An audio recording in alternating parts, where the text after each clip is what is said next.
Let us pray. Almighty God, we willingly acknowledge you as the supreme being, most gracious and most merciful.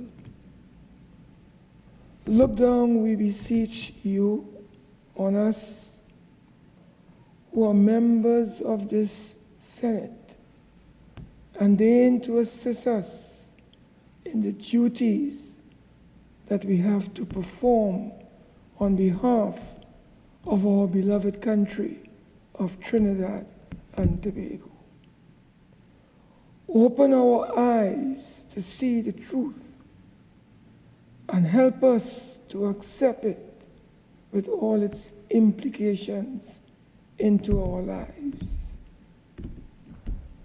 Direct us, O Lord, in our deliberations, so that setting aside private interests, unwholesome prejudices, and personal affections, we may treat all matters set before us with honesty, courage, and conviction.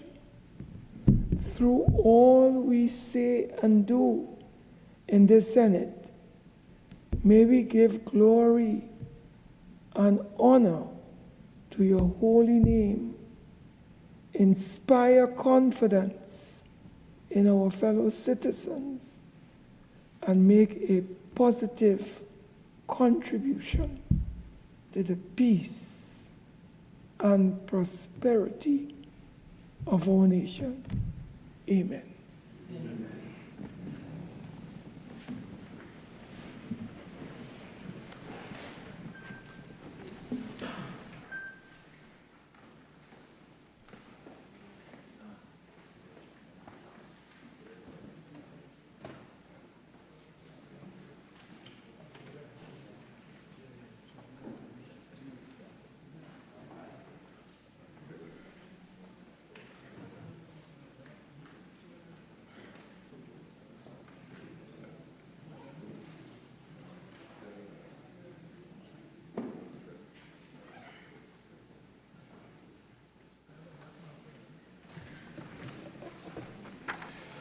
Oath or affirmations. Announcements by the President. Honorable Senators, I have granted leave of absence to Senator Dr. Desiree Murray, who is out of the country.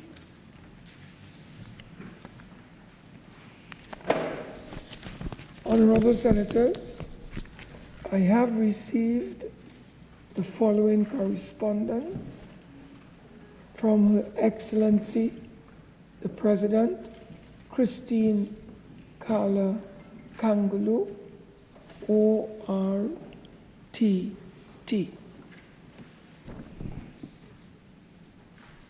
The Constitution of the Republic of Trinidad and Tobago.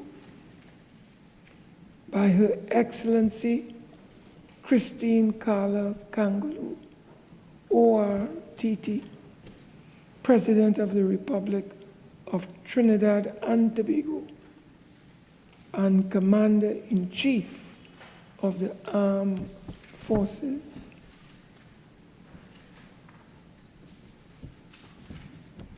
To Senator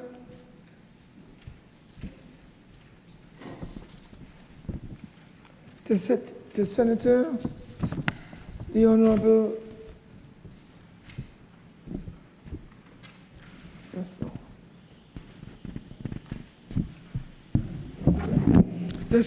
one second.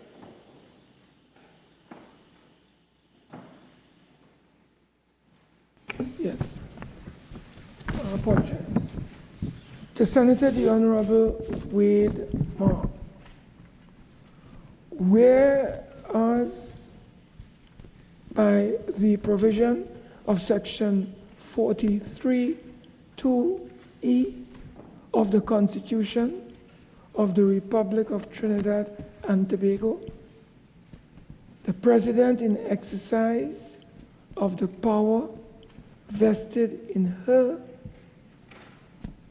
empowered to declare the seat of a senator to be vacant. Now, therefore, I, Christine Carla Kangulu, President as aforesaid, in exercise of the power vested in me by the said Section 43 2E of the Constitution of the Republic of Trinidad and Tobago, do hereby declare the seat of Senator Deru Tima to be vacant with effect from the 3rd of August 2025. Given under my hand and the seal of the President of the Republic of Trinidad and Tobago at the office of the President, St. Anne's, this 16th day of September 2025.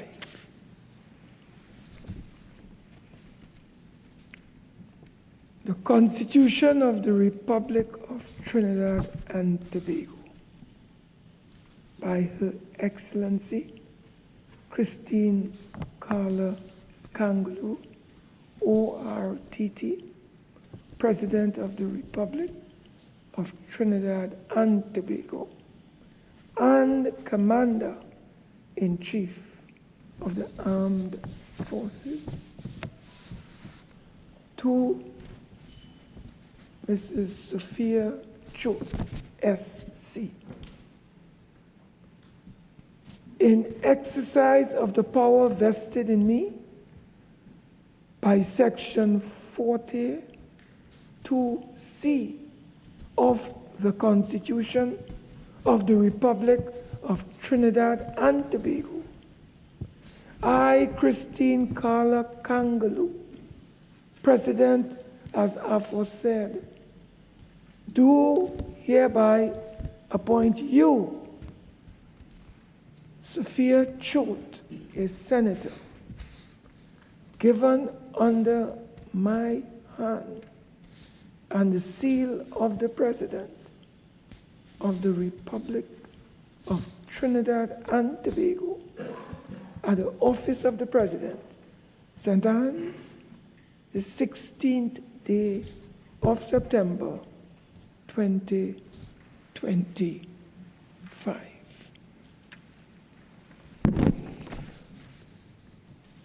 The Constitution of the Republic of Trinidad and Tobago,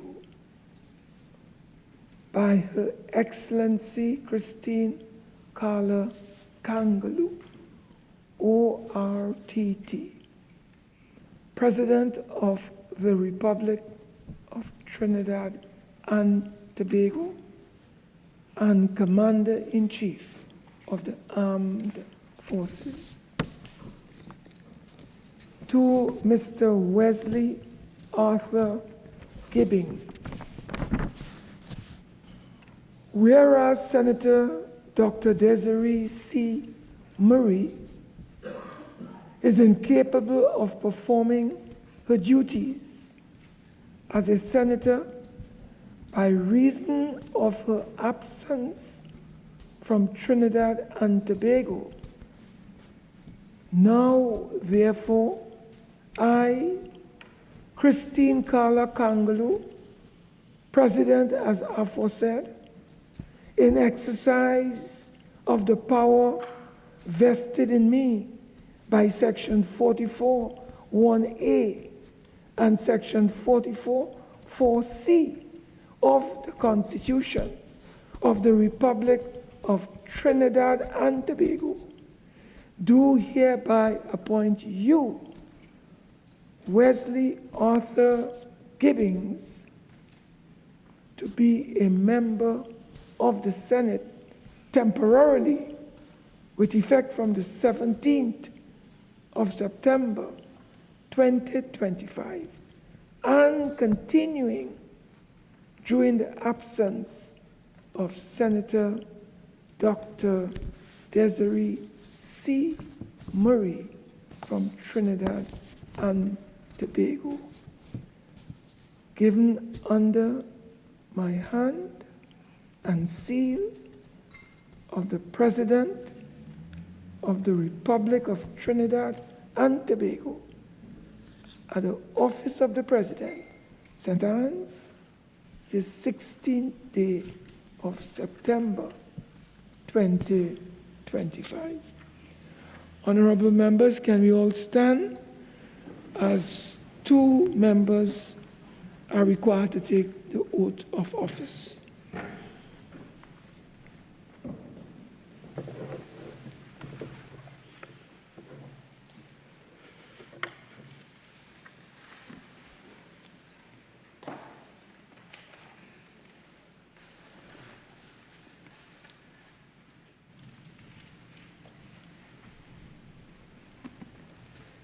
I, Sophia Chote, having been appointed a Member of Parliament, do swear by Almighty God that I will bear true faith and allegiance to Trinidad and Tobago, will uphold the Constitution and the law, and will conscientiously and impartially discharge the responsibilities to the people of Trinidad and Tobago upon which I am about to enter.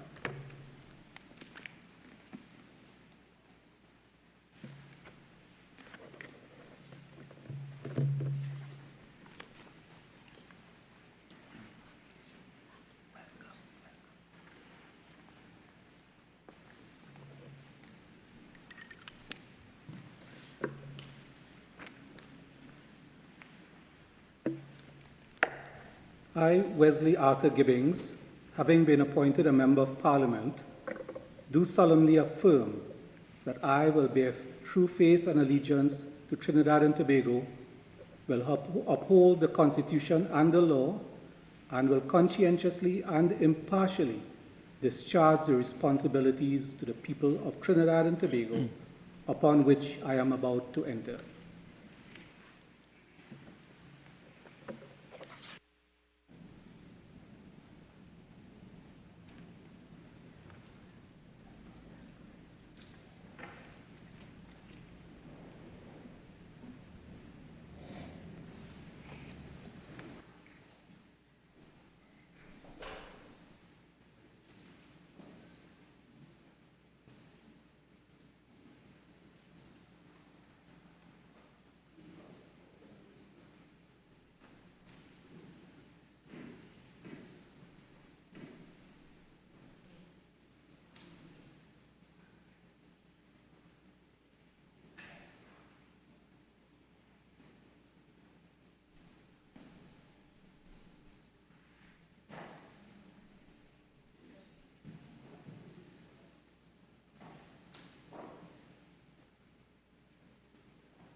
Honorable Senators, our colleague, Senator Deruk Timal, passed away on Sunday, August the 3rd, 2025. I now invite members to offer tributes. I'll start with the government bench. The Honorable Leader of the House. Thank you, Mr. President. Mr. President, I rise on behalf of the government bench to join in expressing our deepest condolences on the passing of our colleague, former independent Senator, Mr. Derup Timal. Senator Timal was indeed a man of quiet dignity, profound wisdom, and deep spirituality. Throughout his tenure in this honorable chamber, he embodied the very essence of what it means to serve as a senator in the interest of the people of our country. He was guided not by partisan leanings, but by principle, conscience, and a deep commitment to the national good. His contributions in this chamber were always thoughtful, measured, and anchored in values that reflected his grounding in integrity and his incredible sense of community. Senator Timal had the ability to lift the tone of our discussions and to remind us sometimes in moments of contention of the higher calling of public service.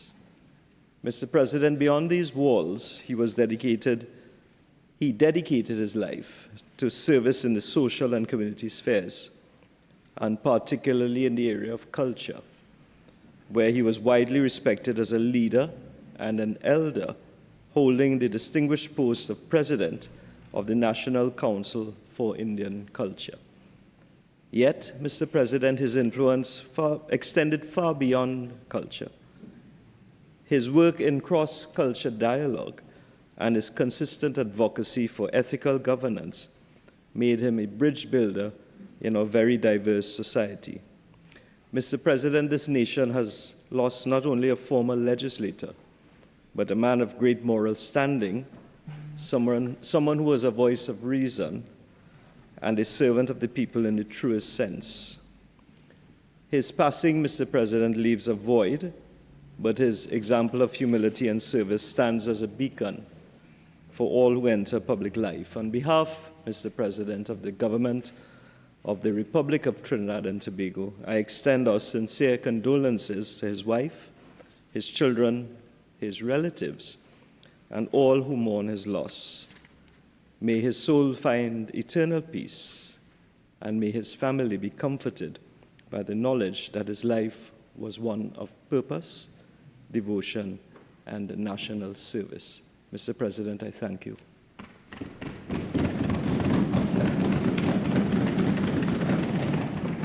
Senator Dr. Amery Browne. Mr. President, I rise to offer sincere tribute on the passing of the late Senator Derup Timal. Mr. President, I must confess that this chamber seems a bit strange in his absence, because he certainly made his presence felt and had a profound impact on this Parliament over the past 7 years and beyond. Born in 1956, Derup Timal was not the youngest senator, but he was indefatigable in his patriotism and his service to the people of Trinidad and Tobago. What were some of Senator Derup Timal's enduring qualities? Well, he was always dignified, diplomatic, respectful, and humble. He was always measured both in tone and in content, never given to excess or extremes, no shouting, no uncouth conduct in the chamber or out of it, no slander, always well-researched in every contribution, but willing to call a spade every time he rose to his feet, no matter who was in government and who was in opposition. an exemplar in every aspect. Derup Timal anchored his presentations in some clear principles: spiritual soundness, respect and regard for all ethnicities, dedication and devotion to his Hindu faith and to East Indian cultural heritage as a whole, whilst at the same time demonstrating tremendous sensitivity and appreciation for our multicultural and multiracial society. He relied on his sound academic foundation and contributions as an extraordinary engineer. And most of all, he was defined by his love for his dear wife, Gita, and his two lovely daughters, Priya and Kajal. He worked in many ministries during his career and on a wide range of projects across different administrations in Trinidad and Tobago, actually demonstrating the importance of resilience and of governments showing respect for our senior civil servants and professionals, even after elections. NIPDEC, WASA, the Eric Williams Medical Sciences Complex, the Ministry of Health, and the Ministry of Works and Transport all benefited from his expertise over the years. And in so doing, Derup Timal literally helped improve the lives of hundreds of thousands of citizens of Trinidad and Tobago. And of course, he was a giant of the Senate. He was a giant of this Senate, serving in the 11th, the 12th, and the 13th Republican parliaments from November 2018 to August 2025. Mr. President, it would be no exaggeration to state that if we could clone Derup Timal, our nation and our world would be a better place. But given the limitations of science, we can't. May his family draw comfort in the knowledge that in his living the way that he did live, he did make Trinidad and Tobago and this world significantly better. He lifted all who came to know him and all who had the privilege of becoming his friend or his colleague. Mr. President, this morning I asked Gita, his wife, whether there was anything in particular she would wish the world to know as this Senate says goodbye to our former colleague. And her words were simply to thank everyone for the outpouring of love and support, and to say that each of us should remember to live every day as if it would be our last with our loved ones. Thank you to Senator Derup Timal on behalf of this opposition and the citizens of Trinidad and Tobago. You will be missed. I thank you, Mr. President. Senator Francis Lewis. Thank you, Mr. President. Good afternoon, Mr. President, honorable senators. It is with a deep sense of respect and solemn duty that I rise on behalf of the independent bench, to pay tribute to our dear departed colleague, Senator Derup Timal, an honorable man, a thoughtful legislator, and a servant of the people of Trinidad and Tobago. As mentioned earlier, Senator Timal served as an independent senator for the 11th, 12th, and 13th Parliament from 20th of November 2018 to the 3rd of August 2025. During the 11th and 12th Parliaments, he was appointed, and the Senate affirmed confirmation of him as chairman of the Joint Select Committee on Land and Physical Infrastructure. He brought with him a distinguished background in civil and structural engineering and a lifetime of community service. But much more than his credentials, his professional credentials, or cultural ties, he brought to the chamber qualities of integrity, discipline, and a quiet but unwavering commitment to the public good. In his time here, he was not one to generally to seek the spotlight, but his voice, when he used it, carried weight. He spoke not to score points, but to elevate discourse, whether addressing the rising costs and the inefficiencies of commissions of inquiry, a call for strengthening the integrity in the police service, or warning of the risks of fiscal imbalances in national budgeting. His contributions were always thoughtful, evidence-based, and principled. He served with distinction, as I mentioned, to the Joint Select Committee on Land and Physical Infrastructure, a role in which his technical acumen and methodological approach, I presume drawn from being an engineer, proved invaluable. His interventions and contributions reflected the rare ability to merge policy insights with practical know-how and, dare I say it, common sense, always anchored in the question, how does this serve the people of Trinidad and Tobago? Yet Senator Timal was far more than a technocrat. As president of the National Council of Indian Culture and the steward of Diwali Nagar, he was a quiet, constant presence in interfaith and community development work. And for those of us who have worked with NGOs, one could well understand how challenging it can be to move forward. I think in a conversation, it could be characterized as herding cats on occasion.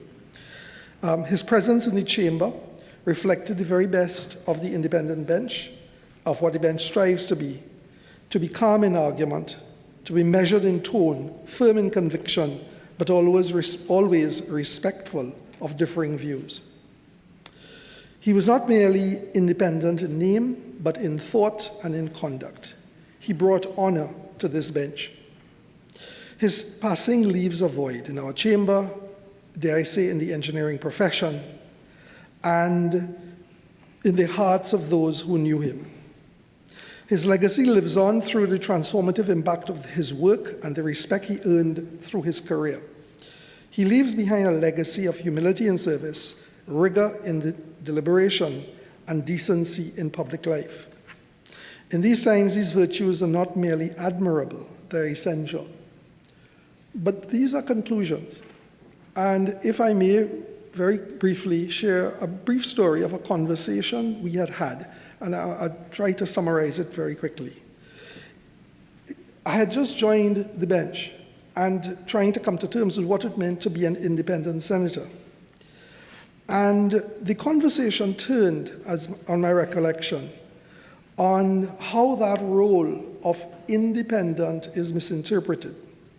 And a phrase that stuck in mind was to work side by side doesn't necessarily mean to be on the same side. We explored that.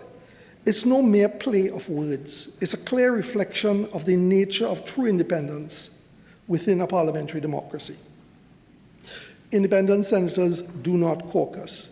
One of the realizations is the loneliness of the role in the sense of you make up your own mind yourself without working with others. It carries no party mandate, nor does it confer or try to determine a common line or enforce a collective vote. We serve, as he did, not the interests of a political organization, but our interpretation of the national interests as each of us individually and conscientiously tries to understand it. We may arrive at different conclusions. We may speak in support of the same measure or express concerns over same clauses in bills. But such concurrence does not arise from coordination nor coercion, but from conviction. And that's a vital distinction that he made. Independence is not adversarial. It is principled, it is deliberative, and it ensures that the chamber remains not merely a mirror of the other place, but a forum for considered judgment and scrutiny of a very different sort.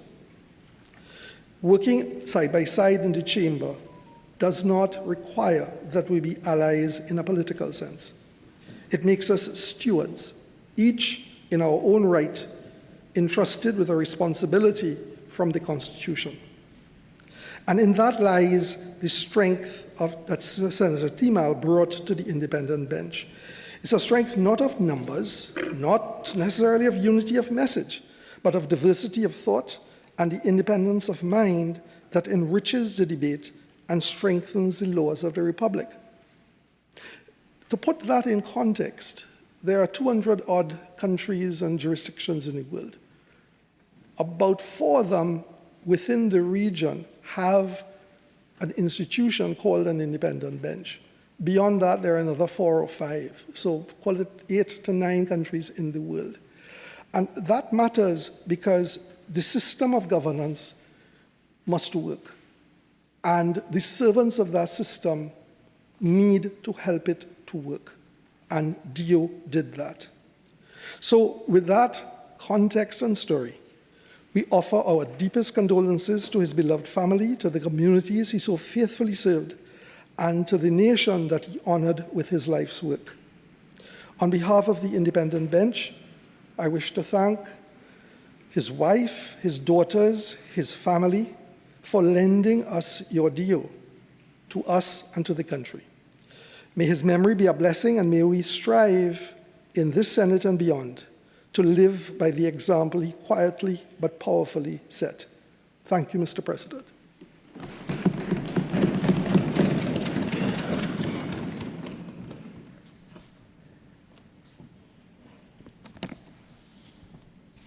Honorable Senators, it is my solemn duty this afternoon to rise and add my own words of tribute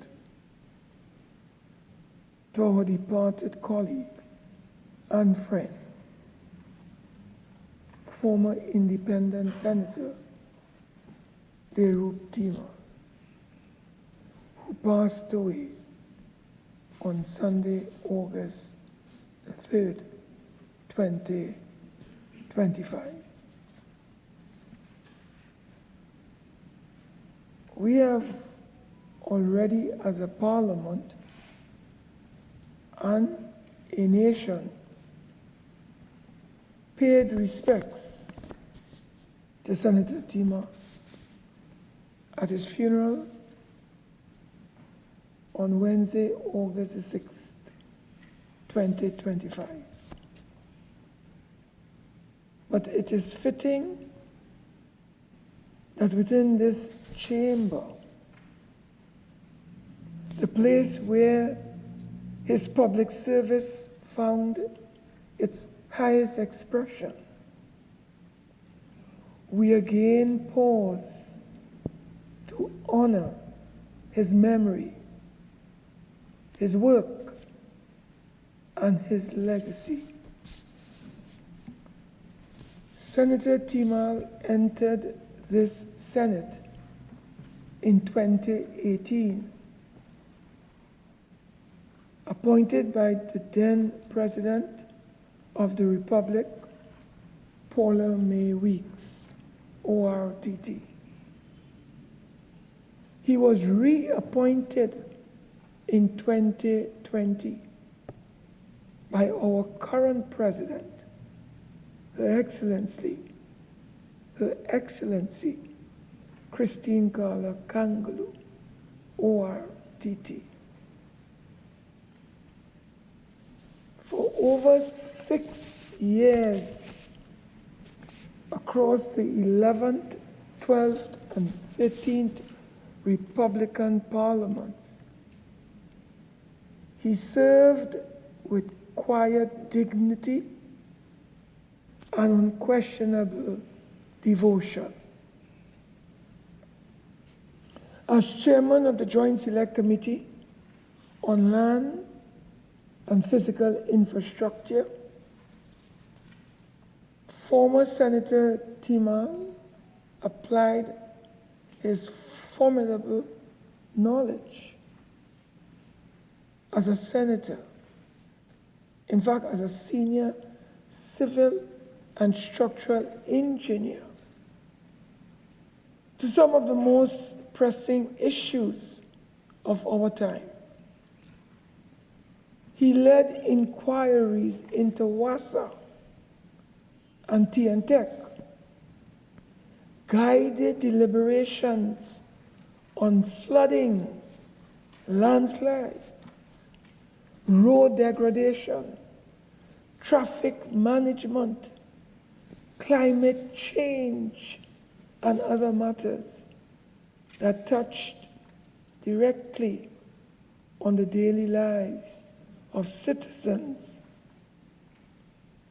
His approach was always one of thoroughness and fairness, grounded in evidence, but never detached from empathy.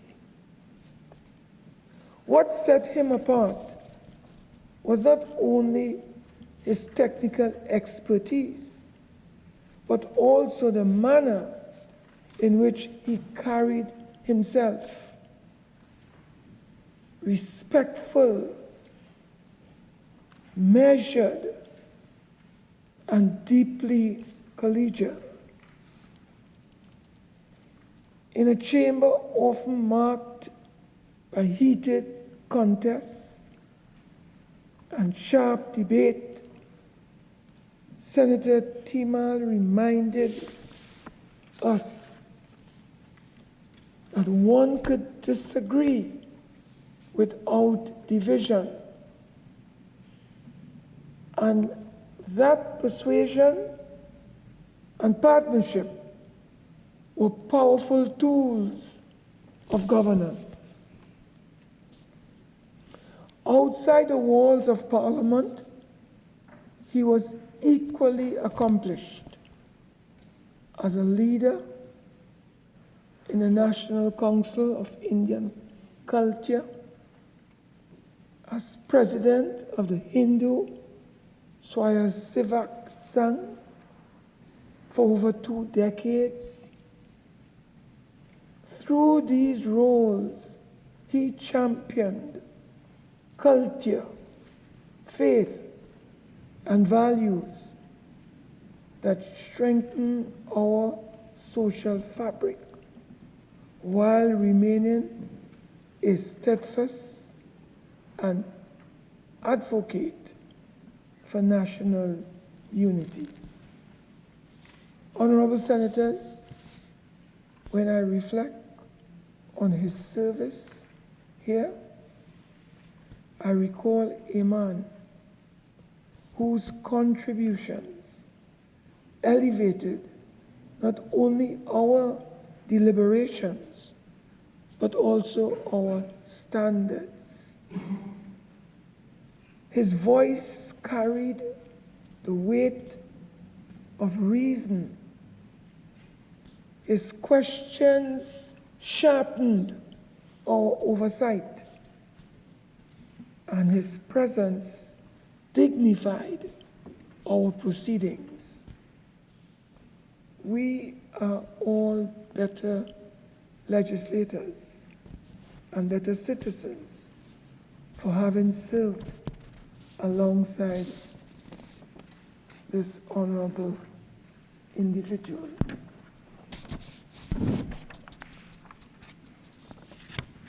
Honorable Senators, as we mourn his passing, we must also celebrate his legacy, one of service, humility, and wisdom.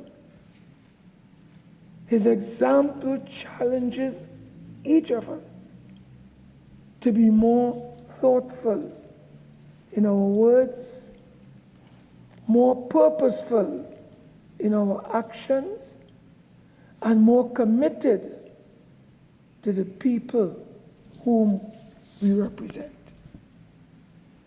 In the Bhagavad Gita, it is written, and I quote, "As the ignorant are attached to their activities, similarly, the wise must also work, but without attachments, for the welfare of all." End of quote. This verse speaks to Senator Timar and his life's commitment to service. He served faithfully without seeking reward and with devotion to duty and country. May such noble karma guide his soul to peace and liberation. On behalf of my family, all members of the Senate, and the staff of the Office of the Parliament of Trinidad and Tobago, I wish to yet again extend sincerest wishes for strength to the family of the late Senator Timar during this difficult time. May his soul find moksha. Honorable Senators, I now ask that we stand and observe a minute of silence as a mark of respect.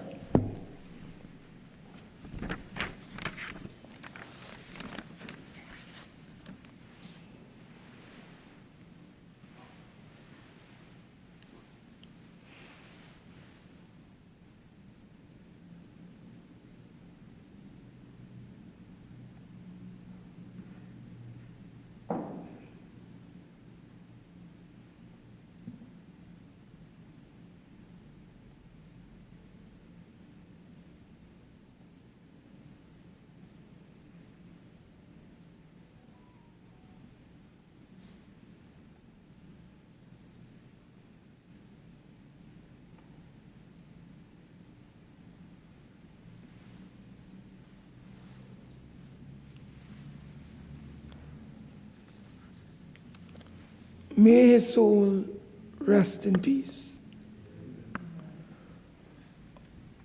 Honorable Senators, the clerk will convey to the family of Senator Derup Timal the sentiments expressed today. You may have your seat.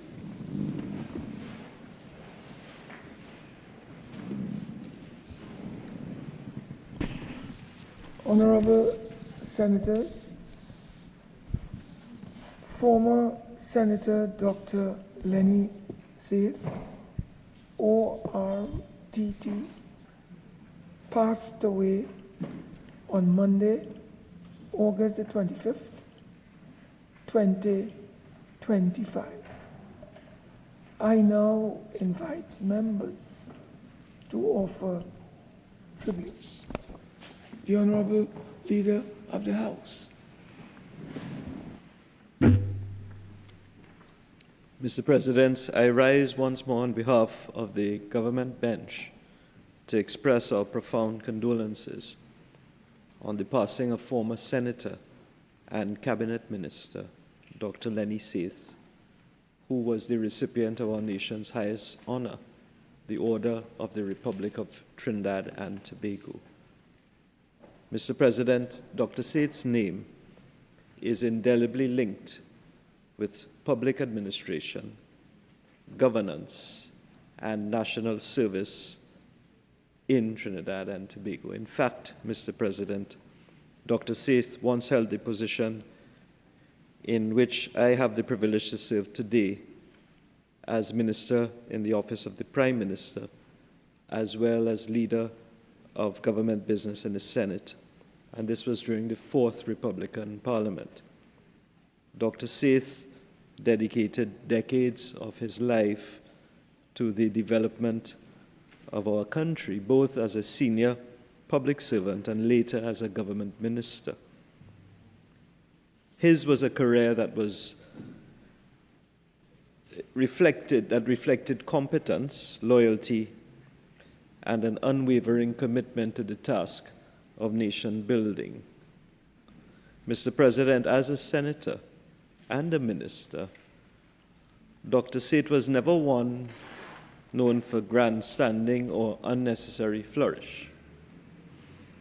Rather, he approached his responsibilities with quiet strength, careful thought, and an ability to get things done.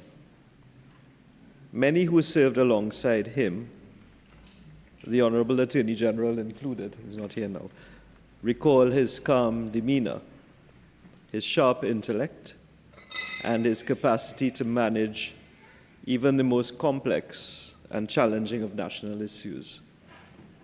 Mr. President, Dr. Seth was indeed a man who believed in service above self. He helped guide policy and decision-making at some of the most pivotal moments in our modern history. He was also deeply respected across the political divide, not only for his intellect and efficiency, but for his courtesy, humility, and his sense of duty. Mr. President, Dr. Seth's passing marks the end of a significant chapter in our nation's public life. The government of Trinidad and Tobago acknowledges with gratitude his immense contributions to governance and nation building. And on behalf of the government of the Republic of Trinidad and Tobago, I extend our heartfelt condolences to his family, loved ones, his friends, and all who've had the privilege of knowing him. May they be comforted by the knowledge that his life was one of honorable service and enduring legacy to our beloved Republic. May he rest in peace. I thank you, Mr. President.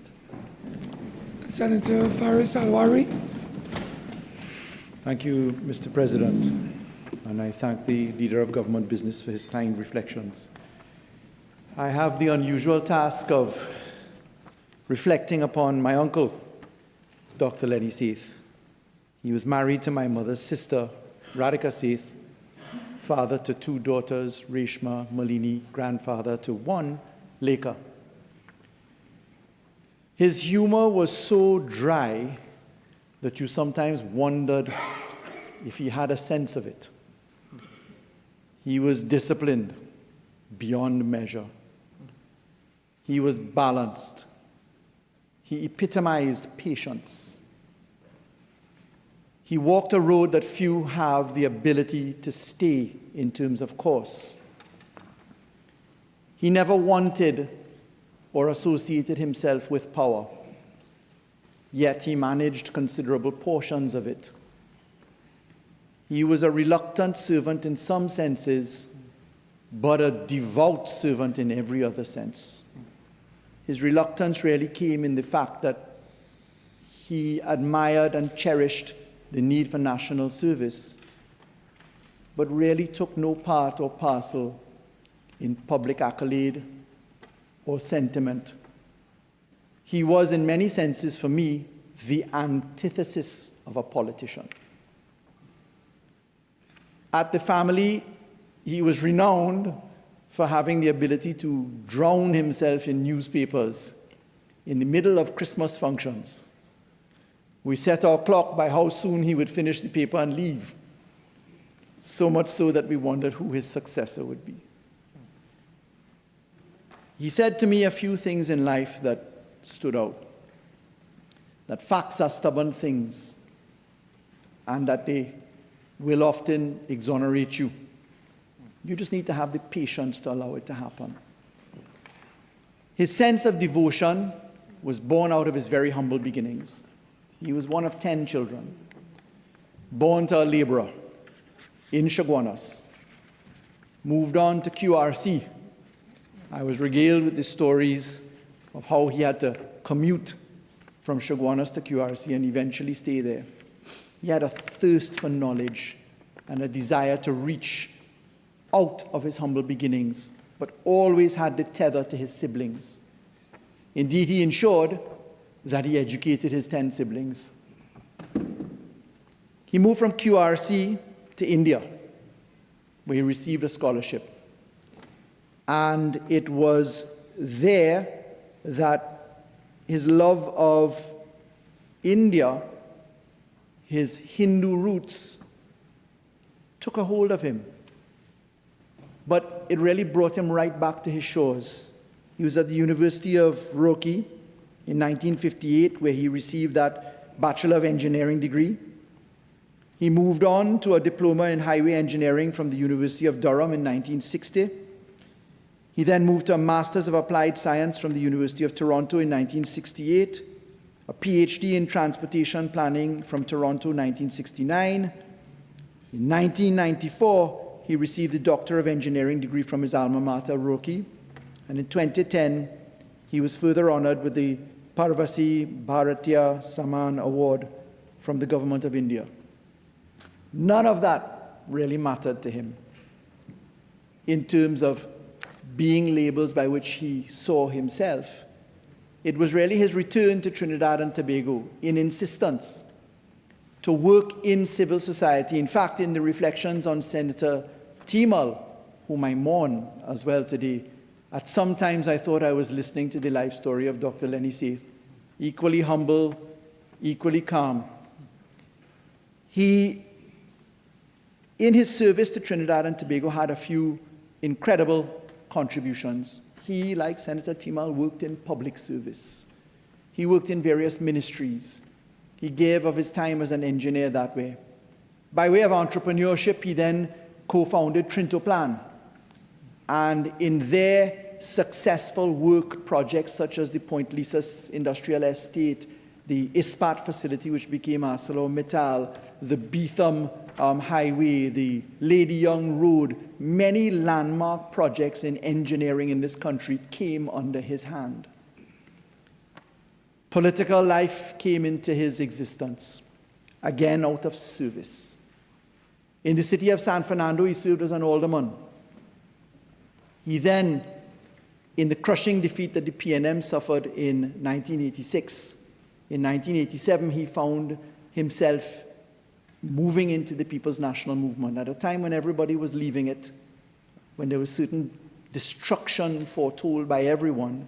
In the 33-3 context, he stood into the PNM, served as a temporary senator in 1987, went through that mission of rebuilding the PNM, becoming the chairman of the People's National Movement, something which seemed to defy his very character, a man of his silence, a man of his selection of very few words in description for things, a man who avoided sensationalism at all costs. To become the chairman of a political party seemed again an antithesis to his character. He served as a temporary senator, as I've mentioned, in 1987, but in 1991 he came into government. I recall being at his dinner table many evenings when my sister and I were often quite amused to be in his presence, someone so quiet looking after children, the sisters and my mother, his wife, having left all of us in his care and custody. It wasn't an easy role for him to manage us, I need say. But he was that steadfast uncle that you could be bound to get very good and measured advice from. Believed in that hard work. He left the Parliament in May 2010, just when I entered it. And it's not lost upon me that history tends to repeat itself. You're up today, you're down tomorrow. It's the journey that matters. It's perseverance, it's dedication, it's unstinting commitment, all of which he certainly held in the greatest way possible. I know that there are colleagues opposite me today whom he served with, the Honorable Attorney General John Jeremie, Senior Counsel, the Honorable Dr. Kennedy Swarat Singh, whom he often reflected upon quite kindly, in his own way, as I'm sure they know. So, Mr. President, I was unfortunately out of the country at the time of his funeral, something which I could not get out of, but the universe has given me a second bite at reflecting upon him today in the anomaly of being both a sitting senator and his nephew. To his wife, my aunt, to my cousins, to his wider family, the Saith family, I think that we all agree that he has lived a good life, and we celebrate his legacy and his commitment to country. Certainly, his shoes are very hard to fill. Certainly, I don't think we'll see the type of his persona and being in politics, not in the world that we live in, anytime soon. So, I am confident that in receiving the messages which our Senate will send to his family, that they will be warmed to know that I've shared this story with some of his reflections, and again, I ask that his eternal soul, in his very strong Hindu faith, find its journey towards the Maker, because I am confident that his journey is headed towards that divine light. I thank you, Mr. President.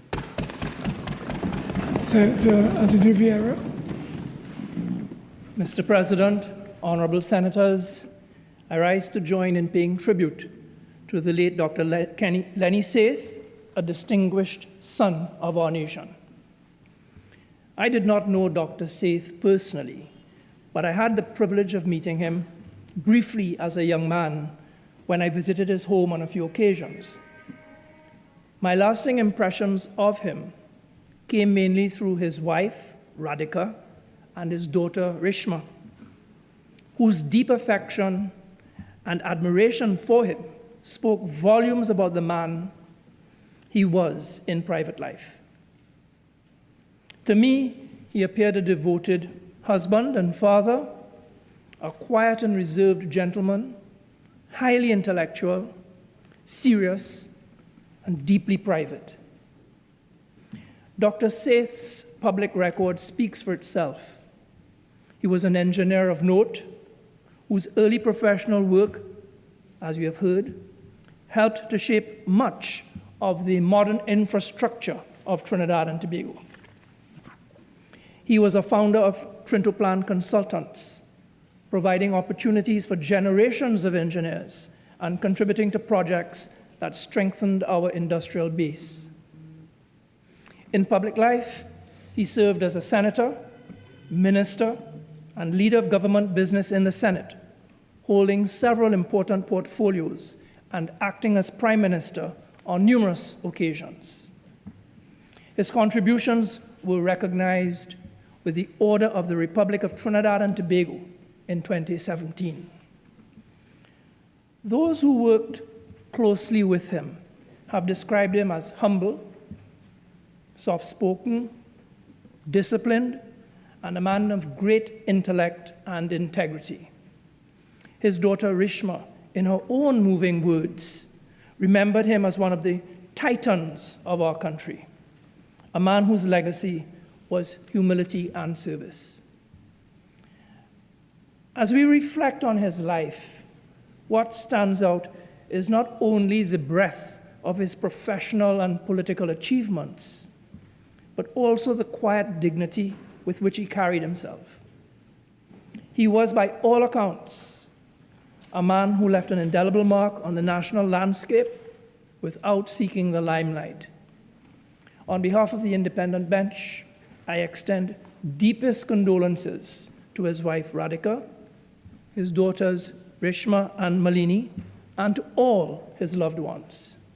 May his soul rest in peace, and may his life's example remind us all of the value of service, humility, and quiet strength. Thank you.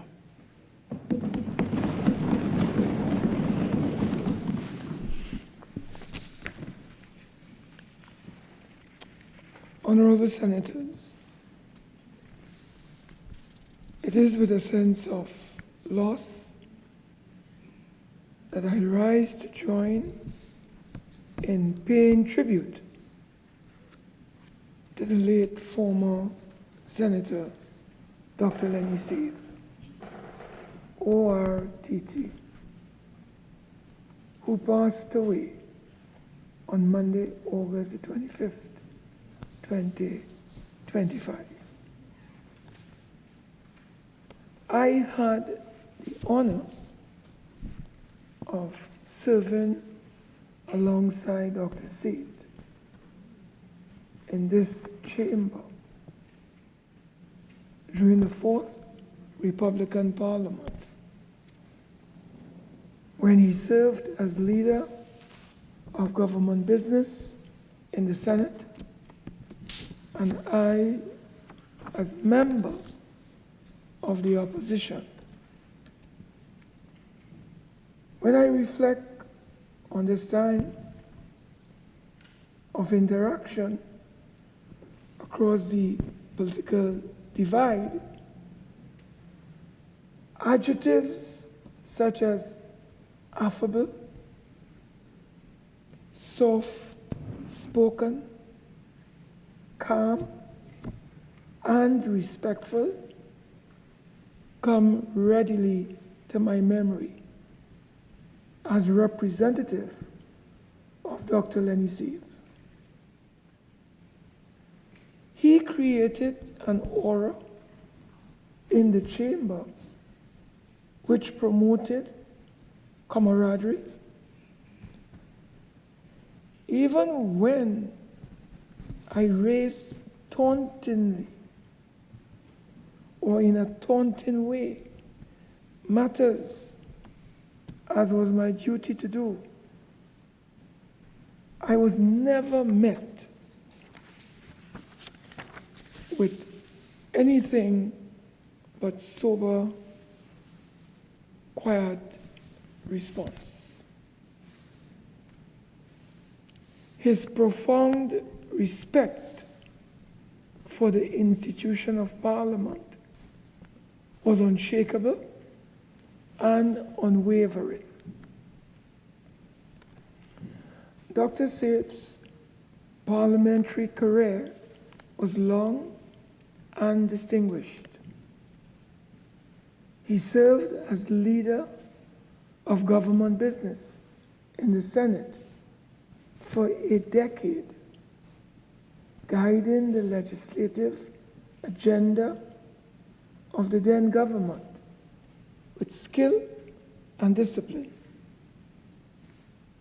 On several occasions, he also bore the responsibility of acting Prime Minister under the administration of the late Patrick Manning, his political mentor and close colleague. In every capacity, he demonstrated a calm yet commanding presence and a commitment to the high standards of public life. But long before entering the realm of politics, Dr. Seith was an engineer of rare caliber, with degrees and scholarship earned from India, England, and Canada. He helped shape much of our nation's modern infrastructure. His tenure as chief engineer at the Ministry of Works and as managing director of Trinto Plant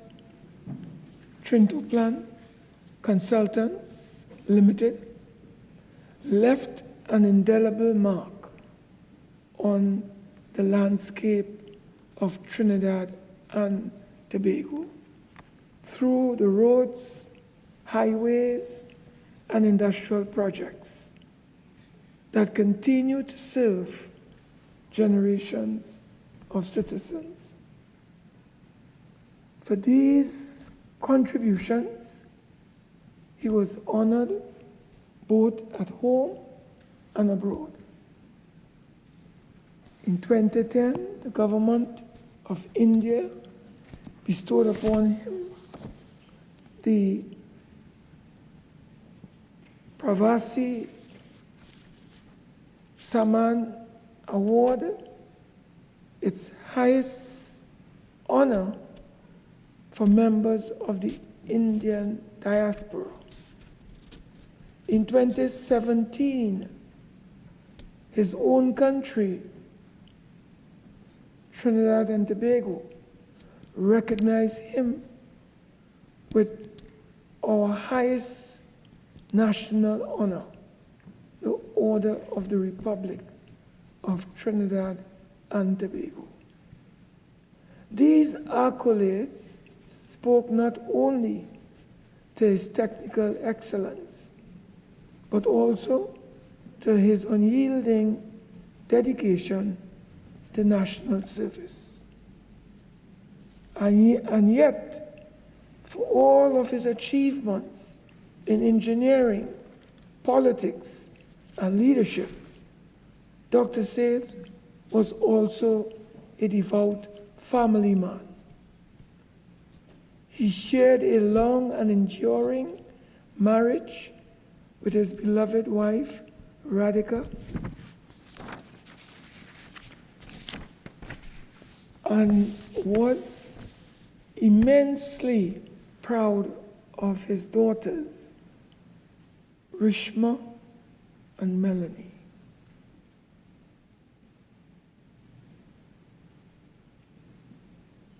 Those who knew him closely will remember his loyalty, his kindness, and his great love for family as the qualities that most defined him. Honorable Senators, Dr. Seth's life is a reminder that service is not confined to one area. He served through his profession, he served through his politics, he served through his culture, and he served through his family. His legacy is woven into the very fabric of our nation. Mahatma Gandhi once said, and I quote, "The best way to find yourself is to lose yourself in the service of others." End of quote. In every area of life, engineering, governance, culture, and family, Dr. Seth embodied this truth. He was a citizen of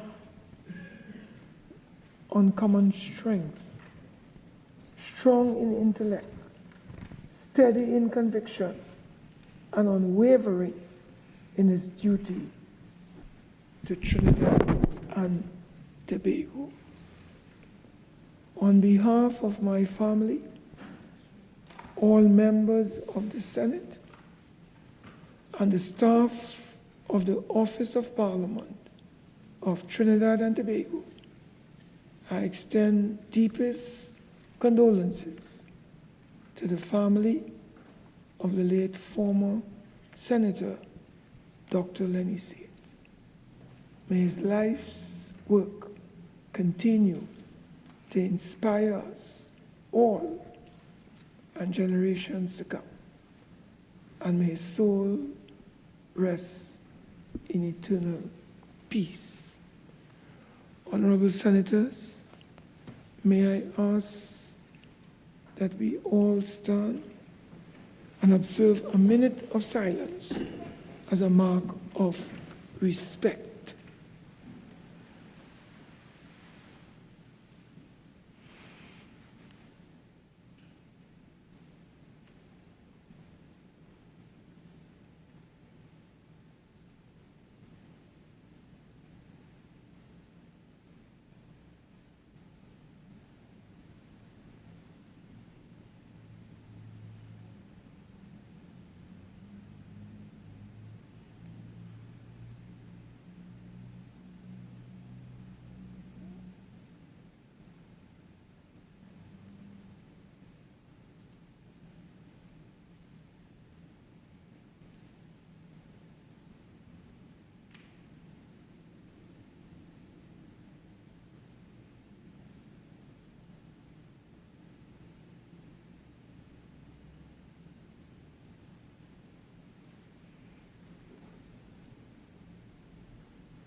May his soul rest in peace.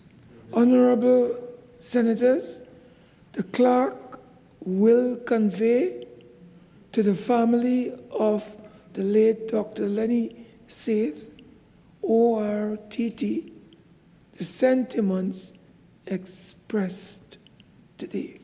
You may have your seat. Thank you.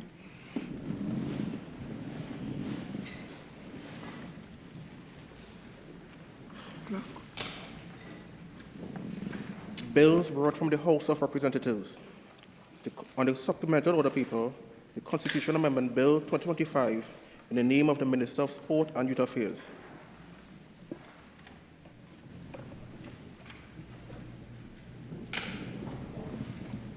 Parliamentary Secretary in the Ministry of Sports and Youth Affairs. Mr. President, in accordance with Standing Order 62(1)B, I beg to move that the next stage of the Constitution Amendment Bill 2025 be taken later in the proceedings. Honorable Senators, the question is that the next stage of the Constitution Amendment Bill 2025 be taken later in the proceedings. Those in favor say aye. Aye. Those against say no. I think the ayes have it. Papers. No. Just allow me. The next stage of the Constitution Amendment Bill 2025 will be taken later in the proceedings. Clerk. Papers.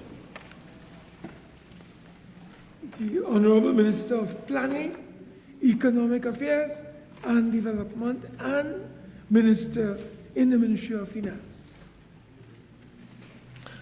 Mr. President, I have the honor to lay on the table the following papers as listed on the order paper in the name of the Minister of Finance.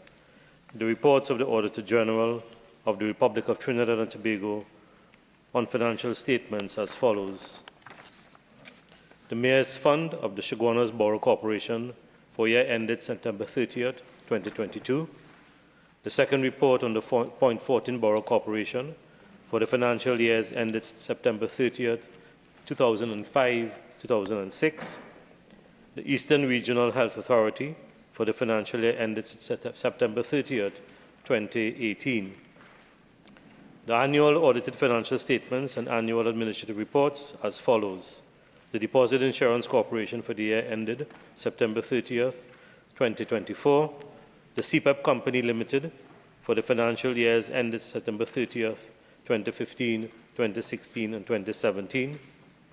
The corrected statements of the National Information and Communication Technology Company Limited, IGovTT, for the financial year ended September 30th, 2024. The Point Lisas Industrial Port Development Corporation Limited, PLIBDECO, for the year ended December 31st, 2024, and the First Citizens Group Financial Holdings Limited and its subsidiaries for the financial year ended September 30th, 2024. Leader of Government Business. Mr. President, I have the honor to lay on the table the following paper as listed on the order paper in the name of the Minister of Public Utilities. And that is the annual administrative report of the Trinidad and Tobago Solid Waste Management Company Limited, SWIMCOL, for the fiscal year 2019 to 2020.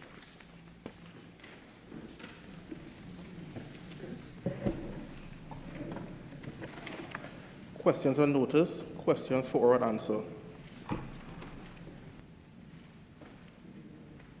The Honorable, okay, Leader of Government Business. My apologies, Mr. President. Thank you kindly. There are a number of questions on the order paper for oral answer. I have received the answers to all of those questions in draft, and we beg your indulgence, pending approval by Cabinet, to defer them for 2 weeks, all of the questions. Yes, I have to get them approved, as you know, Mr. President.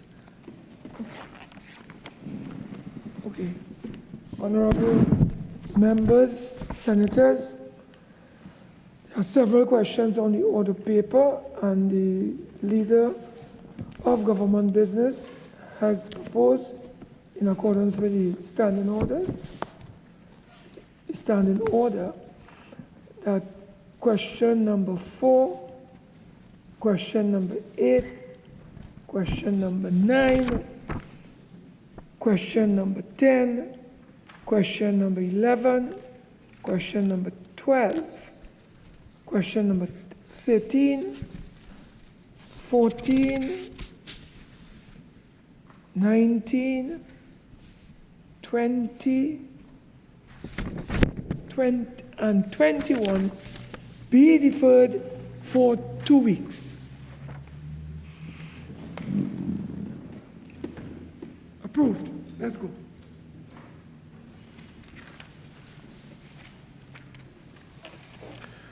Public business, government business, bill second reading. The Honorable Parliamentary Secretary in the Ministry of Sport and Youth Affairs.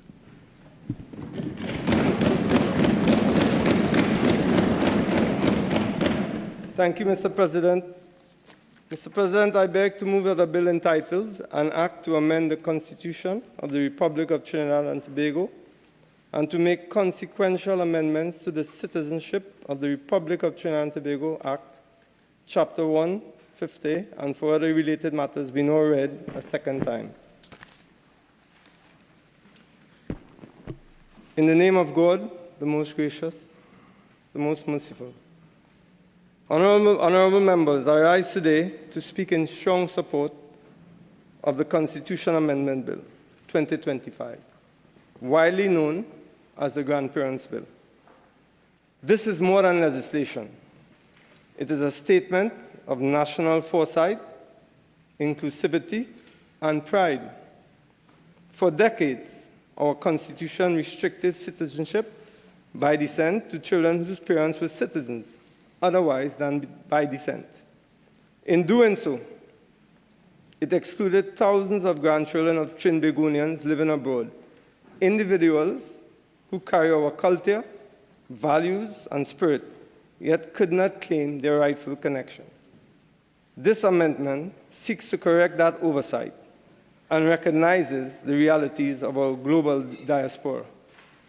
Now, Mr. President, uncommon with my practice after 5 years in the Senate, I beg your indulgence to read what was brought by us in the other place. I think it's very important that we have sight of it and we can therefore move on. I would also add, Mr. President, that my 5 years of serving in this honorable and august chamber, there are few bills that came across my desk that leaves open the possibility of political gimmickry like this one. It's very easy to play games with this one. But also, by that same, paradoxically, it gives us a chance to marry an opportune moment with the practicality of our times, with the reality that we face in this geopolitical world, especially as a small island developing state.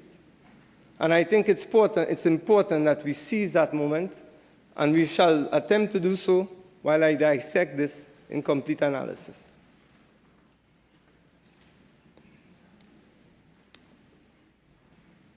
What was brought before us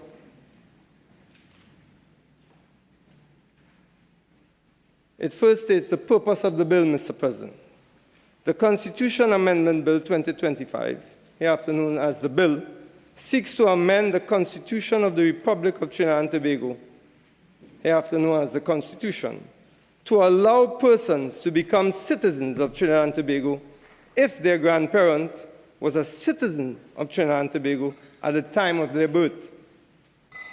Clause 3 of the bill specifically states that this bill alters the Constitution as it seeks to amend Section 17.3 of the Constitution, which governs the acquisition of citizenship by descent.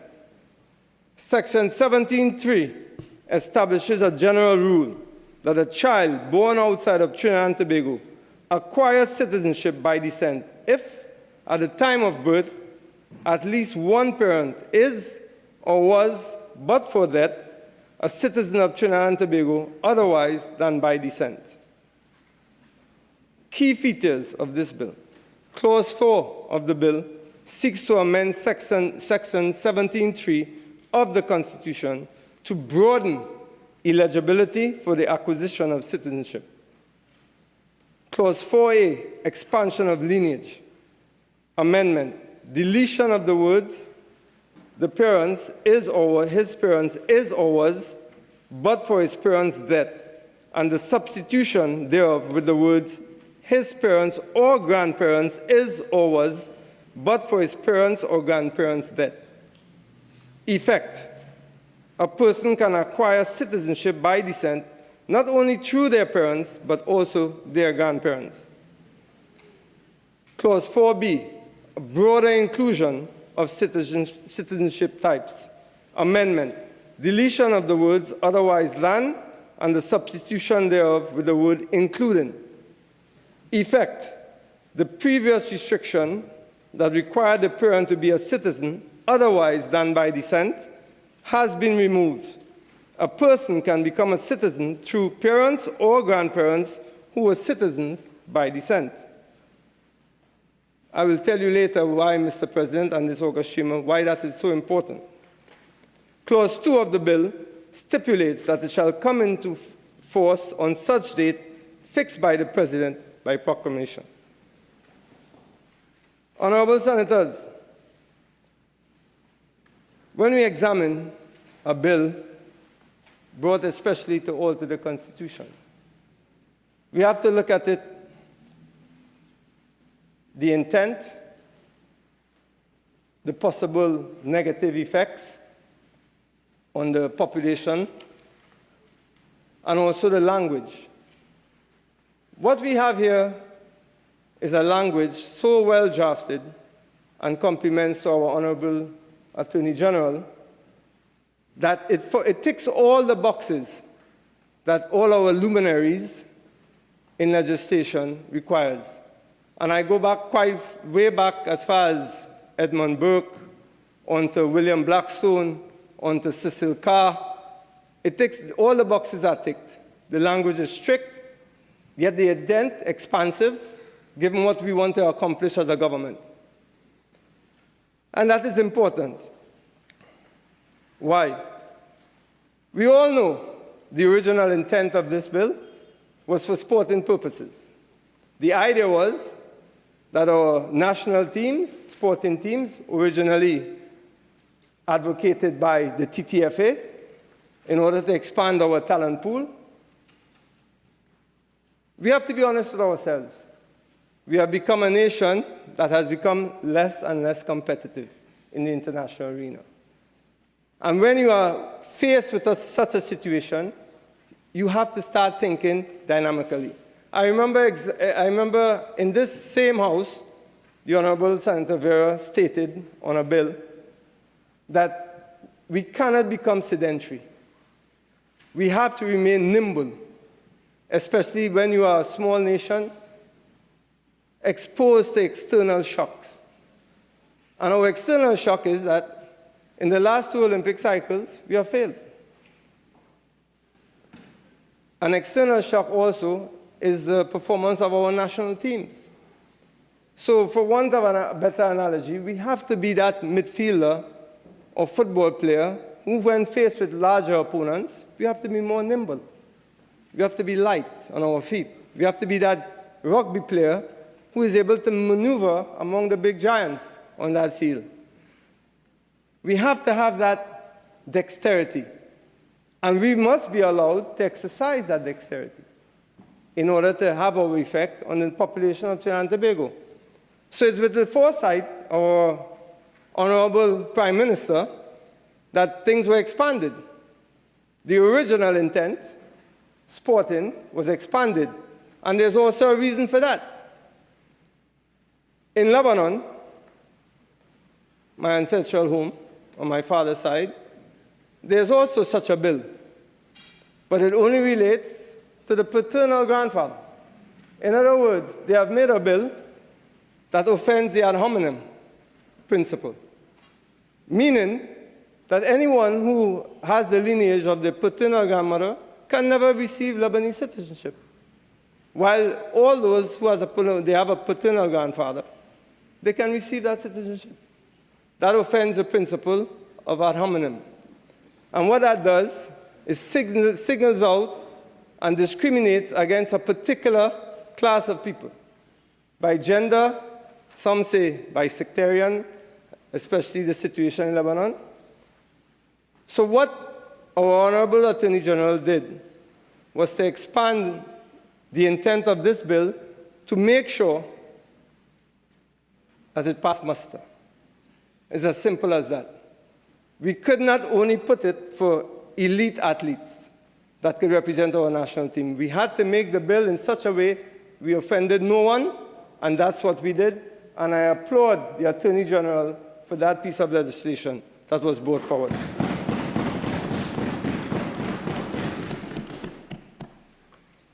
Now, as someone fortunate enough, by the grace of God, to have represented our country on the fields of Europe, North America, and the Middle East, I understand what that level of national pride means.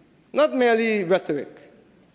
It was about playing injured, subject to racial abuse, especially when I started in the 80s, subject to seeing your colleagues demonized, abused, not being paid, oppressed by their club owners. I've seen it all. What we are doing as a nation, or attempt to do as a government, is to make sure that we have the kind of inclusion and the kind of reception for our diaspora athletes that previously were barred from representing Trinidad and Tobago be included in this bill.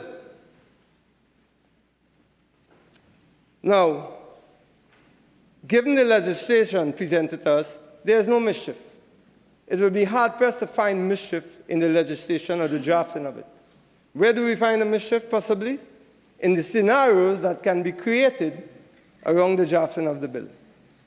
Someone will say, well, as I've heard from the Honorable Opposition Leader, that we are going to have a bill that basically excludes or puts our local athletes at a disadvantage. I dare say, based on what I said before, given the fact that we are a small island developing state, competition is necessary, if not absolutely essential, as we look to move forward.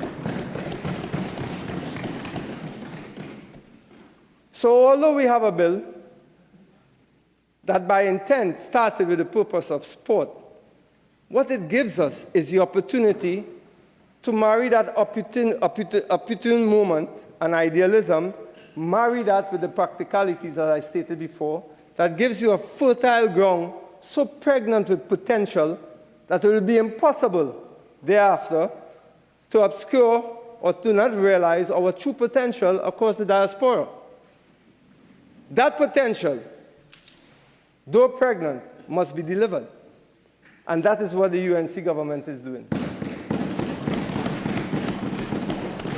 What we are asking here of this honorable chamber is to help us to be midwives, help us with the delivery, help us realize that what we're doing, and so said, so done, is our prerogative. As I see here, this was in the musings or the lexicon of previous government. Consultations were started since March 2024. But it's a bit different to deliver the rhetoric. It's a bit different to muse about what can take place. It's those who take the hard decisions to bring what we muse about into reality to achieve and have the impetus to drive us forward as a nation. That's where the difficulty lies, and that is what we have done. We have given the country a chance to compete not only in the sporting terms, because this bill is laden with the opportunities to have competition culturally, economically, contribute to the economic diversification that we so talk about. We've heard for generations. I've heard about this since I was a kid. Oil booms after oil boom, let's diversify the economy. We are saying as a government, our Honorable Prime Minister is saying, okay, we'll attempt to diversify the economy, we'll get it done. We'll also have diversity in sport and culture. Why not? When you are faced with a situation where we are basically fish playing among big sharks, we have to use every advantage that we can not only construct, but every advantage that we can take to fruition. And that is what this government is trying to do by bringing this bill.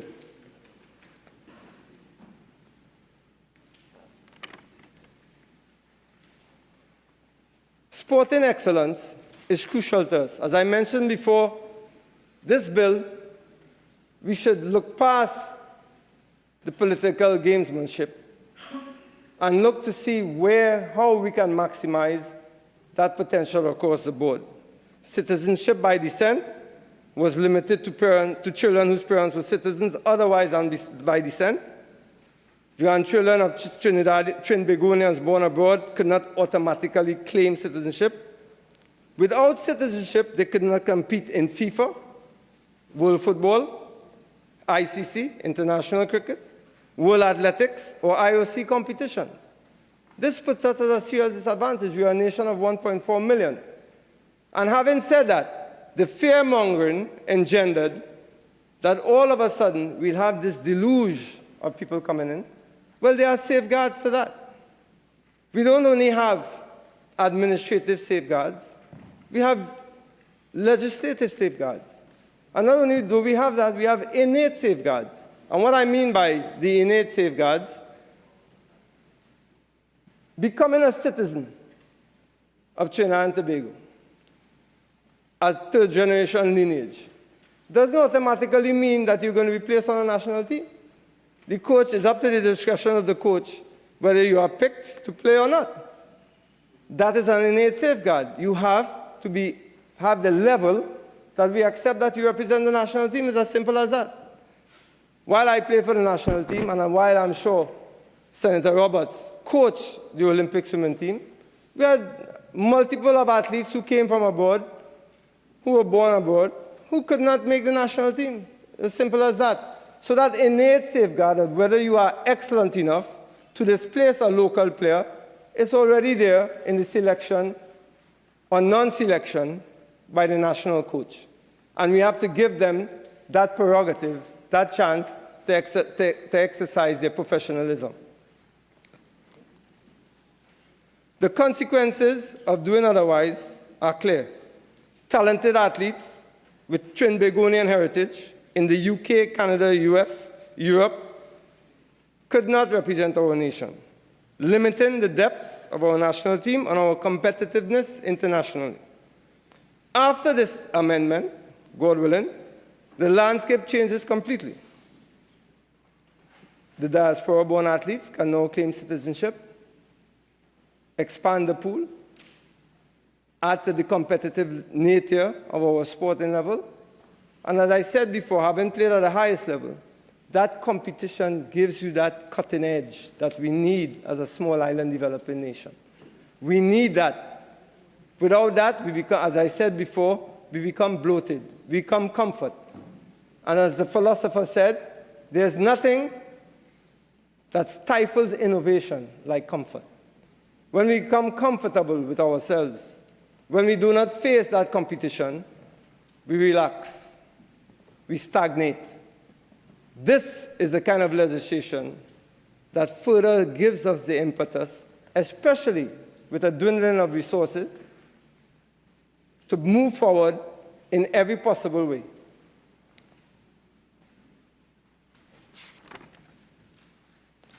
I give you a couple examples that could be game changers. We have a player called Luke Singh, Canadian-born footballer, capable of strengthening our defensive line of the national football team. Cyan Leander, a Canadian-born forward, already connected with the women's national football team. So we are not gender exclusive like some of the other countries. Jamil Ali, an aspiring gymnast in Canada, poised to make history at the Olympics, a serious Olympic medal hopeful and candidate. William Albert, a top gymnast from Canada, now eligible to compete for Trinidad and Tobago. This amendment elevates our sporting profile globally, inspires youth at home and abroad. It ensures that bloodline and talent, not geography, determine national representation. Let me address the sports versus other professionals concern. I've heard some opposition members argue that the amendment should apply only to athletes. Let me be clear. Yes, the primary motivation was so. But citizenship does not automatically, as I said before, confer employment, political power, or voting rights. There are safeguards to that. Legal safeguards already exist. I'll address the voting rights, which seems to be a concern of so many on the other side. You have to reside 2 months continuously in that electoral district before you can. Nobody is going to come home to reside 2 months just to vote. That is a far stretch. That's a far stretch. That is where the political gamesmanship comes in. We have to renounce the hypocrisy. Let's be realistic on what is facing us as a country. I understand how easy it is to introduce the political gimmickry. I'm not about that. I'm here to give you every possible opportunity to involve yourself in the debate, but at the cerebral level, at a level where we forget everything else other than what's before us. Allowing these diaspora-born professionals, doctors, engineers, entrepreneurs, academics, is a collateral benefit, not a deviation. It's not by mistake. Their contributions can enrich our economy, education, and cultural life. It's not a flaw in the legislation. It's a strategic advantage. By welcoming professionals, we increase investment, knowledge, and innovation. Trinidad and Tobago gains globally experienced individuals who can contribute to national development across all sectors. And I'll bring it home to you. I'll bring it home to you. Every single one of our legends in football and athletics that you can name in the last 25 years, ask yourselves, where were their profession, their talent honed, sharpened, and then brought to us? At Bolden, in the United States. Dwight York, and my colleague said David Nakhid, in Europe, Belgium, Greece, Switzerland, Russell Latapi, Portugal, Scotland. Every single athlete you can name, all our runners, all our athletes, their profession were honed abroad. Why do I mention that? Let's face it. The opposition, and you see, I don't want to criticize the opposition, although they deserve it. They do deserve it. They have not put things in place, given the amount of money that passed through this country, like a dose of salt. They have not put things in place or the necessary infrastructure that our athletes here can truly go on to greatness in Trinidad and Tobago. And I just gave you some examples. And I challenge you to show me one or two who may have succeeded in here at the highest level in Trinidad and Tobago without having gone abroad and honed their talent and their experience. The economic potential. The economic implications of this amendment are substantial. Remittances to Trinidad and Tobago in 2023 total $329 million US dollars. By the World Bank, it was 200 million. But there's always a discrepancy with the World Bank and what we have locally as reported. Our local reports were 329 million US dollars in 2023. By granting citizenship to grandchildren abroad, increasing their connection to family here, and I want to tell you something anecdotal, Mr. President. I remember in university, American University in Washington, I met a Trinidadian who fit this description. His grandparents were citizens of Trinidad and Tobago. He came to Trinidad and Tobago once. As a matter of fact, his grandfather was a member of the People's National Movement. And he came in when I was a sophomore. And anytime we had a little line, he would come with a recording of Lion the Liar, the Calypso, Lord Nelson, correct? He would come with that recording. He loved that song. He loved it to death. You know why he loved it? He felt a connection, especially with the words. He kept repeating all the time. He would sing the part where he said, "Don't show me the tailor, show me the corner where the fella pass." He loved that. He used to say, "Nak." He used to call me Nak. Nak, where else can you find such words in a calypso? Where else can you find the construction of that? Where the absolute vision and forethought to say, "Don't show me the fella, show me the corner where the fella pass." He loved it so much he would repeat it over and over and over. Just a simple connection culturally made this young man who came to Trinidad and Tobago once, loved Trinidad and Tobago. It would seem more than 4 of us who were there in university, loved Trinidad and Tobago more than we did. He loved that calypso to death. That just shows you, just that simple cultural connection, what that does to our people, what it does to them, what they feel. And I know many of you who studied abroad, you met Trinbagonians who hardly came to the country. They would have their flag in their dormitory room, prominently so, a Trinidad and Tobago flag, and they'd play more calypso than you and I. They identify themselves as Trinidad and Tobago only from the rhetoric of their grandparents, their parents, people they had met by phone, shows they had seen on TV, maybe the West Indies cricket team in England. That was their connection.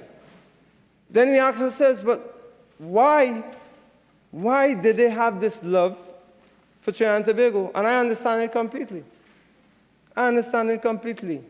That nostalgia, that psychological belonging to something greater than yourself is so important to the psyche of a nation. And that's what we saw, and that's what we see, and that's what we intend to see more of when we have this bill passed. That connection between the diaspora and our people in Trinidad and Tobago. It's important for the national psyche. By granting citizenship to our grandchildren abroad, we tap into businesses, startups, potentially adding 500 to 1 billion US annually to our economy. Diaspora professionals bring the expertise, the skills, the international networks, creating jobs and fostering sustainable growth. It's not only about the sports. It is a vehicle for economic empowerment and national prosperity. I spoke briefly on the cultural benefits and the education. And it's important that our local universities, they have the chance to revive. I mean, it's no secret that all of our major institutions seem to be on a downturn. This is the kind of policy, the kind of legislation that can have a renaissance, so to speak, in all spheres of our society. It can lend to a renaissance that allows our people to look at a standard of excellence that exists outside that doesn't exist here. We always have to have a bar that is set in a way that we can look to. And if that bar is set in a way that comes from the diaspora, why not? Why not? It is something that engenders a sense of unity. It engenders a sense of ambition where you want to be like that person who is in the diaspora and making it big. I mean, it's no secret, all our cultural icons that we look to, Nicki Minaj and the actress Nia Long, all of those who made it outside of Trinidad and Tobago, they made it outside of Trinidad and Tobago because that bar was set there, and they reached that bar. And they look back, and we look at them, and we say, yes, that is where we need to be as a country. This amendment to the citizenship bill, it gives us that opportunity.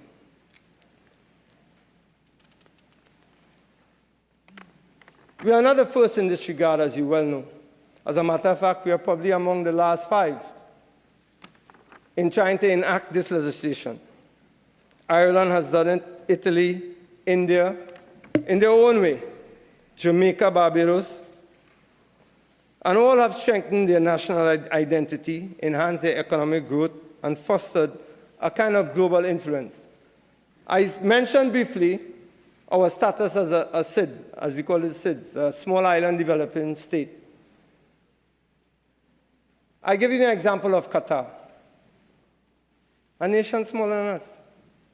Look at the weight, despite their recent setback. Look at the weight that they carry internationally. Why they did that? Why is that possible? It's possible because of their network. Okay, their resources as well, but they far are outsized in terms of what they present as a small nation. This is what we seek to emulate. This is what we have to do in order to stay in the game. We cannot be lagging behind anyone in terms of legislation and the possibilities of increasing our national pool in all aspects. We cannot be behind, looking up and wondering, where are we going to be after 5, after 10 years? We have to be proactive in our national development. We have to be proactive in terms of a national impetus to push us forward.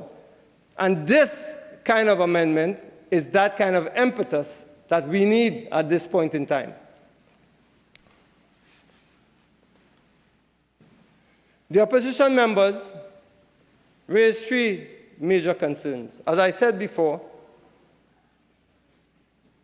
and this was widely circulated in the public arena, as I said before, the mischief that will be found here will not be in the legislation as drafted, but will be in the scenarios that can be created around the legislation. So there is the 3 concerns that citizenship through grandparents will weaken identity. I addressed that before. As a matter of fact, it might do the opposite. I mean, we cannot speculate on something without having the raw data and the statistics.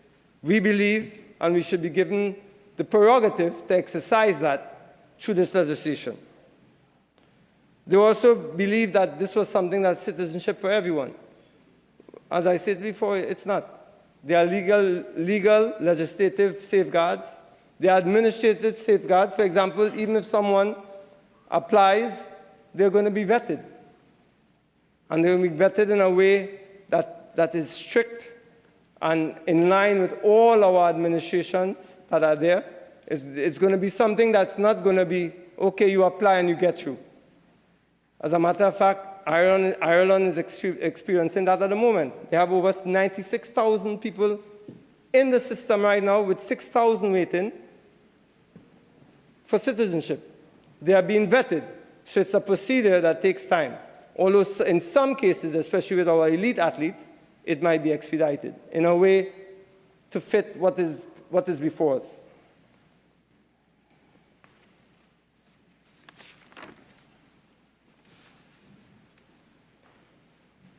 Honorable members, this bill is about opportunity.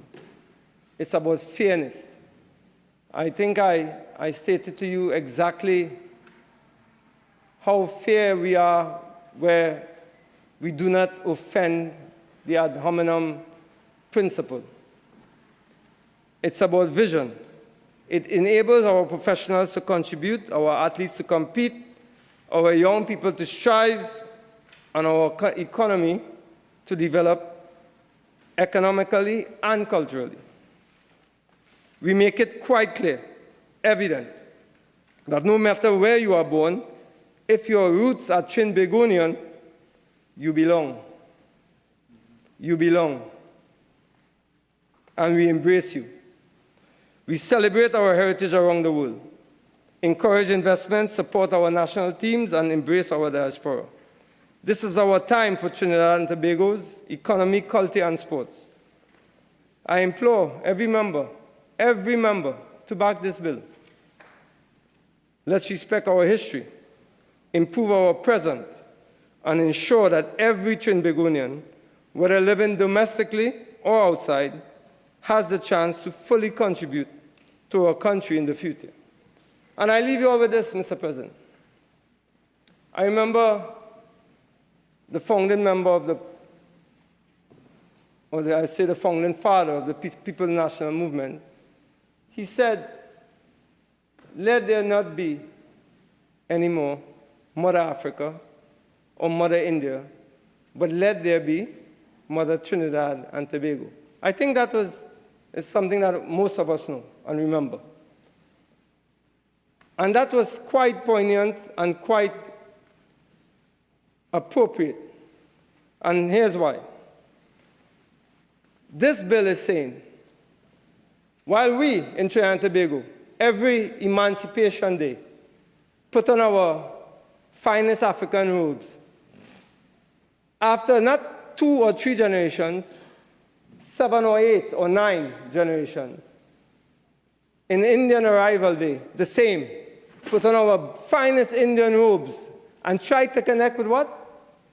Our motherland in India, our motherland in Africa. After 6, 7 generations removed. What this bill is saying to our diaspora, do not look to Mother Africa or Mother India. Look to Mother Trinidad and Tobago. And I think that's something that we missed.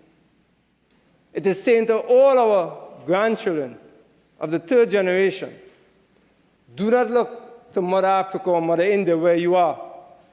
Look to Mother Trinidad and Tobago, where we need to go forward as one people. As famously said, no Mother Africa, no Mother India. Let this bill represent Mother Trinidad and Tobago. Mr. President, I beg to move.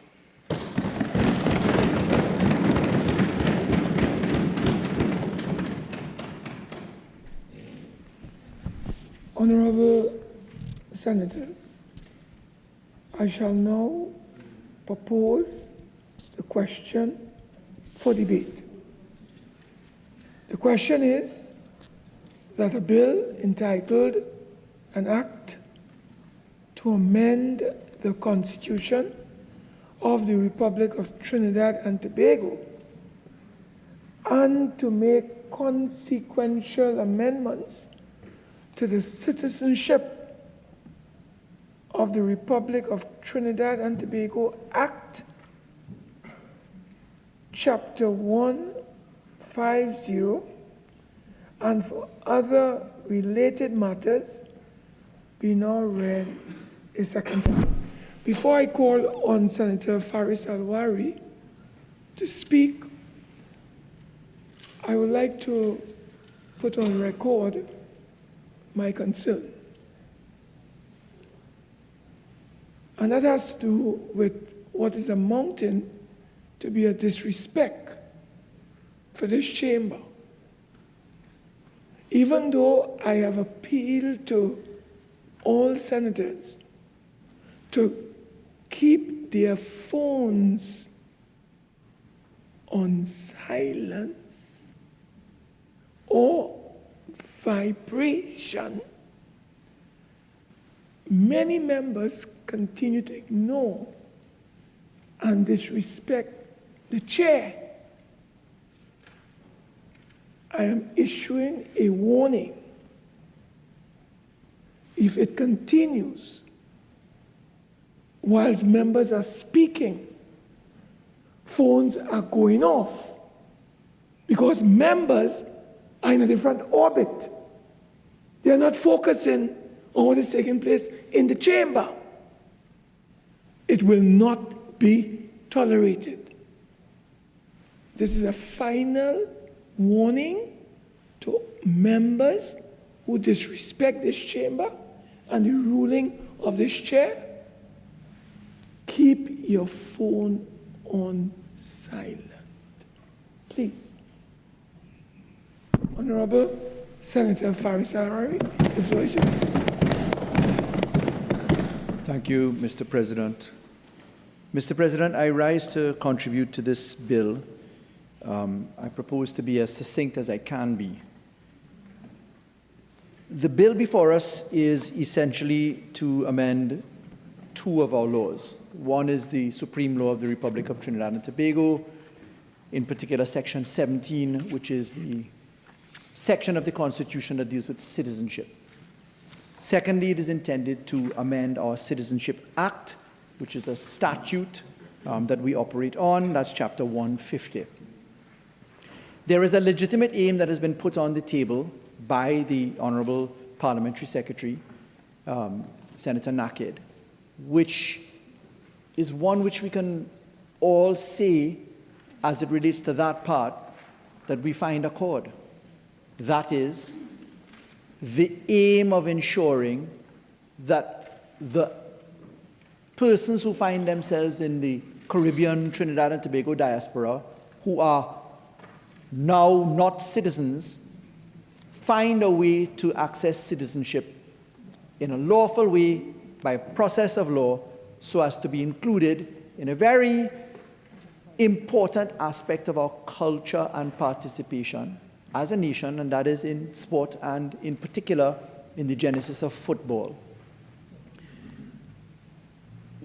The aim has been admittedly widened by the Honourable Senator Nakhid's reference to the instructions from the Honourable Prime Minister. That's part of his discussion.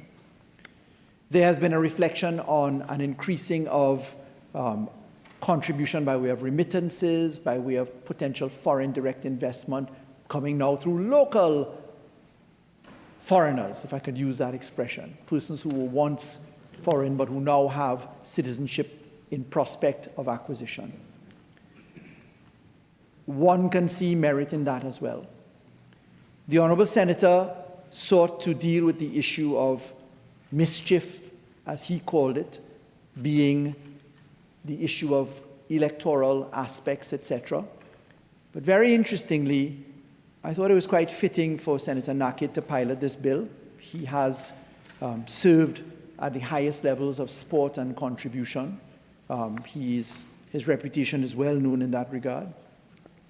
But very interestingly, he reflected upon his lineage from Lebanon.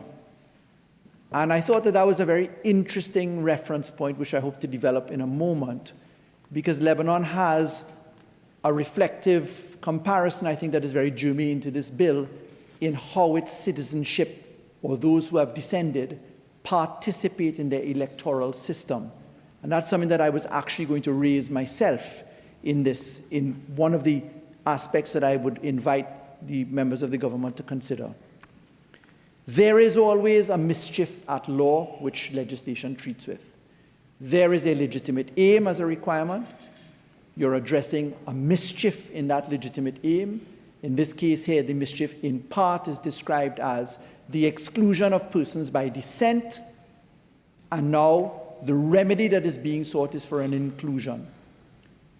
By way of proportionality, you make sure that the law doesn't go much further than it should to address the mischief, and that it is generally proportionate in the circumstances. Our legislation and purpose, if you look to the Constitution, is quite interesting. We're just looking straight to the Constitution at section 17. And the Constitution of the Republic of Trinidad and Tobago says very plainly that we, in section 17, want to now include grandparent. So the supreme law of the land, section 17, can be amended by way of a simple act of Parliament.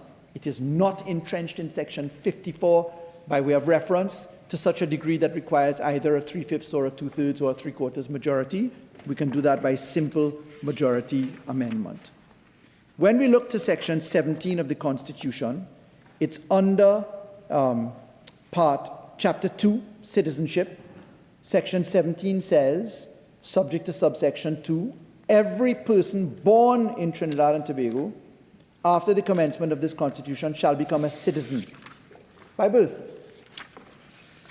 It goes on in subparagraph 3 to say, a person born outside of Trinidad and Tobago after the commencement of the Constitution shall become a citizen of Trinidad and Tobago at the date of his birth, if at that date either of his parents is or was, but for the parent's death, a citizen of Trinidad and Tobago, otherwise than by descent.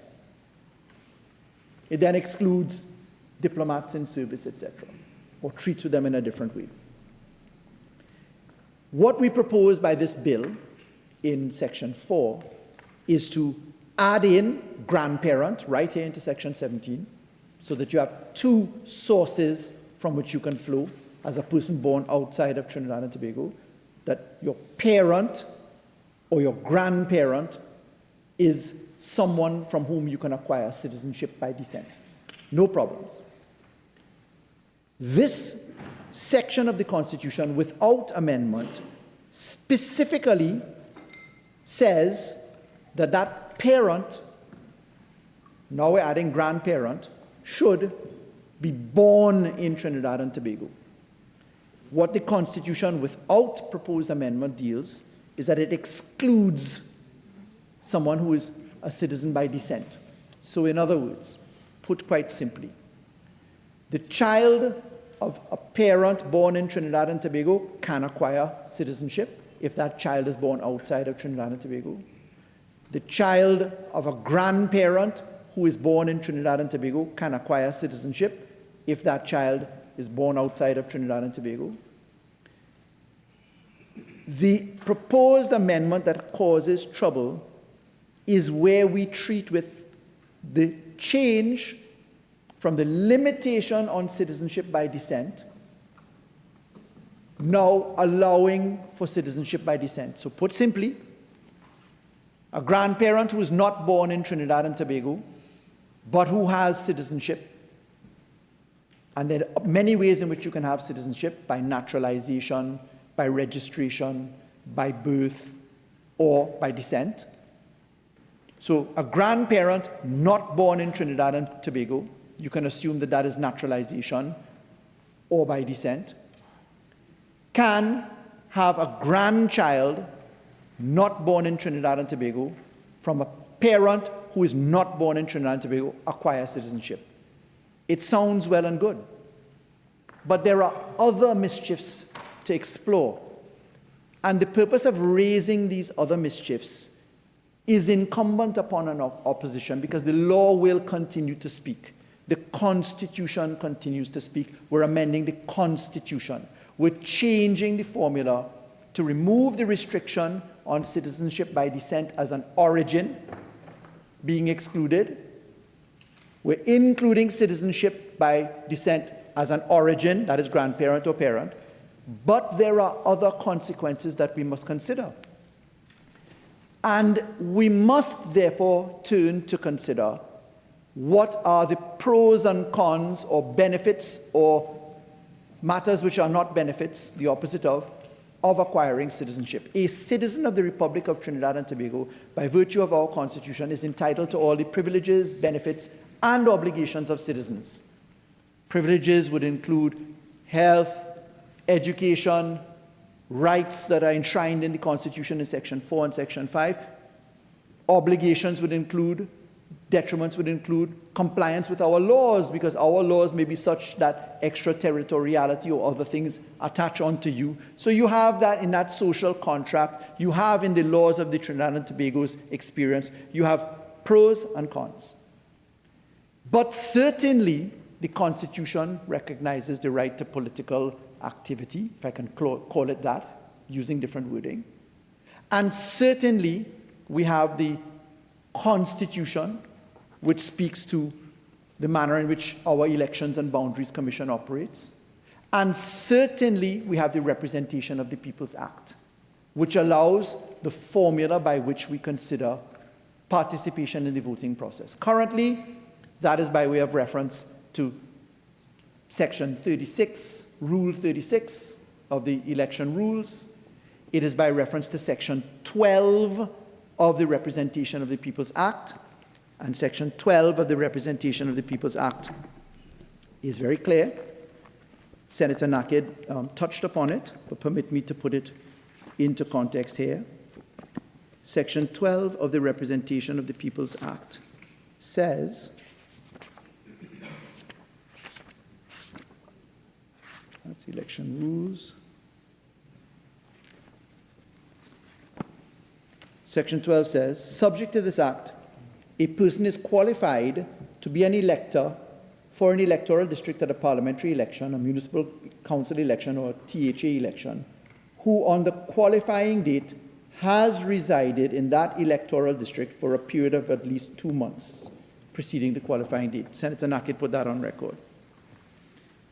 My inquiries of the EBC demonstrate that, notwithstanding that provision, if there is a period of registration afoot and you are at the point of registering, you have obtained your citizenship, you have your passport, if that happens and you present yourself during a period of electoral registration, you will go on to the list of electors. Whether you will be disqualified after the investigation because of the 2-month inspection period is a different matter. There is still that opportunity. So Senator Nakhid was correct that there are rules and regulations that treat with this in part. But, Mr. President, we are acutely aware that the law in continuing to speak is headed, as other Commonwealth territories have it, and non-Commonwealth, where citizens who are abroad are entitled to vote. And ostensibly, in anticipating where the law is going to go for electoral processes, it is incumbent upon us to at least explore what will happen with this law continuing to speak when the right to vote can be exercised from abroad. That's why I found the interesting reflection on Lebanon. In Lebanon, you have an interesting situation where a largely Muslim country in some senses, depending upon where you go, has a fair reflection of a Christian participation, because persons who live outside of Lebanon can register their citizenship and actually vote from abroad. We are digitizing the elections and boundaries process as a nation, and, for example, most people in this country are not aware that persons who are in jail in remand vote during the elections. I can tell you as a matter of fact, remandees for serious crimes voted in the last election. Most people will be surprised to hear that. But because the law continues to speak, and because we are getting to the position where Trinidad and Tobago will inevitably at some point in the future be considering whether citizens from abroad who live abroad would be entitled to vote, it is not beyond reflection for us to consider the impact of opening the doorway to citizenship by removing the prohibition, which would have kept it narrower, where citizens by descent, as a grandparent or in particular, are not required to be born in the jurisdiction. The second mischief which we must consider is a very real one, and that is in the context of foreign terrorist fighters. People who are stateless presently, but whose lineage can be traced back to a particular jurisdiction. I can tell you that I have personally, in another capacity, dealt with issues of courts abroad making inquiries of Trinidad and Tobago on our position in relation to children of foreign terrorist fighters and how they acquire citizenship or return to Trinidad and Tobago. That puts us in a conundrum as we treat with the international law, because the international law is split between jus sanguini, law of the blood, jus soli, place of birth, the law of birth, and then it is complicated by two other aspects of reflection of law, and that is the law of renvoi and double renvoi. Bottom line means courts abroad sometimes apply the law of Trinidad and Tobago by way of example in their courts, or double it, meaning there's a complicated way of working it out. So there's another issue under the Anti-Terrorism Act that I must flag. There is a third issue, and that is, Mr. President, when we get down to the consequences of Trinidad and Tobago's numerical position. It was a very interesting contribution which I saw on television coming from the Honourable Prime Minister, reflecting upon Trinidad and Tobago's status being fairly in line with Ireland when you look to the number of people in the diaspora who live outside of Trinidad and Tobago in the ratio that is resultant. Trinidad and Tobago, according to the Honourable Prime Minister's contribution, was that for every 4 people in Trinidad and Tobago, 1 of us with Trinidadian roots lives abroad. That therefore drives home the first issue for consideration under the Representation of the People's Act, and where the law will continue to. I accept that perhaps today it's not an issue, but when we're passing this law without conditionality, it can become an issue. Now, I heard Senator Nakhid raise an interesting point, that the Honourable Attorney General, according to him, has advised that the law could not be adjusted such as to just select people for the purposes of athletics. He called it ad hominem. I think perhaps he meant to say it would be discriminatory, because people in similar circumstances ought to be treated similarly. And therefore, you'd probably come down to that. But I understand the gist of what he was saying, that one could not seem to pass a law which could be discriminatory in nature. We saw that in the CCJ, in the Amery case, and how those things went, etc., in certain aspects. But I want to point out something in the second limb, which is the Citizenship Act.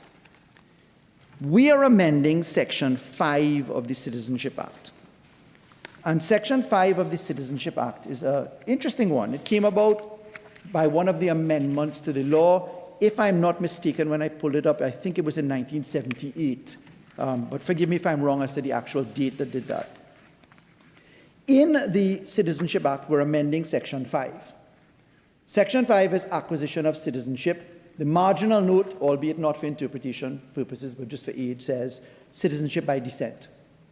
Stick a pin. We're amending that. We're adding in grandfather, grandparents, and we're saying that we're removing the limitation on not allowing persons by way of descent. But let's go to Section 8. Section 8 of the Citizenship Act. The minister may cause the minor child born outside of Trinidad and Tobago of a citizen of Trinidad and Tobago to be registered as a citizen upon receipt of the prescribed application made by the responsible parent or the guardian of such child. Special circumstances in subsection 2 may be prescribed, may cause any minor to be registered as a citizen of Trinidad and Tobago. Subsection 3. A person who becomes a citizen of Trinidad and Tobago by virtue of this section shall cease to be a citizen of Trinidad and Tobago 1 year after attaining full age unless he has taken the oath of allegiance.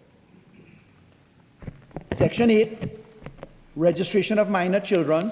So this is minor children. This is someone who's a citizen by descent. It says citizen of Trinidad and Tobago. It doesn't necessarily say what type of citizenship. Was it by registration? Was it by naturalization? Was it by descent? But up comes Section 5. Section 5 deals with citizenship by descent. In the amendment that we propose, we're removing the mischief as amended in the House, of the loss of citizenship, where originally in Section 5(1)(b), after you get your grant of citizenship, upon receipt of the prescribed application by the responsible parent of the guardian, such child before the child attains full age. So you can get citizenship by descent if your parent or the person who has responsibility applies before you're an adult. By the child only, as it's unamended, if the child applies 1 year upon becoming an adult. 18 years old in Trinidad and Tobago. In other jurisdictions it may be different. It's pegged that way. The amendments in the House propose to remove that limitation. If we're being consistent, we ought to remove the limitation in Section 8 as well, where the loss of citizenship happens. But if we are to treat with citizenship by descent in Section 5, and to make sense of amendments, then you can't fail to make amendments to the regulations. Now, I accept that the regulations can be done by way of negative resolution, but the regulations are right before us. When we look to the regulations, it says that for Section 5, you have to effectively be bound by Form 1. Form 1 in the first schedule is, and I read, Citizenship of the Republic of Trinidad and Tobago Act, application for certificate of citizenship under Section 5(1) of the Act. Applicants are requested to submit, etc. Full name, date, address, nationality, father's name, father's address. No reflections yet. Perhaps the Honourable Attorney General will do it by way of amendments to the regulations after, but the opportunity presents itself today to amend the forms, because the forms need to include now grandparents, etc. But what I'm raising, if I go back to the issue between Section 8 of the Citizenship Act and Section 5 of the Citizenship Act, is that there appears to be a conflict. There is also an equal conflict in Section 11 of the Act. Section 11 deals with dual citizenship. Section 11(1), subject to this Act, a citizen of Trinidad and Tobago shall cease to be such a citizen if he acquires the citizenship of another country by voluntary act other than marriage. But later, Section 2D, a citizen of Trinidad and Tobago by birth or by descent who acquires citizenship of another country shall not lose his citizenship by reason only of such acquisition. Respectfully, it doesn't make sense. It's been the law for a long while. It's the first time I've looked at it, so I confess that I had not seen it before. I think it is in need of surgery and for clarification.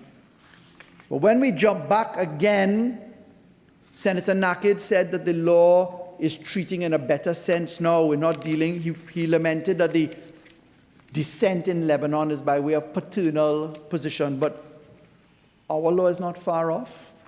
If you looked at the definition of a responsible person in the Citizenship Act, a responsible person is a responsible parent, which finds itself in Section 5 and Section 8.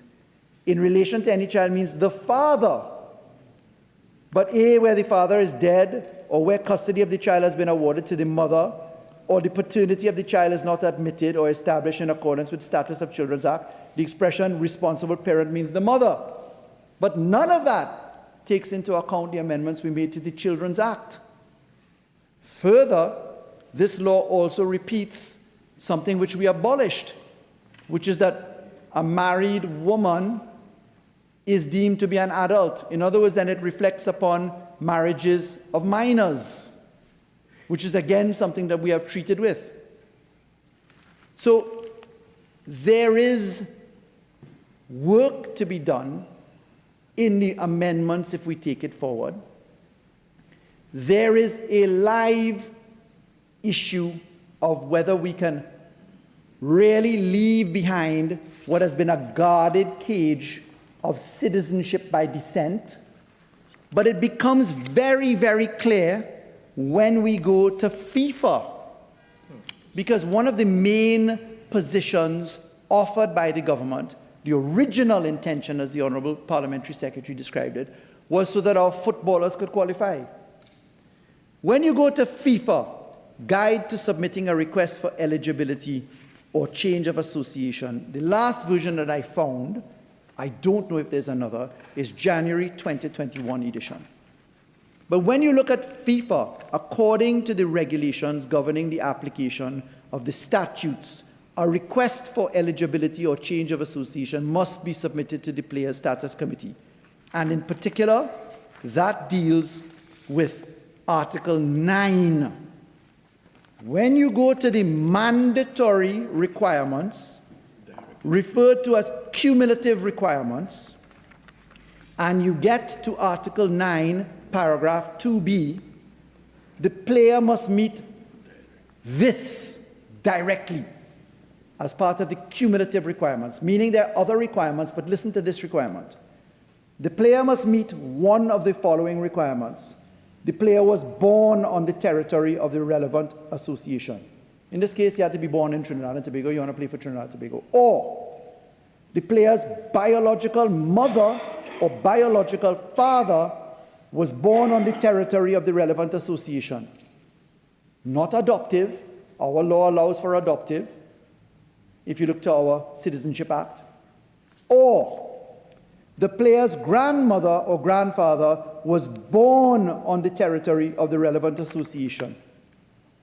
Or the player began living on the territory or the relevant association before the age of 10 and has lived in the territory for at least 3 years. Or the player began living on the territory of the relevant association between the age of 10 and 18, has lived on the territory for at least 5 years, can demonstrate that the move to the territory was not for purposes of participating for his representative team. Or the player began living on the territory of the relevant association from the age of 18 and has lived on the said territory at least 5 years. FIFA does not allow the citizenship by descent with a root to the grandparent.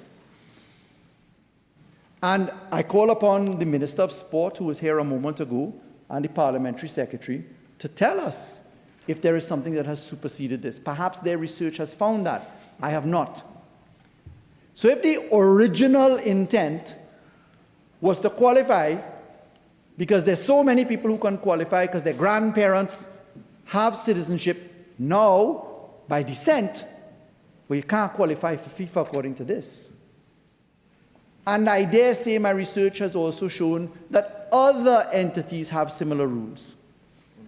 That's also found in Article 9, paragraph 2d, again, where the same positions of grandparent being born, parent being born, and the person having moved, etc., is a mandatory requirement, cumulative to other requirements.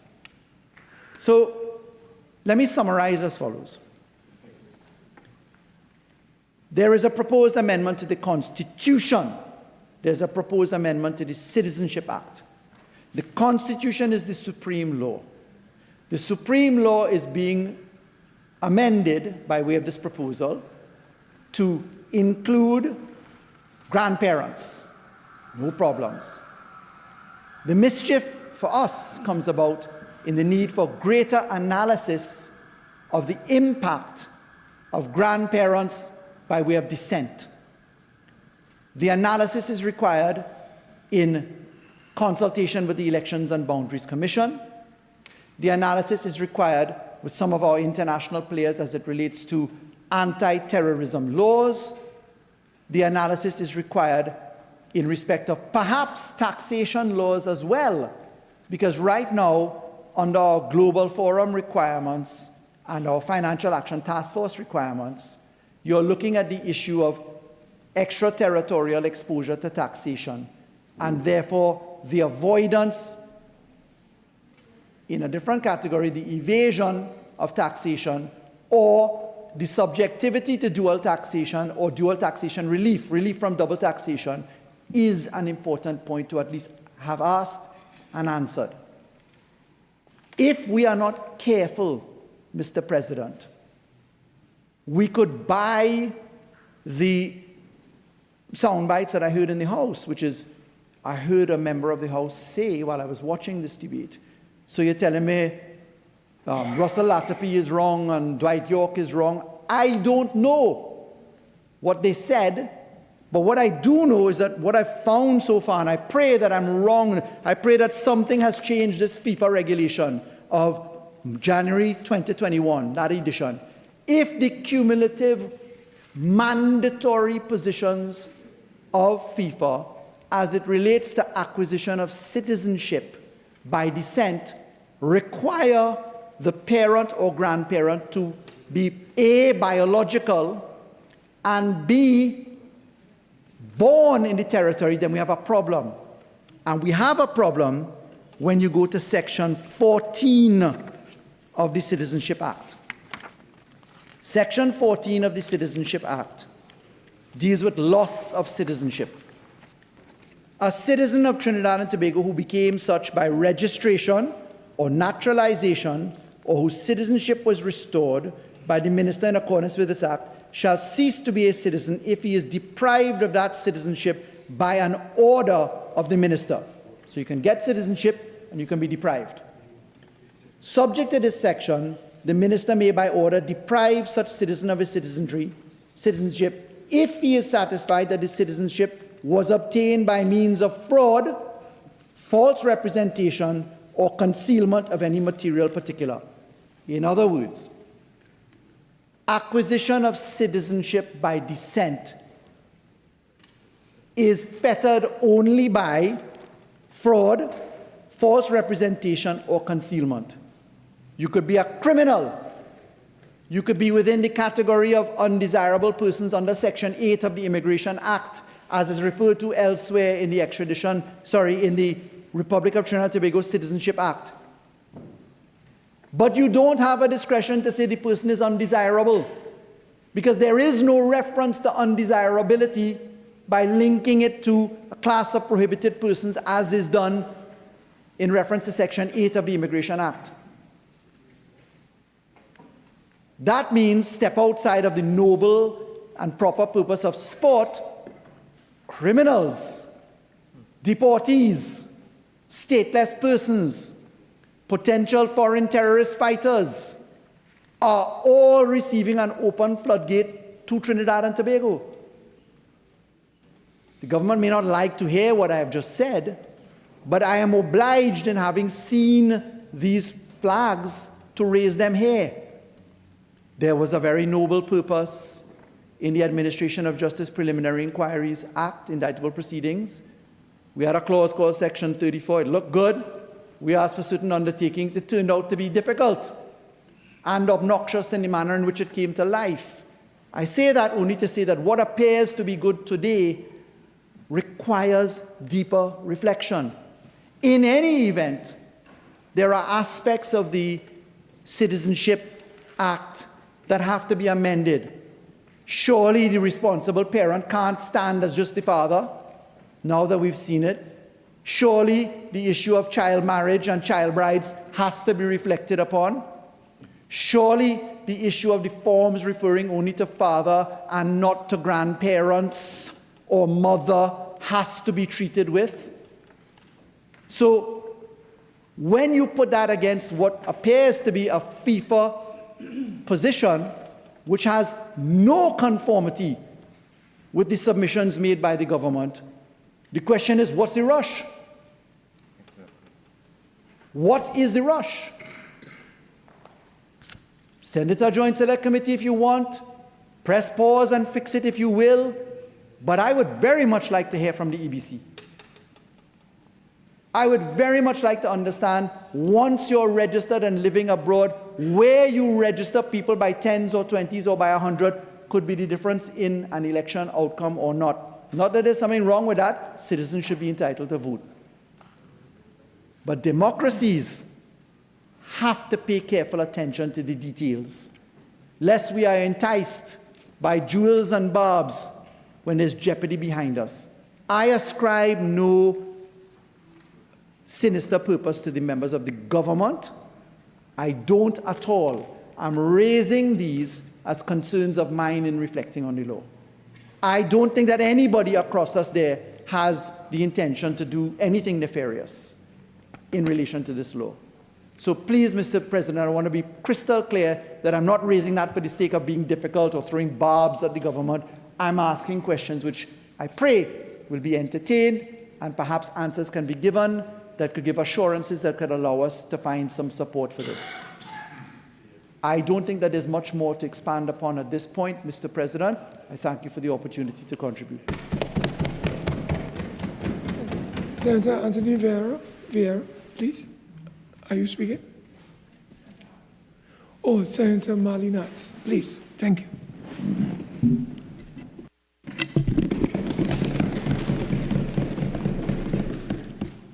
Thank you, Mr. President.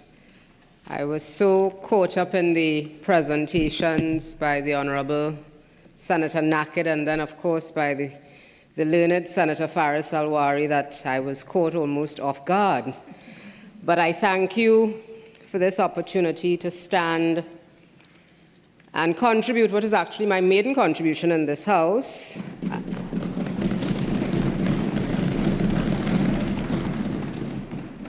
And I rise to contribute to this bill neither as a constitutional nor legal expert, but primarily as someone with an avid interest in our country's social and economic coherence, and also as someone who very proudly considers myself to be a Trini to the bone, if the House would pardon me using the local expression.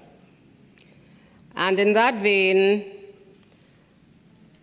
I am someone who is extremely committed to ensuring that there is policy alignment that benefits every citizen.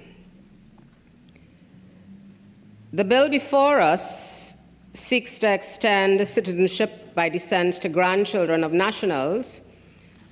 While I am not a constitutional expert, as I've indicated, I think that the amendments appear brief, but to my mind, the implications are far-reaching. When we amend our supreme law, we must do so not for expedience, not for one event, not even for one sector, but for the enduring national interest.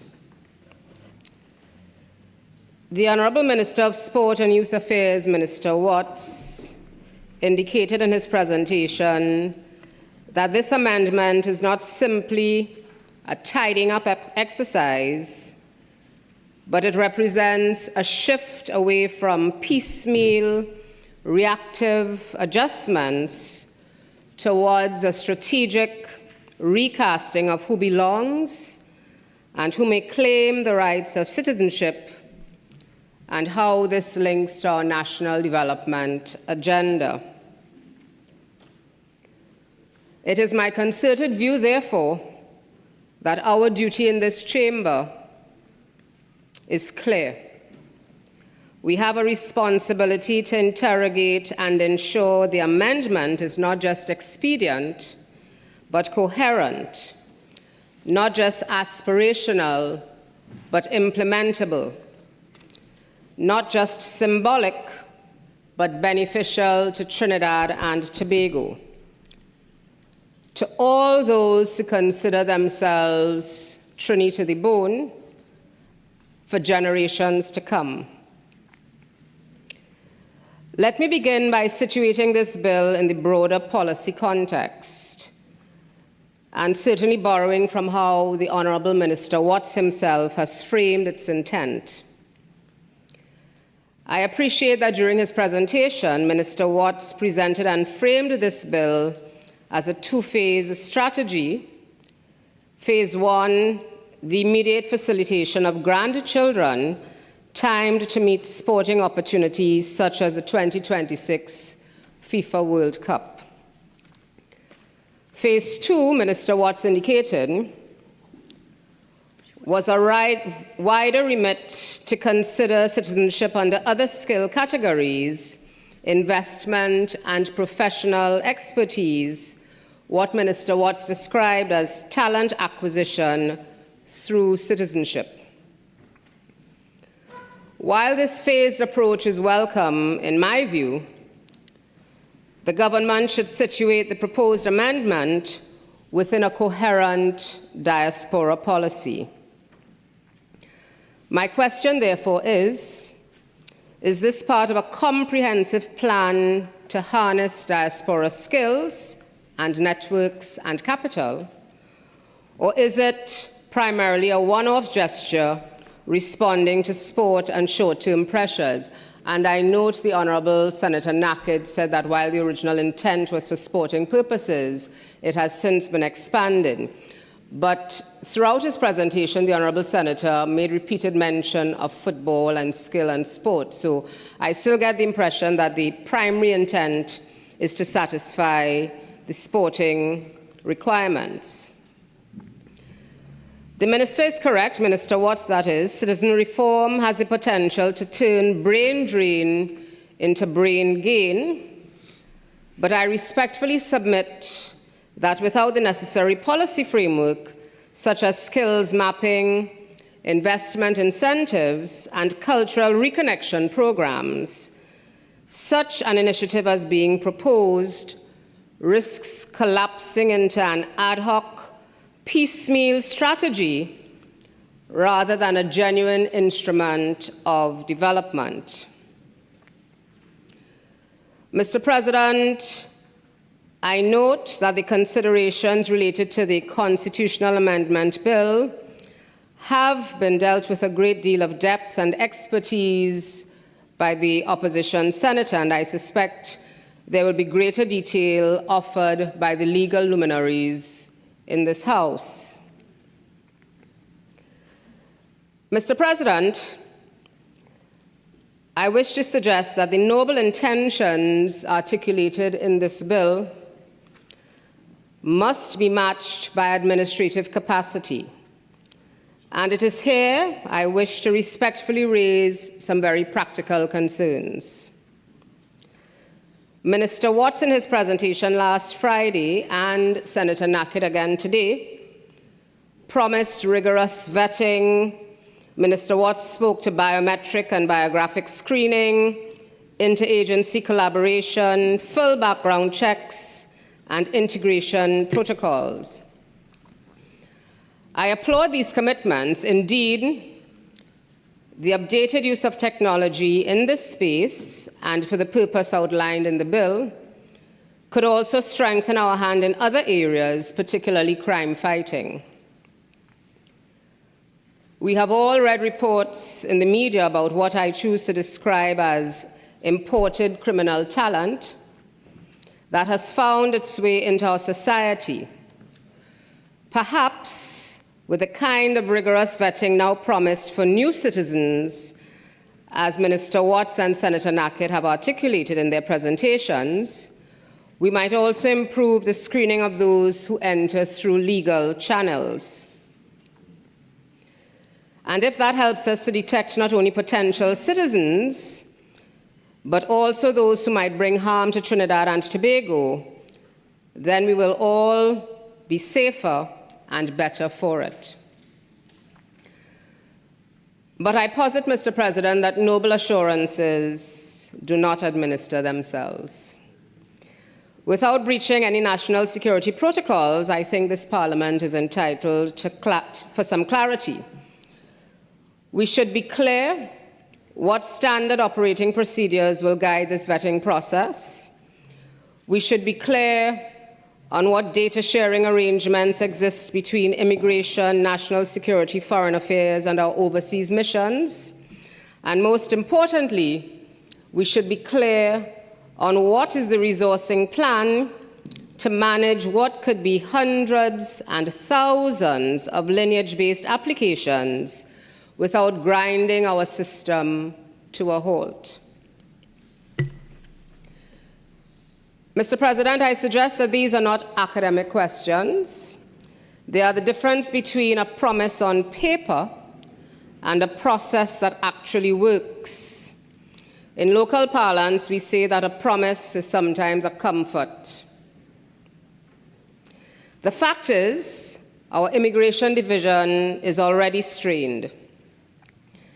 Citizenship by descent through a parent is manageable, but proving lineage through a grandparent requires multiple generations of records, documents not always easy to obtain or authenticate, especially from jurisdictions that may have weak systems. If the administrative machinery falters, the noble intent as articulated in this bill may quickly turn into public frustration and national embarrassment. I now wish to turn to the economic case presented by Minister Watts and also by Senator Nakhid. The economic case is ambitious in its promise, but one which requires careful scrutiny. I was pleased to hear both the Minister and Senator Nakhid advance an impressive economic case. They both noted that remittances to Trinidad and Tobago have been in the tune of, whether you take $100 million or $329 million, whichever figure you choose to adopt, but they have been significant compared to remittance flows to other jurisdictions in the Caribbean. The Minister and the Senator suggested that by extending citizenship to grandchildren, these remittance flows could double or triple, perhaps adding an additional $200 million annually, and the broader diaspora contribution could exceed $500 million. As an economist, and particularly someone au courant with the foreign exchange challenges we're facing in Trinidad and Tobago, I think it is important that we place these projections in the wider macroeconomic context. Trinidad and Tobago, as we all know, faces persistent foreign exchange shortages, with the private sector often struggling to access foreign exchange for imports and investment. If this amendment does in fact generate inflows of remittances and diaspora capital, then the real question is, how will these flows be captured, channeled, and recorded in our external accounts? Will they strengthen our reserves and balance of payments, or will they bypass the formal system and continue to leak through informal channels? At a time when we need the money, we need the foreign exchange, such inflows would certainly be music to the ears of the Honorable Minister of Finance, especially if these inflows are in US dollars. These are attractive projections. However, not to rain on the parade in terms of this bill that is presented, I wish to ask, what were the assumptions made in terms of arriving at the increased inflows of foreign exchange should we engage the diaspora? I think we also should consider the age profiles. Some claimants may be young professionals, students, or athletes, adding dynamism and bringing much-needed skills. Other claimants may not be of that age cohort, and they may require different kinds of access in Trinidad and Tobago, should they decide to claim citizenship, things such as access to healthcare or housing. Our fiscal and institutional systems must be ready for this dual demand. Without rigorous modeling, we risk legislating on hope rather than on evidence. Linked to this economic argument, Mr. President, is the question of skills and manpower planning. As I mentioned earlier, Minister Watts in his presentation last Friday has rightly described this as an opportunity to transform brain drain into brain gain. He cited doctors, engineers, entrepreneurs, and academics as potential beneficiaries. But skills integration requires more than an open constitutional door. I suggest that skills integration requires at least a 3 to 5 year manpower plan.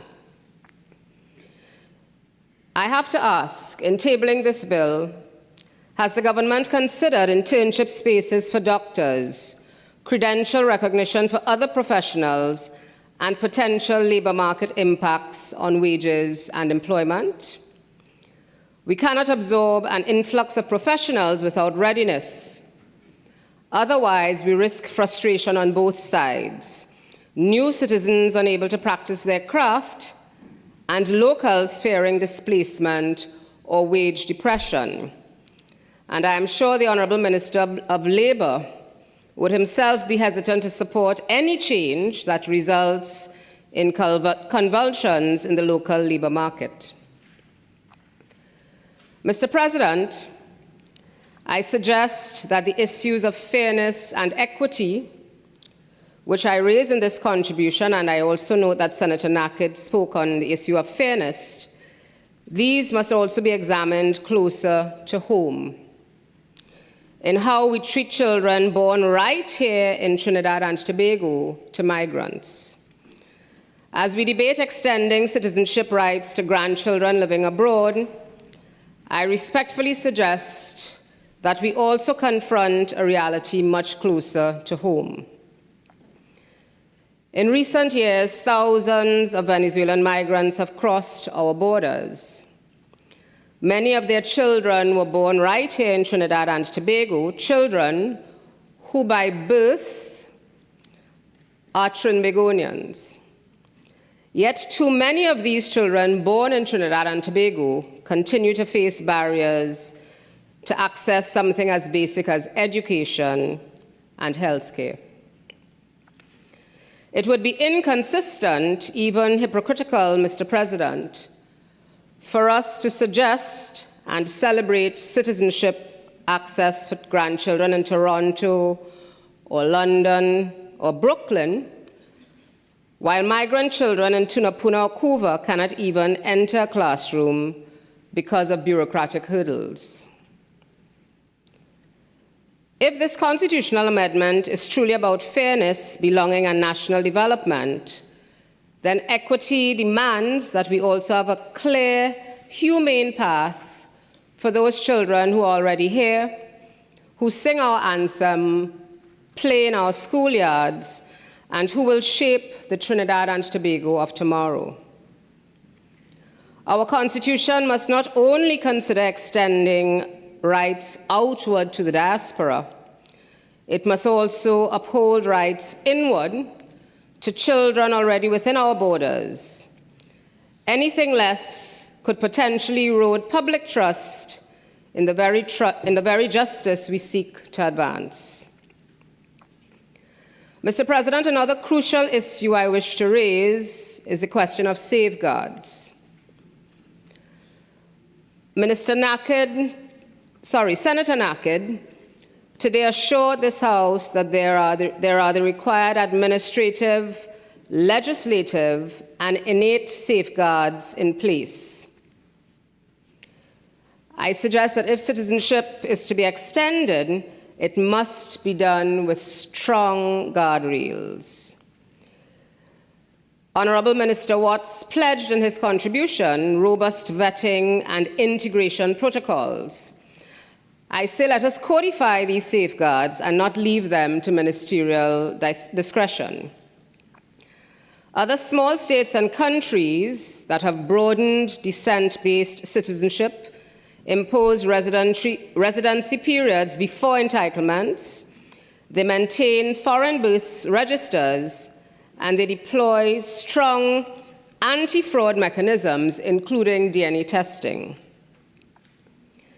Mr. President, if we in Trinidad and Tobago are to extend citizenship by descent, we must do so with the same strength of safeguards used in other jurisdictions, if not stronger. Trinidad and Tobago cannot afford to take a softer approach, particularly since, as mentioned by Senator Nakhid repeatedly, we are a small island developing state with significant social and economic vulnerabilities. We can ill afford to have any shocks to our system that may inadvertently occur as a result of this bill. The regulations should set out those protections early. For example, new citizens could have phased access to certain state benefits, so there is time for proper reintegration or integration. A central register of all lineage-based applications should be maintained so records can be verified and checked in the future. And citizens must have the assurance of clear and published processing timelines so that applications do not languish for years in a bureaucratic backlog. Other countries have already set standards in this area, and the examples cited by Senator Nakhid include Ireland, India, etc. I suggest that these are not additional layers of red tape, but rather they are the very tools that would ensure fairness, transparency, and public trust in the system. Let me address what seems to be the driving urgency behind this bill, our national sporting ambitions. In his presentation last Friday, Minister Watts laid bare the urgency the government attaches to this bill.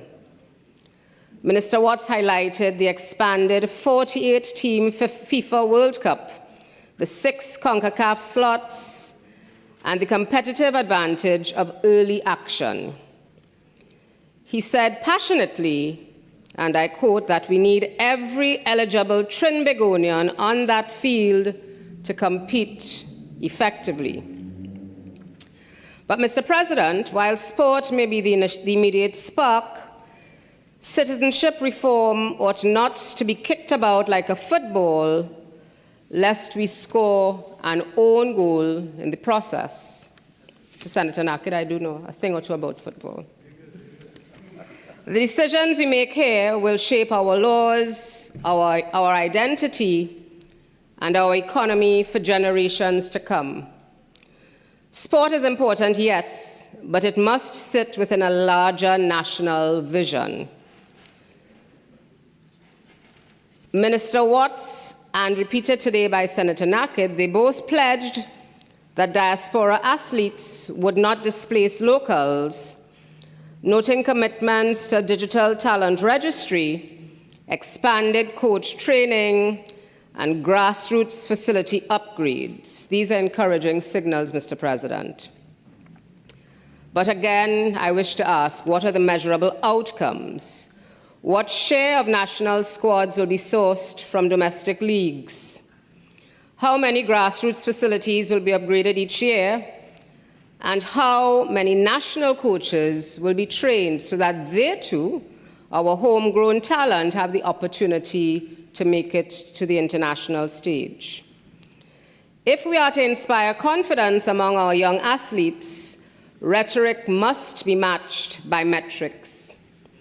Otherwise, the risk remains that foreign recruitment eclipses rather than complements local talent. In my considered view, the smarter path is not an either-or. What we require is a holistic strategy, structured diaspora engagement alongside sustained investments in our local pipelines, our youth leagues, our community clubs, coach education, and sport science. That is how we ensure our sporting success is not imported, but cultivated and sustained so that citizenship reform strengthens rather than sidelines the development of our own homegrown talent. A final practical matter that I think we ought not to overlook are the global migration dynamics, particularly deportations from larger states. With intensified deportations from the United States and elsewhere, grandchildren who qualify could arrive in significant numbers. The question is not whether they have the right. Based on this amendment, they will, by law, but the question is whether we are ready. Do our schools have the capacity? Do our clinics have staff? And do our housing markets have space to accommodate them? Readiness should not be an afterthought, Mr. President, but it should be central to our deliberations. Mr. President, I am not opposed to this bill per se. I recognize its potential to deepen the bond with the diaspora. I recognize its potential to attract skills and investment. And I recognize, certainly, its potential to strengthen our sporting and cultural footprint. But aspiration is not architecture. Our responsibility in this Parliament is to convert vision into law that is precise, administratively sound, fiscally responsible, and socially equitable. And that, to my mind, Mr. President, includes presenting and testing the economic models that underpin this reform, because it is not simply about citizenship, it is about the economic and social implications. It requires us to set out a manpower plan to integrate skills and talent, because the Senator Nakhid and Minister Watts both indicated that it's not simply about sporting events, it's about brain gain. So we need to have a manpower plan on how we will integrate this additional skill and talent. It is about providing assurances that the promised vetting safeguards are in place and they should be enshrined into law. And it is about tracking the real impacts and potential outcomes of sport development, not simply in terms of what we think we can accomplish. For me, as an economist, the true measure of this reform will not be in how many new passports are issued, but whether it strengthens the stability, the fairness, and resilience of our society. If citizenship by descent becomes a tool for national development, capturing remittances, attracting and integrating skills, and reinforcing social cohesion, then this amendment would have achieved its purpose. But we must be clear that there are the safeguards and the measures in place for us to measure the impact. I therefore end this contribution by urging, let us extend citizenship wisely so that all who feel a connection to Trinidad and Tobago, both here and abroad, may stand side by side to build a stronger, better, resilient Trinidad and Tobago for the benefit of all. And by so doing, we can ensure that every creed and race can indeed find its appropriate place in our country. Mr. President, I thank you. Yes. Thank you very much, Senator Dr. Marlene. And on behalf of all our senators, we'd like to extend to you heartfelt, warmest congratulations on your maiden contribution.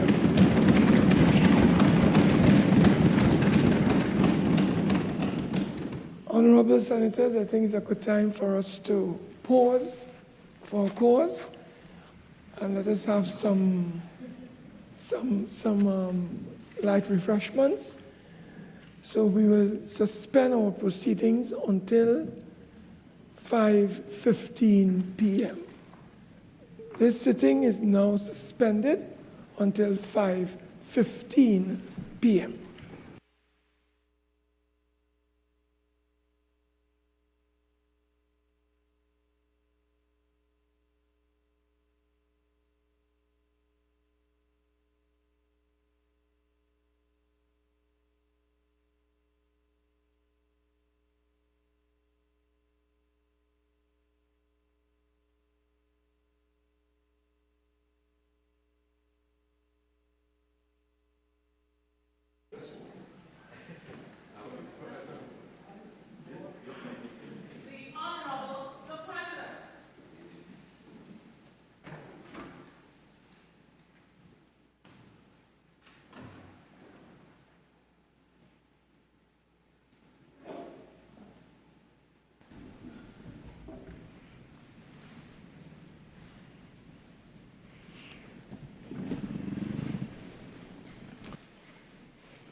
Can you?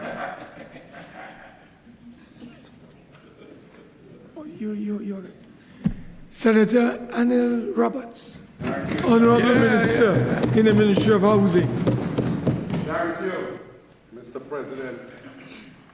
I see that my colleague, Senator Al-Rawi, is not here as yet. I wish he was here, because I contribute to the Constitution Amendment Bill 2025, I wanted to deal with one or two points that he made. I must say that it was not one of his best contributions I've ever heard, but I forgive him because he might be a little bit distracted with Nelson Gate, CPEP Gate, Rental Gate, so I forgive the Honorable Senator. First and foremost, the Honorable Senator started off by saying the bill, the amendments, brought a legitimate aim to enlarge the diaspora, all right? And we agree with that, but then he lost his way and concluded differently. But he said that Section 17, which this bill amends, he said that he was describing, Constitution and supreme law and so on. But he has to understand, and he must agree, that Section 17 is not supreme law, it's not the Constitution, it's not entrenched. Section 54 of the Constitution states which laws are entrenched rights. What we are debating here about Section 17 is not entrenched, and therefore it can be changed by a simple majority, and that's just one vote. Now, the supreme law can be amended by an ordinary legislation. And that was one of his favorite cases to quote. He quotes Surat, but today he forgot about that. He talked about Lebanon, but he could have easily included Guyana and the United States, for example. The Honorable Senator was talking about what could possibly happen in the future if at some point in time someone came to this parliament to allow people to vote who are outside of the country and so on. I don't know if he thought this was the Yesenia Gonzalez crystal ball legislation. We could only legislate for what is real, what is here, what is law. We can't legislate for what is his fantasy. We don't vote en masse like the USA. We don't vote for one man, one vote for our prime minister. We vote in constituencies. If someone is outside, it's against the law. They cannot vote. They have to, what would they do? Send a ballot from Brixton, and it will go where? They go Martin West? It will go Lauketat Alparo. It was a ludicrous argument, and I sat here and I was wondering what was going on with this former Attorney General, who admitted that he hadn't seen that piece of legislation, even though his government was discussing this, because he said that we are rushing and coming here fast and we should go before a joint select committee. But he was in the government, and his government with this timeline, with this legislation, that we are now taking the relay, we take the baton, we improve it, and we bring it here to the Senate and to the Parliament. But it began in March 2024. Last time I checked, he was a minister in the PNM government and a former Attorney General who were discussing this, the preliminary discussion between the Minister of Sport and Community Development and so on, and it continued throughout. You have March to September 2024.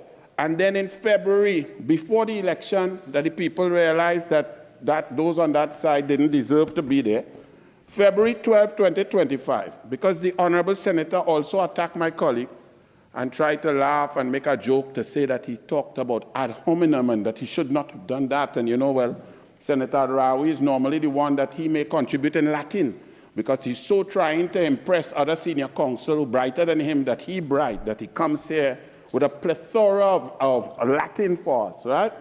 Well, he didn't read in February 12, 2025, the PNM government.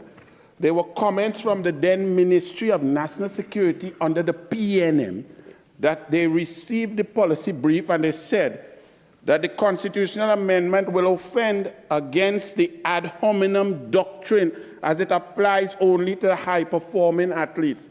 On April 4, 2025, election was 24 days away.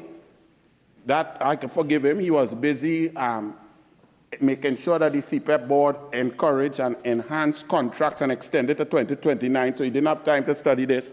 He was also ensuring that HDC hired some 2,300 workers for 2-month contracts. But in April 4, 2025, the comments of the Law Reform Commission were received. The comments were similar to that of the Minister of National Security that suggested amendment offends against the ad hominem principle and advised that the policy be amended. In comes a new government with an intelligent Attorney General, a legitimate senior counsel who got into law school quite easily based on his results without anybody having to beg and change the procedure.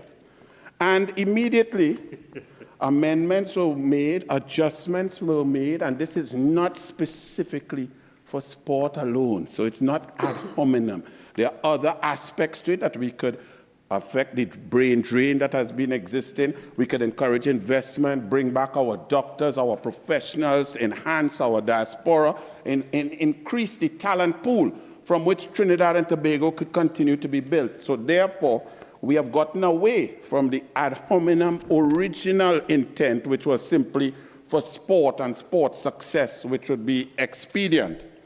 So moving right along, but I forgive the Honorable Senator. He even went on to research that criminals in remand is vote and so on. I was very sure. I didn't even know. He's right, I didn't know that, but I understand why he would research that, so that in the future elections, if he happened to be there, he will get to vote. Sport is a powerful thing.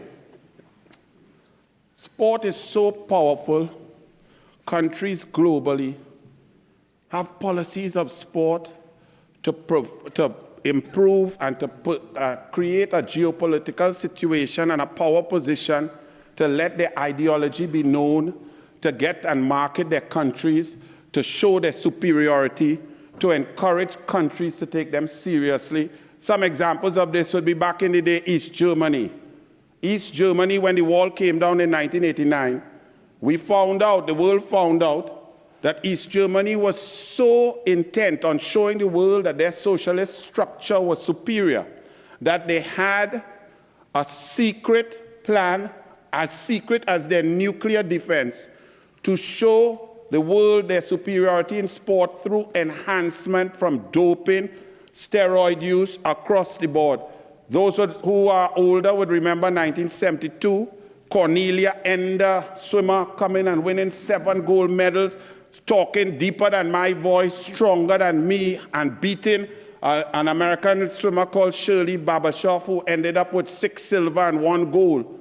When the truth came out, it was found that the German government at that time, the East German government, had a plan to identify talent, put coaches, inject steroids without the permission of the athletes, without the knowledge, in order to show the world that socialism was the way to go.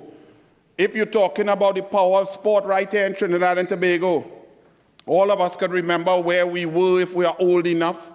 Some senators over there look too young to know. When Hazy Crawford got up with his lane 1 with his white and red socks in 1976 in Montreal, Canada, and he defeated the greatest field in 100 history, winning gold from lane 1 and beating Harvey Glantz, Don Quarry, the Russian champion Borsov. Trinidad and Tobago still celebrates that up to now.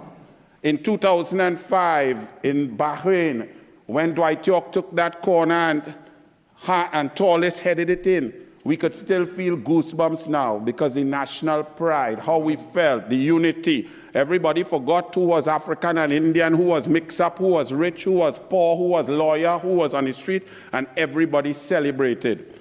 In 2009, Darren Ganga and his cricket team out there in India, the Champions League, playing for the Trinidad and Tobago Red Force before this CPL franchise thing came about. And Trinidad and Tobago with 1.2 billion people watching for 3 hours, won 6 games straight and just lost to New South Wales in the final. That is the power of sport. And what are the benefits of that? We could never quantify it. How much do you want to pay Darren Ganga and his team for that sort of advertisement. If you calculate it based on the average 30-second advertisement per X amount of thousand people viewing, you would see that for that 10 days, you would have owed Darren Ganga and his team millions, hundreds of millions of dollars. That's the value to the mind share. That's the value of the marketing of Trinidad and Tobago. That's the power of sport. So when we say that we are coming here, and this is not an amendment only to deal with sport, but I'm dealing with the sport aspect to show you that it's not just about football and qualifying for our World Cup now. It is about utilizing all of our talent pool across the board. Who will remember Lara in 1994 making 375? Then his record being broken by Matthew Hayden, and we're saying, boy, we'll never get that again. We had a world record. And 2004 came about in Antigua, and Brian Lara made 400 not out. For 2.5 days, the world was watching Brian Lara, and after they say Brian Lara, they say Trinidad and Tobago. You cannot pay for that sort of advertisement. You cannot market your country better than your national athletes, inspiring and showing the brilliance of your country. And it's very interesting, because on this side, we appreciate that. And when we have athletes, we hear some on those on that side would say, but why you give them so much?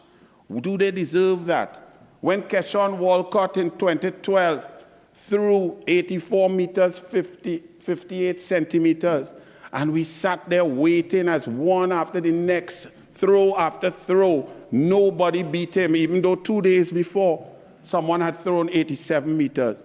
And when he won that gold medal, the country went up in pure celebration. But the entire world was watching that event for a period of over an hour and a half with Trinidad and Tobago emblazoned on his chest. Then some people said, while I was minister and we gave him and celebrated him with a HDC house, $1 million TT dollars, a national award. They said, why so much? That's too much. We could never pay these athletes for the value that they bring to us, not just for marketing, but when people see our country, they Google our country, they go and find out about the food, the culinary arts, the beaches, the flora, the fauna, the business opportunities, what is going on there, and you can't even tell the multiplier effects. So when we say that we want to increase our talent pool across the board, across the diaspora, we have been existing for nearly 3 generations now. There are thousands and thousands of citizens out there who we require to come home, to have that opportunity to build our nation, whether it be doctors, professors, artists, musicians. And these amendments will increase that pool so that we could continue to diversify the country, because already on that side, they're talking all of a sudden they know about deficit. Before, when they're on this side, they couldn't account to the Auditor General and they create phantom revenue, but now they're predicting deficit because they were unable to be creative. They were unable to take decisions to move us forward. Senator Attzs' brilliant maiden contribution. I hope when I'm finished that I can allay some of your fears, okay? The problem with our country is, let me deal with the first one, that you think maybe by increasing the talent pool, some of our local athletes or local people, local entrepreneurs will be disadvantaged. First and foremost, competition is great. Competition is what makes us better. We are not, as Trinbagonians, afraid of competition. We invite it. And we will rise to the occasion and improve our levels across the board domestically. And if we take sport as an example, we will improve at all levels because competition makes you do that. So, in the short term, it will seem that some of our athletes right now will be disadvantaged. But is that because they are not good? Or is that because the systems that have been allowed to wane or to dwindle under the PNM have created a situation that we go backward. The problem in Trinidad and Tobago is that the PNM is like a recurring rash. It always comes back. So when you have, for example, in sport, you had sport between 2010 and 2015, improvements and increase in funding, like the NPI vote. The Honorable Vishnu Dhanpaul, former Permanent Secretary in Ministry of Finance, will know that. The NPI vote is where you get money to invest in your athletes, in your coaches, in your programs, in your grassroots development that Senator Attzs was talking about. That had gone up by 2011 to 140 million. In comes the rush of the PNM, and it dropped back to 10 million. Therefore, that investment that was cut by 130 million for 9.5 years leads our athletes, our coaches, our management, our teams at a disadvantage. Therefore, while we were taking strides to move forward, to improve, to have grassroots levels where we would have competition for our national teams, by the cut in expenditure, the cut in investment, the cut in sport, we are now at a position that we are at a lower ebb than we were back in 2015 September. 2012 Olympics, we had the greatest number of athletes ever to qualify for the Olympics in 7 different sports. We had finalists, we had 10 finalists. We had 1 gold medal and 3 bronze medals. The PNM came in, and by 2016, only Keshawn Walcott, last in with the javelin that I gave him, squeezed out a bronze in 2016. By 2020, which is 2021 because of COVID, PNM, 0 medals, no finals. 2024, 1 final, no medals, because the investment was cut. So this government, while taking this decision to improve the talent pool, is also simultaneously going to return Trinidad and Tobago to the levels of sport investment, sport education, sport science, across the board.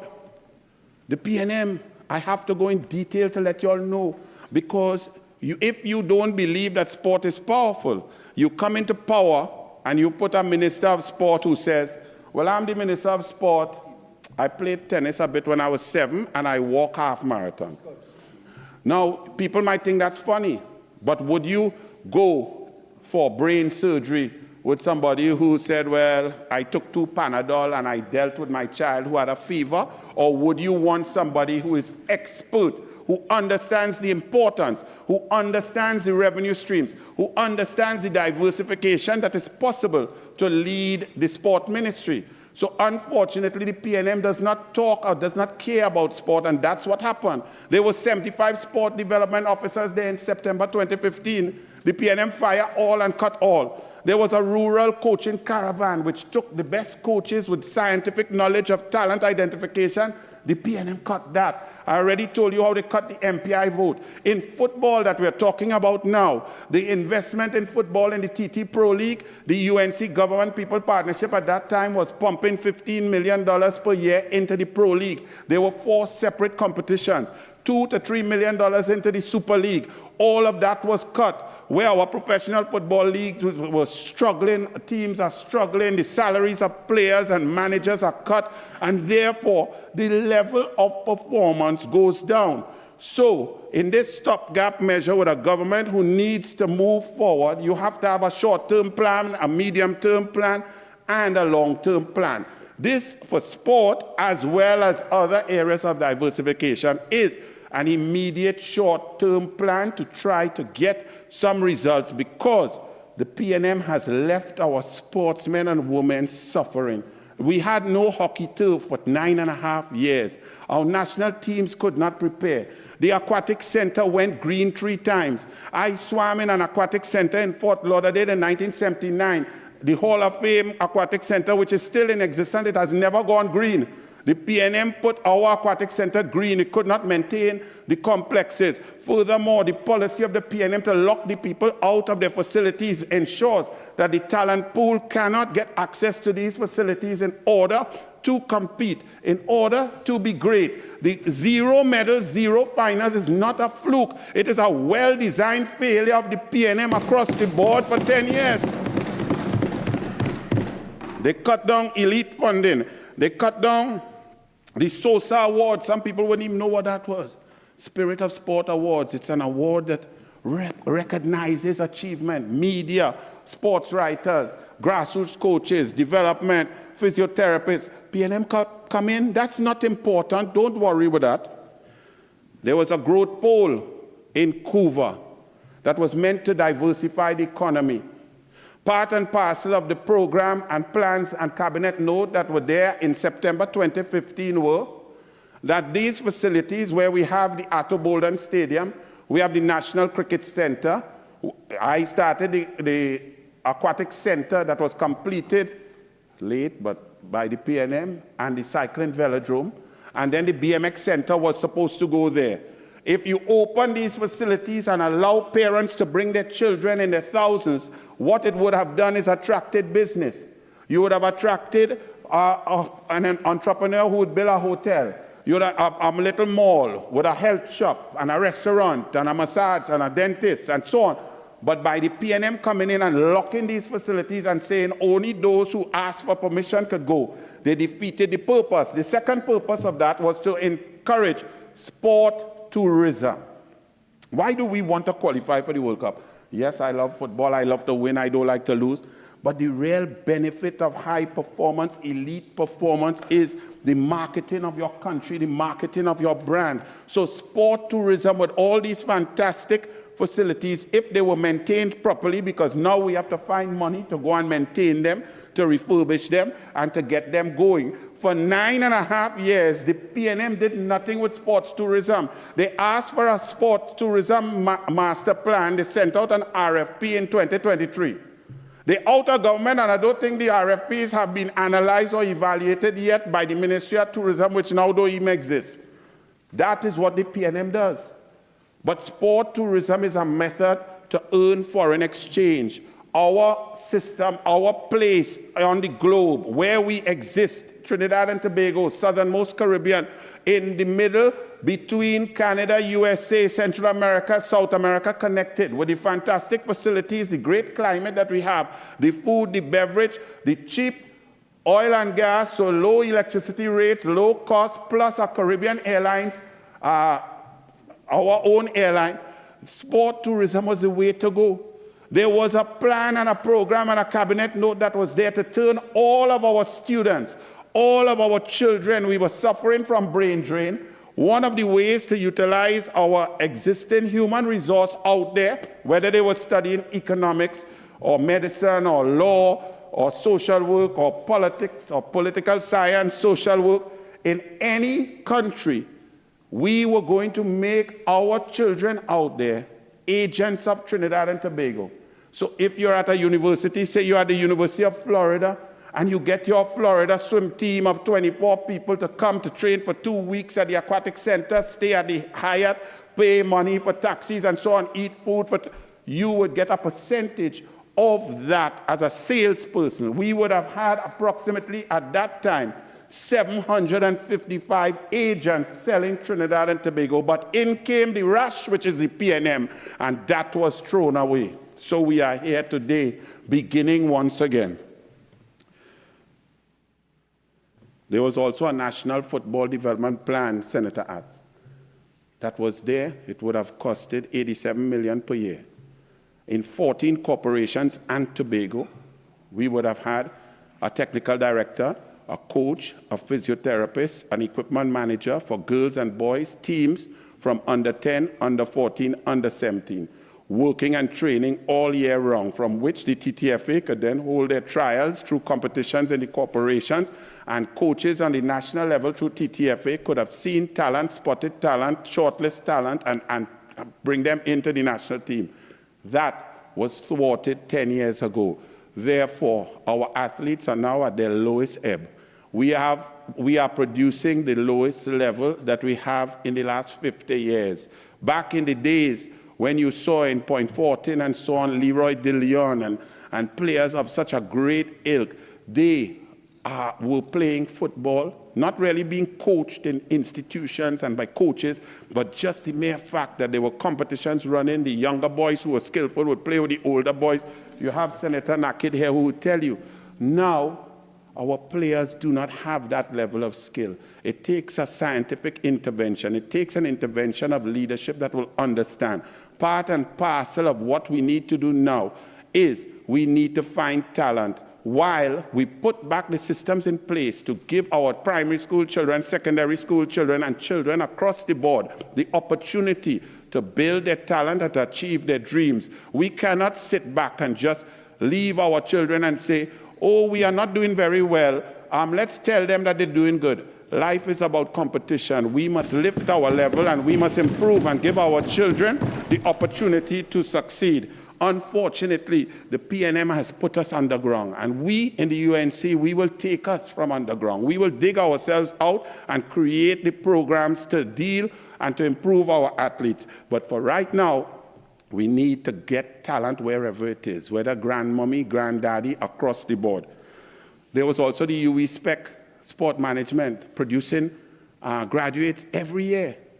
There was a plan and a cabinet note to link each one a year, would take a graduate from UE Spec and put them in the 49 sporting organizations to manage them so that they'll move away from nepotism and friendship and who to make who. Sport is the purest thing. Sport is a true meritocracy, and that's why the PNM can't understand it, because meritocracy means you're not afraid of competition. Meritocracy means you get the brightest of the bright across the board. You don't have an attorney general who didn't take mathematics, or you don't have an attorney general who couldn't get into law school. You take the best. You don't have a minister of finance who now did finance degree in 2024 after he crashed our economy. That is not how it operates. We on this side believe that you must be the best, and if you are the best, we're not afraid of you. We don't cower. We stand there and we try to improve our level so that we could be brighter also. There's a Trinidad and Tobago anti-doping legislation that I passed in 2013. Both houses, unanimously. PNM came in. We had a Commonwealth Games that they said was sport tourism. Sport tourism is not paying money to invite people to pay their bill and so on so that they can have a competition. Sport tourism is getting people to come here, fly here, use taxi here, stay here, eat doubles and drink coffee here, train and pay to use your facilities, and then go back.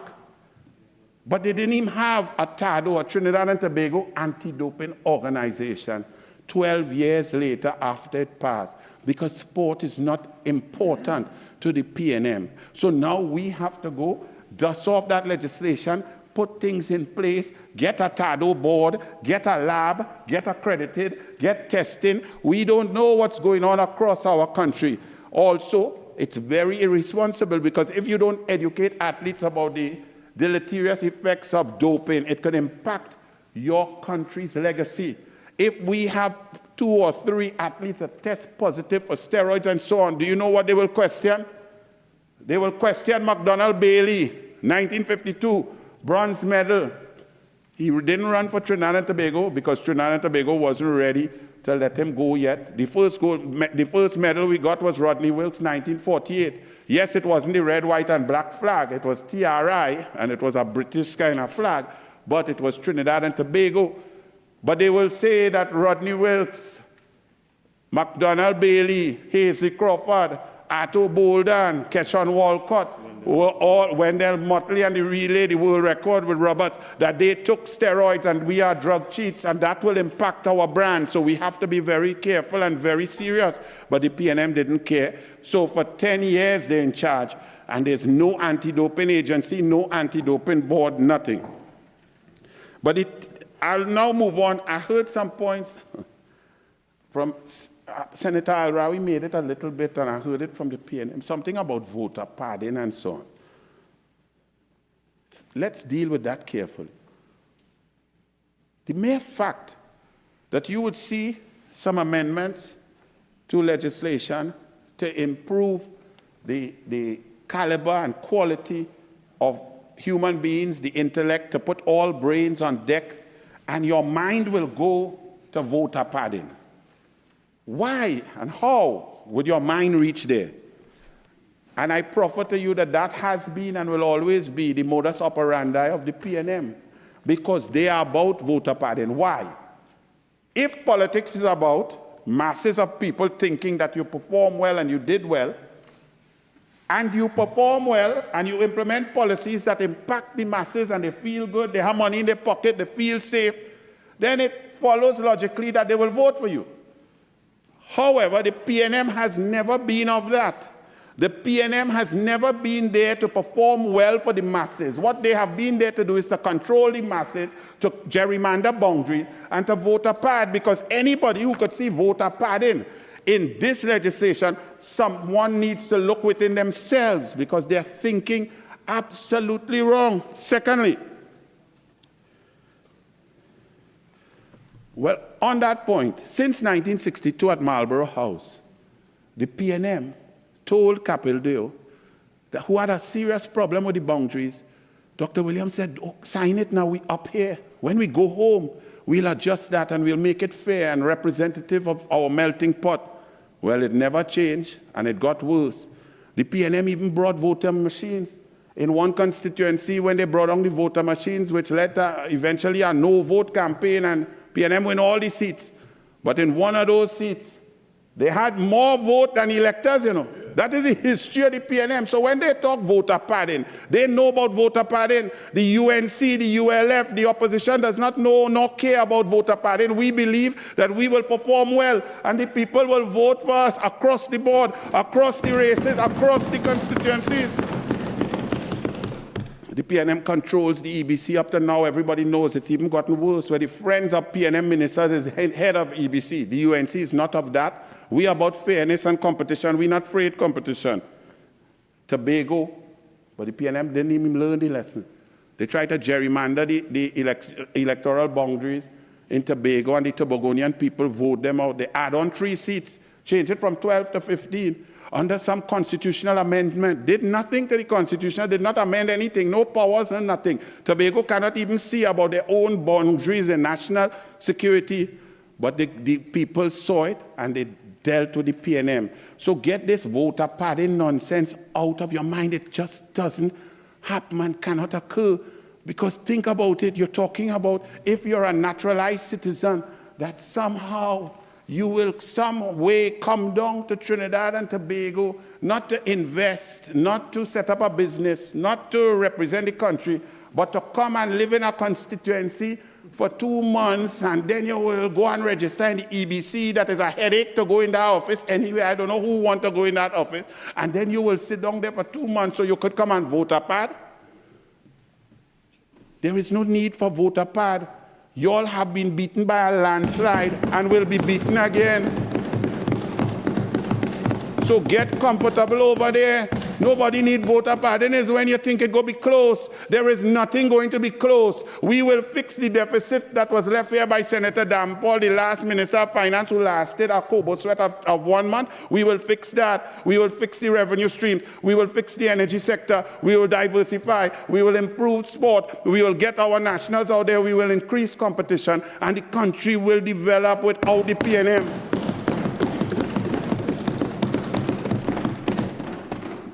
The other assumption of voter padding, it's a very weird one.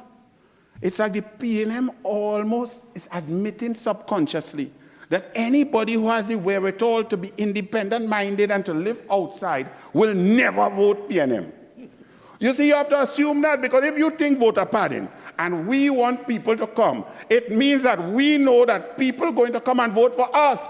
That means, conversely, that you know that people will never independently and intelligently vote for PNM. So that's how you all reach voter padding. But the truth is, PNM, when you read your history, all the Trinidad and Tobago communities, whether Brixton, Notting Hill, Brooklyn, Toronto, it's people who ran from the PNM.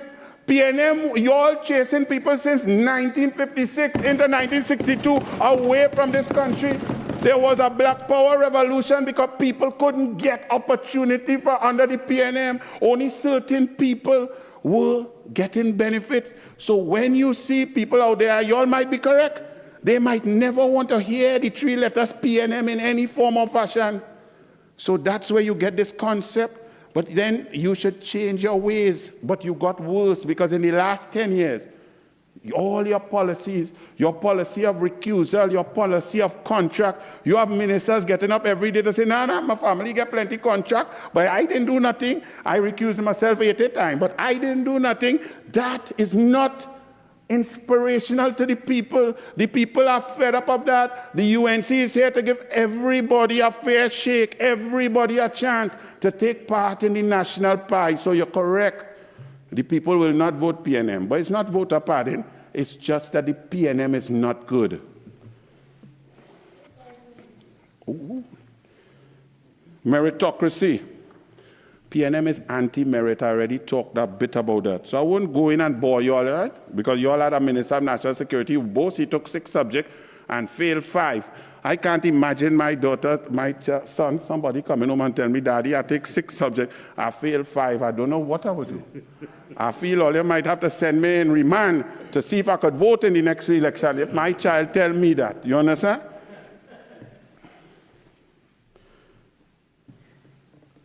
Across the board in sport, and this is why we have to make changes.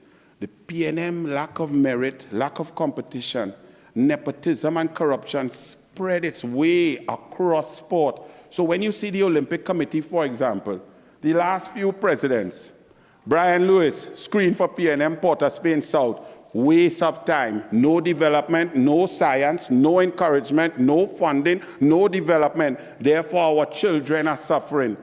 President of the Trinidad and Tobago Olympic Committee before that, Douglas Camacho, PNM chairman of the sport company, loves hockey, was the chairman of hockey, but could not even put down an AstroTurf for the national hockey team to train in 9 years. The previous TTOC president, Larry Romani, campaign manager for Colm Imber, the Minister of Finance, who crashed the economy. Now you understand how deleterious, how diseased, how infectious the PNM incompetence is, and we on this side have to face it, have to understand what is going on, and solve the problems, of which these amendments are one small piece to improve our ability to make us more competitive, because our children were left wanting. Our coaches were left wanting. Our sport managers were left wanting under the 9.5 years of PNM oppressive reign.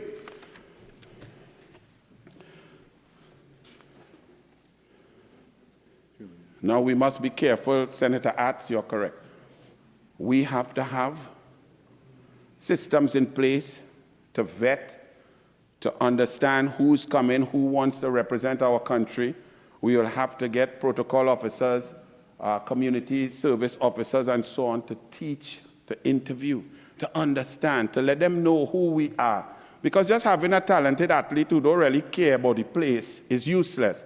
Because at the highest levels, you have to be motivated. You have to come with passion. You have to know that 1.4 million people on the rock and 300,000 people are supporting you. You have to know about your pan. You have to know about your anthem. You have to know the words. You have to know a bit of the history. So you are correct. We cannot just go and pick up anybody and put them in a red, white, and black. That will not happen.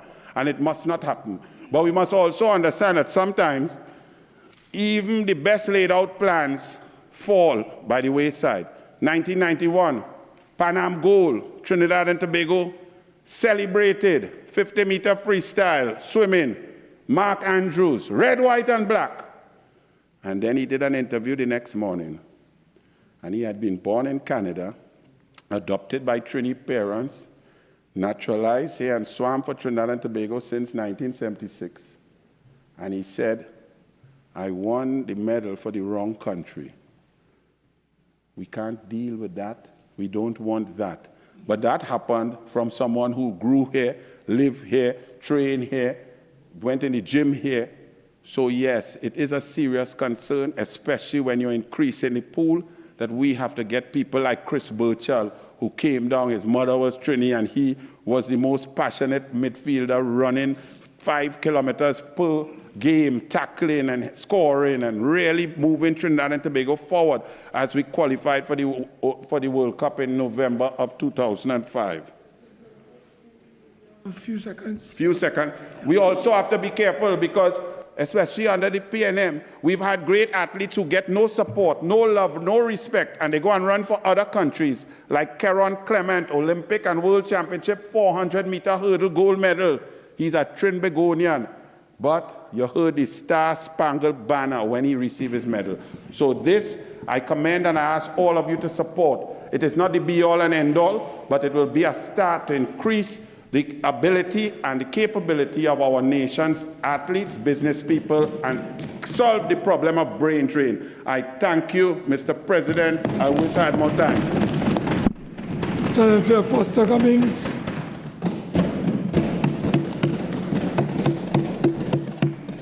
Thank you, Mr. President, for the opportunity to contribute in this debate. And as we discuss the government's proposed measure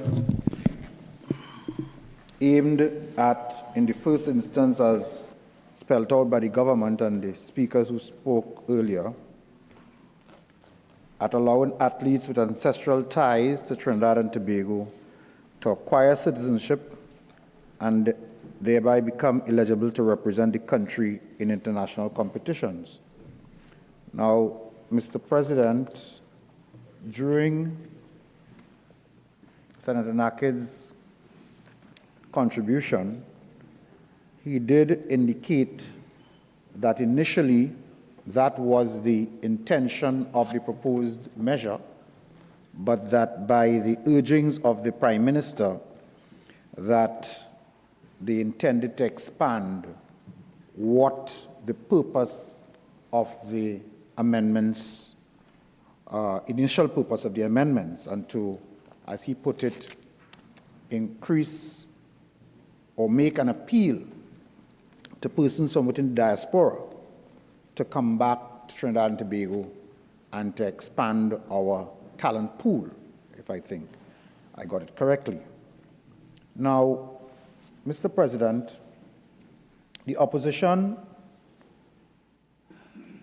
is not involved in any political gamesmanship, as the Senator indicated.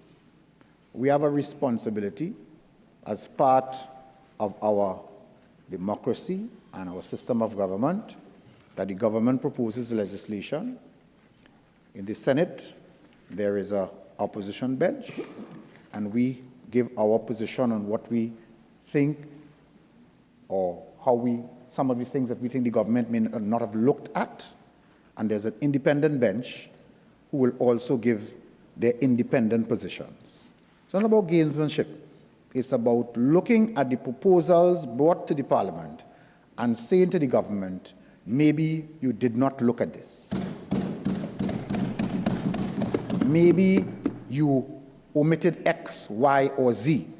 And in your exuberance or your enthusiasm to put forward your policy, you may have been zero in on a particular objective. In this case, expanding the pool of sportsmen and women who can represent Trinidad and Tobago internationally. And in an effort to do that, you may have opened the gate to the possibilities of other things happening that you did not consider. And so from this bench, we will speak to some of those issues. We acknowledge the stated intent and we recognize the value of encouraging meaningful engagement with members of the diaspora. Now, Trinidad and Tobago has ties throughout North America, Europe, and there might be many persons who want to acquire citizenship through the measures that are being debated here today. But should we, in an effort to expand the pool of persons available to us, and you say not only for sports, remove some of the safeguards that existed in the original legislation to the extent that persons can so easily access the citizenship that you wish to open the door to, and it becomes open to abuse. Mr. President, in putting legislation together, we always look at what applies in the region. We then probably take a further look in terms of what applies throughout CARICOM. We take a further look to what applies throughout the Commonwealth. And sometimes we look at some of our European neighbors, if you want to call them that. And I'll come back to that. But since a lot of time was spent both by the last speaker and the previous government speaker speaking about the effect of this measure on our sporting pool of professionals, I took a look at the policy of FIFA. Under Article 7, acquisition of a new nationality. FIFA requires that a player who acquires a new nationality must show a genuine link to the country. This can be proven in one of 4 ways, and parent or grandparent birth is one of them. Along the parent route, biological mother or father must be born in the country. The grandparent route, grandmother or grandfather must also be born in the country. Now, there are other routes. Either the player themselves were born there or they have lived there for the required number of years. Mr. President, FIFA requires the parent or grandparent to have been born in the country, while this bill allows citizenship through a parent or grandparent who may have obtained citizenship by descent without being born in Trinidad and Tobago. So, as a responsible opposition, we have to ask the question, did the government consider that the measures being proposed today that are being sponsored on the back of expanding the pool available to us so that we can have sports persons and increase the chances of Trinidad and Tobago performing well internationally, did the government take a look at this? How then is this measure going to affect us, at least in terms of football? Because I suspect that some of the persons you want to attract is to make sure that we can have more talent to go out there and qualify for the FIFA games. And therefore, we'd want to suggest to the government that you take a look at this. Because what it means is that someone eligible under this legislation, this amendment, which expands now to grandparent, who was a citizen or became a citizen by descent and was not born in Trinidad and Tobago, will not qualify under the FIFA rules, Mr. President. It does not automatically guarantee FIFA eligibility based on what is in this legislation. And let's go a bit further. Let's look at world athletics. According to Rule 4.2, an athlete may represent a country if they are a citizen by virtue of birth, parent or grandparent having a parent or grandparent born there, residing there for at least 3 years, granted refugee or asylum status and residence rights, and that is in terms of athletics.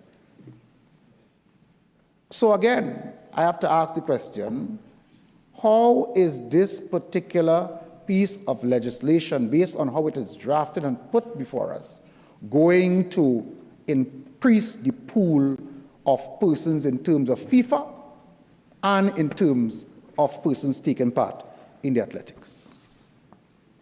Mr. President, in our neighboring St. Vincent in 2023, the Parliament passed amendments to the Citizenship Act to grant citizenship to second-generation Vincentians. But in that case, it was, again, for grandparents who were born in St. Vincent. The same for Jamaica. And even if we look across the seas to Italy, while we are taking action, while we are taking action here, to open the gate. In Italy, for instance, Mr. President,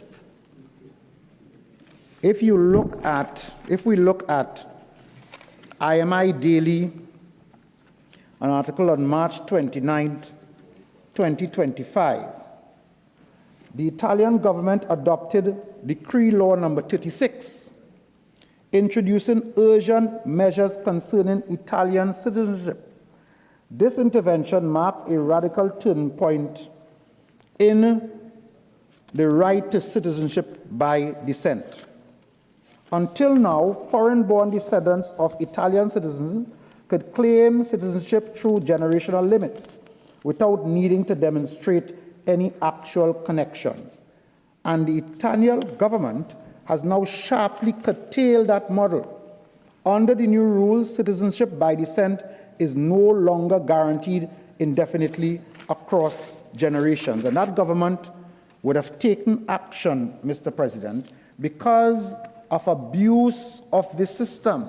People who have no real ties and connection to the country, taking advantage of this policy that basically opens the door to anyone, some people who may never have heard about Trinidad and Tobago. Their grandparents were not born here. Their parents were not born here. They know little about our culture and our behavior and our practice, and yet we are removing the safeguards that would have existed in the original legislation. Mr. President, the current legal framework under our Constitution, Section 17(3), previous speakers would have spoken about it. A person born outside Trinidad and Tobago after commencement of this Constitution shall become a citizen of Trinidad and Tobago at the date of his birth, if at that date either of his parents is or was, but for his parents' death, a citizen of Trinidad and Tobago, otherwise than by descent. So, however, that in the case of a person employed in the service, that's people who work with the diplomatic corps, etc., under an authority of the government that requires him to reside outside of Trinidad and Tobago for the proper discharge of his functions, this subsection shall be read as if the words otherwise than by descent were deleted. This clause establishes the conditions under which a person born outside of Trinidad and Tobago can automatically acquire citizenship. Parents must be a citizen other than by descent. And now that we add in grandparents, it would follow that the grandparents would also have had to be a citizen other than by descent. The key requirement is that at the time of the child's birth, at least one parent must either be a citizen of Trinidad and Tobago or have been a citizen at the time of the death, but only if that parent was a citizen otherwise or other than by descent. What we are doing in terms of what the government is proposing, Mr. President, is that neither parent nor grandparent need to have any significant ties to Trinidad and Tobago. Now, I spent some time speaking about how this will not significantly impact our sportsmen and sportswomen. And I would have hoped that in the minister laying the bill, that he would have spent some time demonstrating to us and demonstrating to Trinidad and Tobago, then what are the other areas specifically that the government hopes to have some significant or measurable benefit coming from this legislation. The minister did say that there were safeguards in place, and I'd hope, and maybe in his winding up, and I don't want to preempt what the minister may address in his winding up, but I would hope in his winding up that he will indicate to us what are some of the safeguards that he spoke about during his presentation of the bill, because clearly those safeguards are not mentioned in the legislation, nor were they mentioned by the mover of the of the bill in the lower house, or in the other place, or earlier on when the minister moved it, and neither by Senator Roberts, who spent quite a bit of time, briefing us on what the benefits of would be to the sporting fraternity. And I wondered whether we have an impending cabinet reshuffle coming, because the minister sounded very much like a minister or a wannabe minister of sport.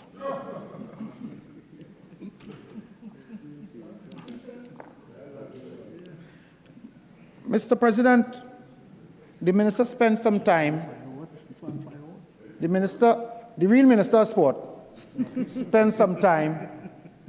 Well, it wouldn't take much for him to sound better than the real minister of sport. The minister spent some time speaking about, Mr. President, the minister spent some time speaking about voter padding and the effect that, the perceived effect. He was suggesting that there is no intention about voter padding. I am not suggesting that there is any intention to voter padding. But what I can say from my experience in the political arena, Mr. President, is that the EBC list for electoral persons who are qualified to vote as electors in Trinidad and Tobago exceeds 1 million electors, or just about 1 million electors. A lot of those persons on that list do not reside in Trinidad and Tobago. But I'm also aware, Mr. President, that many of those persons, might not be a very large number, but many of those persons who have migrated these shores, name still appears on the EBC list, and some of them do travel, although they do not live here. So notwithstanding that 2-month requirement that is in the law, although they do not live here, they do travel to Trinidad and Tobago during election time and vote, and there's nothing to stop them from doing that because their name is on the list. So to say that persons who might take this opportunity to become a citizen will not participate in the voting process, we have no way of guaranteeing that that will not happen.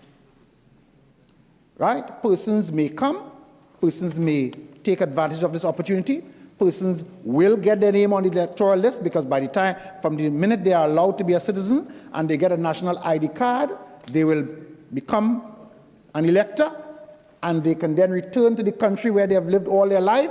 And if they choose to participate in the voting process, they return when the time comes, and they will be allowed to vote because their name is on the list. I'm sure the government must have considered this when they brought this legislation, that this can result in an expansion of the electoral list in Trinidad and Tobago by persons who do not reside or live here. Must be. And it's not about which side or not. It means that what we are in fact doing, if we are going along this route, we have to consider. We must have spoken to the EBC. I recall, as a representative, political parties meet with the EBC on request sometimes. UNC and PNM and NJAC and everybody else, you can meet with the EBC to have discussions. And in our conversations in relation to concerns that we as a political party had about the electoral list, the EBC said to us that in their verification of the electoral list, they do not remove persons other than persons who are confirmed dead. I'm sure they would have said the same thing to the UNC, Mr. President, in that no matter what field exercises they conduct, unless the person, or unless there's a death certificate saying that Mr. X or Ms. Y has died, that those names will not be removed from the list. And we ask the question, so what if this person cannot be found, this person has migrated for the last 40 or 50 years, is the name going to remain on the list? And the answer was yes. So that ties into the point I made earlier, that those persons, there are many persons on the list who do not live here, and the action that we are about to take is likely to increase that. The phrase otherwise than by descent operates to limit automatic citizenship to cases where the parent's citizenship is based on a direct and formal link to Trinidad and Tobago, rather than being passed on solely through ancestry. In other words, the current law requires that the parent would need to have acquired citizenship, and I mentioned it earlier, by being born here or by being registered as a citizen through other specific provisions, or becoming a citizen through naturalization. A parent whose citizenship, and because now we are talking about grandparents as well, I include that in the sentence, exists only by descent, that is, it is inherited from their own parent or grandparent, would not satisfy the requirement. The provision, therefore, was intended to prevent automatic citizenship from extending indefinitely to persons who never had a substantial contribution to the country. So notwithstanding the government's desire to open or to expand the pool, whether it be for sport, and I spent some time saying to the government, look at the FIFA rules, look at the Olympic Committee rules, and see whether you are really going to achieve what you set out to achieve. Whether you want to have no restriction whatsoever, why would we want to offer citizenship to third-generation children, if you wish to refer to them that way, and the grandparent was not even born here? Why remove that? The parent, when it was only parent, the parent had to be born here. Now we're expanding to grandparents. Some grandparents have quite a large number of grandchildren, 40, 50, 60, depending on how fertile the children were. And now we are saying, all your grandchildren, wherever they are, whether they never came to the Caribbean ever, whether they know where Trinidad and Tobago is on the map, can all become a citizen. And you see, when we write laws, Mr. President, we cannot have legislation done because you're in government and assume that you're making laws. You're trying to solve one problem, but you are creating another problem. You are not always going to be in government. And notwithstanding Minister Roberts' statement about what is a rash and who is a rash, the one correct thing he did say is the PNM always comes back. So we are pointing out the loopholes now to you. But since you said that the PNM always comes back, we give you the opportunity to fix it. If you don't, when we come back, we will fix it, Mr. President. The bill, Mr. President, proposes 3 key changes. And is expanded to include grandparents. It amends the existing text to allow a person born outside, as I said, to acquire automatic citizenship. That is the problem, you know. It is allowing a sort of automatic citizenship, expanding it, and removing the safeguards that put in place. It creates an additional pathway. It extends eligibility to those persons whose grandparents, as I said, were not born here. The amendment is aligned with the government's objective to facilitate inclusion of foreign-born athletes with ancestral ties, where the parent may not hold citizenship, but the grandparent may be. And that's fine. That's fine if you want to say, all right, well, we are granting it to parents all along, and parent may not be a citizen, a parent may have passed on, and you can now use the route of a grandparent. All of that is fine. The problem that we have with it is that you are doing this even for persons who have assumed citizenship by descent. This change fundamentally reverses the original safeguard. In effect, it removes the existing requirement that they must have some connection with Trinidad and Tobago. Mr. President,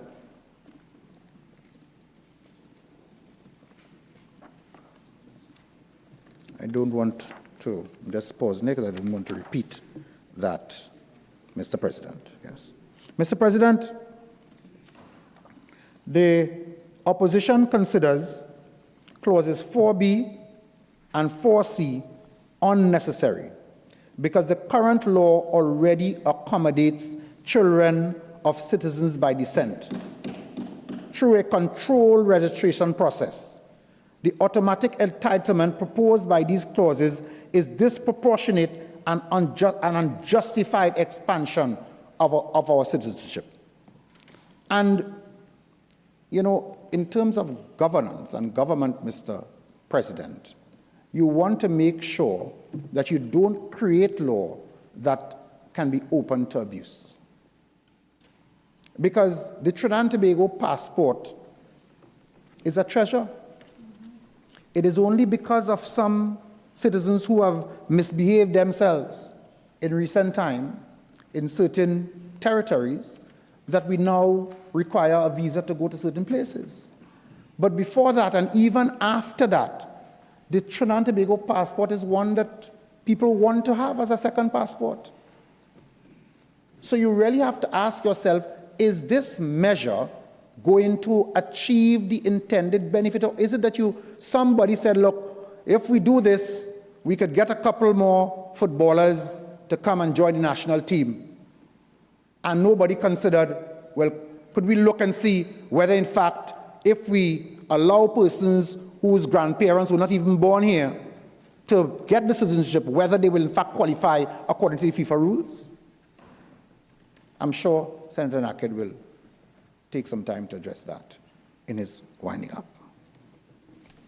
The government implies that the amendments proposed at 4B and 4C are consistent with international norms and that similar jurisdictions have moved toward expanding citizenship in this way, but has not proposed or shared with us examples of that anywhere else in the world.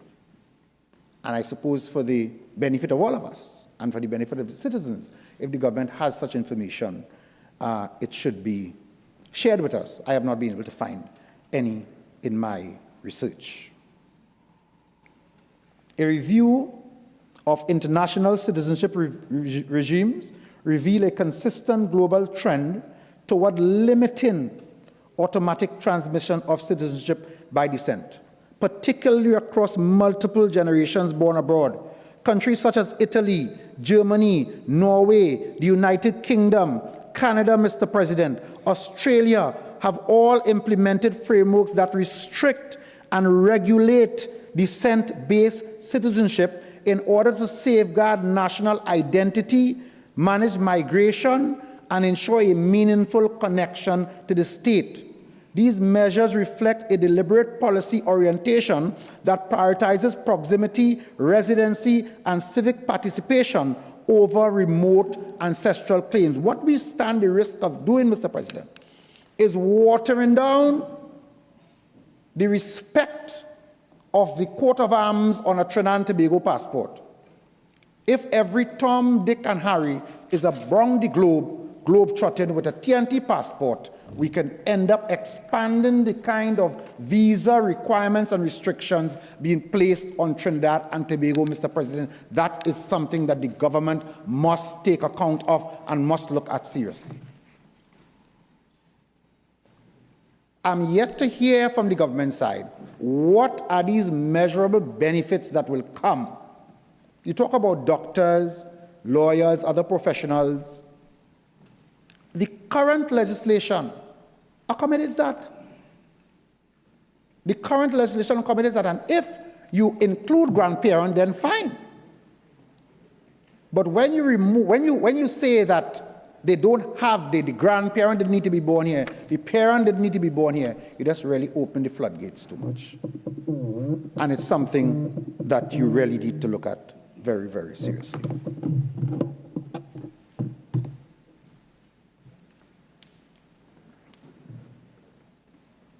In the Italian situation that I spoke of earlier, Mr. President, under the revised law, automatic citizenship, which is what I'm referring to the effect of the government's current legislation, is now limited to persons whose parent or grandparent were born in Italy. Claims based on more distant ancestors, such as great-grandparents, are no longer accepted. In addition, the law introduced residency requirements and stricter documentation standards to ensure a real and sustained connection to the country. When we were speaking about the requirement in terms of election boundaries qualification, we were told, I think it was by Senator Al-Rawi, that the person needs to reside in Trinidad and Tobago for at least 2 months to be eligible to go on the list. But in this case, I'm speaking about additional requirements to qualify the person making the application. We know that the application based on the current legislation can either come from the person after they've crossed majority age, or from the parent or grandparent before the applicant reaches majority age. But notwithstanding those regular qualifications, the sticking point still remains that the person, grandparent or parent, should be more connected to Trinidad and Tobago, because it will actually result in surge of applications, operational overload. In doing this, is there any plan put forward by the government of improvements at the immigration office? Is there any study done to see what the likely workload is going, how it is going to increase? How is that going to impact regular citizens who go to apply for their passport and already have to wait, in some cases, a few months before they can get an appointment? Have we looked at those things?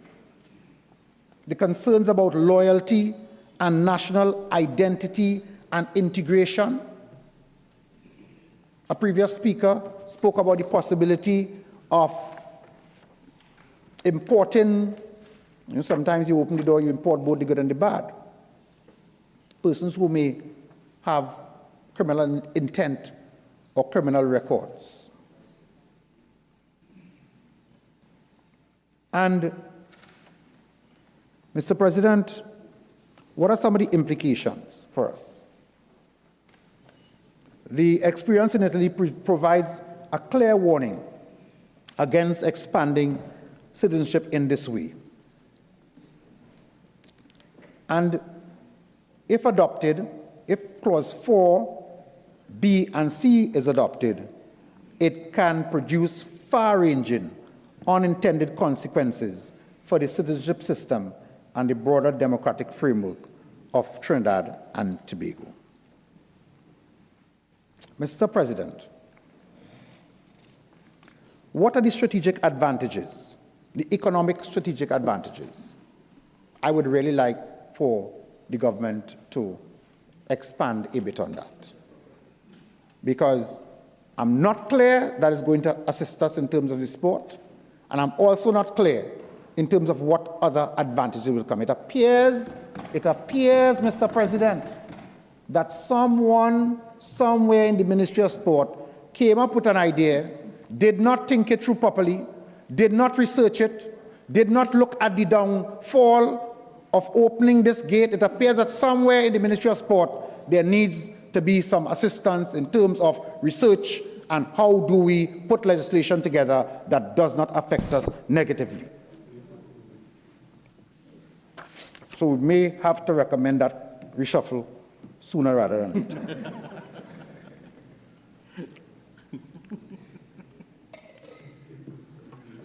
And it...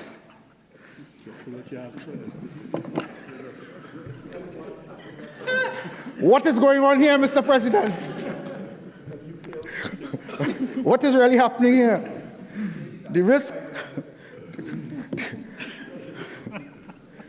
They don't even know who are the ambassadors, the sporting ambassadors. They can't speak to the country and tell them who the sporting ambassadors are. but they're bringing legislation here. They cannot speak. They have to ask people at the podium, who is really the ambassador in my ministry again? And yet, legislation coming here that is not properly researched. All right, we need to.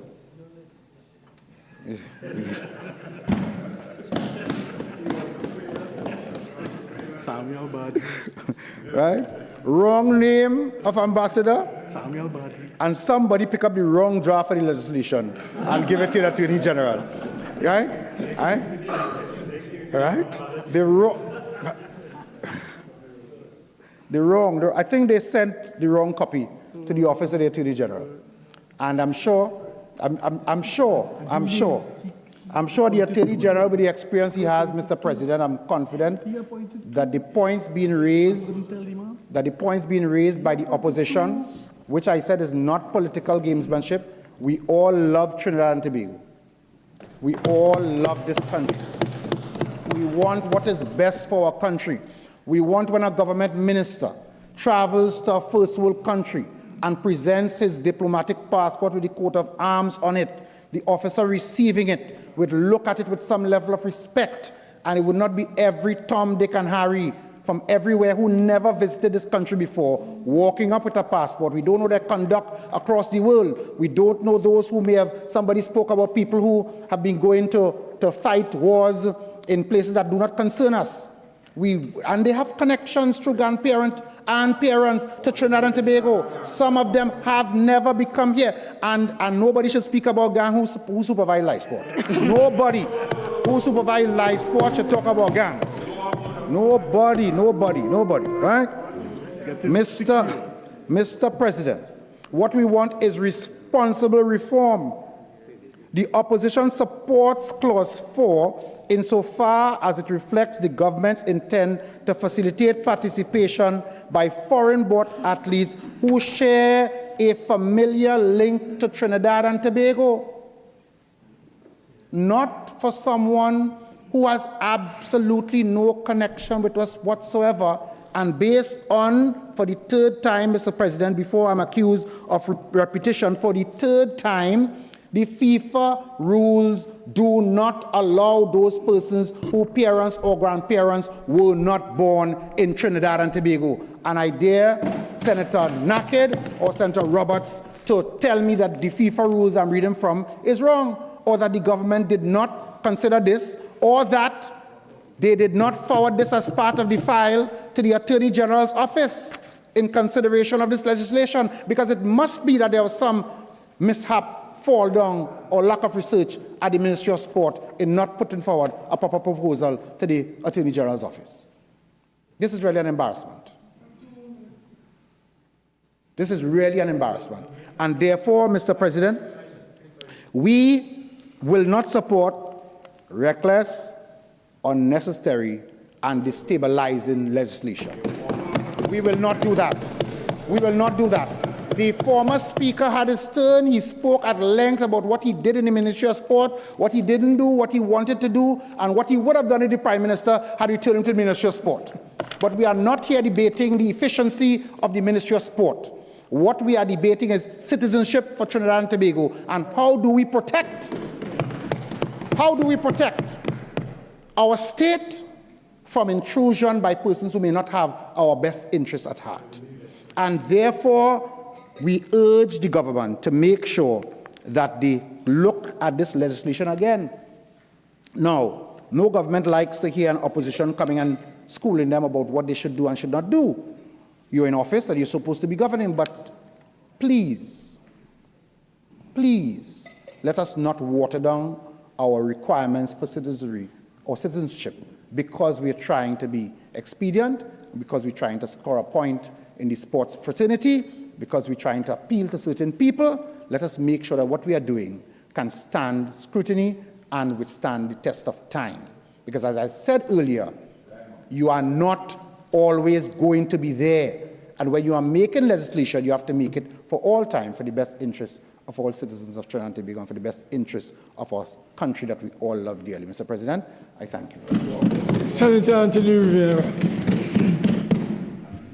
Thank you, Mr. President.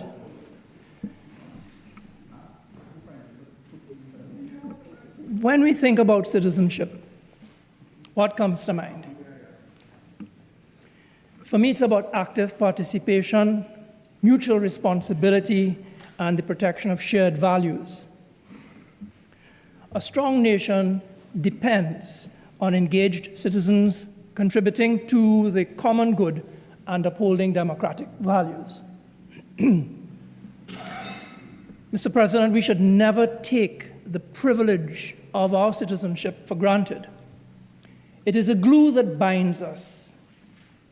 It's what defines us as Trinbagonians. It's a crucial part of the spinal cord of the Constitution.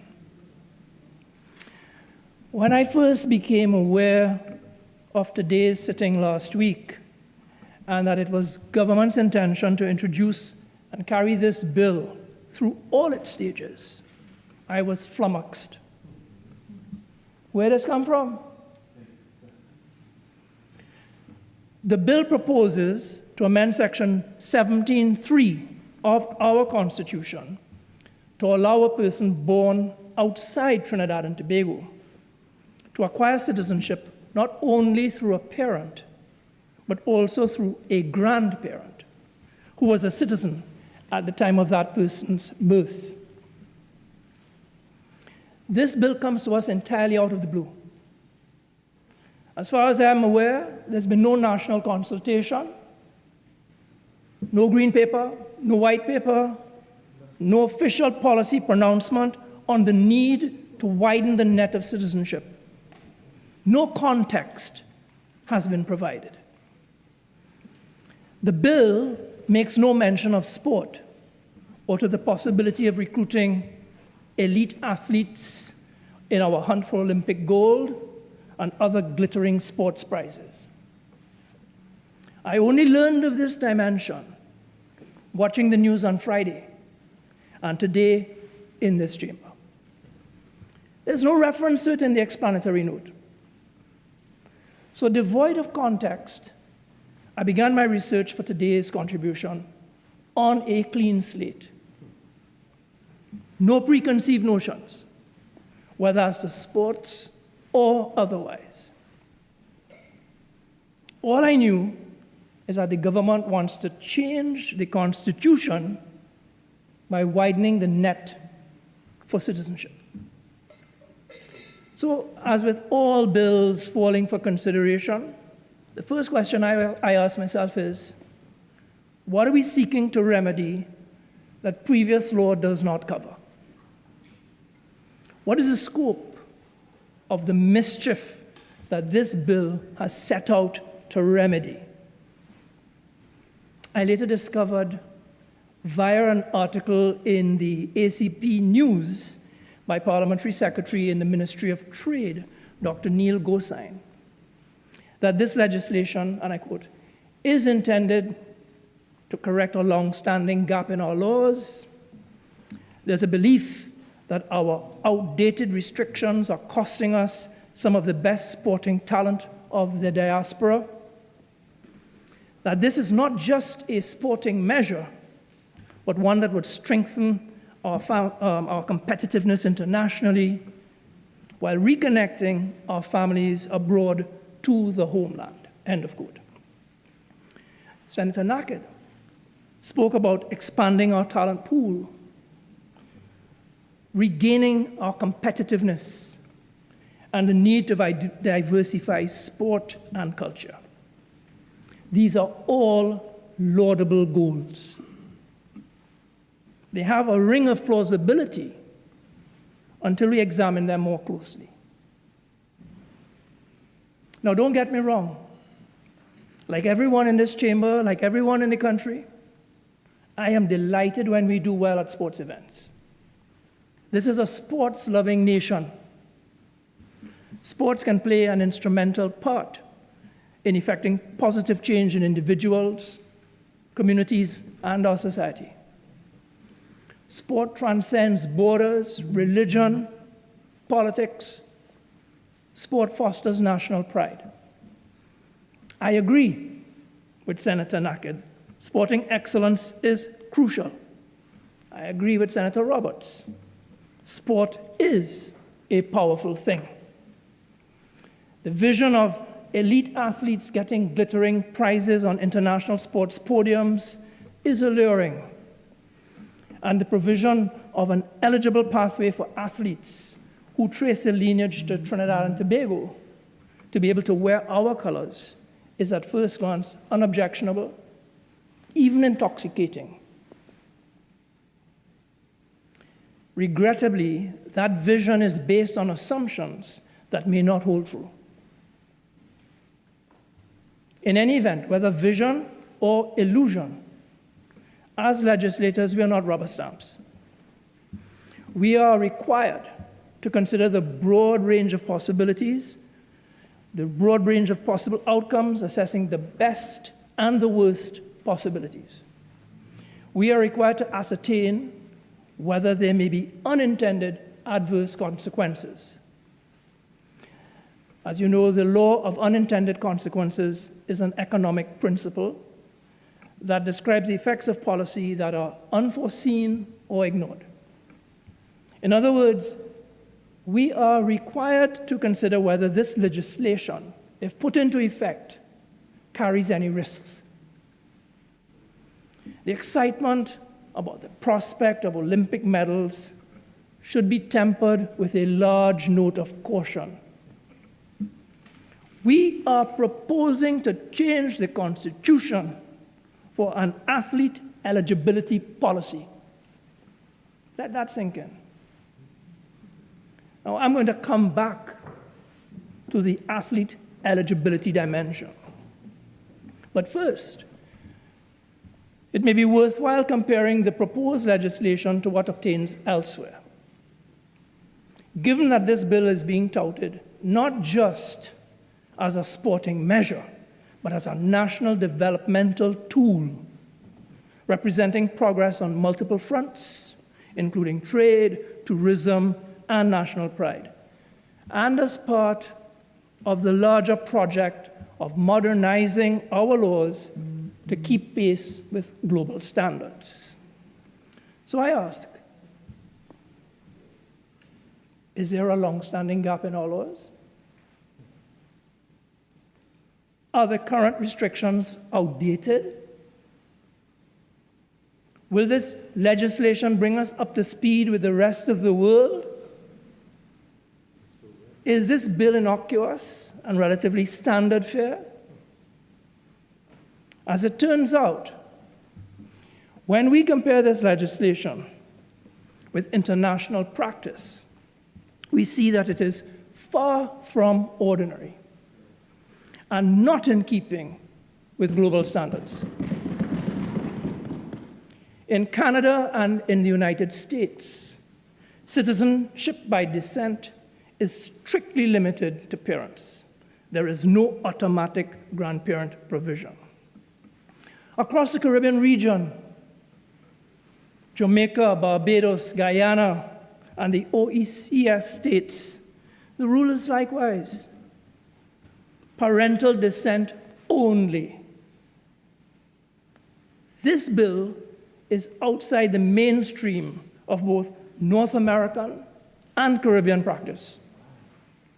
Ireland is a notable exception, allowing a grandchild to claim citizenship, but only through registration in the Foreign Births Register with rigorous documentation. India has taken a very different approach. It created the Overseas Citizenship of India, the OCI scheme, which recognizes persons of Indian origin abroad. But India places very clear guardrails. OCI holders may visit India without visas, they can work there, but they cannot vote. They cannot hold constitutional office. They cannot own agricultural land. In other words, most countries guard very carefully against the risk of extending citizenship beyond the first generation born abroad. And where they do extend it, as in Ireland and India, they either require formal registration or they impose limits on the rights enjoyed. We have no such guardrails in the proposed legislation. Okay, so it turns out citizenship by grandparentage is not the norm. But is that sufficient reason to put up brakes on this bill? Or is there cause for concern? Are there consequences which are still not yet fully understood? This bill is stark in its simplicity. Once a person qualifies for citizenship through a grandparent, they become a full citizen with all the rights and privileges of citizenship. A full citizen with all the rights and privileges of citizenship. This includes the right to vote, the right to run for parliament, eligibility for state services, health care, and pensions. It is conceivable that someone who has never lived in Trinidad and Tobago, who has no intention of returning to Trinidad and Tobago, could nonetheless fly in at election time to vote. And as you have heard, if we are moving in a certain direction, soon there will be the possibility of online voting. So that this concern is magnified. That possibility should give us pause. Superficially, the thinking behind the bill kind of makes sense. Yes, I agree. There may be some benefits. It's possible that this legislation can help families reconnect families abroad to the homeland. Diaspora, reconnection, and talent attraction is a rationale used in other diaspora-friendly regimes. And there are potential benefits to be gained by allowing second-generation descendants an easier path to reunite, to invest, to work, or to retire in Trinidad and Tobago.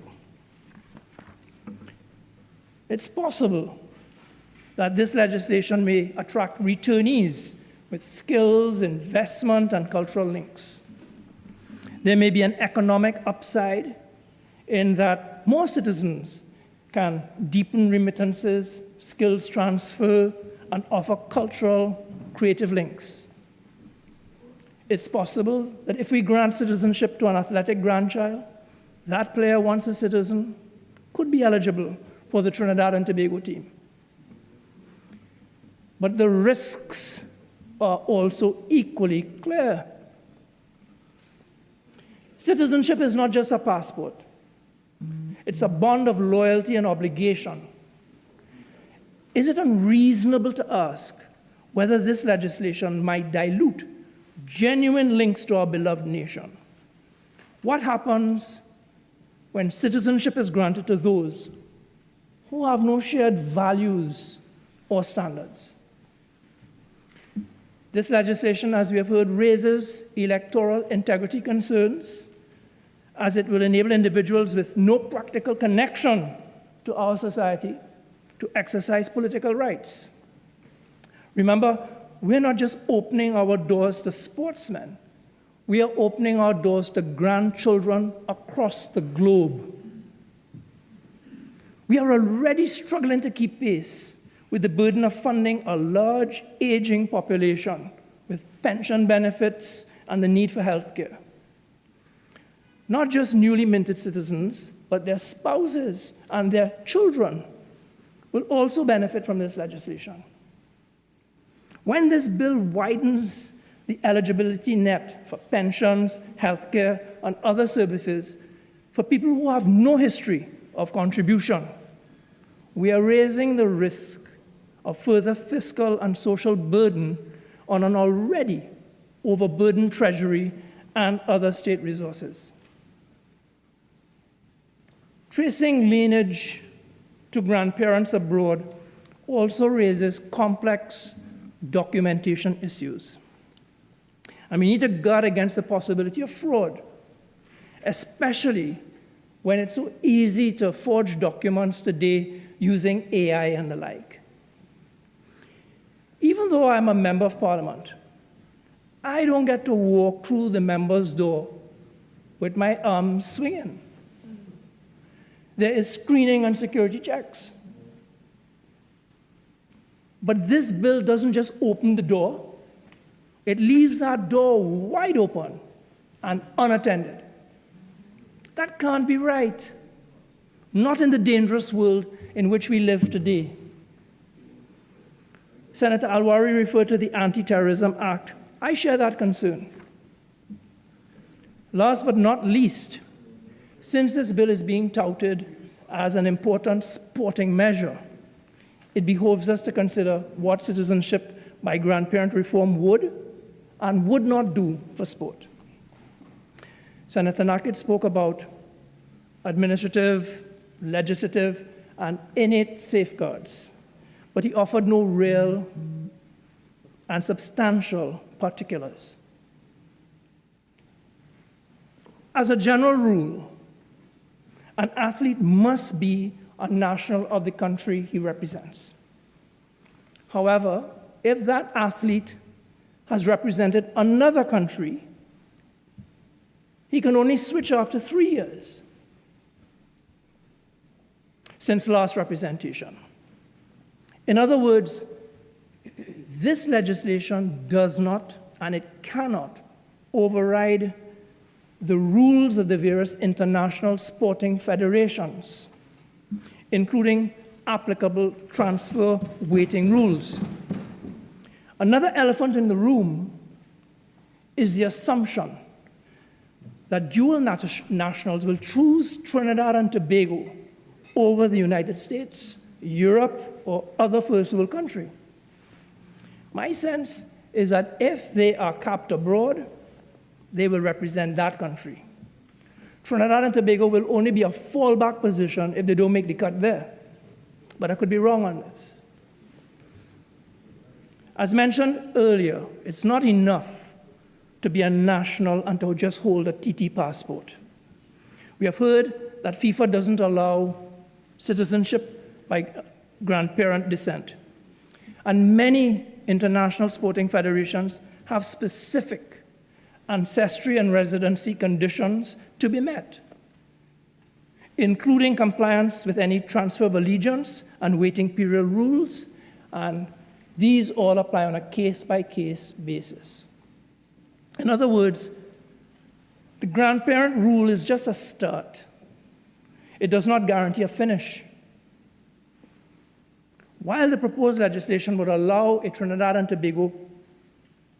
player to the Trinidad and Tobago team, if that player is not cap-tied or doesn't qualify for a switch, he may not be able to wear our colors at the event.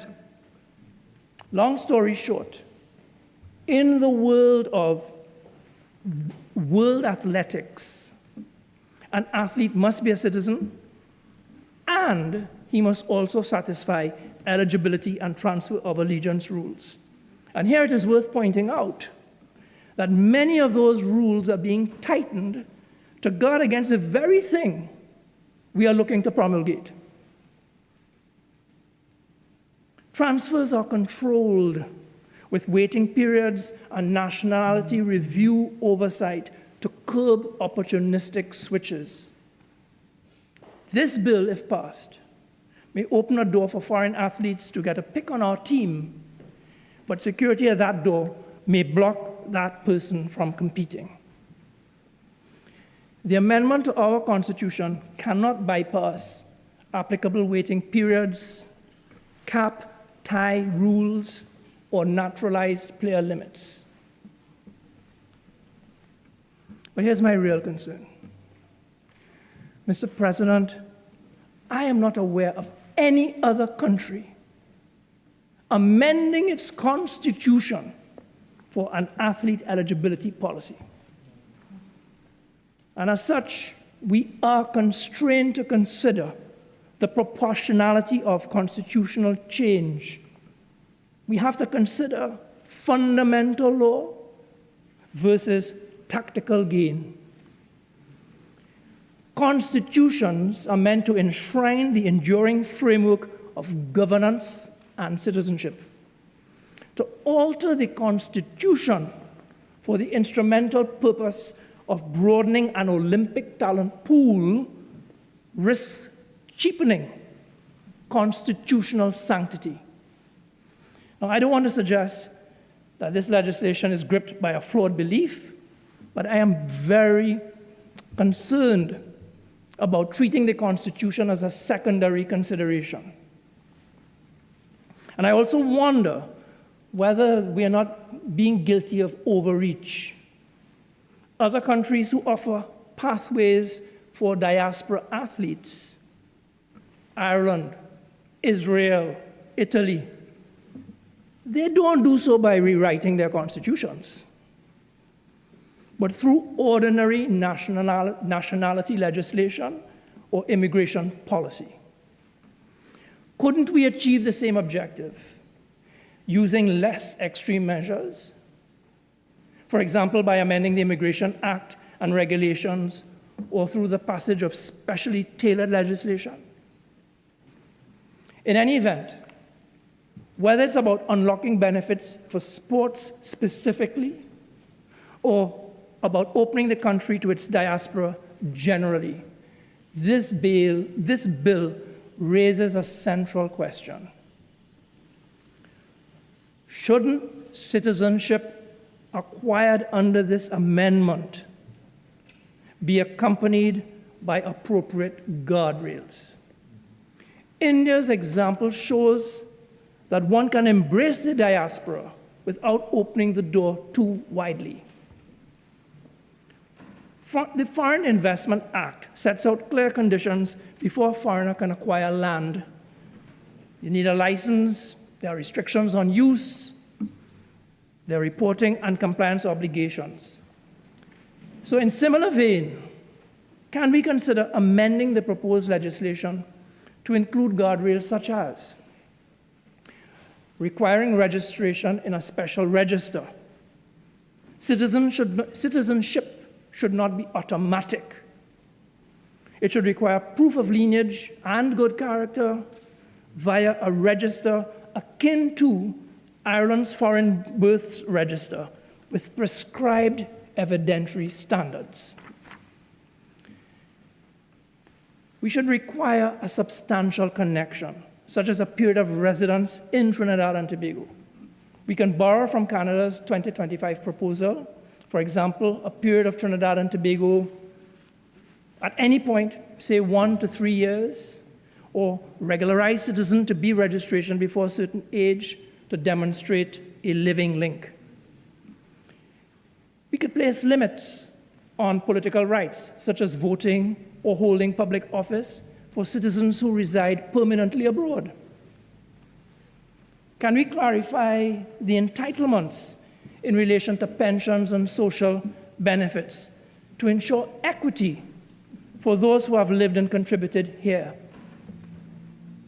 There should be anti-fraud controls and security screening, including background checks, clear cutoff dates, the need for certified records, perhaps even DNA testing where necessary and proportionate, and penalties for misrepresentation.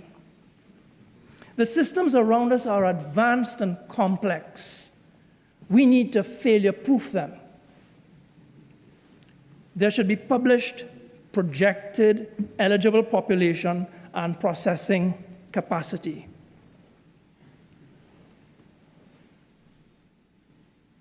Athletes with no residency, no training in this country, and no immersion in local sports systems are less likely to contribute to domestic sporting development.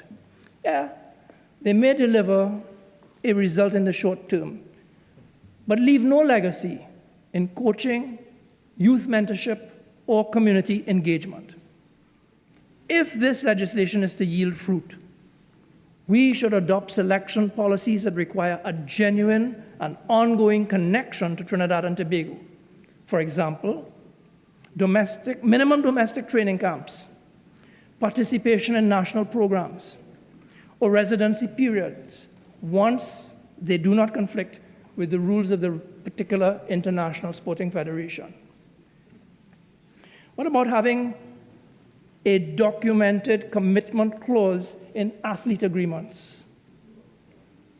What about having early eligibility audits to ascertain and handle things like cap and tie status and transfer windows to avoid late disqualifications? Without such safeguards in place, we risk enacting a reform that is both unprecedented in our region and potentially destabilizing. And we also risk rewriting the Constitution in vain because, as explained earlier, citizenship is only one step. International federation rules still apply. We could issue 10,000 diaspora passports tomorrow, but only a handful of athletes might qualify. Mr. President, citizenship is a profound status. It should not be widened without careful thought, without policy, without context.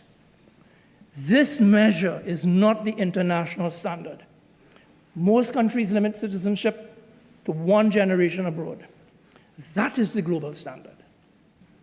The reality of the consequences of this bill may be very different from the idealized version. If government is determined to use this measure as a national developmental tool, at the very least, it should be paired with prudent safeguards. I would like government to explain how many people are expected to become eligible. What measures are going to be put in place to safeguard against abuse and to ensure fairness to citizens who have lived, worked, and contributed here all their lives? Tell me more. I want to hear more about the specific administrative, legal, and innate safeguards. Without such answers, this bill risks creating a system that may be open to exploitation, that may strain our services, and that may undermine the integrity of our democracy. We must welcome our diaspora, yes, but we must do so responsibly, with clear eyes and strong safeguards. Mr. President, if the true objective is diaspora inclusion or sporting competitiveness, there are other more proportionate paths. We can legislate for streamlined residency and naturalization pathways. We can negotiate athlete eligibility policies through our National Olympic Committee and sporting federations.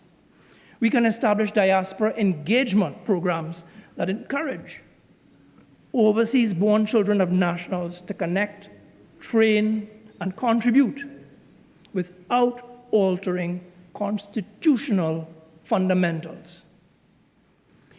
In the article penned by Parliamentary Secretary Dr. Gosain, it was reported that this bill was brought forward with urgency, relevance, and purpose.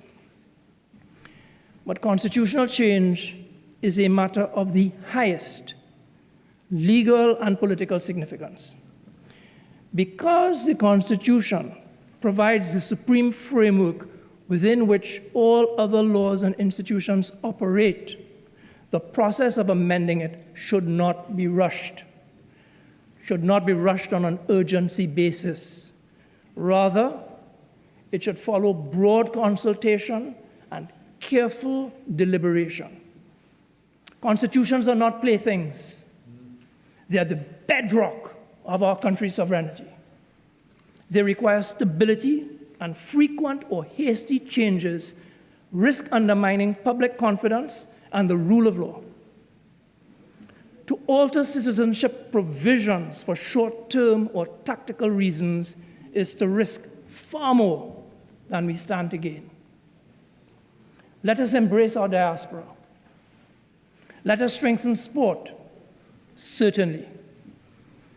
But let us do so by proportionate means that respect the sanctity of the Constitution and safeguard the political, economic, and security interests of Trinidad and Tobago. I thank you. Senator Kenya Charles.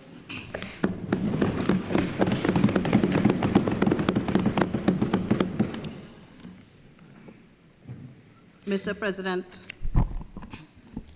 it's an honor to contribute to this bill this afternoon, because I'm speaking today not as I am as a senator, but as an ex-national footballer.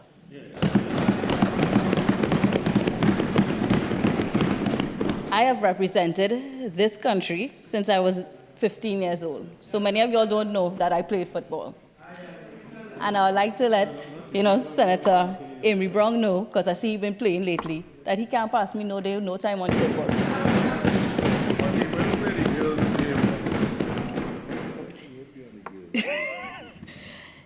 Yes, we have had foreign-based players because our national pool has never been a big pool. I'm speaking from experience, I've been there. These players brought a higher level of play to our teams. In order for us to be competitive with the regional powers, recruited nationals living in foreign countries afforded us the opportunity to dominate the opposition and give a good account of ourselves at the CONCACAF level. Mr. President, in the women's game, we are unable to escape the fact that we compete in the same confederation as the number 2 ranked team in the world, which is the US, and the number 9 ranked team in Canada, and additionally, the number 29th ranked team, Mexico, and the number 40 ranked team, Jamaica now. Mr. President, 15 years ago, for the most part, we would have had the better of Jamaica, even though the games were highly competitive.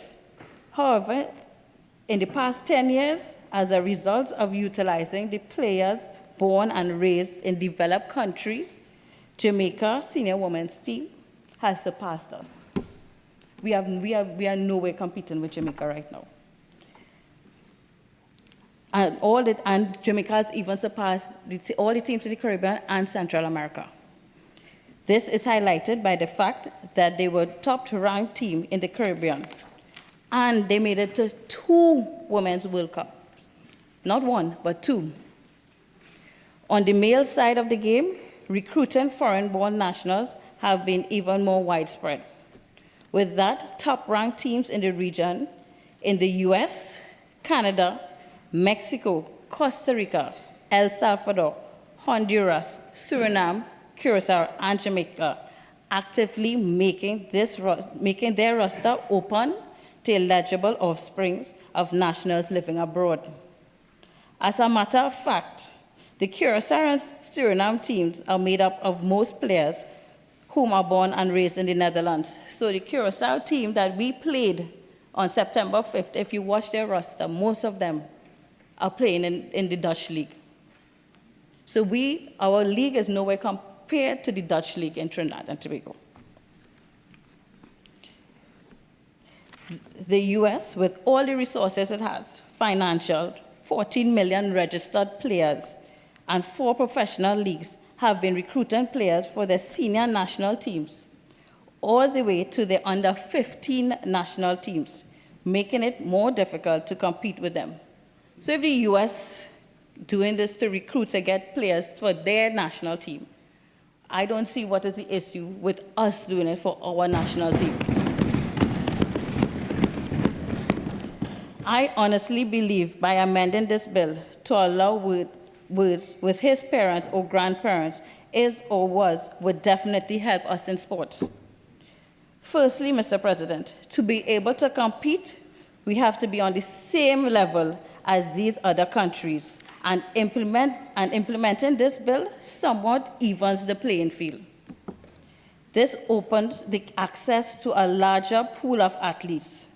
Even though I'm talking about football, the benefit of this bill traverses all sports, so please do not assume I'm excluding the other sports. Mr. President, Trinidad and Tobago has a really good opportunity to make it to the next World Cup. I firmly believe it is our collective desire to see Trinidad and Tobago to another World Cup or at another World Championship medal podium, where the legislation could be very well assist us in reaching there. I remember in 2006, I just finished CSEC, and I was home watching these World Cup games. And I could tell you, Trinidad and Tobago, the energy and the vibe that we had in this country, we have never felt it like again, except when Kishon Walcott won gold medal. We want to bring back that opportunity. We want to reach there again. We want to see Trinidad and Tobago, the red, white, and black, in the next World Cup, and all of us jumping up and having a good time. Now, this bill does not take away from the talent that we have locally, but this will encourage our athletes to work harder to give themselves an opportunity to represent our country. Mr. President, we have all heard stories from coaches that some athletes particularly, that they're better and they tend to become complacent. So widening this pool could reverse this, and there would be more important competitions for places on these, more competition for placement on this team. I just had a conversation with one of Trinidad and Tobago's top athletes, gold medal athlete. And he was saying to me that they were having the same conversation about the same bill. And he is in full support of having this bill because, you know what? He believes that our athletes has gotten too complacent, that we believe that we already reached and we don't need to do anything more to represent the red, white, and black, which we could see that we only have, what, about 4 or 5 athletes at the World Championships right now, when other countries have 40, 50, 100 athletes at the World Championships. We want to talk about tourism. Look, recently, Chelsea and England, the star defender, visited Trinidad and Tobago, the birthplace of his grandmother. This was shortly after his team won a $100 million FIFA World Cup. During his visit, he participated in a training session in Faisabad because that's where his grandmother is from.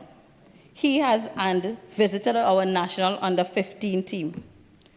On this visit, he brought his football knowledge to our young players. I always say I remember when former England captain visited Trinidad. I can remember everything she said to me that day because it stood with me. So our international athletes are not only coming to play football, but they bring a sense of knowledge to us. They bring a sense of understanding and also a sense of discipline. Formalities aside, he visited the Arapita Avenue and partied through Trini style, bringing some kind of money to our economy, documenting the sites and for the local nightlife. It is anticipated that as a result of his visit and him recording his activities, that there could be a spin-off effect on how fellow professionals, friends, and followers of tourism potential recruitments of this bill. But, Mr. President, I know I might be saying what happens to local athletes, as Senator Vieira asked, when this comes to fruition. But guess what? We aren't forgetting about the local athletes. We are simply asking for the best locally and international representation of our country. Many of you all may not know that my dad is a national coach. And we had this conversation this morning. He said to me, the first pick that you always look to pick is your local players. But where the space is always missing, or where we are missing players, we will look for our international players. So we're not forgetting the local players at all. But we are simply asking to bring the international players to give a very strong team and a very big showing at the national level. Mr. President, let me make it absolutely clear. There will be a robust process that will enable us to exclude undesirables and persons with criminal records and affiliations. These persons obviously will not be eligible to benefit from the legislation for security reasons. Widening the pool of athletes in any sport also brings another level of thinking, different mindsets, cross-cultural tolerance, and sometimes a different skill set that might be otherwise lacking locally. This can be seen by our players that played abroad and the players that play locally. Now, the opposition frontliners have a new love for country all of a sudden. They are patriotic, but not patriotic enough to support a bill that will give our national team a better chance to a World Cup. Mr. President, so I don't know who they're really trying to fool, but when it comes to the red, white, and black, I am not half patriotic. I step forward with my whole heart for my country.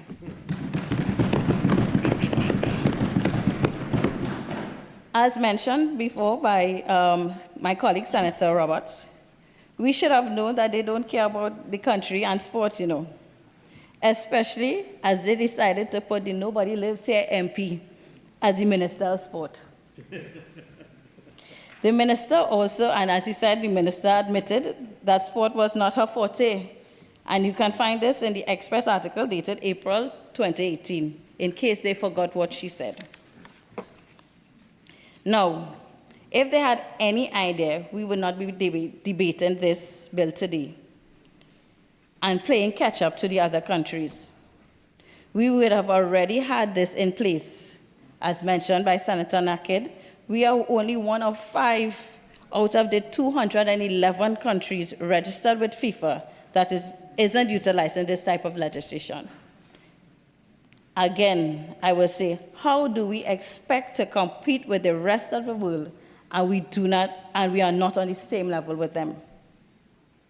Mr. President, I have spoken to some of my former teammates, some retired and others still actively involved in playing at the national level, and they are all in agreement with this amendment. One even went on to say, he said, we do not want this, we need it. This is not only men footballers and women footballers, but all athletes are praising and praying that this bill comes alive.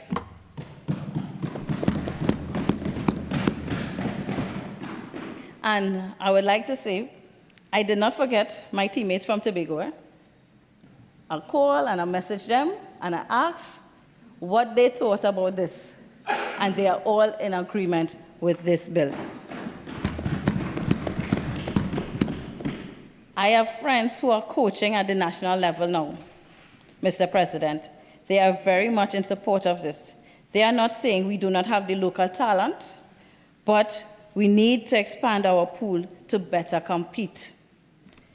The players we hope to capture with this legislation would not automatically be accepted to the national teams. They would be required to practice and try out. As our local players, they have to come here and we have camps. They have to come, they have to train, they have to do everything. And if they're good enough, they will make the national team. If they're not good, well, they have to go back home. Mr. President, I was told that there are athletes with ancestral alignment in Trinidad and Tobago, who are left unable to compete at the international level. This is because they probably can't make their national team, senior national team. They may have made it at the under-17 and the under-18 level, but they bigger pools, so it's harder for them to make the senior team level. But they are willing to come to Trinidad, to come and better our team. Why we have to forget them? They are part of us. Their grandparents was born here. Their parents may not have lived here, but we say, all our ways Trini. At some point, they will represent the red, white, and black.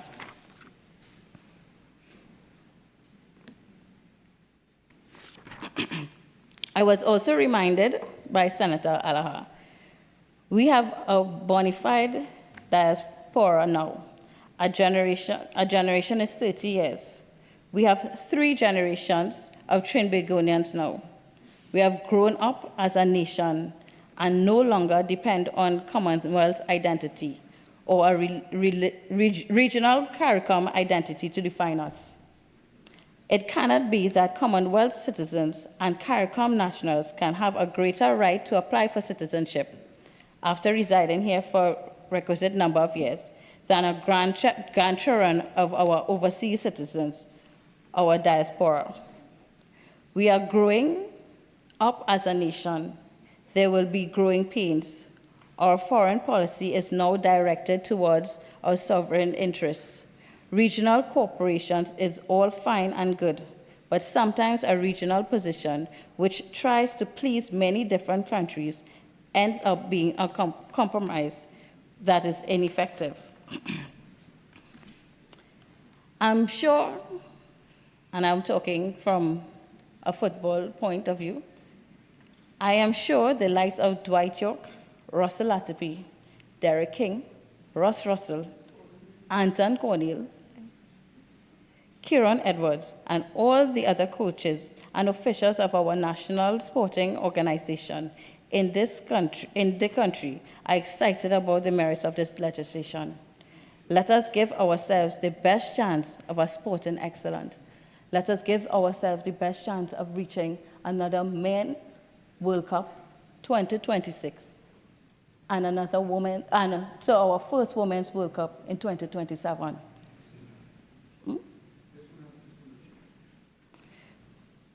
Well, says the mayor who got voted out.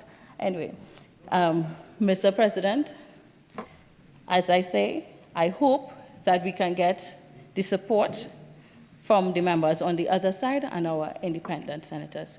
Thank you. Yeah, Senator Brian Baig.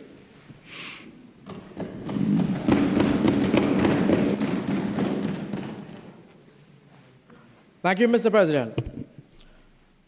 Mr. President, I seek leave of you as well, as I have a lot to refer to, so I ask of leave to refer to my notes. Mr. President, let me first say that it is an honor to be in this House and have to listen to our government members, especially those who have represented the red, white, and black for Trinidad and Tobago. I speak of none other than our Senator David Nakhid. I speak none other than Senator Kenya Charles. And we also have, and we must also make note of it, a man who ensured that we have Olympic champions in this country by none other than Senator Anil Roberts. We must make note of that. Mr. President, on the 28th of April, 2025, Trinidad and Tobago voted for a government to allow them a chance to breathe, a chance at a future for themselves and their family, for an improvement in the standard of living, and their families, for an improvement of their standard to get a decent job, to get a better living wage, and to be seen not as ghosts, but as a chance for their children to have educational opportunities so that they can lift themselves out of poverty. A chance to live in a country where those who break the law face the consequences, where they can go to the hospital knowing that they will get good access to health care, including life-saving surgeries. Mr. President, Standing Order 46-1 at this stage, we really should be focusing on... I'm giving him an opportunity to... That is it open. Yeah. Continue, please.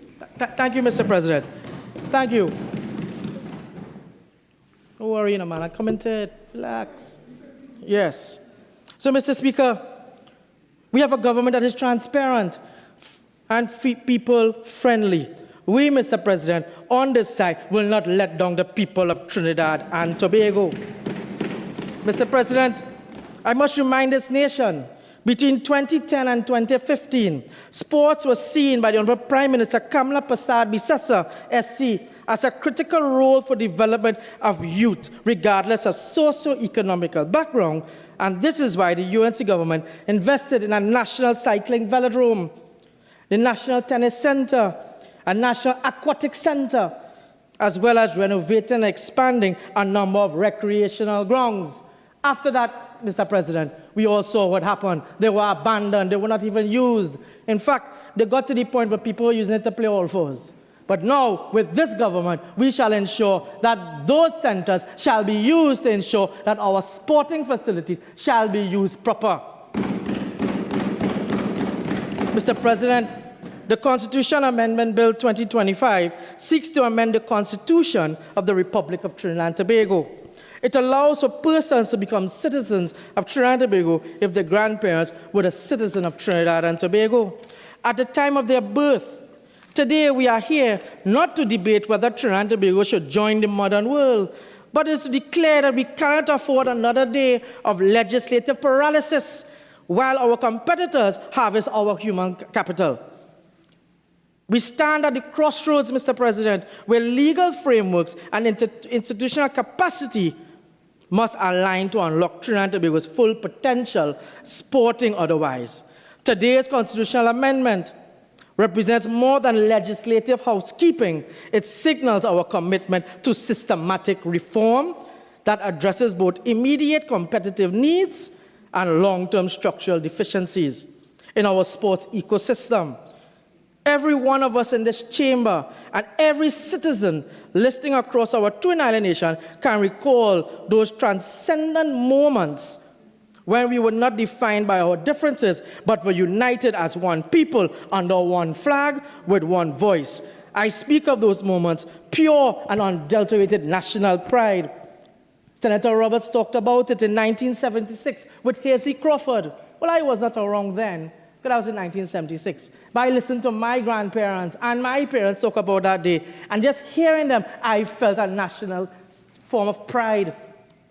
Who can forget that day, that in 2012, your London Olympics, as was stated by Senator Charles, when the man by the name of Keyshawn Walcott, who I think we all should congratulate, has made the finals of the World Championships today. When he threw that javelin, I was one person who made sure and ran home to see him throw that javelin and also to stand up and hear our national anthem. We again, Mr. President, with this amendment, we shall ensure that more Keyshawn Walcotts can come back to Trinidad and Tobago and represent the red, white, and black. Mr. President, who could forget 2006, where everyone celebrated when we qualified for the 2006 World Cup? I remember buying my Dwight York jersey, the number 19 jersey. I have it still. I wear it every game we go to. I also wore that jersey proudly when I studied abroad in London, because I am from Trinidad and Tobago, and I let people know I am from the country of the red, white, and black. The debate before us today is not merely about an amendment to the clause. It is a profound choice about our national character and our future trajectory. This is not technicality. It is a matter of identity, opportunity, fairness, and national pride. It is about recognizing that our diaspora is not foreign. They are our extended family, and their children and grandchildren are waiting for us to open the door. We must ask ourselves, are we a nation that looks only inward, content with resources we have within our shores? Or are we a nation that looks outward with the vision and confidence to embrace the full global breadth of the Trimbigonian family? Mr. President, we are currently, as was stated by my colleagues, we are currently in the 2026 qualifying World Cup. We are at the final stages of the CONCACAF groups. And we have to remember that we must be ensured that we do qualify. And I do believe we will qualify, especially when this bill is passed. The 2026 FIFA World Cup alone is projected to create a US $5 billion in economic activity across North America. Small nation participation usually delivers disproportionate returns. We need every eligible Trinbagonian on the field if we want to compete. Every single day that we delay, every week that we procrastinate is a day we actively weaken our national team's chances at successes. It is a day we deny our coaching staff, headed by legends such as Dwight York, Russell Latapy, and the full complement of these players.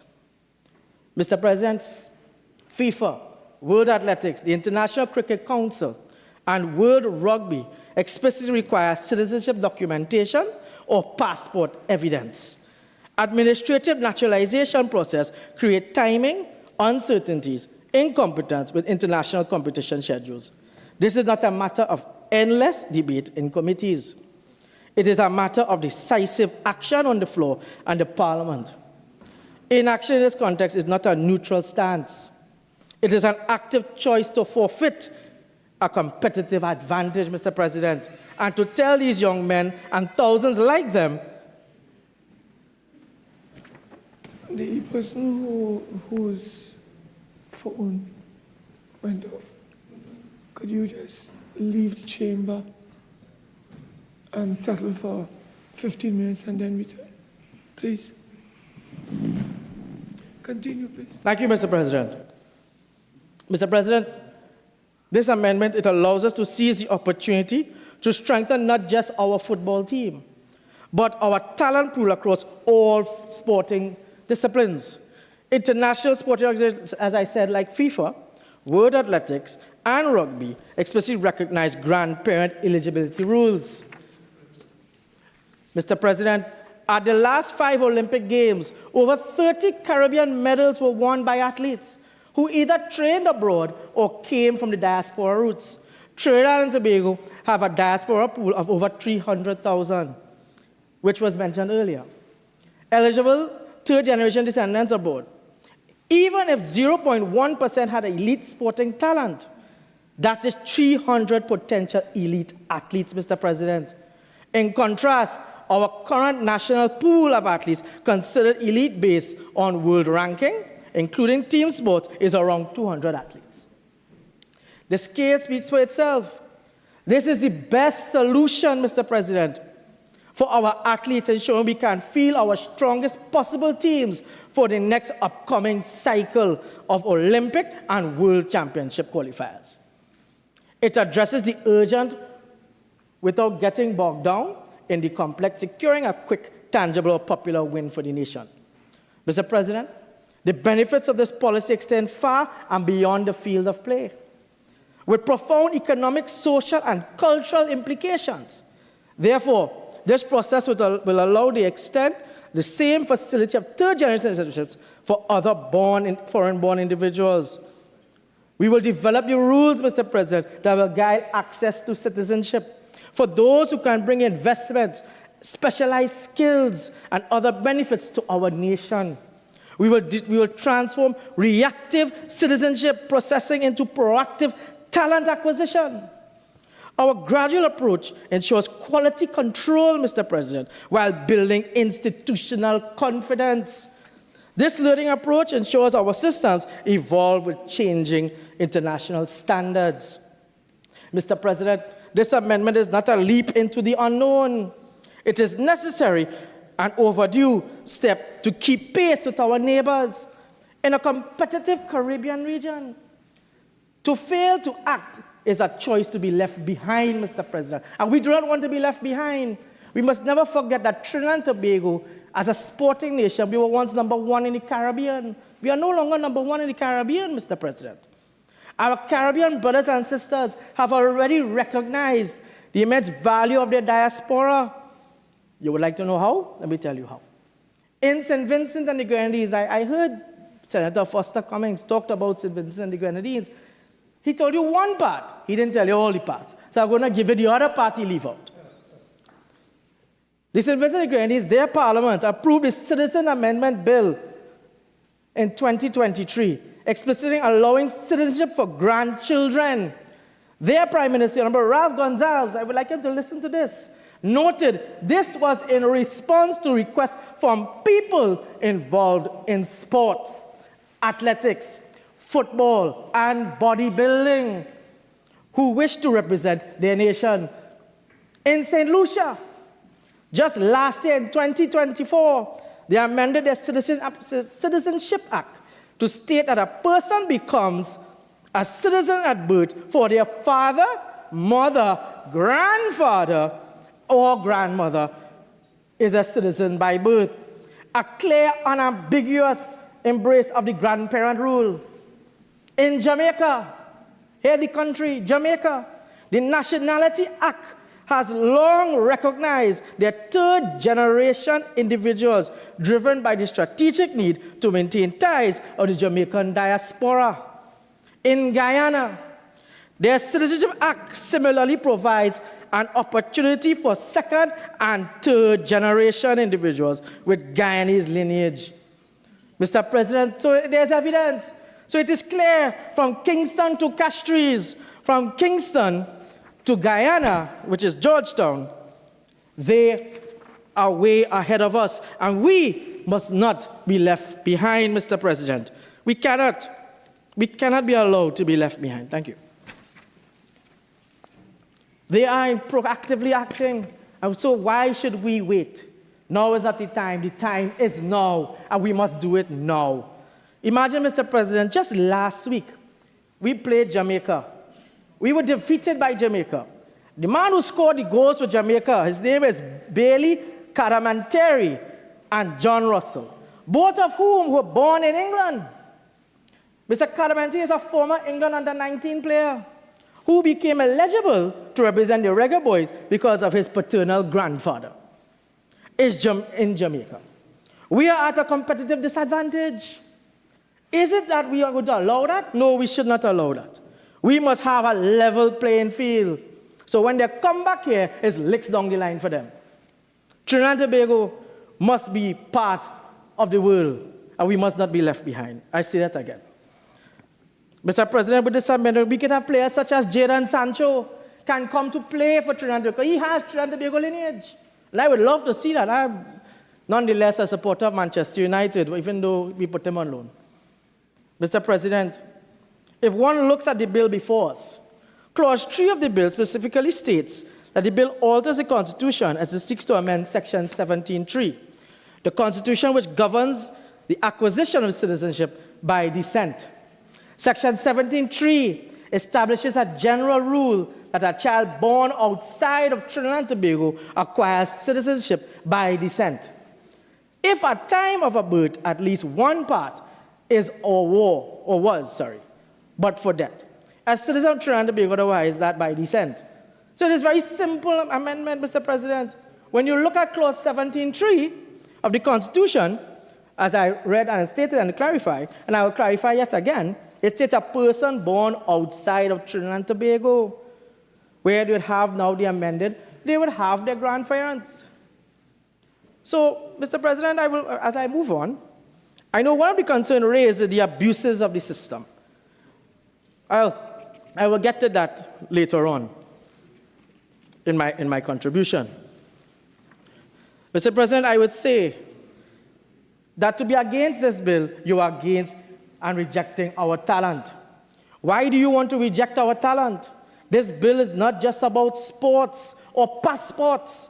For young people, it is about the access to opportunity to compete, to contribute, to represent our beloved nation.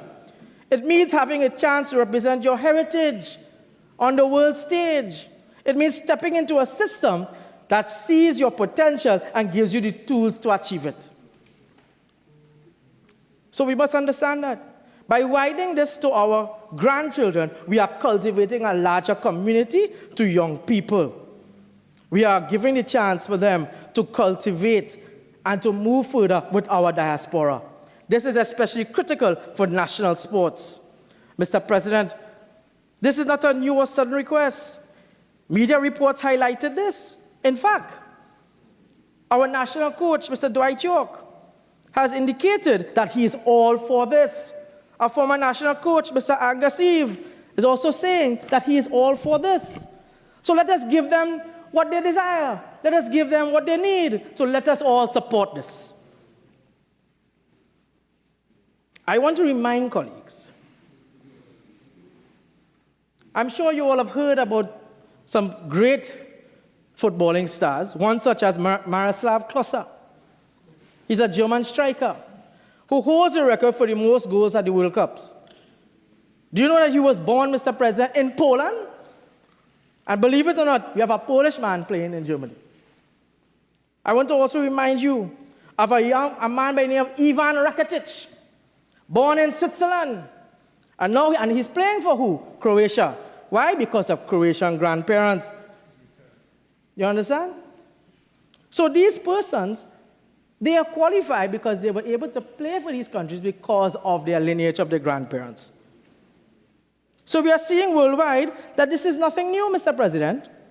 We are not inventing something. Everybody wants to get that chance. So, Mr. President. Motion.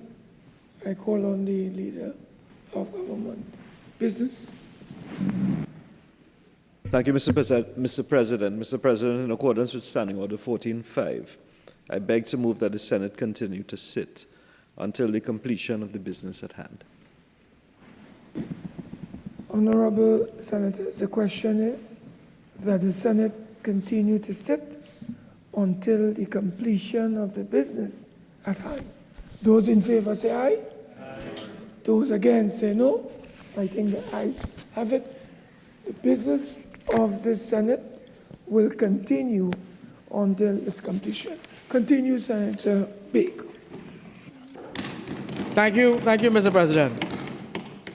Mr. President, I want to turn now to some constitutional considerations. And I want to be talking about the law. These laws, they have been changed since 1976, so we are moving on and we are going beyond. Mr. President, it would be remiss of me if I do not consider the constitutional issues of this bill. It is a well-established principle that legislation should not offend the ad hominem doctrine. The doctrine provides that legislation should not target a specific individual or group. Rather, it should be based on general societal concerns and principles. Mr. President, I want to refer you that there's a Privy Council ruling in Lineage versus the Queen, 1967. Lord Pierce indicated and explained ad hominem legislation which targeted known individuals or groups or persons was unconstitutional.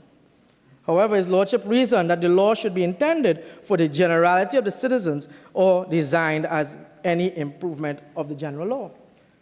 Mr. President, any proposed legislative changes to the Constitution to accommodate a specific limited class of persons may also be considered to be enshrined, that it does not be discriminatory, contrary to fundamental human rights and freedoms. Mr. President, what we are doing here today, we are ensuring that we are not doing that. Mr. President, the government is to propose legislative measures which would inevitably benefit a limited class of persons. Then we will have to demonstrate how these measures will be viewed as an indirect form of discrimination are a justified and proportionate means of achieving its goal of having a pool of candidates who may be eligible to represent Trinidad and Tobago in the international arena by facilitating applications for third-generation citizens. Quite briefly, Mr. President, as we all are aware, there's a plethora of cases which examine the principles of proportionality vis-à-vis the infringement of the fundamental rights and freedoms enjoyed in an individual. Mr. President, I wish to refer again to the Privy Council ruling in a very known famous case which was mentioned earlier, and I see it fit to raise it again.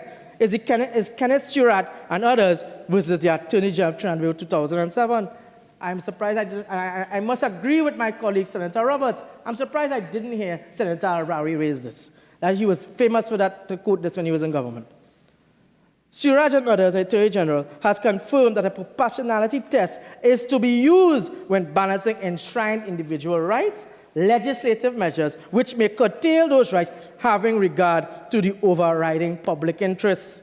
In Surratt, the constitutionality of the Equal Opportunity Act, Chapter 2203, was an issue, and it has been passed by a simple majority and not pursuant to Section 13 of the Constitution.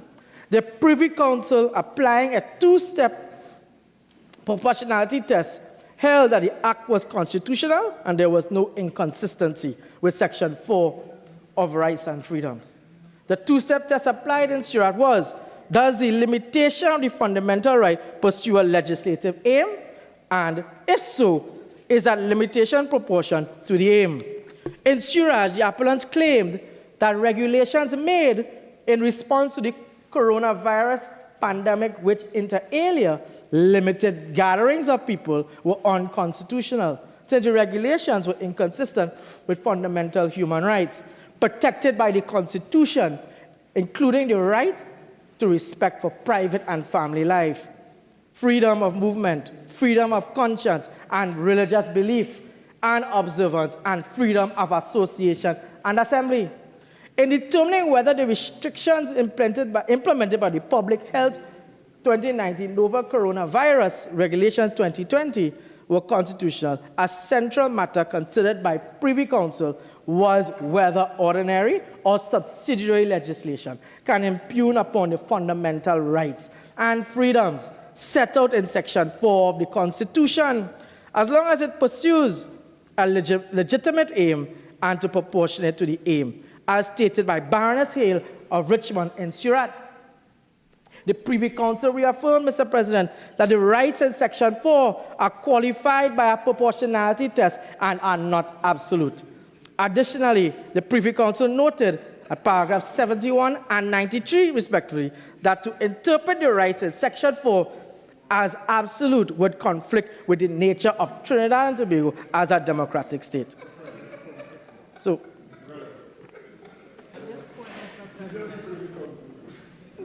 continue, please. Thank you, Mr. President.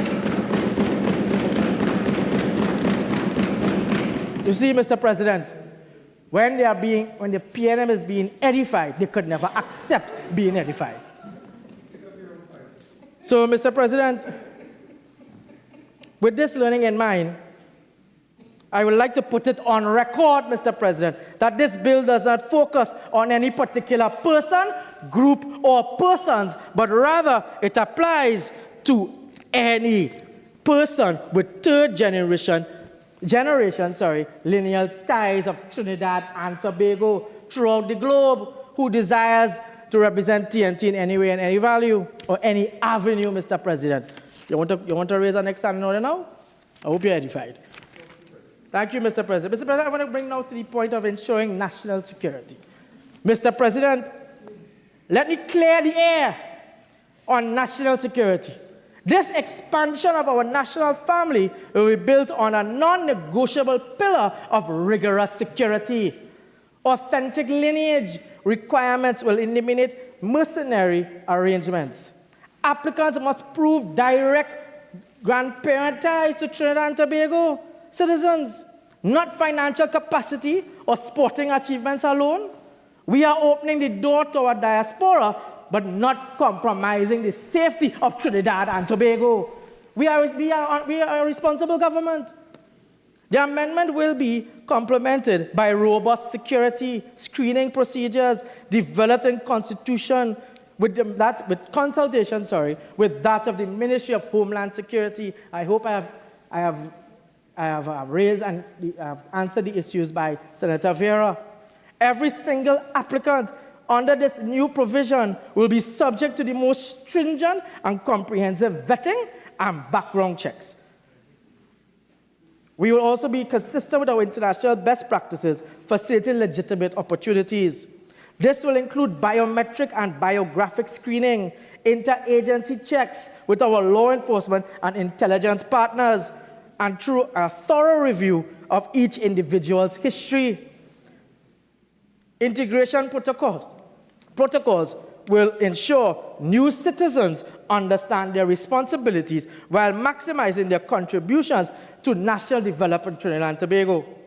These protocols address concerns about citizenship without obligation, creating mutual benefit frameworks rather than one-sided arrangements. We are inviting family home. We will take every necessary precaution to ensure the integrity of our citizenship and security of our nation, Mr. President. Mr. President, the final point I want to raise on this is that I hear my friends from the PNM talking about this whole issue of national security, about immigration.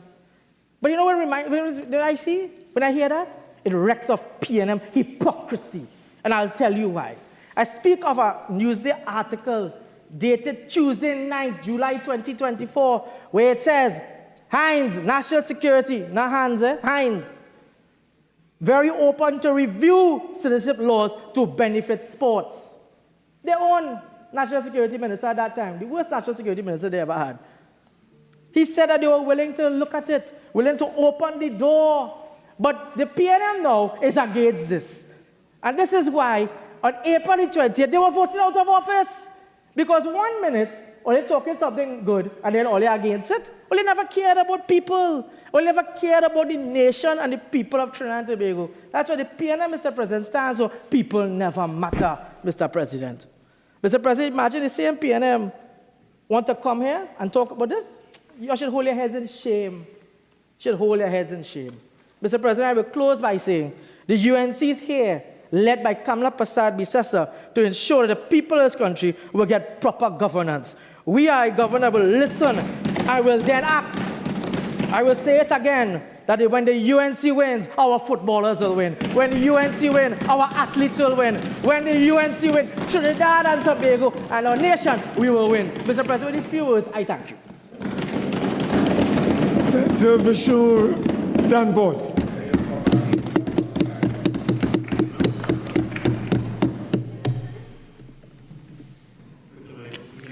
Thank you, Mr. President.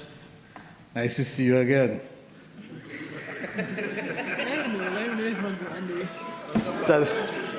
Senator Baig is a very tough act to follow, so I wouldn't try. Mr. President, let me begin and get to the point. The opposition is prepared to support the bill, inclusive of Clause 4E. We are not prepared to support the bill if it includes 4B and 4C. Straightforward and to the point. Mr. President, as you're aware, this bill seeks to amend Section 17(3) of the Constitution to extend the granting of citizenship beyond parents of persons born outside of Trinidad and Tobago to now include grandparents of persons born outside of Trinidad and Tobago. Mr. President, the amendment makes sense, especially if the country is attempting to widen its pool of footballers and track and field athletes, or maybe sportsmen and sportswomen as a whole. However, Mr. President, as I said, we cannot agree to the inclusion of clauses 4B and 4C in the bill. It is too wide. To quote the Honorable Leader of the Opposition, persons who acquire citizenship through these circumstances, that is, in which neither the parents or the grandparents were born in Trinidad and Tobago, have no direct link to Trinidad and Tobago. And according to the rules of FIFA, given that the discussion has centered around football and athletics, according to the rules of FIFA and World Athletics, these persons may not be eligible to represent Trinidad and Tobago, since they have no direct connection to the country. As far as I'm aware, FIFA's rules require a player to have a clear connection to the country to represent it. Mr. President, there has been no explanation from the government why clauses 4B and 4C are included in the bill. We are not too sure what is behind this and what is the motive. Apparently, what we were told by the government that this piece of legislation or policy was outlined in the UNC's manifesto, and it is apparently written in stone. But given the UNC manifesto, the only thing I'm sure was not written in stone was the elimination of the dirty float, dirty managed float, and move to a devaluation. Mr. President, let me respond to some of the issues outlined by the Honorable Prime Minister in a statement, I believe it was last Friday. The Honorable Prime Minister, on the issue of potential voter pardon, as a result of the amendments to the bill, stated, and she told the population, rest your fears. There'll be strict application processes, a strict vetting process, strict safeguards, verification of lineage, digitization of application processes, fraud protection, strict checks and balances, safeguards at every step to protect our security. However, Mr. President, we have had many similar safeguards in Trinidad that have not worked. Mr. President, the Honorable Prime Minister also spoke about the measures to encourage engineers, also spoke about this measure encouraging engineers and doctors to come to TT. Nothing is wrong with that. But let me put out some other possible scenarios for the benefit of the Honorable Prime Minister. And Mr. President, let it be known that I've never given the Honorable Prime Minister bad advice. The Honorable Prime Minister correctly stated that it is possible to find a Trini in every country. I agree with the Honorable Prime Minister. And one of those countries in which there are many grandparents and grandchildren connected to Trinidad and Tobago is Venezuela. Mr. President, hypothetically speaking, in this scenario, it will not be difficult for a Venezuelan terrorist group to recruit a grandchild as a clandestine member of their group, to gain citizenship and a Trinidad and Tobago passport, and gain legal access to this country. It is very much not far-fetched, because now these new shady citizens can disappear and blend into the population and create a security nightmare within their sleeper cells. It's not a far-fetched idea at all, something that the population needs to know. Mr. President, members on the other side also spoke about the bill increasing the possibility of increasing remittances. Mr. President, from my experience in remittances, that's a zero possibility. Remittances right now amount to less than 1% of GDP. That has been so for decades. You know why? Because we are a unique country in a developing world. This is one of the few countries in the world where the residents of the host country, meaning Trinidad and Tobago, send money for their relatives who went abroad to live the American dream. So it operates just the opposite to achieving remittances in Trinidad. That is why the figure is so small. We send the money to them. And you know, a very good example of that, Mr. President, do you know that the senior citizen grant, I'm just using an example how this thing operates, with all the checks and balances of the senior citizen grant, do you know that there are citizens of Trinidad and Tobago living in Canada and the United States who are collecting senior citizens grant in Trinidad and Tobago? They probably never did anything to increase the national income of Trinidad and Tobago in decades. But they are collecting senior citizen grant in Trinidad and Tobago. And they have passed all the means tests. All the means tests.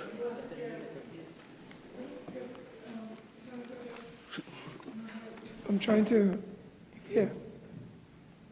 I'm trying to follow. But it's a running commentary on this side. Could you allow the senator to speak in silence, please? Continue. President, I was speaking about the senior citizens grant and the fact that people were able to beat the means test.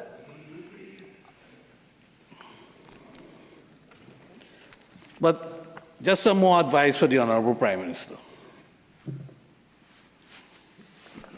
If you want to test the patriotism of your diaspora, let the Ministry of Finance issue a diaspora bond.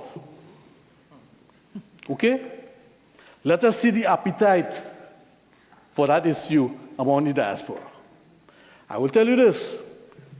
In a certain administration, I won't call the name, it was contemplated to issue a diaspora bond. There was absolutely no appetite for it among the diaspora. None. The idea was to hive off piece of an actual US $500 million bond and leave it for the diaspora to participate. Nothing transpired. That is the level of interest. And that wasn't long ago. Can't date it. It wasn't long ago. But if you say a number, I'll whistle.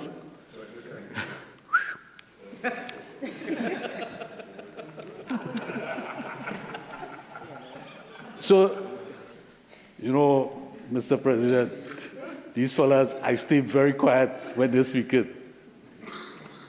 But anyway, the budget debate will come. So if they wanted to test the waters of the diaspora issue a diaspora bond.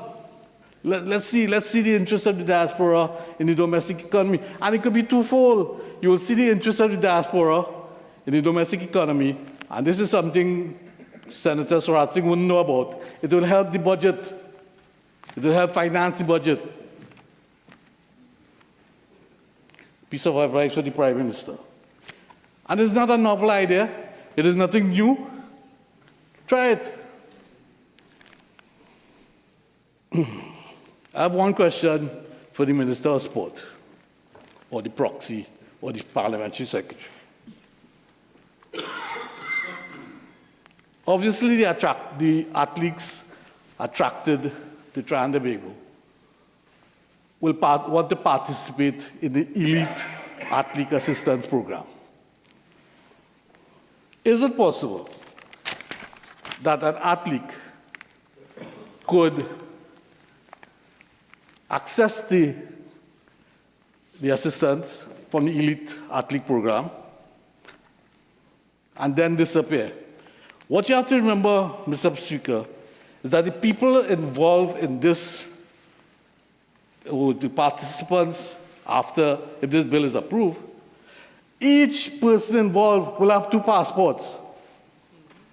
They will have options. They can participate in the Elite Athlete Program and disappear. They have another country to go to. Can I get an assurance from the government that they will put things in place to avoid that? Or just tell me I am going mad?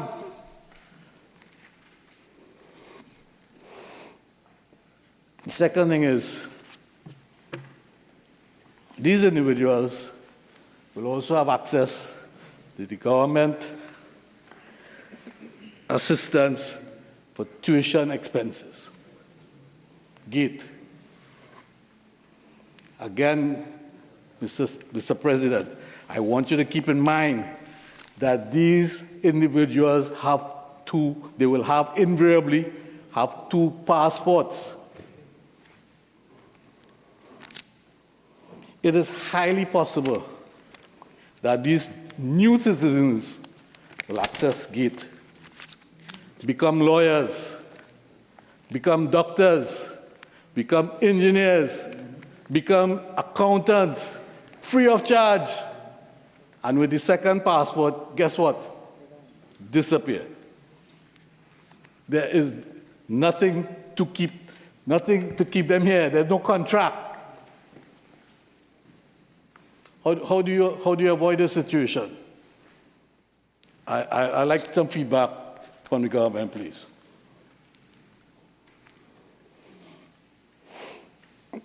So, in summary, Mr. President,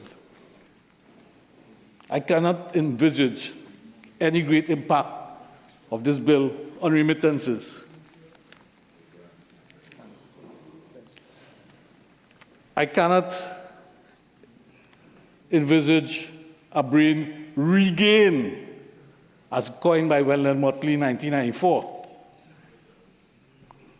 I cannot envisage an influx of lawyers, doctors, and nurses through the promise of citizenship. In fact, our doctors and nurses who are already citizens are the ones who are first to migrate.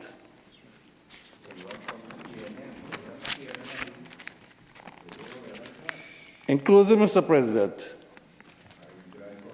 I would like to draw a parallel between this grandparents' bill. And it's not again, I use the words, it's not a far-fetched parallel. And the citizenship by investment program, very popular in several CARICOM countries. While the mechanics and intent of both programs are different, the negative consequences are very similar. That's right.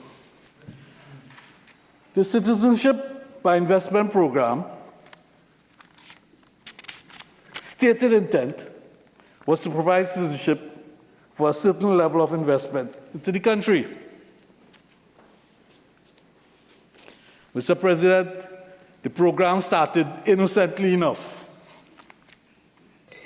with legitimate applications. Checks and balances galore throughout the process. However, in the last few years, even with all the checks and balances of the program, it seems to have lost its moorings. To the extent, and this is very critical, to the extent that the United States threatened to impose travel restrictions on the CARICOM countries with citizenship by investment programs, citing the following concerns: security vulnerabilities, lack of transparency, potential misuse by illicit actors. This program attracted the Russian oligarchs. I don't know if you're aware of that, Mr. President. Without proper vetting and monitoring.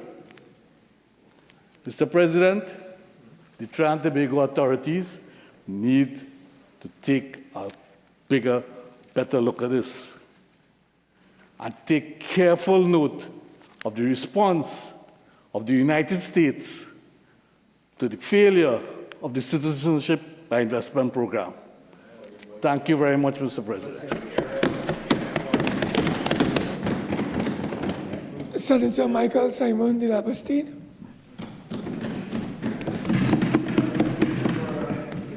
Thank you, Mr. President. Mr. President, the framers of the Constitution obviously thought that to be entitled as a right to citizenship, a person should have a strong nexus with this country. In that regard, under Section 17 of the Constitution, the right to citizenship is reserved only for those persons who are born here or whose parent was a citizen otherwise than by descent, as at the date of the person's birth. Now, if a person has acquired citizenship by descent, it means that he or she was not born here, but either their parent was born here or the parent acquired citizenship by a process known as registration or by a process known as naturalization. Now, those processes are set out in the Citizenship of the Republic of Trinidad and Tobago Act. And basically, they provide a pathway by which Commonwealth citizens and non-Commonwealth citizens can acquire citizenship in Trinidad.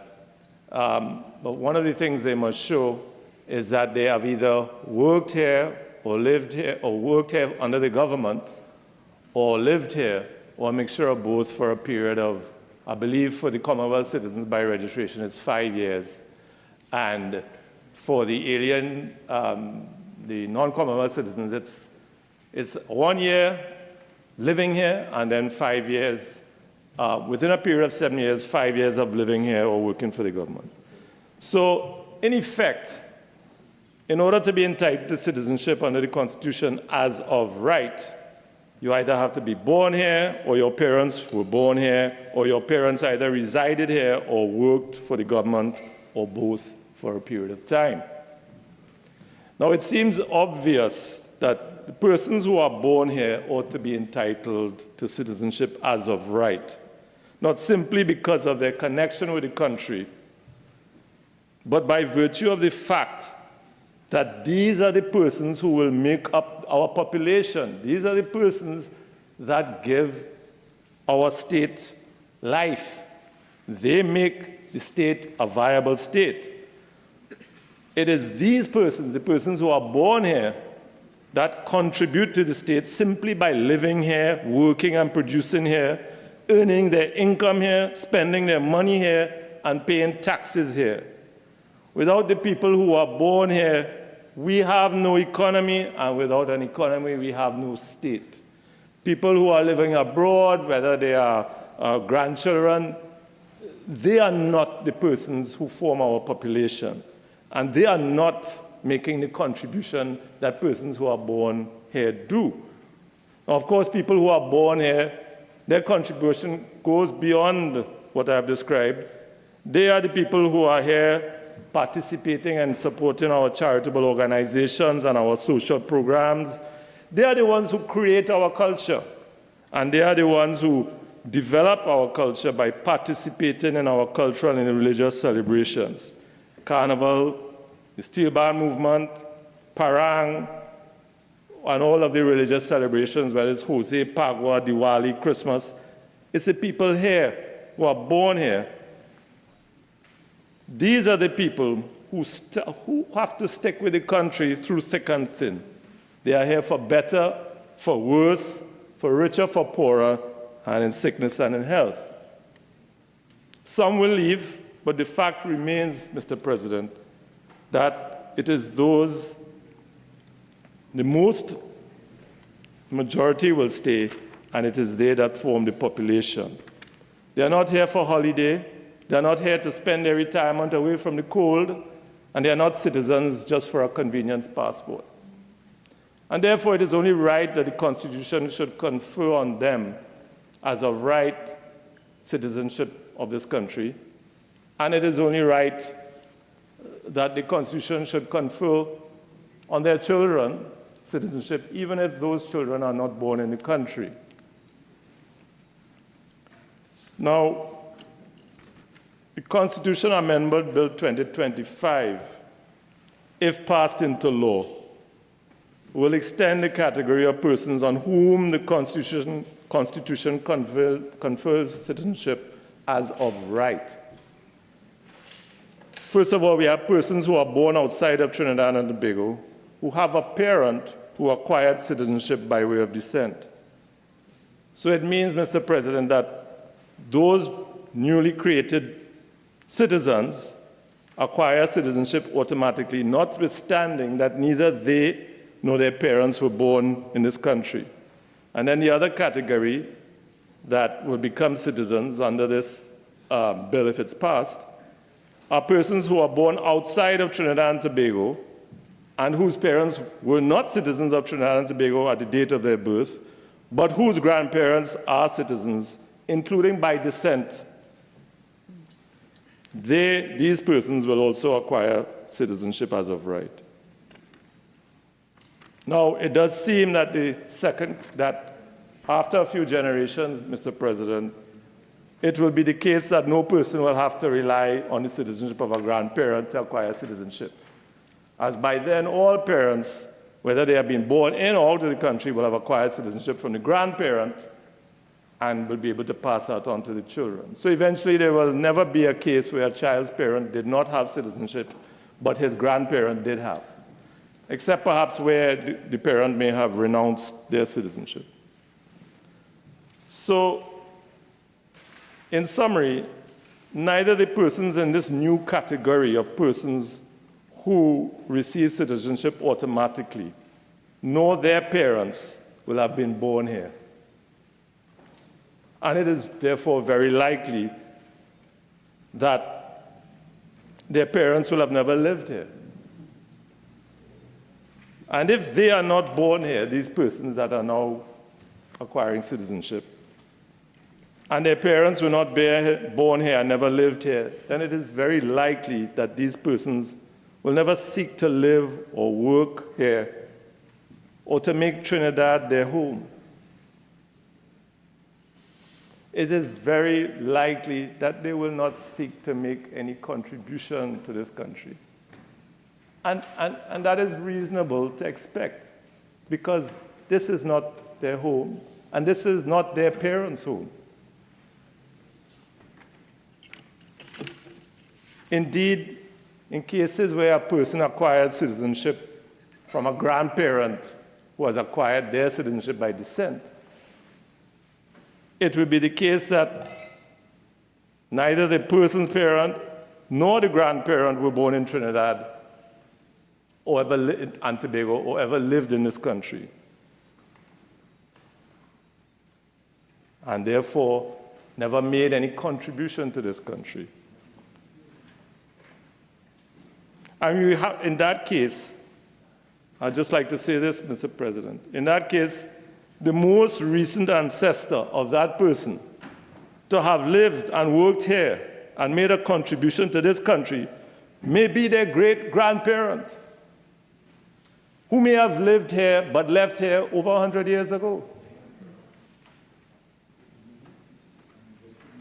So it's very unlikely that that person, this newly created citizen, will have any interest in Trinidad and Tobago. But that 100-year period, as I read this section, could be even longer, because the great-grandparent from whom the grandparent acquired citizenship by descent, he or she may have acquired, under this act, may have acquired their citizenship by descent. So as you, no, we're not going from colonial, but as what I'm saying is, as time passes from the passage of this act, as one non-resident citizen passes their citizenship on to another generation, and so it goes, you will end up having a citizen whose most recent ancestor to have lived in this country could be 5-6 generations away. No, that's not going to happen now, but that is where this act leads to. Because every grandparent, every ancestor, every generation is able to pass their citizenship on to the following generation, and they don't have to live here. They don't have to live here. They don't have to contribute. And so we get to a situation, I think Senator Foster Cummings talked about it just within 2 or 3 generations, but certainly over a period of 5-6 generations, you're going to get persons who are citizens, but they don't know where Trinidad is. They never heard of the place, because so many years have passed since one of their ancestors lived here. But they're entitled to come and live here, to come and use our services, our public services, to come and get a TNT passport.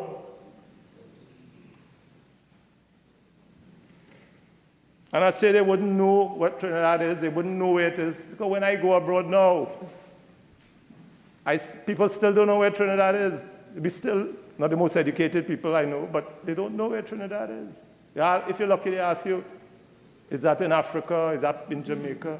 So imagine over generations past, and this person has citizenship, but their knowledge of Trinidad and their association with law has long been lost in the mists of time. That can't be right.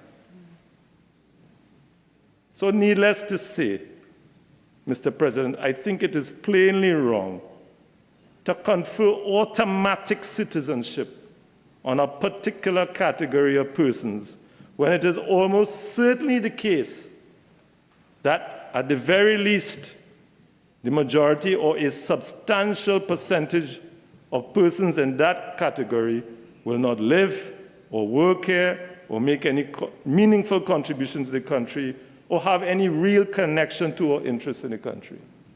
That's where this legislation takes us. Citizenship, Mr. President, it carries with it benefits, which as a matter of law must be provided. And I wouldn't repeat those have been set out already. But citizenship, I would say, also carries certain duties.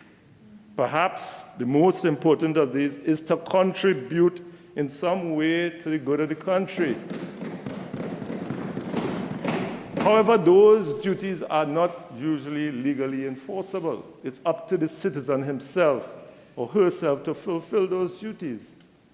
So one of the dangers of giving away citizenship to persons who have no real ties or connection to or interest in this country is that they exercise those rights in a cynical and mercenary manner because they don't feel they have any duty to this country, because it's not their home. People will use the danger, as other contributors have suggested, is that they acquire the passport just to avoid visa restrictions. Or they come here to retire from the coal after they've lived their productive life and they've invested in a country where they come from and they've contributed. They come and they say, okay, well, time to retire. Trinidad is a warm place, I'll come here. Because they can exercise their right to reside here.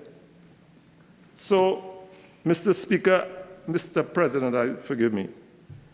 In that context, I believe it is a slap in the face for those citizens who have contributed to this country by living and working here and seeing the country through and experiencing themselves the bad times and the good times, and who have, through their collective efforts, worked hard towards the development of the country, to be now told that someone who has never lived or worked here or contributed to this country in any meaningful way is to have the same citizenship rights and benefits which they enjoy.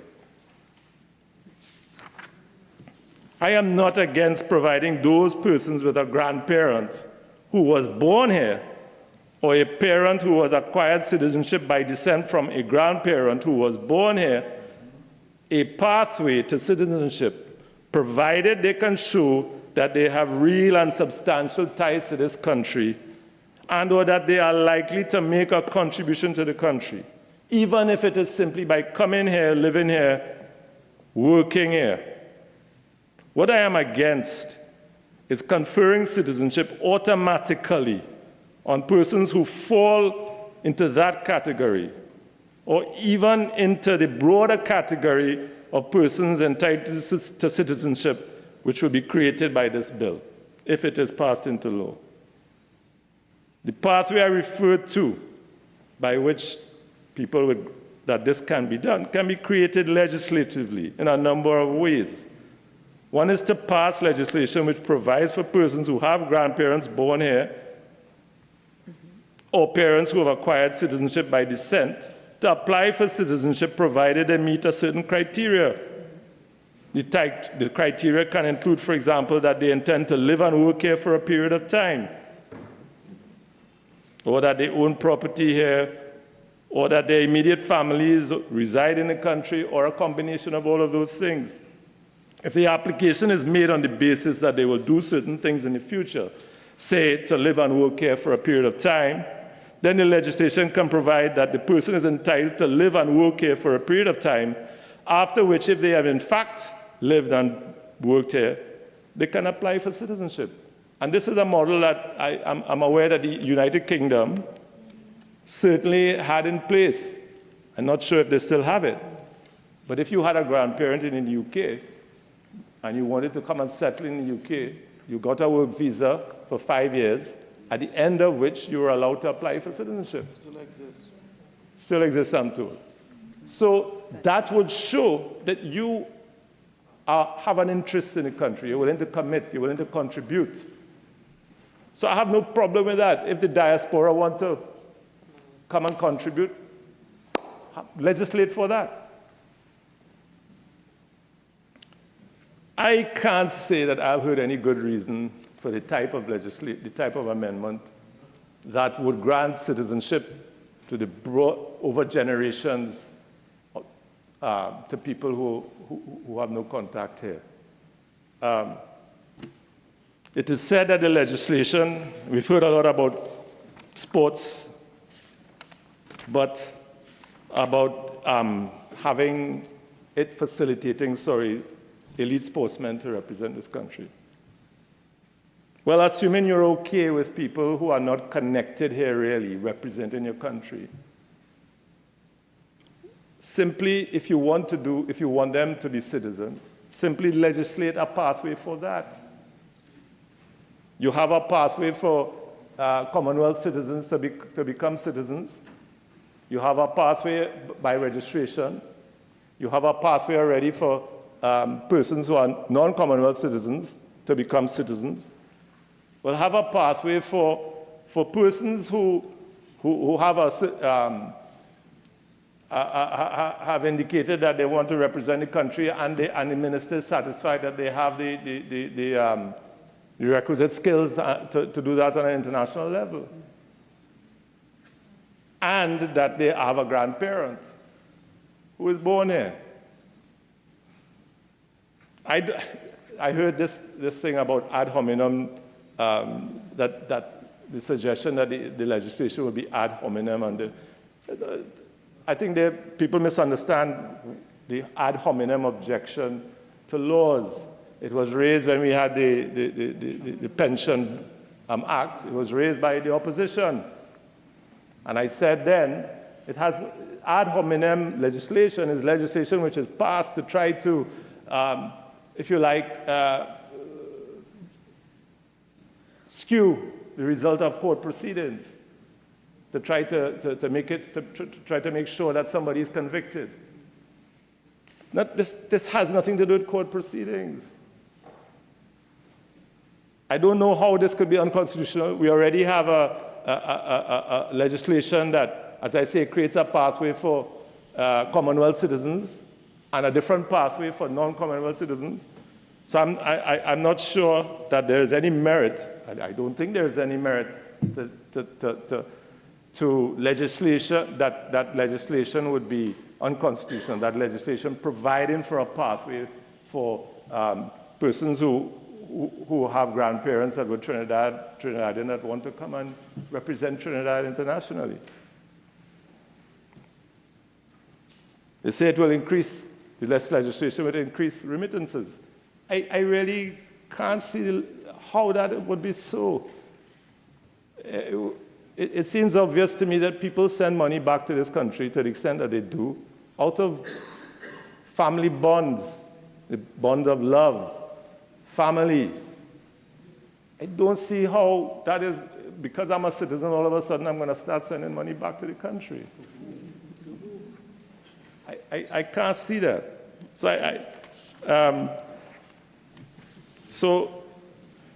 I think this legislation is taking us. Senator Foster Cummings was talking about Italy. From what my research tells me, Italy did have at one time legislation that allowed anybody who could show that they had a descendant, an ancestor that was Italian, no matter how far back, they could get citizenship. But that's not what and they've changed that. But surely we don't want that. And my other contributors have, and I'm not going to repeat what they've said all the dangers associated with that.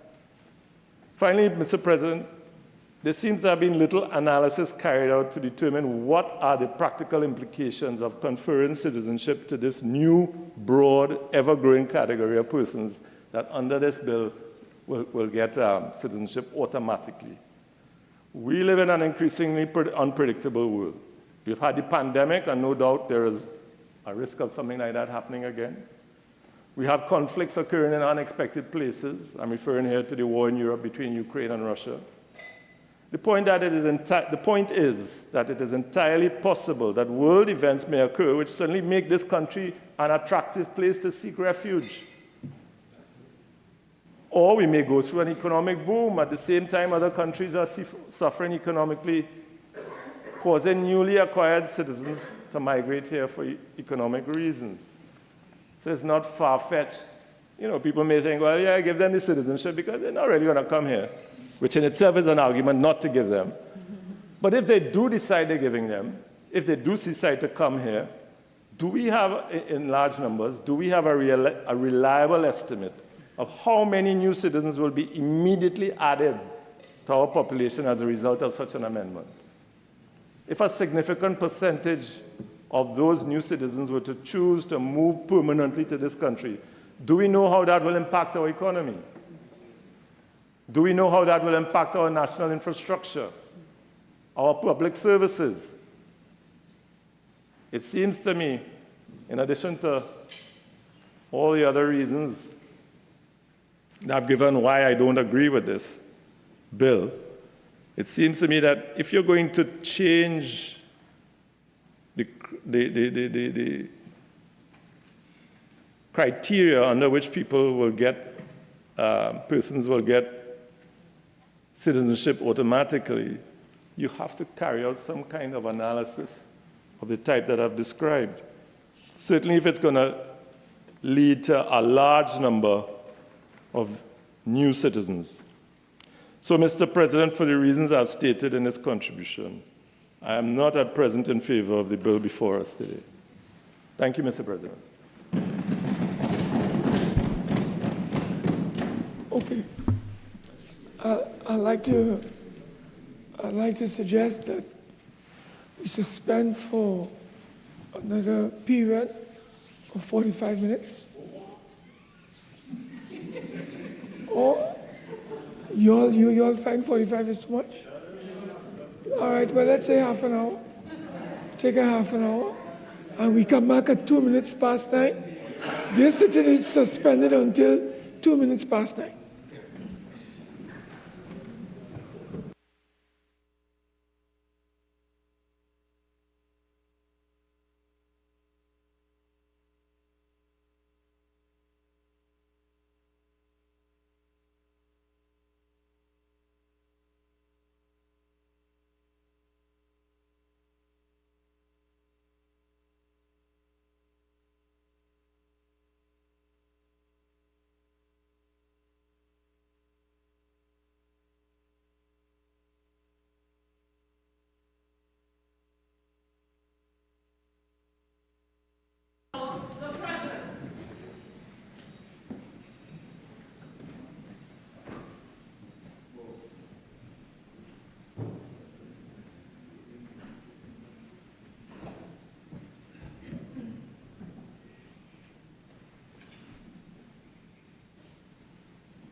Senator the Honorable Phillip Alexander.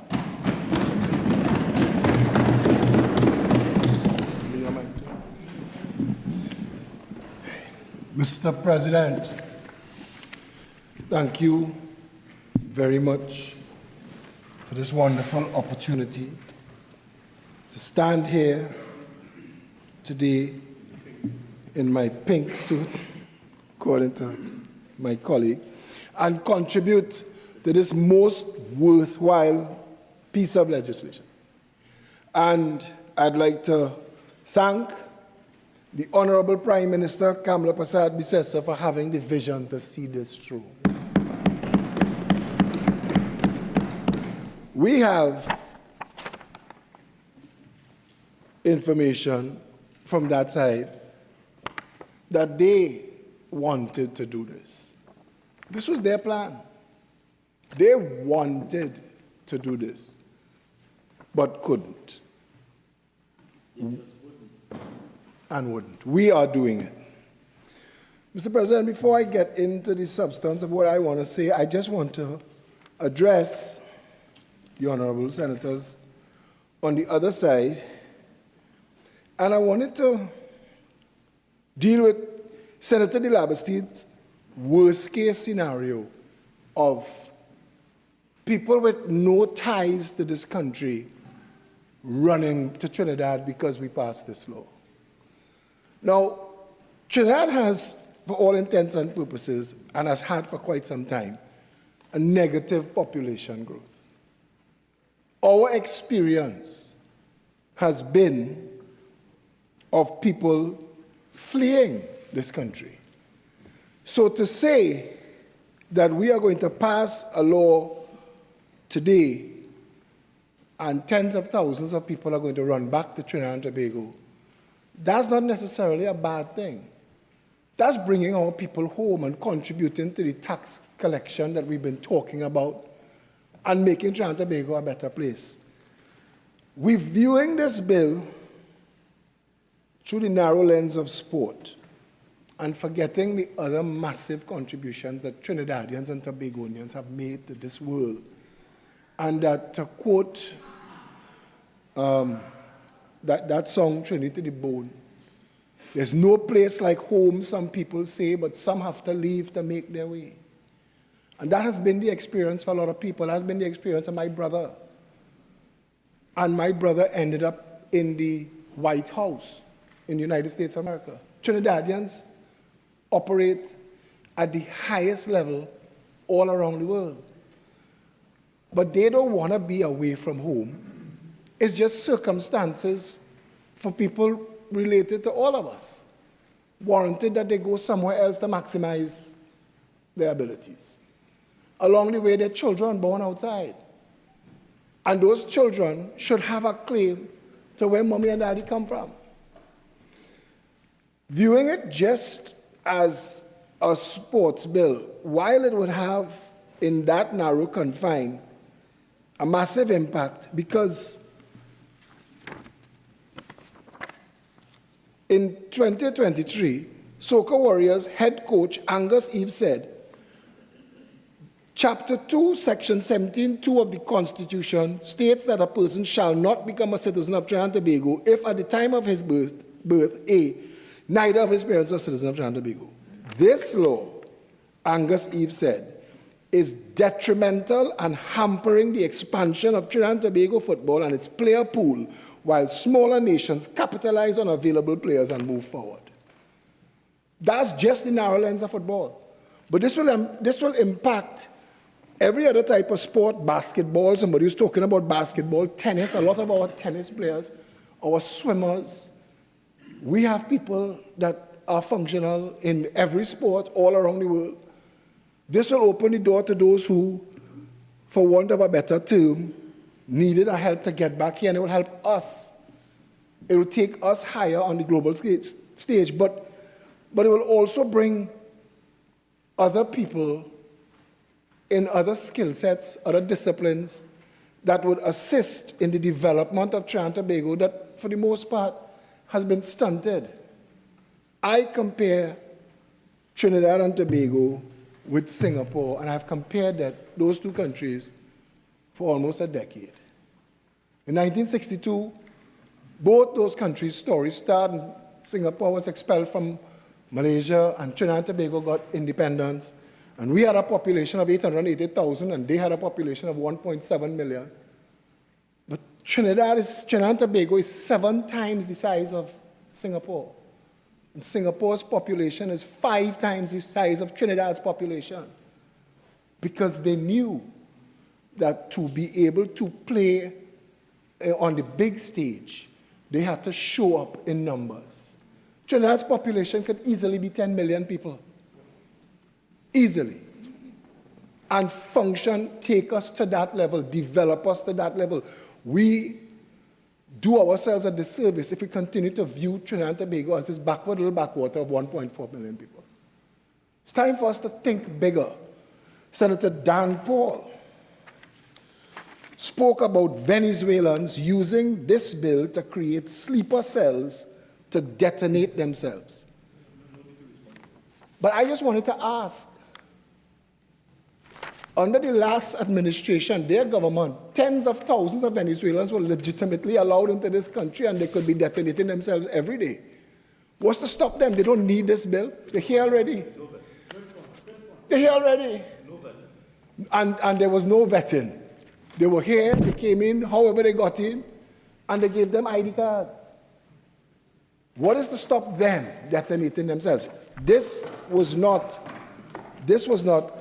a correct objection. The reality of our situation is our country, our constitution, must evolve to reflect the lived experiences of our people, especially those whose grandparents laid the foundation of this nation. This amendment allows us to honor that legacy by extending citizenship by descent to grandchildren through their grandparents. The proposed changes to Section 17.3 are precise, deliberate, and legally sound. They do not open floodgates, they simply widen the doorway for those with legitimate ancestral ties. And this is where the conversation should have gone. But we chose to look at it from the position of voter padding. For voter padding to be an issue, to affect this country, thousands of people have to come back and live here. To live here, you have to be able to pay your bills. You have to pay your rent or your mortgage, buy your food, groceries, water, transportation. So you either have to be gainfully employed in Trinidad and Tobago, paying taxes, or bring your retirement fund here when you're coming. But it's not like people could just hop on a plane, fly to Trinidad, vote, and go back. Doesn't work that way. So all of those objections, while fear-mongering, does not hold up to reality. The language of the law has been carefully amended to include grandparents and citizens by descent, while preserving the safeguards already in place. This reform strengthens our national identity, expands our talent pool, and deepens our connection with the diaspora. It aligns us with international norms, especially in sport, where eligibility to grandparents is already standard practice. This is not a political maneuver. It is a constitutional refinement. It does not grant automatic citizenship. It maintains the requirement for legal verification and lineage. It does not dilute our sovereignty. It reinforces it by embracing those who already belong to us in spirit and heritage. Say that again. Let us not be held back by fear or factionalism. Let us move forward with clarity, compassion, and constitutional courage. This is our chance to say to the world, if your roots are here, your future could be here too. Mr. Speaker, during the COVID pandemic, that was another issue that was raised. Countries in the Caribbean started renting citizenships and selling citizenships, and you could buy into any of these countries when the world realized that you didn't have to go to an office in Times Square or in Toronto or in the cold and winter. And a lot of people who have no ties to Caribbean countries. Correct. Yeah, we demonstrated that Trinidadians can survive in Barbados. But the reality is the truth, that our people who are descendants of Trinidadians and Tobagonians have a rightful claim to here. We are correcting something that should have been corrected a long time ago. We've suffered economic downturns, recessions, hiccups that forced people out of this country. This government is fixing all of it, and if people want to come back here, it's because this government is fixing the country. It is because Trinidad is a good place to live again. It is because people are thinking that it is possible for us to end the drug trade and the corruption and all of the gang violence and madness that has made Trinidad and Tobago the failed nation it almost was. So if it is possible then for us to reclaim our people, then let us do that. This amendment is not just about legal language, it's about real lives. It's about a grandchild of a Trinidadian who dreams of wearing our red, white, and black on the international stage, but is blocked by a technicality in our citizenship laws. It's about families split across borders who cook our food, speak our dialect, celebrate our festivals, but are told they don't legally belong. They feel Trinidadian in every way that matters, and we celebrate them. This morning, Gerard Anthony Joseph was on TTT via Zoom because he is in I think it's the #1 movie right now, or getting there, President's Down, and he's the villain in President's Down, and he had to leave Trinidad and Tobago. I think it was 1987. I know, because he was my martial arts teacher when he was in Trinidad operating in St. Finbar's Church, and a lot of people knew him when he was here in Trinidad, and he had to pack up and take his family and go abroad to find his way. But we celebrate our Trinidadians when they make it on the world stage.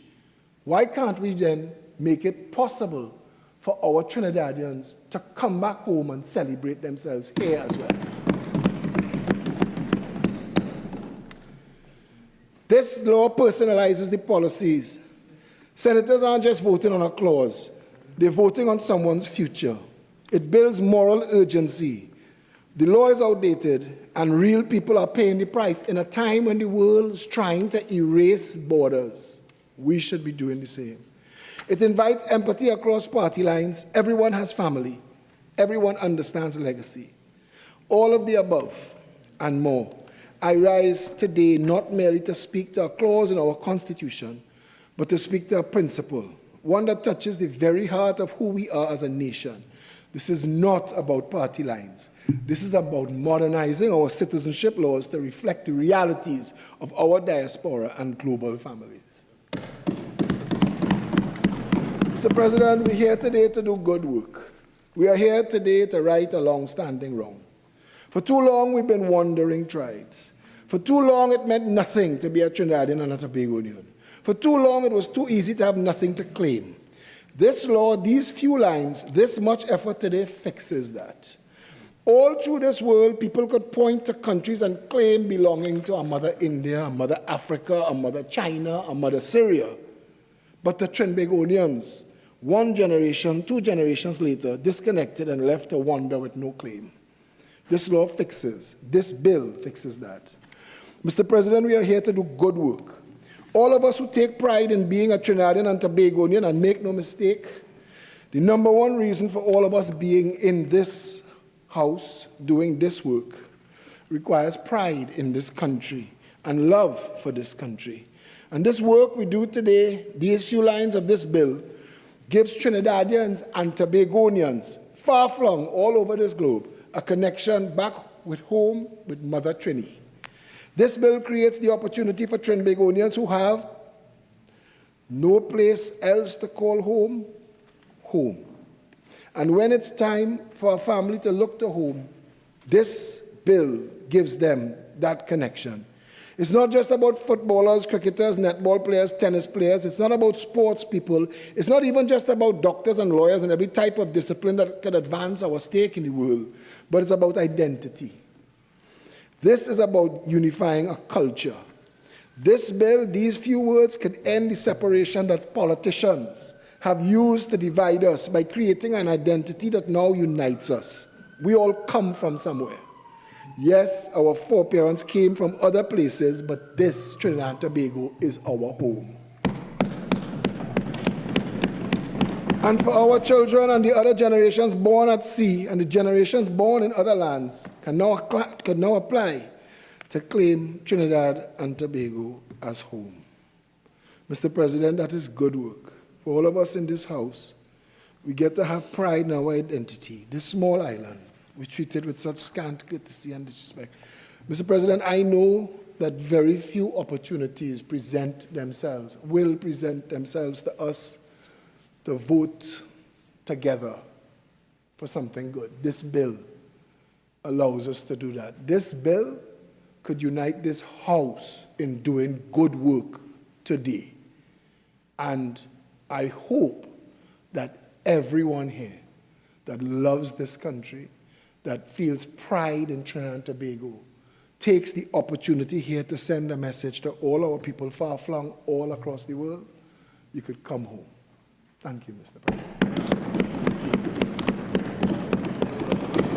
Roberts-Radgman. Good evening, Mr. President, and thank you for the opportunity to join the debate at this time.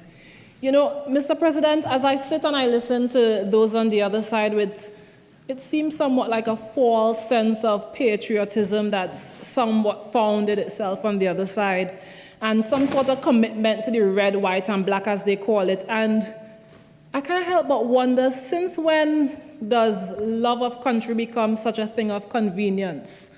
Mr. President, it was just less than 3 weeks ago that the nation was ripped of our Independence Day celebrations. We were ripped of our key and our main annual opportunity to really splurge and to really celebrate our red, white, and black. And we haven't forgotten it. It's still very soon. We haven't forgotten it. And when we first received the order paper and I started contemplating this bill and what my contribution might look like, much like Senator Attzs, the Denise Plummer's "Na Leaving" kept playing in my head, especially that part where she says, "Me navel string so deep and freedom don't come cheap." And then she goes on to say, "It's here to conceive me." That part, "It's here to conceive me. It's here I got dead." And it keeps on coming over and over in the refrain.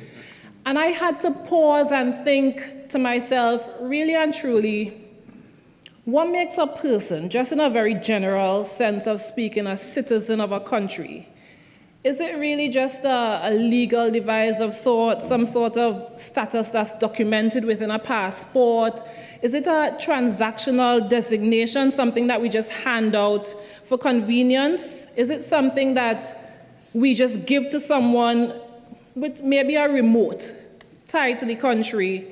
We allow them the highest claim, high degree of access to our rights or liberties or freedoms or protections or privileges just for the sake of a transaction without any real emotional connection. Now, I'm a student of if you want to call it Greek political thought, Mr. President. So I started doing some reading. And I noted that the ancient Greeks saw citizenship to be both a privilege and an obligation. And to the Greeks, you know, it was rooted in loyalty to the state and participation. And this is the part that really gets me, participation in its affairs. It was seen as a bond that wasn't forged by kinship, but rather one that really connected the person to the state itself. It was almost I don't want to say a spiritual thing, but that's almost how the Greeks viewed it. Your citizenship was something that was sacred to you. It really connected you on a very personal level with the state in which you lived and worked and contributed to, and where you gained certain benefits, certain privileges, certain protections from. And there were two elements that stood out that were really distinct and I think connects our concept here in Trinidad and Tobago, our concept of citizenship. And it's the notion of the state in which boundaries are contained and which power is centralized, which we call our government. And then the second element is the inhabitants of the state who participated through the performance of various roles and relationships. And for purposes of this debate, I want to focus just on the second element, and that's inhabitants of the state who participate through various roles and relationships. And essentially what this refers to is persons living in the state, so living within the country, with a vested interest in the affairs of the state, and who actively participate in the state. And it signals a very real, a very sincere type of connection to the place that one was born, and perhaps to a lesser but somewhat legitimate degree to the place that your parents was born. What the government proposes here, however, confers upon a person who essentially has no real connection to Trinidad and Tobago, essentially a stranger to Trinidad and Tobago, the full suite of rights, freedoms, privileges that the rest of us have earned and worked so hard to preserve. And the thing is, we need to understand that citizenship is not just a physical document. It's not just your passport or something that you just get. And it was, I think, Robert A. Heinlein who said it best. He said, citizenship is an attitude, a state of mind, an emotional conviction that the whole is greater than the part, and that the part should be humbly proud to sacrifice itself so that the whole may live. It's an emotional conviction that the whole, meaning the country, in this context, our great Republic of Trinidad and Tobago, is greater than the part, meaning the individual citizen. And the individual citizen would sacrifice itself so that the whole, meaning our country, may live. And here what he's speaking about is an emotional conviction that leads a citizen of a country to sacrifice him or herself for the country. Is this something that we really ought to take so lightly? That we would seek to confer upon persons with very little ties to Trinidad and Tobago, persons unconnected by birth, persons not even connected by the birth of their parents, not even the birth of grandparents, and we will take something so sacred, something so sincere, and then we would just hand it over to this person for the sake of a transaction, for the sake of convenience. Mr. President, there are reasons, real reasons, why countries hold fast to that birth requirement. It amazes me that this government will now seek to erode the sanctity of what it means to be a citizen of Trinidad and Tobago. And I wish to very strongly caution the Senate, this very Senate, against knee-jerk, impulsive, ill-advised decisions, especially when matters of national security and sanctity are concerned. We ought to let the current and unprecedented predicament in which we have found ourselves in right now be our guide. Let that serve as a cautionary tale of what happens when we just do things on a whim.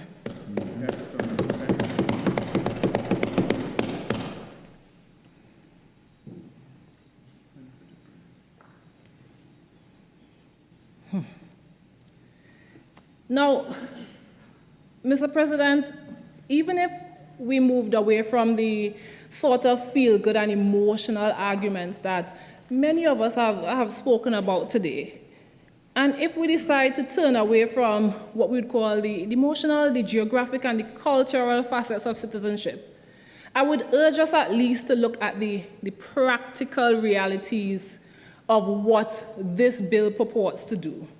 And Senator Nakhid, when he made his presentation, when he piloted the bill, he touched very briefly on the legal safeguards that might be put in place for vetting applicants. And other senators in their contributions would have cautioned about it and asked for more information about whatever safeguards might be put in place. And I'm hoping that at some point we'd hear a little bit more about that. But see, the thing is, for those of us already living in Trinidad and Tobago, we are painfully aware of the administrative nightmare that is accessing any kind of civil service across the country. Now, let us look at the practical reality of having to go through an extensive vetting process. Imagine the kind of burden that this puts on our systems, on our physical resources, on our human resources, who must now verify documents across several generations, not just 1 or 2 generations. We're talking about 3, maybe even more generations.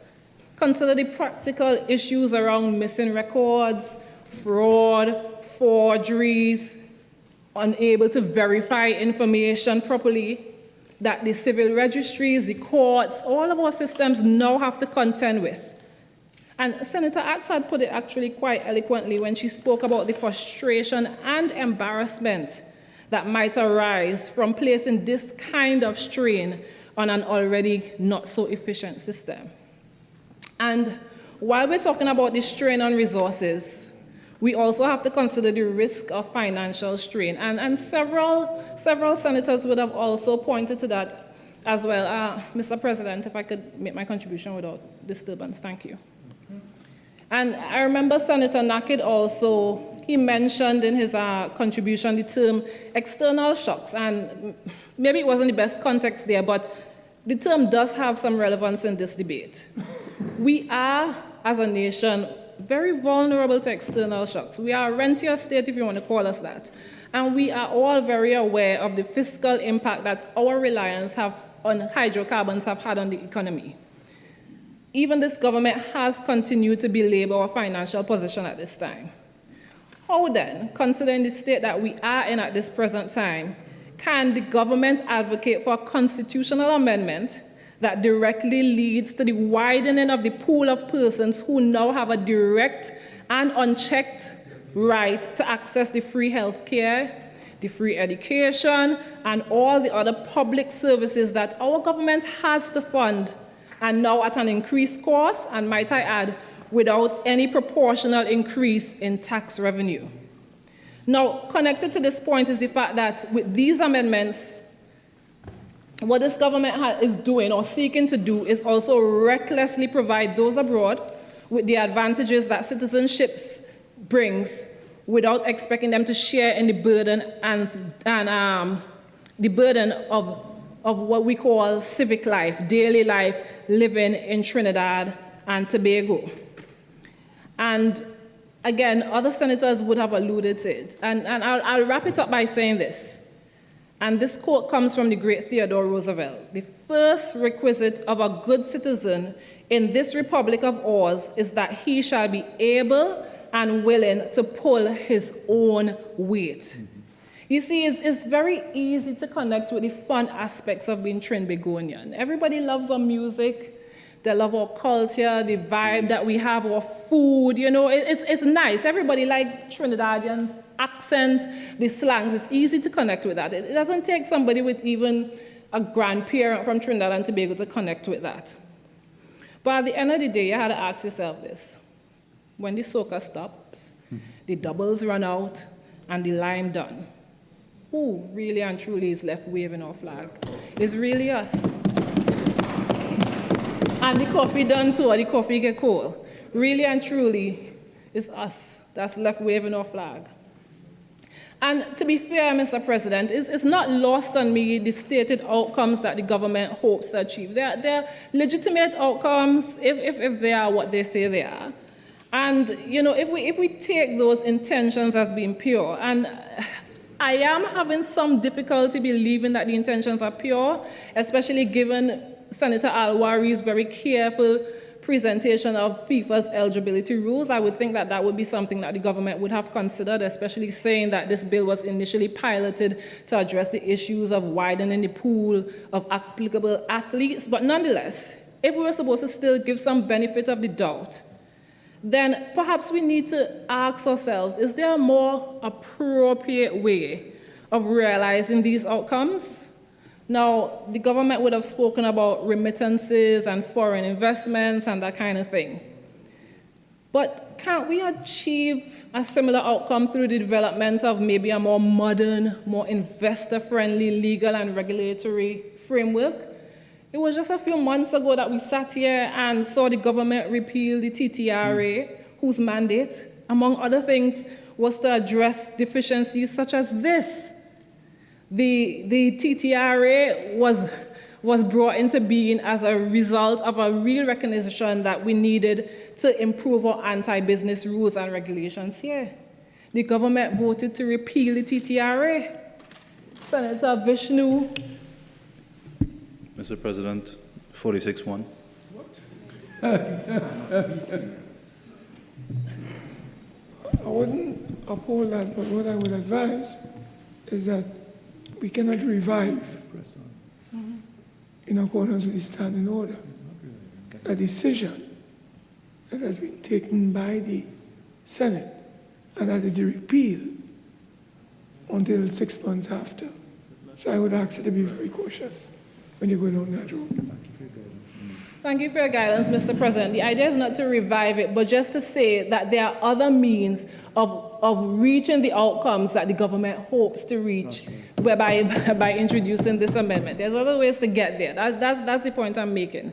But I'll move on, Mr. President. Even my colleague, Senator Dhanpaul, would have already addressed the feasibility of issuing diaspora bonds. So we have seen where there are different ways for us to get to these outcomes. If they're legitimate ones, there are other ways, less preposterous ways, might I add, of achieving these outcomes.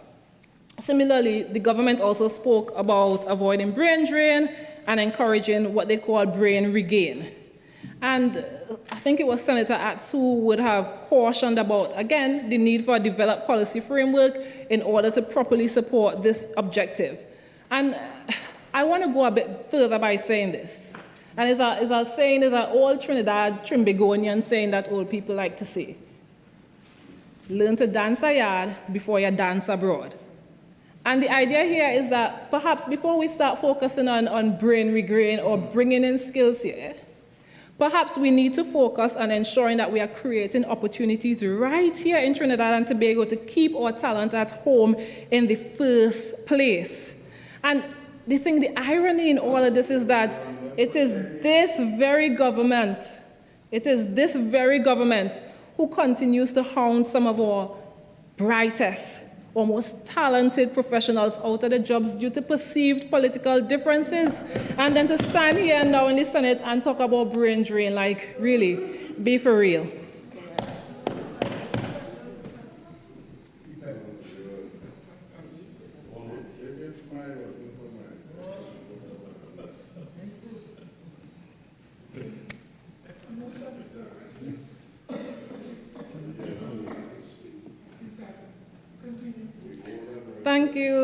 Thank you, Mr. President.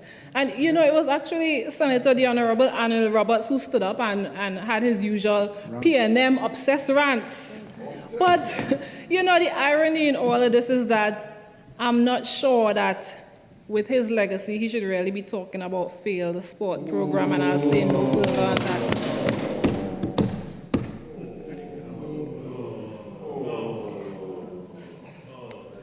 Now, Mr. President, not to be distracted, the idea here is that as a responsible government, as a responsible opposition, what we're trying to do is really ensure that there are adequate checks and balances in place.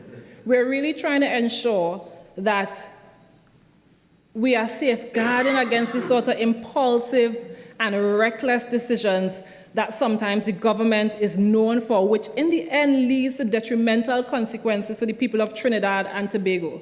Just this week, actually, Mr. President, we would have all sat there and witnessed some very concerning statements being made by government ministers right here on our doorsteps. And impulsivity and recklessness seems to be the order of the day when coming to this government. So we have a responsibility to examine, cross-examine, and examine again the sort of bills we have coming into the Senate, the sort of proposals being made by the government.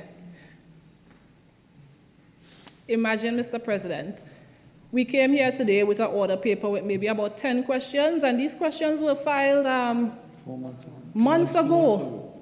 And surprisingly, we came here and they came in woefully unprepared. Yeah, to answer even one question. I don't know that I have ever seen in the history of the Senate, at least in the history of me following the going-ons in this Senate, where every single question on an order paper has had to be deferred, Mr. President. Well, I'm hearing now it is the first time in the history of this Senate has happened. So forgive us if we are concerned about the motives, the motivations, the capacities and capabilities of this government, especially on matters that have the kind of lasting effects that it will have on the country. Mr. President, governance is serious business. And when coming to decisions of this magnitude, we need to measure twice and cut once. Imagine in the government's forced rush to force this bill on us, they failed to note that this bill initially purported, when we first heard about this bill, it was said that it was targeting football players or sportsmen living abroad to get them here, and nobody on that side gave any consideration to what the FIFA's admission rules were and whether we'll get around that. That by itself tells us every single thing that we need to know. This piece of legislation has not been properly thought out. It has been rushed. It is incomplete. It is highly inappropriate. And in the interest of time, Mr. President, I'll close pretty much how I began. by again reminding us of the words of Robert Heinlein. Citizenship is an attitude, a state of mind, an emotional conviction that the whole is greater than the part, and that the part should be proud to humbly sacrifice itself so that the whole, meaning the country, may live. Mr. President, no one who cares about Trinidad and Tobago, no one who loves the red, white, and black, no real citizen of Trinidad and Tobago in any real conscience and in their good conscience could support this legislation. Thank you. Senator Sophia Chote, are you speaking? Okay, I think I recognize Senator Francis Lewis, please. Thank you. Thank you, Mr. President. Good night, and thank you for the opportunity to contribute to this debate on the proposed constitutional amendment that seeks to expand citizenship by descent to include persons born outside of Trinidad and Tobago whose grandparents were citizens of the Republic. You know, it's been said that sport has the ability to excite passions. If nothing else, I've seen that tonight. There are considerations in this bill that I find attractive. There are others that I find troubling, and I'd like to just explain a little bit around both of those statements. Let me begin by stating that the principle of inclusivity and diasporic engagement is in and of itself something that is commendable. And I think it's something that we need to think about how we're going to do it. We acknowledge the historical contributions of Trinidad and Tobago's descendants abroad, and we recognize the enduring connections that some families have sought to maintain across generations. But this debate is not simply about the principle of that or the Constitution or sport. It is also about something else as I was preparing for this. It's about priorities, timing, and the responsible use of this Parliament's limited time and constitutional reform capacity. And I'll explain a little bit more about that in a minute.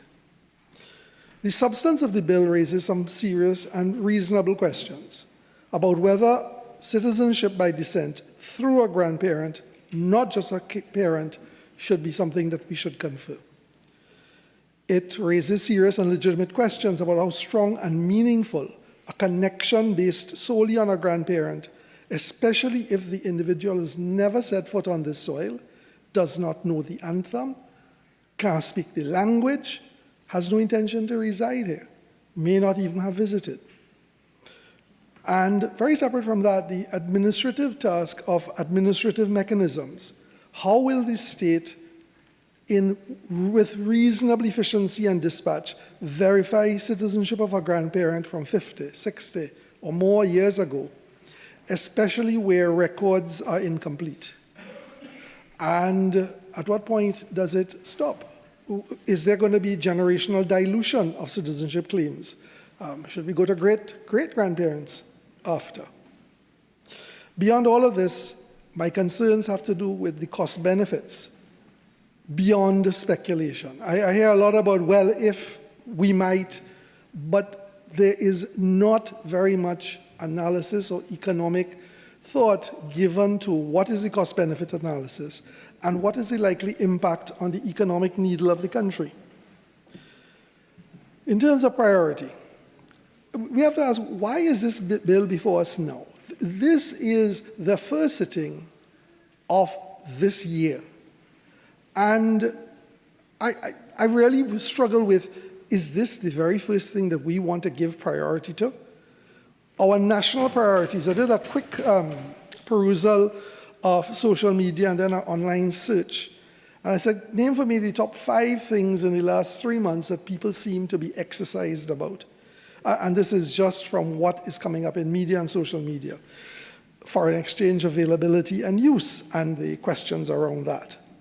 We are still under a state of emergency that goes to the end of October.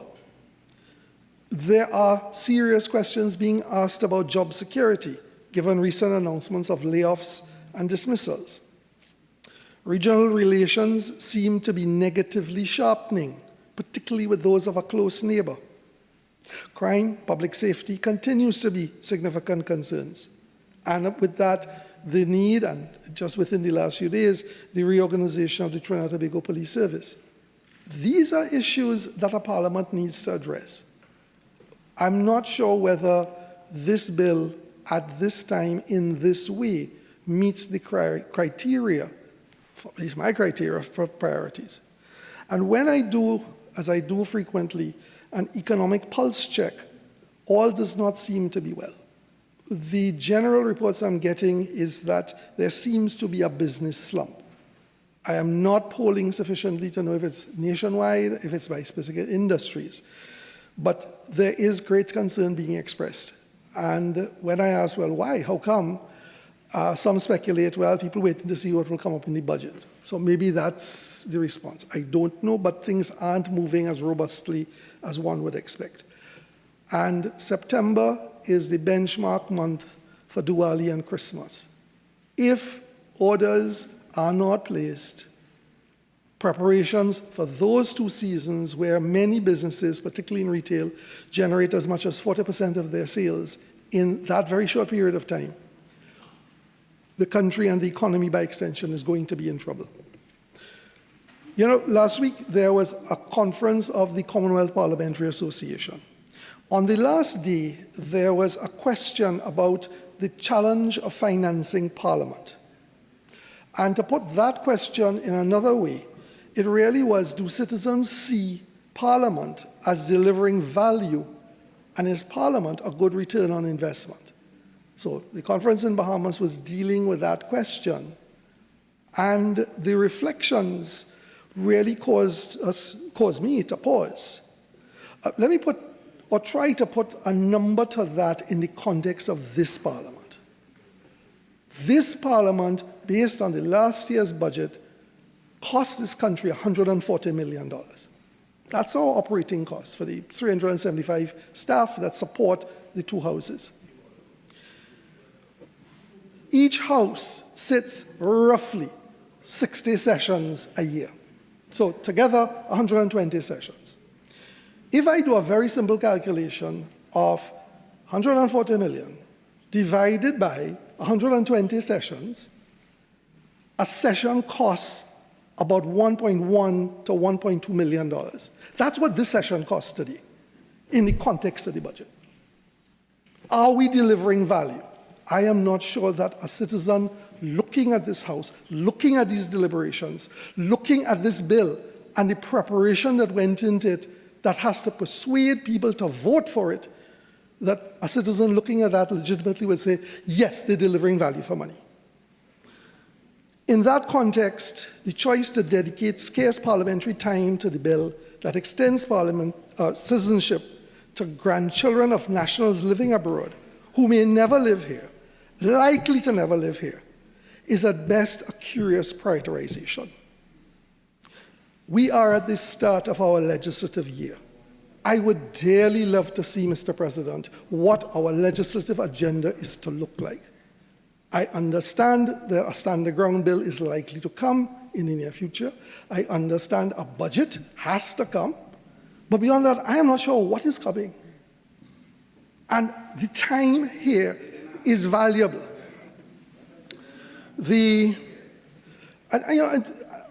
Peripherally, I've had people either approach me or ask me, what are you all trying to do there in the Senate? And two of the many comments are worth repeating. One had to do with, what are you doing? Why are you wasting big people time? Whether there are merits to this bill or not, certainly for people that chose to come to me, and in a few cases I actually went out, they don't understand why this is happening. And the second is another person questioned, and I gave great assurances that that can't possibly be true. But if you could buy the talent from sports people, maybe there's a strategy to not invest in sport. I can't see that being logical, but if that is being repeated, I agree with you, Senator. Maybe, but I am saying might you wish to consider, sorry, sir. Please, please. Let us not get into crosstalk. Please. And let us be respectful.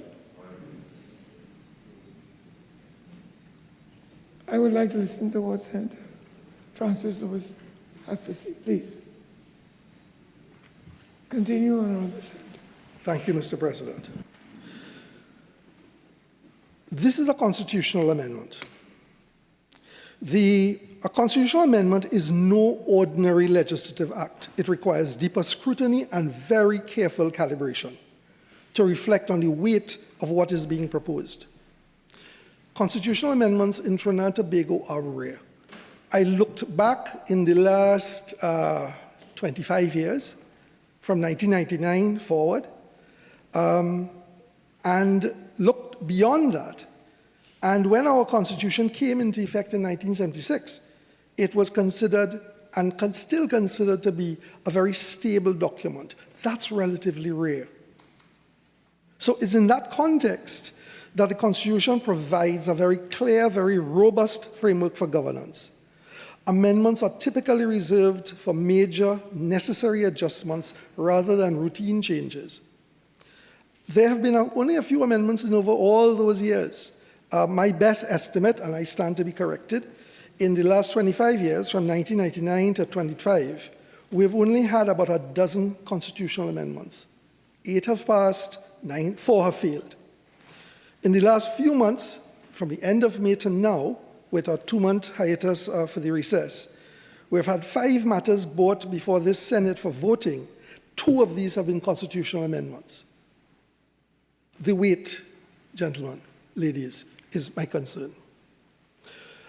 Yet, here we are in this matter moving to amend the supreme law of the land. It's not an ordinary law. Not to address a core democratic reform, but to broaden a class of descent-based citizenship. And the tenor from many countries around the world, given movements in migration, is to tighten citizenship, not to slacken it. So are we in sync, out of sync? There are those who study this matter who could give a much better answer to that question to me than me, but it would worry me. In terms of, and this is a failure, I think, now I'm not saying the work was not done. I'm saying I am not aware of it. But the government has not provided any cost-benefit analysis of what this could mean to the public service, healthcare access, NIS, eligibility. There is no estimate of how many individuals might become eligible under this provision. We're given an assurance that it will be looked at, but how will the bill be administered without fraud, given the generational distances involved? We have not been provided with clear numbers of how many persons are currently in the immigration system, some for many, many years. I am not sure if we say, yes, let's go, what is the likely impact on those persons? And if we talk meritocracy, if we talk fairness, I wonder if one were to find a talent, a person, a foreign person that we wished to become a citizen, and that person will be allowed, even facilitated, to jump the queue ahead of other worthy persons who have been waiting for years and want to get on with their lives. You can't simply say, let's change the Constitution and citizenship. These are the ripple effects that, to me, that go out, that we as a parliament and the citizens of the country have a legitimate concern with. And then beyond that, dual citizenship complications, not impossible to address, but it needs to be addressed. In terms of diasporic engagement, I think the government is absolutely clear and right that we need to find strategies to engage with the diaspora. But it can take many forms: cultural, economic, diplomatic, and not all of these require constitutional citizenship rights to change. One of my colleagues spoke at length about how some countries, including India, have chosen to deal with it. We can come up with alternative methods if, I'm not saying that a constitutional amendment may not be required, but let that not be the first thing we do if there are other options available. Citizenship is not just a document, it's a legal identity that carries responsibilities and loyalties, as members here have pointed out. For many, it's offensive for it to simply be transactional or to be of convenience. And I know it's not intended to be offensive, but that certainly can be an interpretation it comes of. So, what should be our priorities?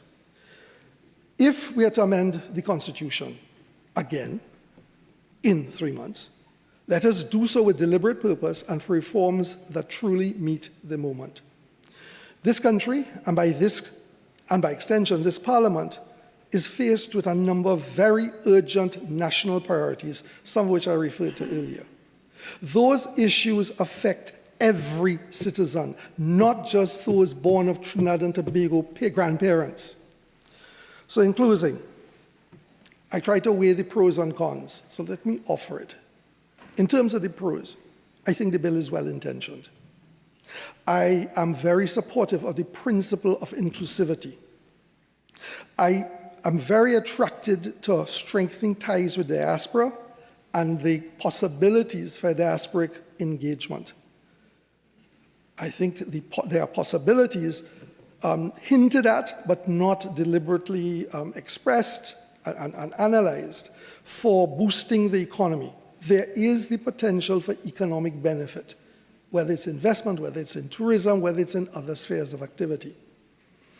The promotion of cultural integration and global recognition is very strong and a very real possibility, and it fosters a more inclusive model of citizenship.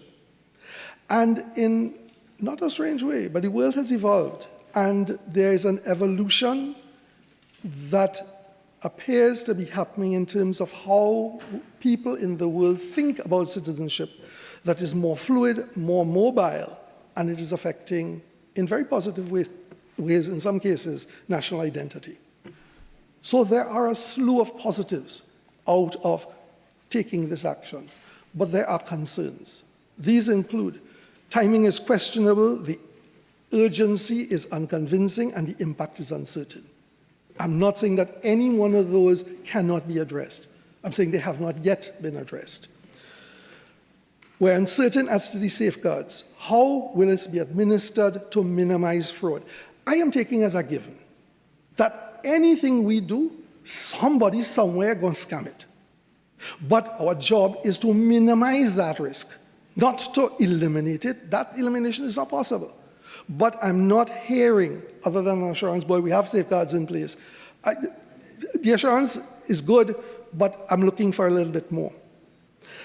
And that issue of fraud has to do with generational distances involved, difficulties of proving ancestry, verifying documents, and the risk of exploitation or deceptive applications. The administrative strain and increased workload of government agencies who have to make this work. I've heard nothing said on that.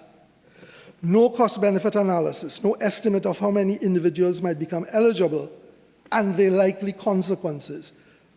I would celebrate any win in sport or in other areas of national activity, but it has to be a little bit more than that. The analysis has to be deeper, I'm sorry to tell you. There are complications related to dual citizenship. There is the potential for dilution of national identity, and again, back to the cost-benefit analysis.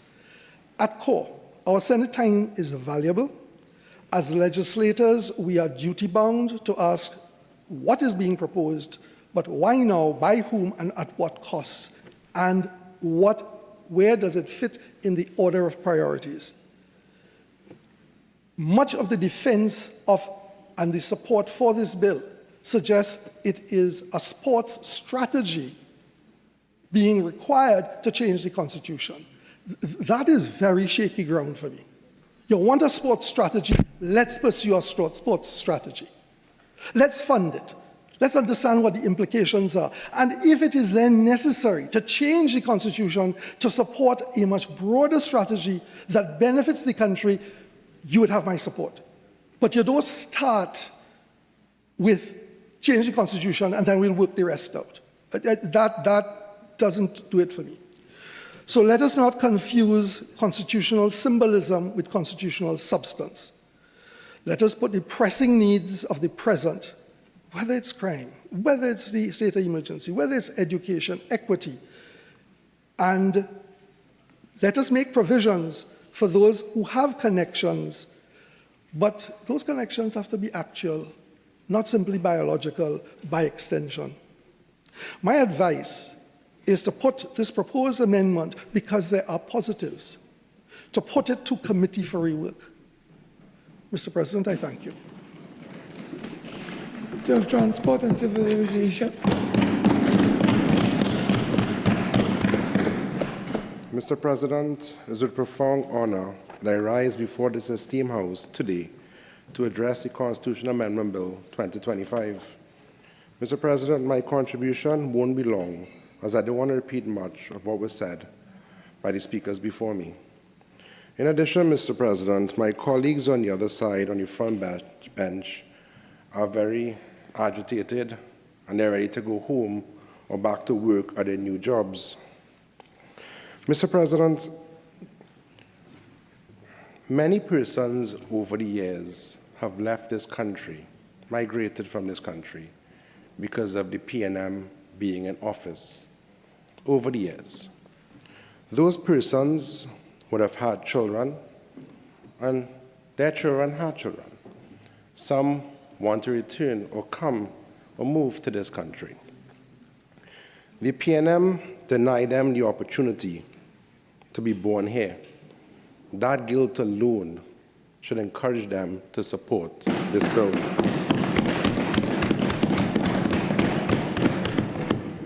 Mr. President, if you allow me, Senator Roberts-Radgman asked for some protection when one of my colleagues was speaking on this side.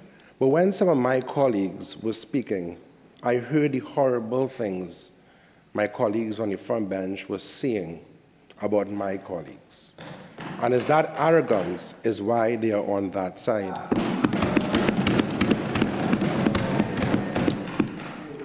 And there are other reasons why they are there, if you allow me. In a Trinidad Guardian article, September 12, 2025, at a PNM Diego Martin meeting, their own deputy political leader said they lost the election due to too many stupid mistakes. And I'm quoting, "We don't listen. An absence of democratic decision-making. One of our most serious shortcomings is disconnect with grassroots." But I'll move on. I regret that I rise on Standing Order 46-1, please. No, he has now started. I give everybody an opening.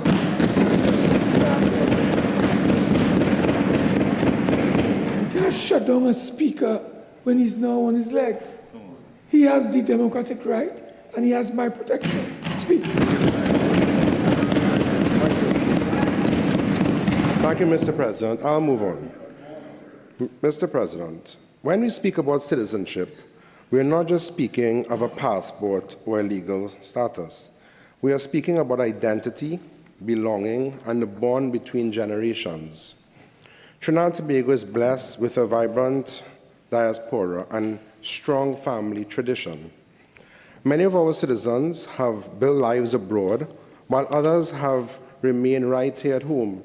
Yet, whether near or far, their children and grandchildren have grown up hearing stories of this country, carrying in their hearts a love for a land that they may have not been born in, but they still call their own. Yet today, our laws do not recognize that bond. A child can claim citizenship through a parent, but not through a grandparent. That means many patriotic young people with roots here, grandchildren of our citizens, remain excluded from being part of the national community their families help to build. Think for a moment about what that means. Someone who wishes to have a life here, to reconnect with their heritage, to belong, and to participate fully in our national community can't under the current law. That bond with Trinidad and Tobago is not recognized. They cannot stand fully as citizens, even though their grandparents were born here. This bill seeks to change that. This amendment affirms the rightful place of the grandchildren of our citizens within the national family, recognizing their heritage and strengthening their bond with Trinidad and Tobago.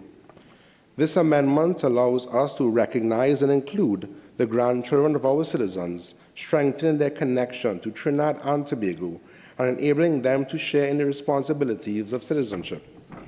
Mr. President, citizenship is about belonging, and in time when nations are actively welcoming back the diaspora, we must strengthen the ties that bind our people to this land. This bill does just that. It ensures that the grandchildren of our citizens are recognized as part of the national family with all rights and responsibilities and pride the citizenship brings. And with those few words, Mr. President, I thank you.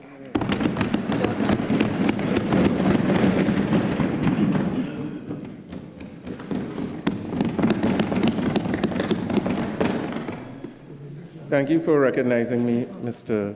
President. Mr. President, this debate has gotten to a very interesting stage. I wouldn't give any credit to Senator Zakour for that, but we have gotten to a very interesting stage. What has happened, Senator, the Parliamentary Secretary in the Ministry of Sport, has piloted the bill, and then speaker after speaker on both the opposition and the independent benches have risen with clear, cogent concerns, very specific questions posed to the government, ranging from the FIFA statutes to the clauses of the bill to the phrasing of the Constitution itself. And I've sat here, pen in hand, waiting to hear the government refine its case to any degree of persuasion so that a reasonable listener or a higher bar, a participant in this debate expected to vote on this constitutional amendment bill might be persuaded on its merits. And Mr. President, I regret to inform you, there have been no such responses from the government. They haven't even attempted prescripted references and so on, and I wonder if the government is aware that there is going to be a vote at the end of this process. And if they listen to all of the contributions, they have a captive vote on their benches. That's fine. But if they are listening, they should be once again concerned about the direction of this debate. So I don't know where the solution is going to come from for the government. Senator after senator has risen, and the government has not reacted appropriately or prudently. And the core message is this: one good clause, one good subclause, plus two bad subclauses equals bad law. Simple. Because when we are asked to vote, we're asked to vote on a bill as a whole. And I have not heard the relevant reactions from the government side. And at times, we're tempted to conclude that the government has a very cavalier approach to amending the Constitution. And I wonder, what would Bastide Pandey have said in listening to this? Because constitutional amendment was one of his he had that close to his heart, a pet peeve of the great Bastide Pandey. Time and time again he'd reference, but never in his contemplation was it this kind of cavalier trite amendment. He had much more serious priorities on his mind when he was advancing that type of case. So they've been extremely weak justifications or attempts to justify. Mr. President, it is unusual for the pilot of any bill to present a complete case. Normally, the essentials are delivered, and one would rely on other contributors on your bench to fill out a cogent case after presenting those essentials. And I have to say, the pilot of this bill has, to a degree, been let down by the members of the bench. And if you listen to the contributions thus far, it's almost there's a program called SETI, the Search for Extraterrestrial Intelligence, where you're beaming out these signals for years, hoping there would be a reaction or response. And I think that's what's been happening in this debate. Consistently, that signal has gone across toward the government. And we're just waiting for a ping back, and there's nothing in return. There's absolutely nothing in return. Let me take you, Mr. President, to the core of my concern. The government really tried to build their case for this bill on FIFA. That's where the discussion started. The backdrop is clear, challenging results in World Cup qualifying. Everyone is concerned, everyone wants to help, everyone would like to help. We are hoping for solutions. I don't think that is essentially a political issue, and in times past, oppositions might throw things at the government. I don't see that at the core as a political, it's a national challenge. So they built a case on FIFA, but sadly, the government's case also has collapsed on FIFA. Because I take you back, and Senator Al-Rawi flagged it, the FIFA statutes appear to be completely incompatible with the phrasing of this legislation. Because according to FIFA Article 7, so I have a document in my hand, commentary, this is a FIFA document, I shouldn't waive it, commentary on the rules governing eligibility to play for representative teams. And the wording could not be more clear. Article 7, acquisition of a new nationality. This is page 23, for an abundance of clarity. Acquisition of a new nationality. Any player who refers to Article 5, paragraph 1, to assume a new nationality and who has not played international football in accordance with Article 5, paragraph 3, shall be eligible to play for the representative teams of the new association only if he fulfills one of the following conditions. And what are those conditions, Mr. President? A, he was born on the territory of the relevant association. In other words, he was born in Trinidad and Tobago. That clearly does not fall within the pursuit of the government in this matter. He was born on the territory of the relevant association. B, his biological mother or biological father was born on the territory of the relevant association. C, his grandmother or grandfather was born on the territory of the relevant association. Or D, also doesn't apply, he has lived on the territory of the relevant association. Mr. President, this is a complete and total mismatch with the bill that the government has presented here, because they have completely removed any birth attachment or requirement from their pursuit, quote unquote, of a pool of new players. So what is taking place here in broad, well, it's not broad daylight anymore, but under the glare of the Senate chamber, what has the government brought here? It certainly is incompatible with the rationale that they presented to Trinidad and Tobago. And I'm not pretending to be the discoverer of this. Other speakers have alluded to it, but it's here in black and white. What's the explanation? They are not going to trouble him with that. What is the explanation? We await it. None of the other speakers, that's why I said the piloter was let down by his team. No one even attempted or feigned to explain or address that core concern. You see, Mr. President, this bill had easy passage, relatively easy passage in the lower house, simply due to the strength of numbers of the government. And I heard some of them boasting election and they come at votes, and that's fine. And that works in the lower house because you get seats commensurate with the votes in the relevant constituencies.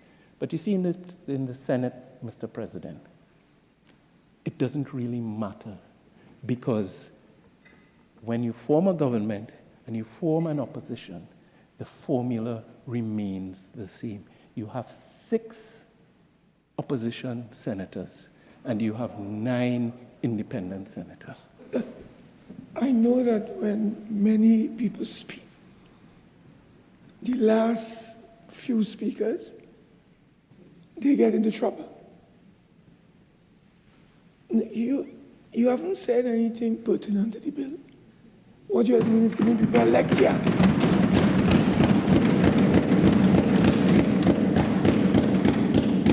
So I think that people are becoming a bit tired. So I'm asking you if you could just connect your contribution to the bill rather than giving us a lecture. Connect your bill to the clauses, and I know people are going to repeat themselves. I will still be flexible. But don't give me a lecture tonight, please. Everybody know how many independent they have here, how many opposition, how many government. So to go into that, I don't think we need that tonight. Just give us your succinct contribution to this bill, and everything will go fine with us. Okay? Mr. President. Thank you.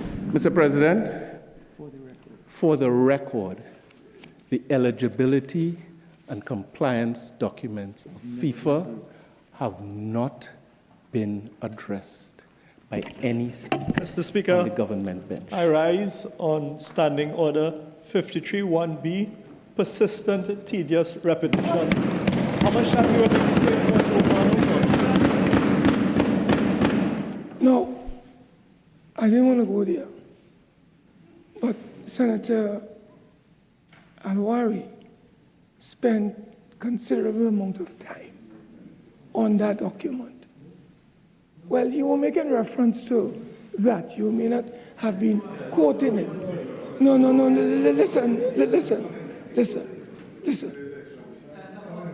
listen.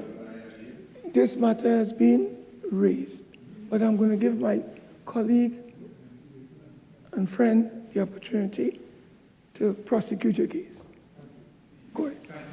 Mr. President, that is only fair. I appreciate your ruling and your guidance.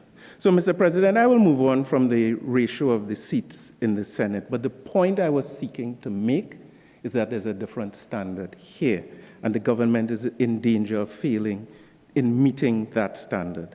I heard Senator Roberts. I won't deal with Senator Roberts quite as yet.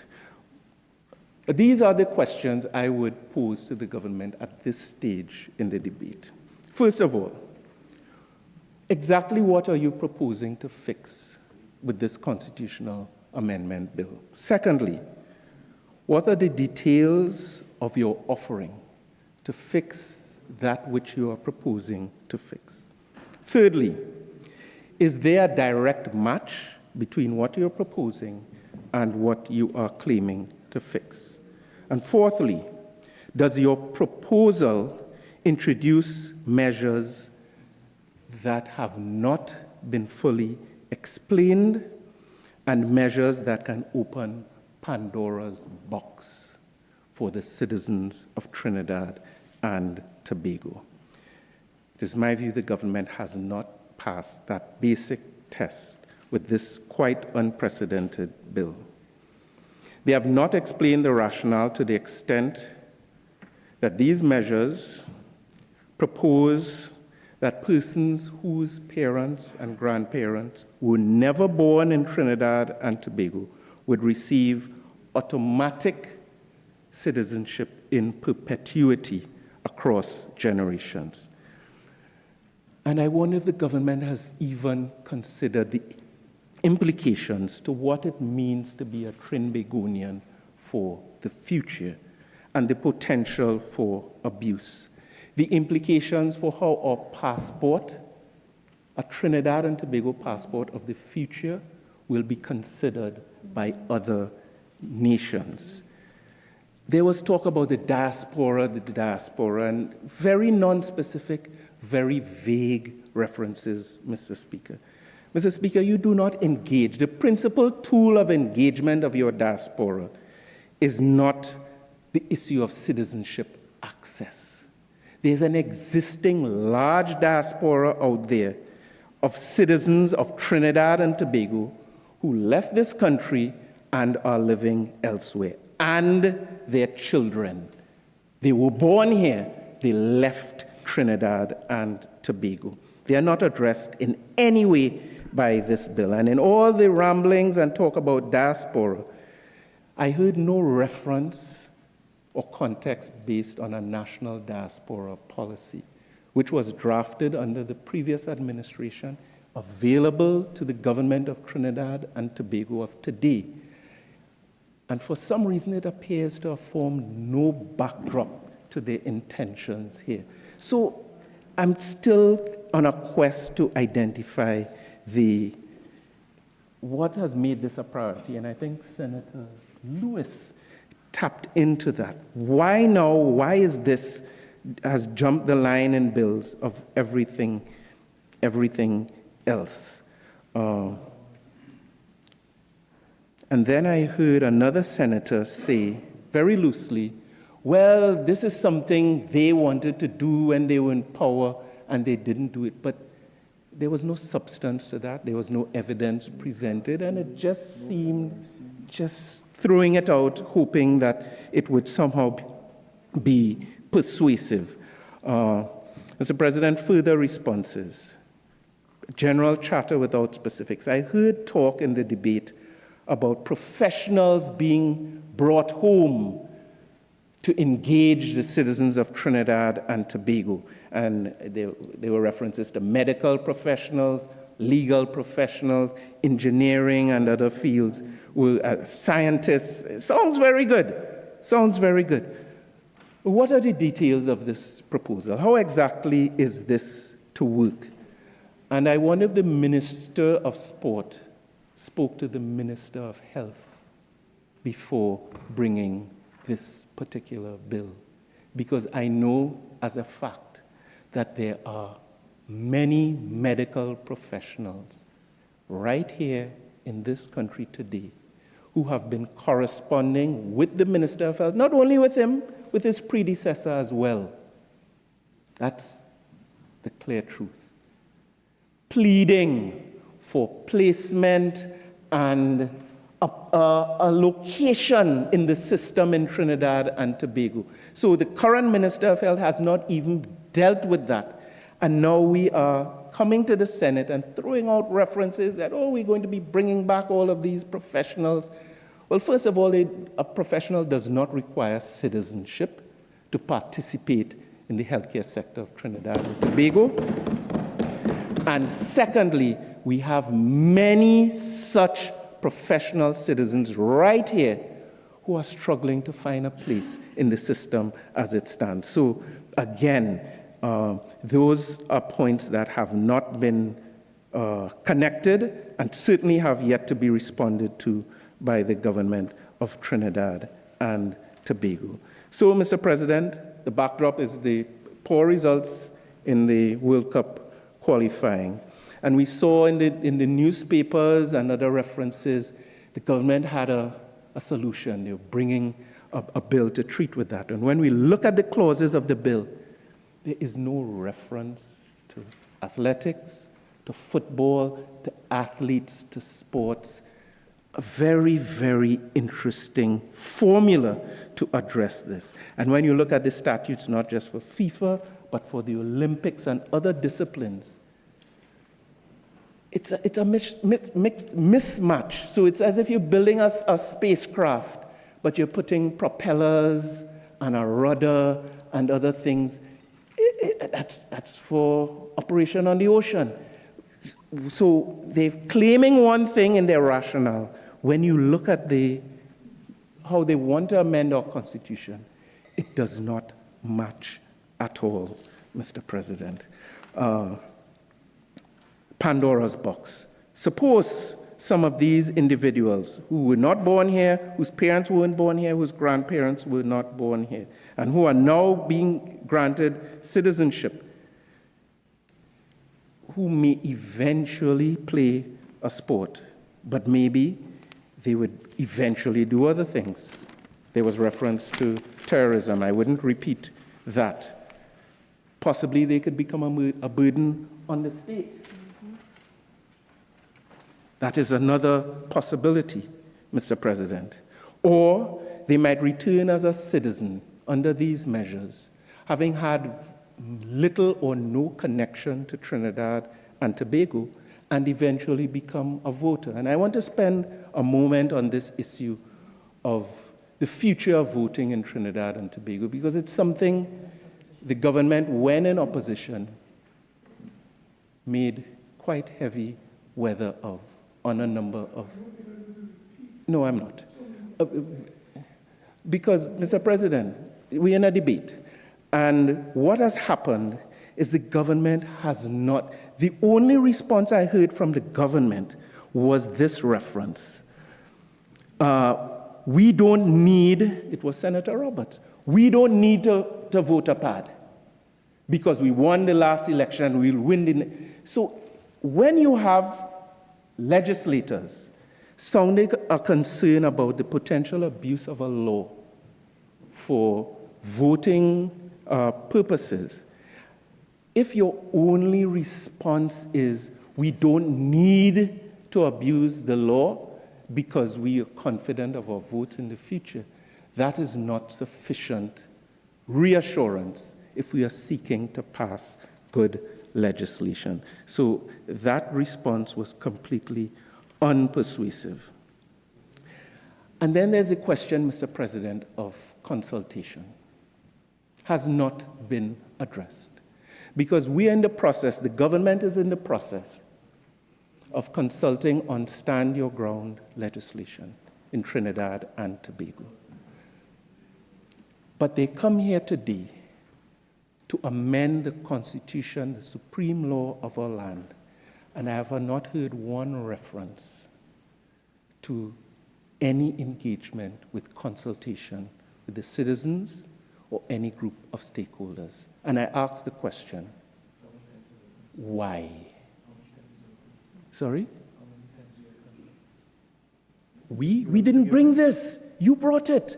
So, Mr. President, I'm not even going to respond to that kind of cross-talk. So, they're consulting on stand your ground, but on a constitutional amendment, I heard no reference whatsoever. So, Mr. President, what does the Trinidad and Tobago Chamber of Commerce have to say about this? What does the TTME? What about the trade unions? Maybe the Minister of Labor might intervene and say that he spoke with them.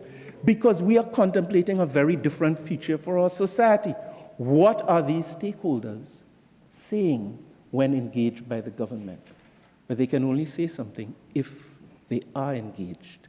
But this bill has come to the lower house and this house basically by surprise. No one knew what these measures would have been. We were anticipating something related to sports, Mr. Speaker. So, sorry, Mr. President, has the government considered the implications for national infrastructure or burden on national infrastructure and implications for the economy? And I just want to make the point that when we are seeking to amend our Constitution, we would have expected a data set to be presented. I'm hearing everything that somebody is saying on this side. Disturbing the proceedings. Let us have peace. Continue, please. Thank you, Mr. President. So there was no data point presented whatsoever. There was no projection. There were no figures. There was no anticipation of how many would respond, would react, how many are we pursuing, and therefore it would be hard to even project implications for our infrastructure and the economy, Mr. President. The government also has not presented how this fits into their national development policy. Is this bill really an example of policy on the hoof, on the fly? Was this open door to citizenship, not by descent or by birth, part of their manifesto? I didn't see it in the manifesto. So it really speaks to the antecedents of this particular proposal. I spoke about consultation. Senator Roberts gave us a very wide-ranging speech about sports in Trinidad and Tobago. He was undisturbed in doing so, with very little reference to the bill. But he did respond on the issue of voter padding. He did not respond on the issue of safeguards.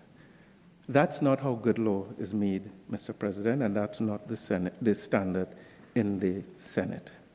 There was talk about who failed. I didn't quite get the clear reference. Who failed subjects in secondary school? And I wonder if that's the direction the government wants to take the discourse, because I'm sure there are some members of their team who would be very uncomfortable with conversations about who failed what subjects in school, Mr. President. Extremely uncomfortable. The government made heavy weather of the fact that they have a number of distinguished sports persons on their bench.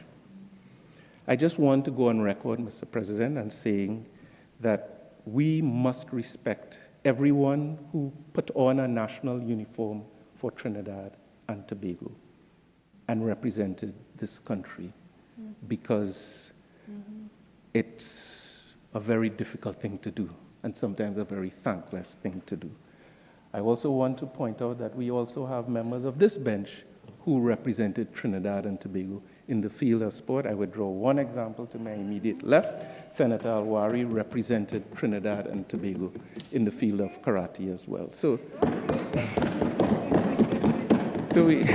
we have some reference. It may not be of the same fame. It may not be of the same fame. But I became concerned when Senator Charles appeared to question the patriotism of members of the opposition. I didn't think that was necessary in the context of the discussions that we've been having here today. But Senator Melanie adequately responded on the issue of patriotism, so I wouldn't belabor the point. So we come to Senator Alexander, Mr. President, who was no stranger to the news and the national discourse.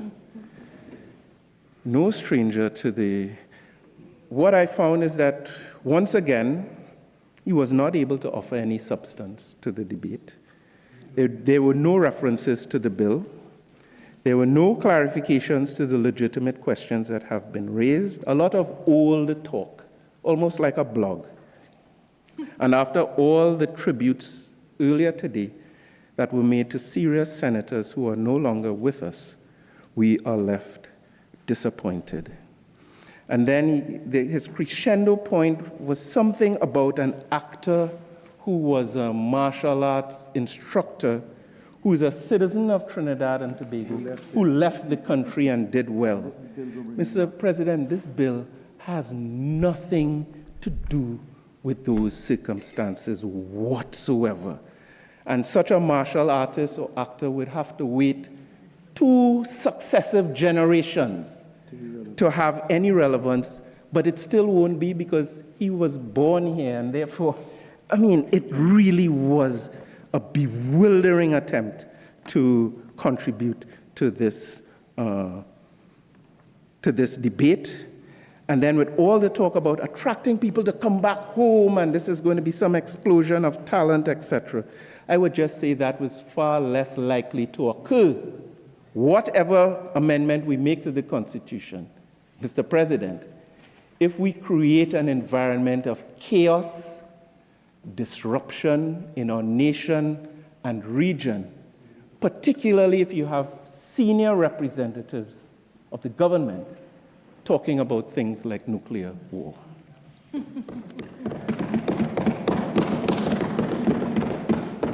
Mr. President, in conclusion, given the clear and valid concerns expressed by the participants in this debate, this bill has not passed the threshold for assent by this chamber.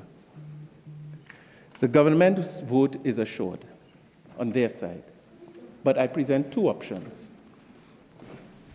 This is a habit I've seen developing, with you particularly. You tend to attempt to influence or attempt in indirect way to influence members of this House. So you are going down a road now where you're talking about government, then you'll go to opposition, and then you'll go to independent senators. I don't think that is your role. What? No, I'm saying it is the second time I've seen this from you as a senator. I'm just saying in concluding, try your best to allow members to exercise their freedom without you trying to influence whatever they do. It's a subtlety. It's a subtlety. Mr. President, may I ask you for clarification? Yes. Because this is a very fundamental point you're making. Yes. I'm asking you to be clear on what is the breach of the standing orders that you're pointing to, or privileges of this House. Because as far as, Mr. President, if you allow me to finish, as far as I'm concerned, as a member of the opposition, I have a constitutional duty, and the whole point of debate is an exercise of persuasion and influence. So please provide some further clarification on this fundamental point. Anyway, Senator, you continue to speak.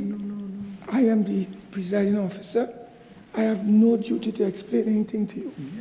Yes. I just letting you know, you continue to speak. Whenever you go off course, I will intervene. Continue, please. Continue. Mr. President, I request clarification from you with respect to any breach of privilege or the standing orders on this matter. Because I am unclear as to how to proceed if what you have pointed out is I'm seeking to persuade members of the Senate. Yes, you are. You have a few, just, excuse me, anymore. Don't let him move. Don't let him move.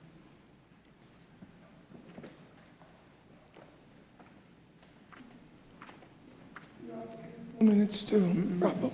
Continue. What guidance? Mr. President. You will persuade who you wish to persuade. Mr. President, I respect your position in this chamber, but I wish to note on the record my concern if it is my ability to persuade or guide. No, this is fundamental. Read section 55 of the record. Read it of the Constitution. So, Mr. President, I'm not going to argue with you. Yeah, I'm not going to argue with you. Listen, don't challenge the chair. If you continue, I'm warning you. I will order you to take your seat and go to the next one. You have 8 minutes to wrap up. Wrap up. Okay? Continue, please. You have 8 minutes to wrap up. Please wrap up. Mr. President, I've registered my concerns, and I've registered my respect and regard for the rulings of the chair. I'm not threatening the speaker, and I never will. Wait and see. Mr. President, I am continuing. What he's speaking to you? Mr. President,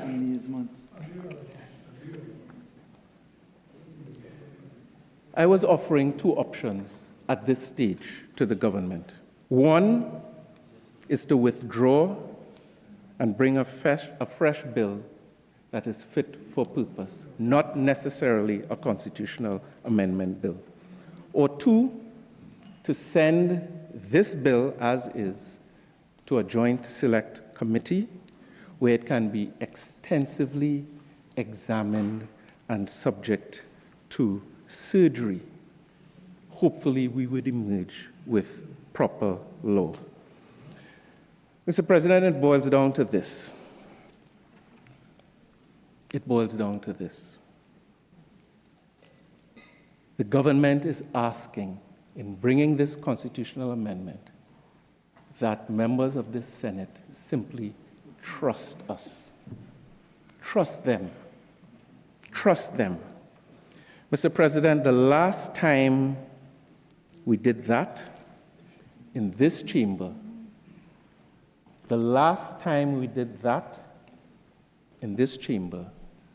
we emerged with Section 34.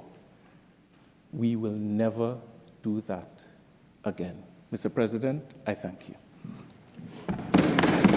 Senator Wesley Gibbings.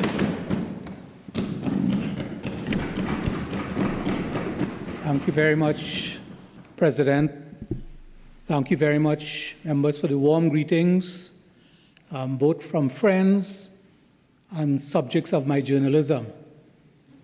I am not unfamiliar with the proceedings of this particular forum, albeit from those seats and not from this bench. But it's also, I think, interesting that on my very first day, this particular debate is transpiring. And I'll have the honor of contributing to it because there are issues in it about which I feel very passionate. And those of you who have followed my journalism over the years would know that I have a real concern about the extent to which we have been harnessing our human resources, both on the part of people who are here, but also on the part of people who would like to be here. So when I looked at the bill, there are a few triggering terms and words. I saw grandparents, for example, and when I think grandparent, I think about my maternal grandfather who sailed from South China in the early 1920s. He couldn't find here on a map. He didn't know what we were all about. He didn't know what was here, but he set forth on a very brave journey from China. He didn't speak the language.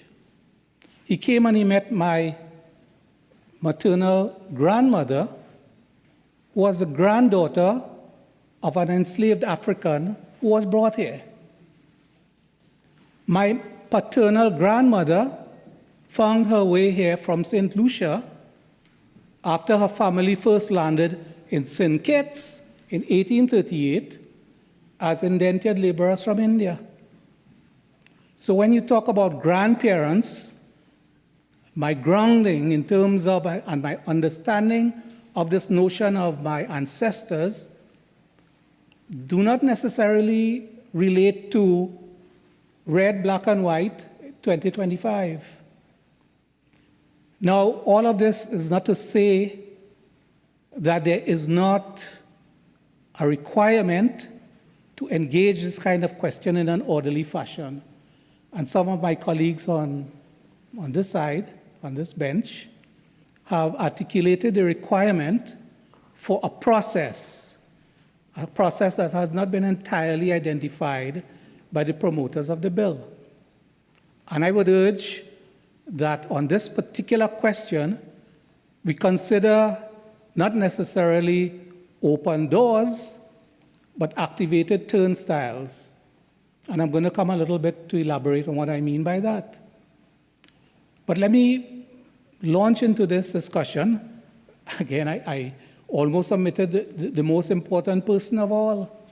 When you speak about jus sanguini, you're talking about the right to citizenship by descent. You're talking about my wife who was born in Jamaica. So all of these things ought to, and I think that I'm not the only one with this kind of experience here, who can point to polls that have influenced the way we have developed as human beings, as individuals, but in a way that we have developed as a nation. This is a nation, we speak very glibly of migrants, people who came. So there are people who would like to be here. There are people who are already here, who I believe ought to have been embraced by a broader approach to the question before us today. But I want to say that I agree philosophically with the thrust of this bill. I think that it is designed to expand our stock of human resources, of human assets. Let's not be delusional. We're in deficit. Every day we confront this. I've been in journalism for over 40 years now, and it sometimes amazes me that we have not attempted to move forward employing our historical antecedents in a way that Wilson Harris described it, the late great Guyanese writer. The way he described it was that history should not be an anchor, it should be a sail. It should be something that helps take us forward and to carve a path. And we know that as Trinidadians and Tobagonians, and what here gives, that we are very unique, creative people. And we can only benefit, in my view, from expanding the stock of human resources in all areas. So I agree with the bill as it is prima facie entirely on the basis of that philosophical assumption that we can benefit, we stand more to benefit than to lose from adopting this approach, which I insist, in keeping with recommendations I have heard, should be considered to be activation of a turnstile at the entrance, or turnstiles, as opposed to an open door. In any case, again, at a philosophical level, I have no absolute problem with an open door. I think we are here because doors were opened in the past. We would not have been here. We would not have been here on the basis of the education that we have acquired that came through a wide open door, albeit pried open by the colonizers. And yet sometimes I hear language from our people here that so closely resembles the language we're hearing from other countries that are not comfortable with people who look like most of us here.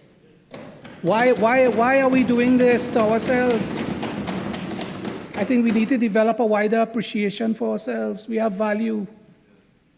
Yes, we are in deficit when it comes to the human resources. I'm crystal clear on that.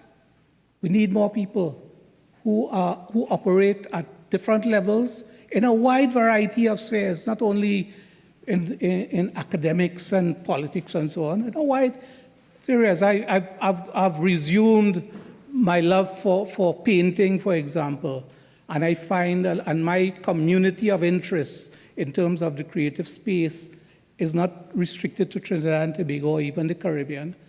I find a strong sense of fraternity with people who, some of them don't even speak my first language. So I think that let's apply that. I also don't see malintent in what is being proposed. Neither have I detected ill intent on the part of those who have suggested changes, because I think that this measure ought to have been part of a wider suite that would improve and expand the possibilities before us as people in terms of accessing some of these human, financial, and other resources. So, for example, Senator Attzs spoke about our migrant population. There are close to 40,000 people who are registered on the UNHCR list as asylum seekers and refugees. They are human beings. I have personally been in touch, in contact with quality professionals who have come here and are among the 86% Venezuelans who are here. And those of you who have followed my work would know that I have railed heavily against people who have used derogatory language to describe these people. These are people, many of whom are professionally trained and highly competent people. And whatever we think about it, they want to be here. They want to be here. There are many of us who don't want to be here. They want to be here. They have something to offer. So why shouldn't we consider what we have to offer? Now, albeit it's not a carte blanche thing, I mean, we need to have a needs assessment. Somebody spoke about skills banks and understanding what we have and what we need, where are the areas in which we are in deficit. But it's something to consider. The other group of people who want to be here or may want to be here, given the right conditions, are our brothers and sisters within the Caribbean community. As it is right now in Trinidad and Tobago, we are subject to the revised Treaty of Chaguaramas, which, among other things, speaks to the free movement of skills. I've had the privilege to work at the CARICOM Secretariat at a time when the revised treaty was being worked on very actively. And having left that, I became a very strong advocate for broadening the range of skills. And partly as a result of the effort of myself and others, media workers found themselves as part of that category. And I have used the skills certificate that I have in my possession. I see Senator Swarat Singh is indicating, so has he, in order to live and work without the requirement of a work permit in another CARICOM country. So this is another catchment area for people who won't mind being here and contributing. Now, my preference is for an expanded regime, such as the move made by Barbados, Belize, Dominica, and St. Vincent and the Grenadines, who have agreed that effective next week, October the 1st, October the 1st, 2 weeks from now, that they would facilitate full free movement of other CARICOM nationals under a special protocol that was enacted like 2 years ago. So that is within the spirit of the philosophy being prescribed here, which is that we have recognized that there is a deficit in terms of the skills needed here. Yes, there are some that are dormant, and I listened very carefully to the other contributions. There are people who are not being given a fair break here. We need to consider them as well. And they belong to a wide variety of communities within our community. The disabled, for example, are just one, and there are people who are being discriminated against. We have an Equal Opportunity Act here that explicitly excludes one category of people, quote unquote, based on sex or LGBTQI plus community. And we are just turning a blind eye and rejecting even what they may have to offer to our society. So there are people who are already here. And I've written about what do we consider to be we, who do we consider to be the we in this? Do we consider the we to be in this just those people who come from our very specific communities or have very specific allegiances? Or is this we a bigger we? I think we need to broaden this concept of who is the we. And the we, yes, we include the diaspora. There are other Caribbean countries, Jamaica, where I have professional obligations. They are constantly revising and looking. Now, it's different society, different needs, different economic configuration, but they have recognized this need as well. So we need, I believe, to consider these things, that there are people already here, and we are not harnessing everything that we have here. We need to be very frank and honest with ourselves. We are not making the best use of the resources we have here. We are also not, and that includes people who, quote unquote, from here, and there are people who weren't always from here. My grandparents, they never left here. They stayed here and they built their homes, their communities. They saw about us, the grandchildren and the great-grandchildren.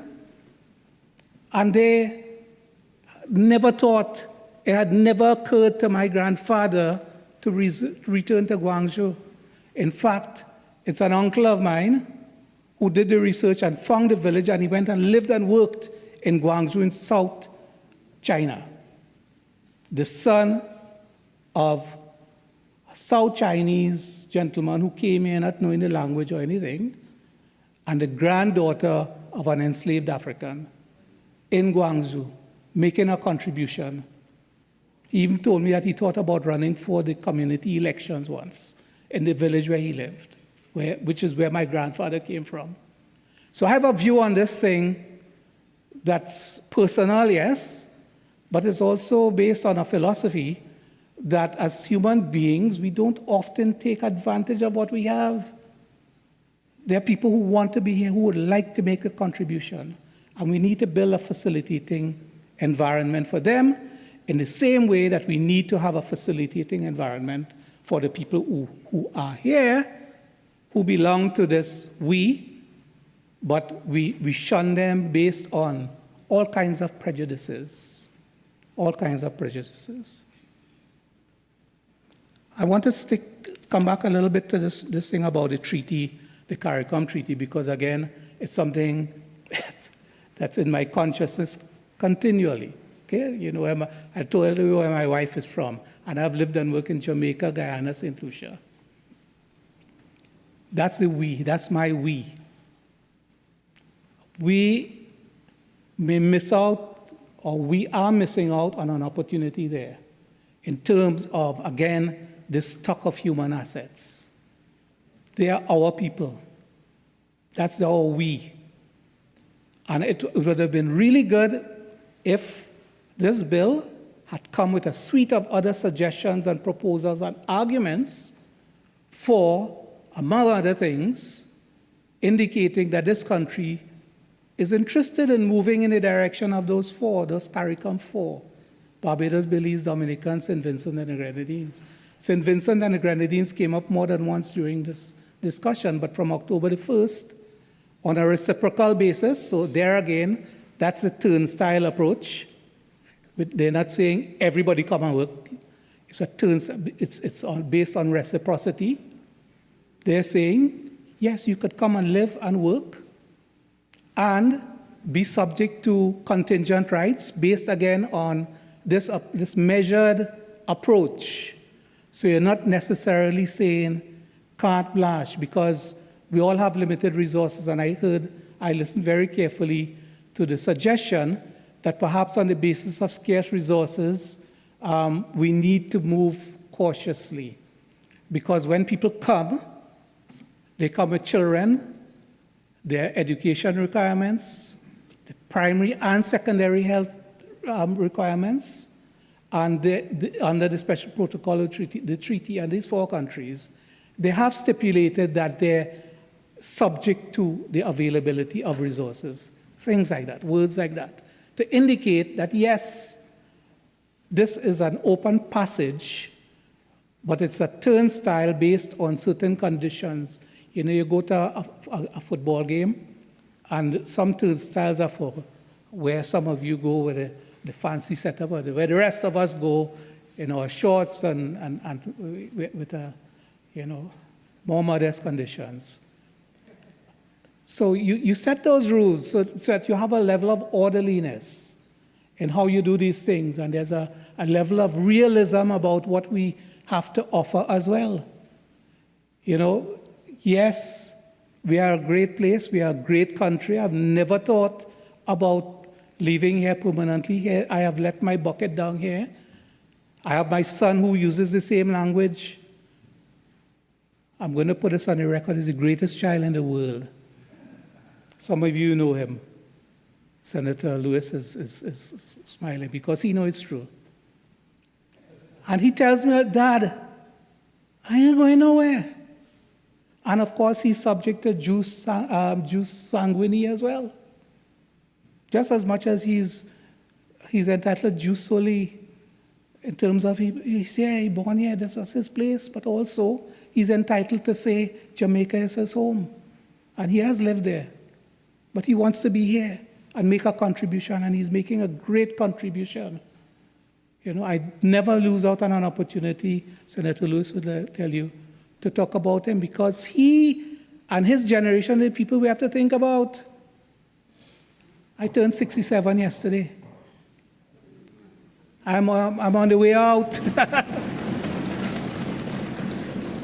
I could talk about 40 years in journalism, 44 years of marriage, spending most of my professional life marking from those seats and not from here. But these are the people we have to think about. And there's more like him. There's more like him. I have my nephews. Some of you, I spoke to some of you about it. And they studied in the UK at the highest level. The Attorney General is smiling because he knows one. He wanted to be here. He wanted to come back here and make a difference. But we are standing in their way. We are standing in their way. And I think that the spirit of this is suggesting, welcome. We are suggesting that we want to, and that we're not interested in closing a door. We may decide that on an orderly basis, entitlement to rights and services within the Constitution, within the law, within international law, it's perfectly acceptable. What's happening within CARICOM, for example, is not 100% carte blanche. There are certain provisions and conditionalities attached to it. So I had not thought about contributing at all. I didn't enter here saying, oh, no. But I said, no, I saw grandparents and I saw citizenship rights and I saw human assets, and I thought that here is an opportunity for us to seriously contemplate this measure in the broader context of widening our access to human assets. And at first, when I heard about the sport thing, I said, no, we're missing out here. This should not be. Let us broaden this question. So I'm not going to spend much more time. I have a few recommendations. I can't carry on like this without at least suggesting a few things. I think that this measure, along with others, and I think I would urge the government to consider these other measures to provide greater access to people who want to be here and those who are here to make a contribution, to consider something about perhaps an administrative hierarchy. Senator Nakhid spoke about the fact that this includes legal, administrative, and innate conditionalities. You didn't use the word conditionality. So there may be a case for a hierarchy, an administrative hierarchy, for those who may benefit from this on the basis of their grandparents, and the hierarchy can apply to rights and entitlements. And there might be steps to full accession to full citizenship. There might be. It could be something to be considered among the administrative steps. I'm not sure if this is something that would require, that can be embraced or included in this as legislation. The second thing, I spoke about it before, I think we need to take the big step on CARICOM skilled nationals, the movement of CARICOM skilled nationals, either by enhancing what already exists in our CARICOM skilled nationals legislation, or by going the whole hog and opening this up to full free movement for our brothers and sisters within CARICOM. And very importantly, in order to facilitate this administrative hierarchy, if I can use that term, is that there is a dire need to recalibrate our immigration functions here, to promote greater efficiency in the system. There are too many people here. I can call names off the top of my head, and I won't, who are making a contribution to this country, who are involved in a whirlwind, a never-ending cycle of administrative confusion regarding their immigration status here in Trinidad and Tobago.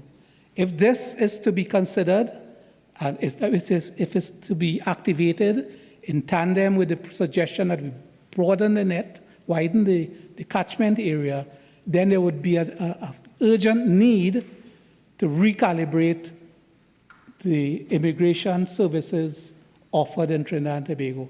This is not to say bad things about the people in the immigration office. I went to renew my passport yesterday, and in Chaguanas, and I must say that, it's some of the most pleasant people working in the public service I've met. I encountered them yesterday, and I pay tribute to them, and I think the process went very smoothly because of the attitude. Now what we need is a mechanism within the working environment to ensure that they do their work a lot more efficiently. So I want to thank you very much for the attention.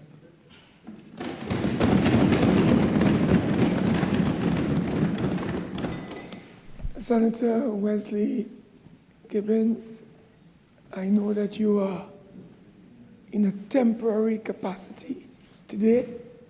I don't know if you will have the opportunity to visit this august chamber in the future. Whatever happens, that is up to the Almighty and the decision makers. But on behalf of all of our senators, I'd like to extend to you our collective congratulations on your contribution here today, maiden contribution. I recognize Senator, are you speaking, Senator Sophia Chote?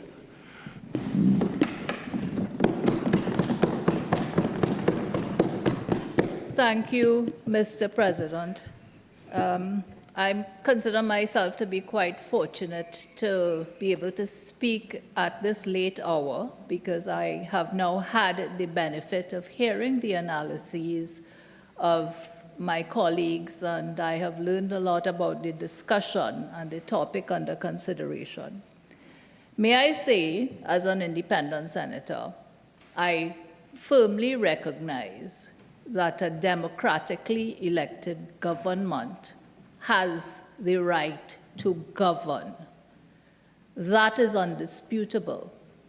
One of the processes that a government has to undertake is to introduce legislation in the Houses of Parliament for the scrutiny and consideration of the legislators, and that is what we are doing here. Now, that is a high bar that any government has to cross, because as we would have heard from the speakers who went earlier, there is a lot of depth analysis and research, particularly in some quarters, on matters which will result in a change in the law. Now, when I looked at this proposed legislation, I thought to myself, this is an amendment to one section of the Act. So, as most lawyers do, I thought, well, let me have a look at other sections of the Act which talk about citizenship. My understanding, putting it succinctly, is that citizenship involves rights and responsibilities. So I looked at Section 7 of the Act to see how citizen, or the door to citizenship, was opened to a particular group of people. And the group of people I'm talking about are Commonwealth citizens, citizens from the Republic of Ireland, and British protectorates. So Section 7 deals with that group of people. Quickly, I looked it up. The Commonwealth Secretariat website says that when we talk about that group of people to which the door is open under Section 7, we are talking about people from 57 countries. And we are talking about something like 2.7 billion people to whom the doors of Trinidad and Tobago may be open under Section 7. It includes countries from which our diaspora may come. It includes England, it includes Canada, it includes Australia, and many other countries. So I thought to myself, well, what is the need for Section 5? I paused to say, before I leave Section 7, Section 7 has protection. Section 7 says, look, you can apply. The minister will consider your application. If you can show you're of good character, you have adequate knowledge of English, and, very importantly, of the duties of a citizen of Trinidad and Tobago. It then goes on to talk about that person can have either resided in Trinidad and Tobago, been in the service of the government, or has had partly such residence and partly such service throughout a period of 5 years. But listen to this, this part is quite important. Or such shorter period, not being less than 12 months.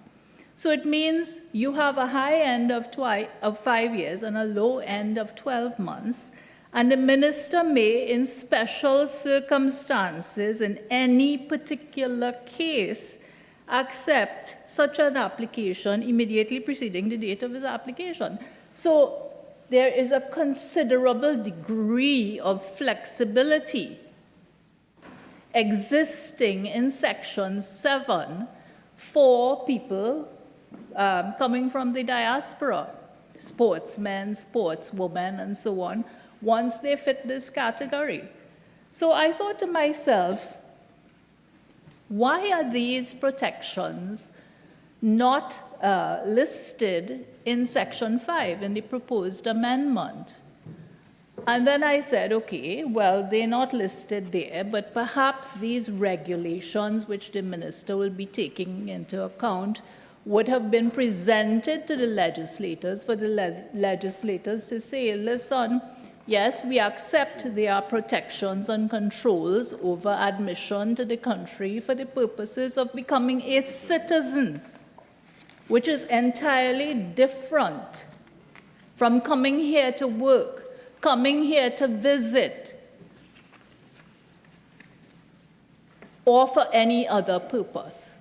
We are talking about the issue of citizenship, and let us keep our eyes on the ball.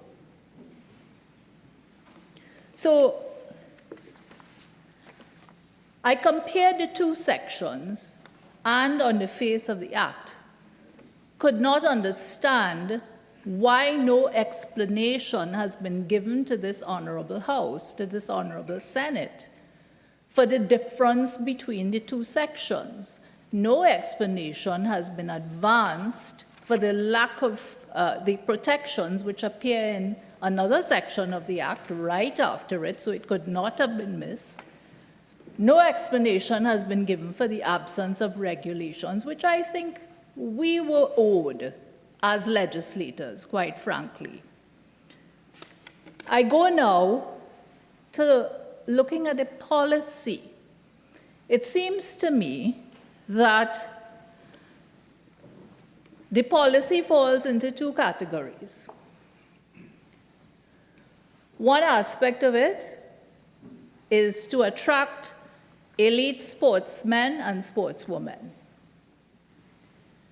The other aspect of it, it has been more vaguely articulated, you know, what can the diaspora bring to us and so on. I've already addressed that to some extent through Section 7. But when we talk about diaspora, everybody talks about India and the Indian diaspora. So I will give an example of an experience which I had, or from which I benefited, as being a parliamentarian in the Parliament of Trinidad and Tobago during the period 2015 to 2020. In or around 2018, parliamentarians from the Indian diaspora were invited by the government of India to visit in New Delhi to talk about India's diaspora and what contributions could be made to India through its diaspora. Together with many of my colleagues, well, I don't know if they are here today, don't see many of them today. They may be in the other place, but we visited New Delhi. And it made me understand what that country talks about when it talks diaspora. We are not in their shoes. India doesn't tie in its benefits from its diaspora to citizenship.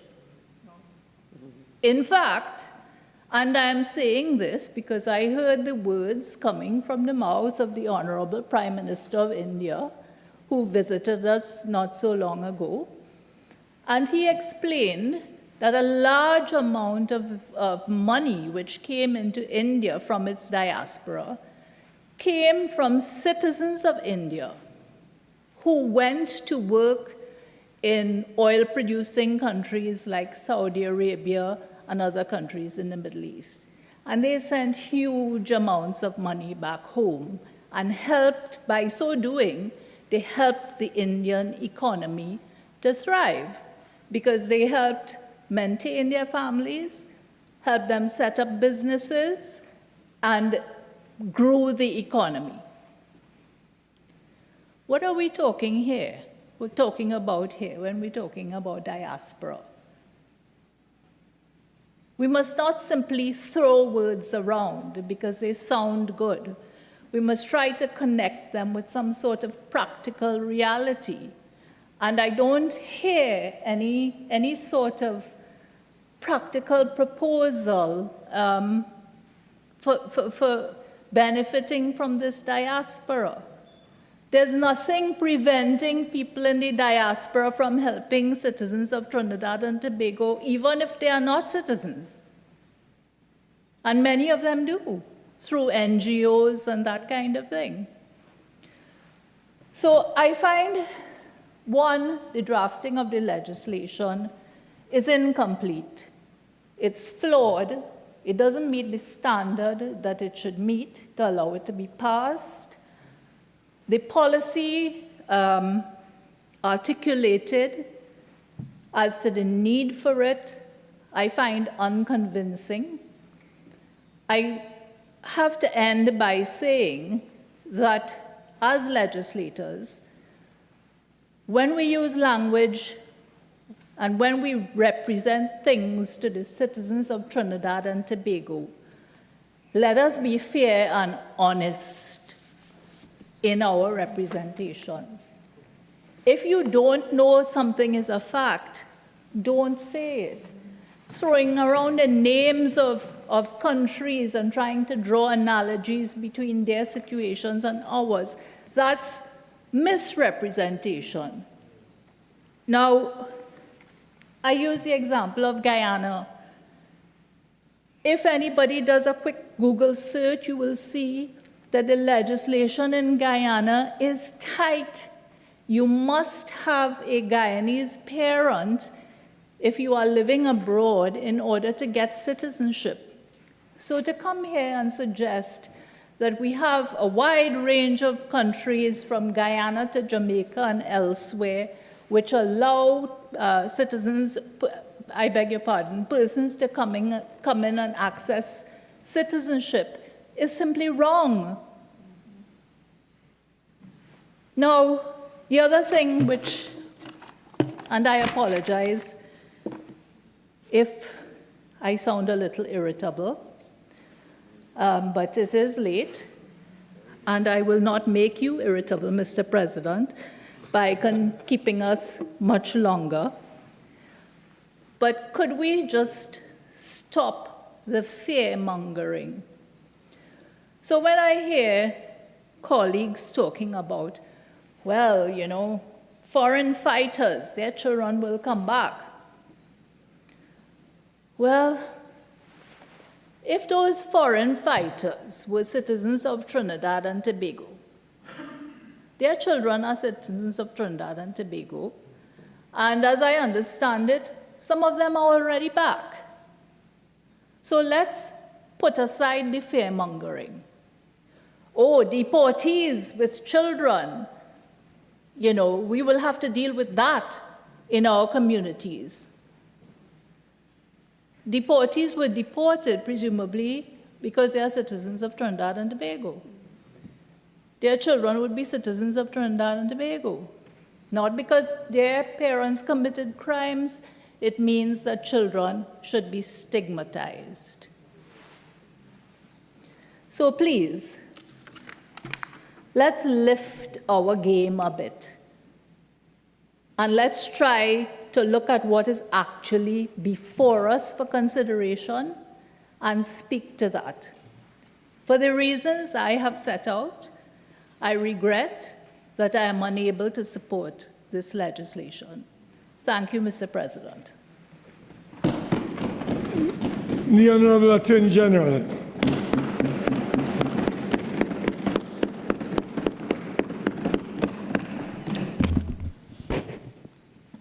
Mr. President, it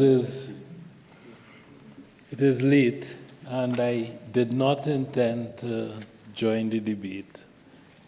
But if I could just ask for a few minutes before we move to the next stage.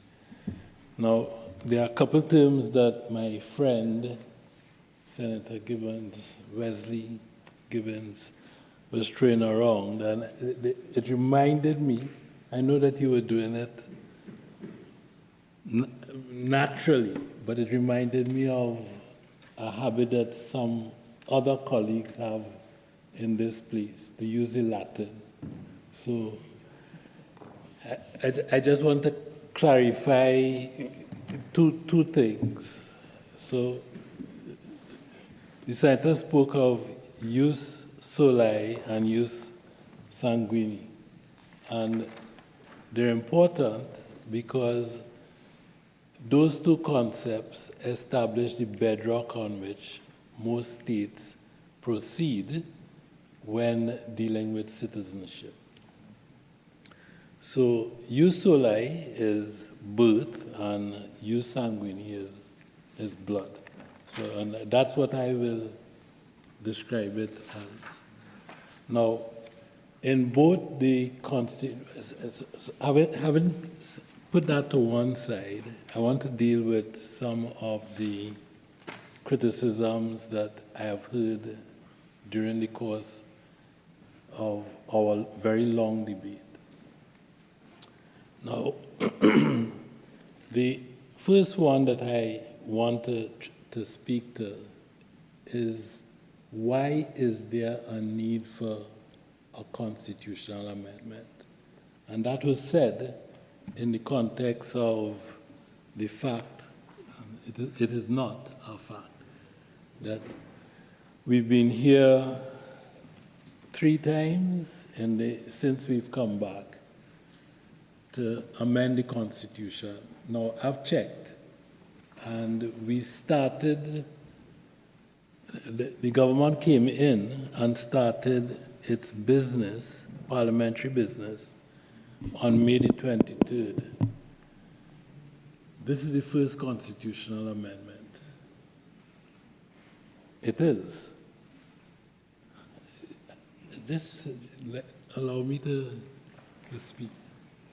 It's the first constitutional amendment. It is not the first act that we have passed that, well, it is not the first act that we have passed that required some interplay with the Constitution.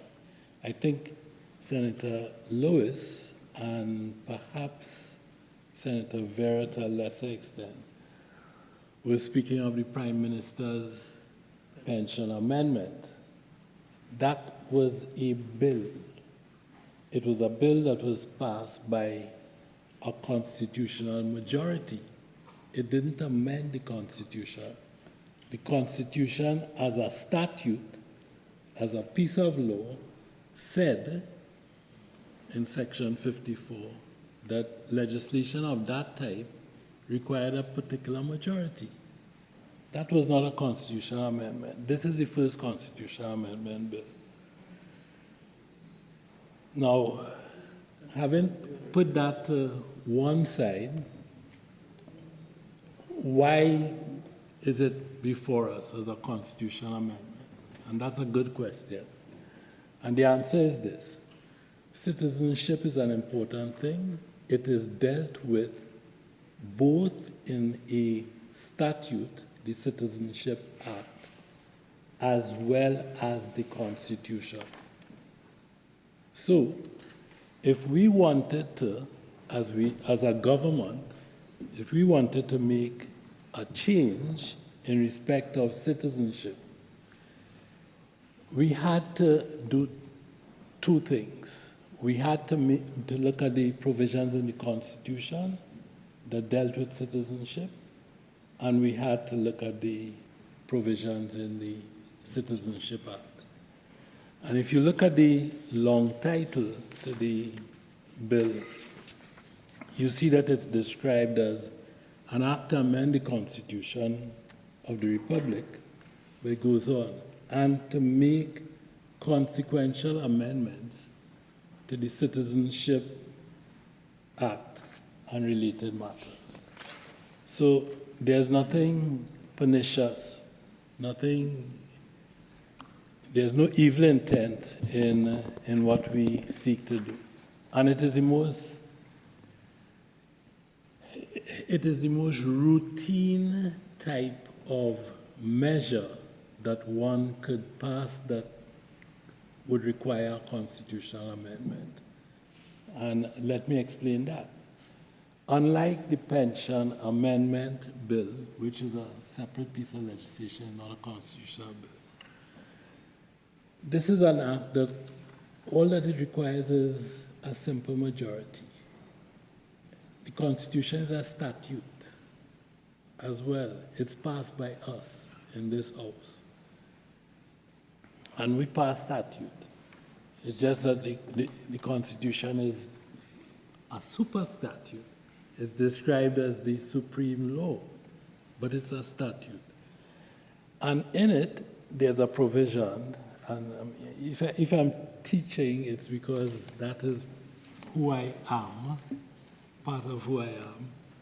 I think Senator Al-Rawi and Senator Joan Simmons and some of the others would know that is who I am.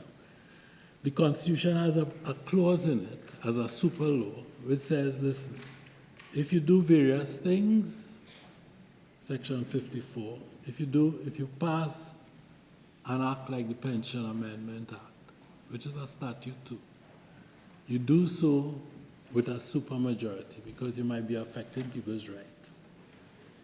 This affects no one's rights in that sense. So it's not there is no entrenched provision in the Constitution. Section 54 leaves this out. You could pass a law here. It's the ordinary function of government to pass law with respect to citizenship, and you do that by way of one extra vote, a simple majority. That's the business of government. Now, having said all of that, what I want to turn to would be some of what Senator Chote described to be what I think would be fear-mongering. So you had a lot coming from my friends opposite, and they are my friends opposite. They were my friends and colleagues at one point in time. No, they're just friends. No, they're just friends, exactly. But you see, my friends opposite, part of their DNA is fear-mongering. It is. So that when you speak about voters coming in and benefits that will be given away to, hordes of people. That's unfortunate. We have laws. You don't vote in Trinidad and Tobago unless the law allows you to vote. You can't vote, and it's unfortunate, but this was what was said. You can't vote by just being a citizen in the United States, a Trinidad citizen in the United States. And for the reason that I think Senator Roberts colorfully illustrated, is because you're not in a constituency if you're in Washington. We have constituency voting. And there's no way that you could vote in Washington. And where will you go to cast that ballot? At the High Commission? They lock you up. So, and how would you get the vote from Washington to Port of Spain? Or if you're in England, what are you going to do? You're going to go to the Trinidad High Commission? They'll lock you up. I used to be there. And it's preposterous. So you have to, the fact is that you have to comply with the election laws to be entitled to vote. And this bill before us, it is to describe it as mischief doesn't capture it. I think it's an evil intent. That is an evil intent, to say that there is any possibility that this bill can lead to voter pardon.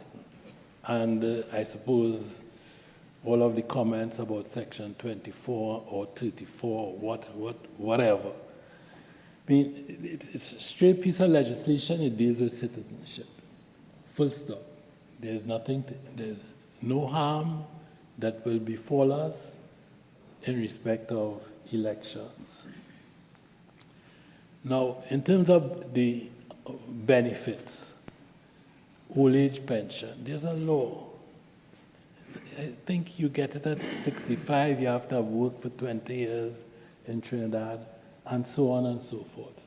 That's nonsense as well. It does not start. It doesn't begin to get us to the point, do we support this legislation or do we not? So if you look at the legislation on its merits, it was presented by Senator Nakhid in a particular vein. And interestingly enough, my friend, who I have known for, well, not 40 years, but a long time, I have been one of his subjects, the persons he has covered. our new independent senator, Wesley Gibbings, a completely different contribution, not full of fear, but full of optimism. And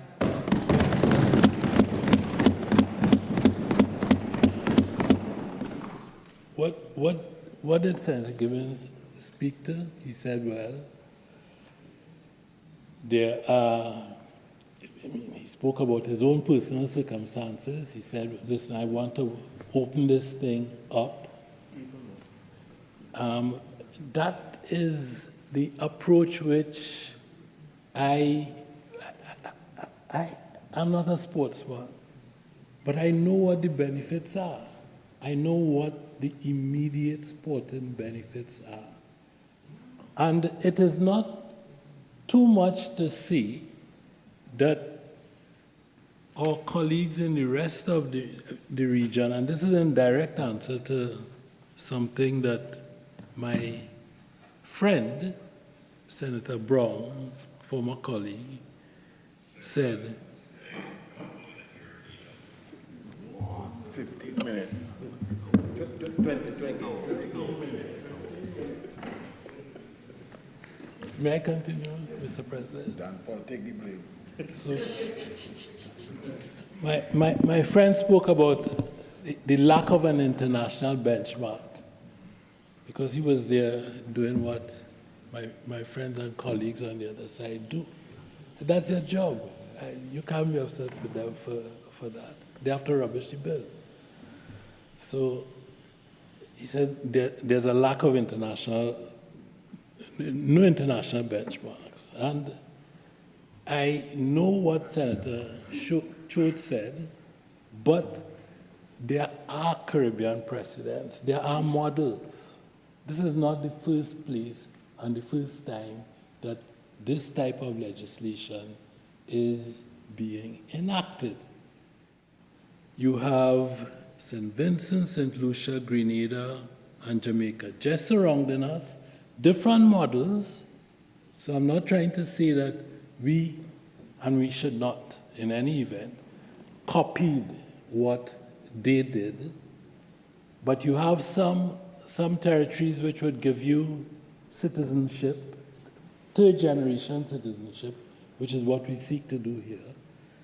Some territories which would give you that type of citizenship as of right, and you have others which would say, listen, you are entitled to make an application, and that application must be in a prescribed form, and it must satisfy various criteria. You must satisfy various criteria.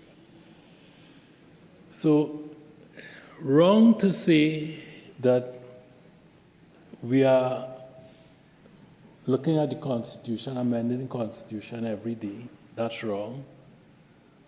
Wrong to say that the bill before us seeks to has anything to do with elections or benefits or anything of that nature. Wrong to say that there are no international benchmarks. And I dare say, not correct to say that we ought not to look at what our colleagues around us are doing to harness their own diaspora. And I made the point that I enjoyed your, Senator Gibbings' contribution, because not only was it hopeful, but it was consistent with the lived experience of quite a number of us who have worked and lived outside of Trinidad for vast periods of time, and who have families who are basically all over the world.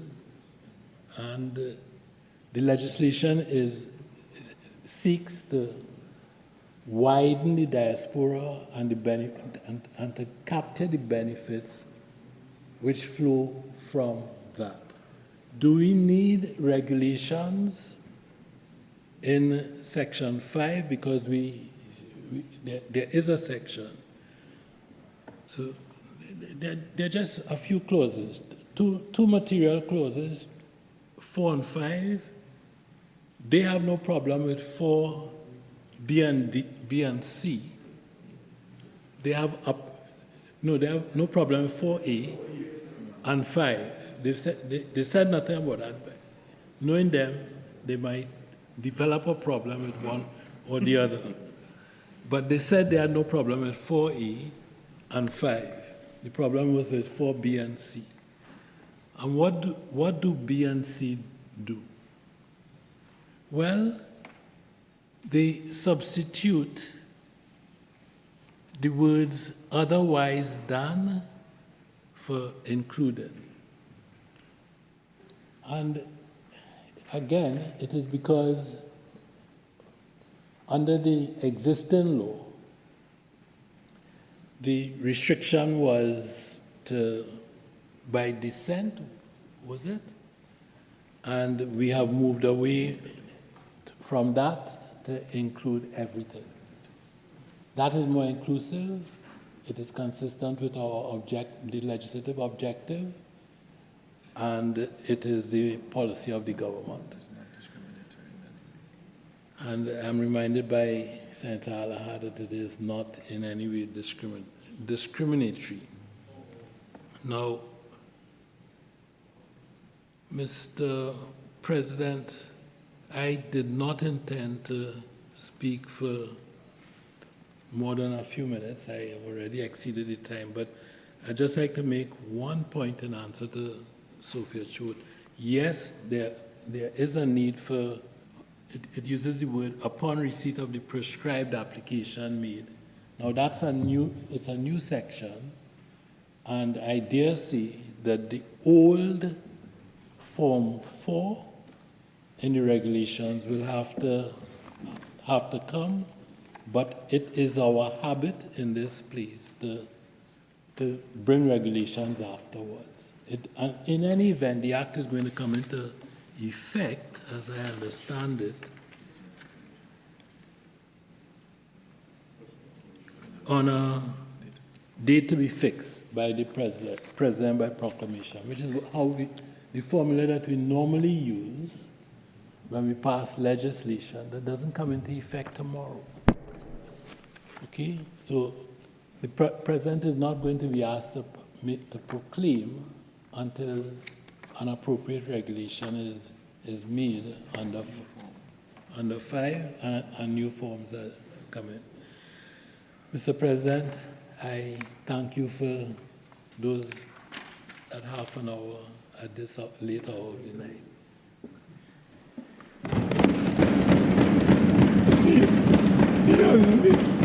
The Honorable Senator David Nakhid, Parliamentary.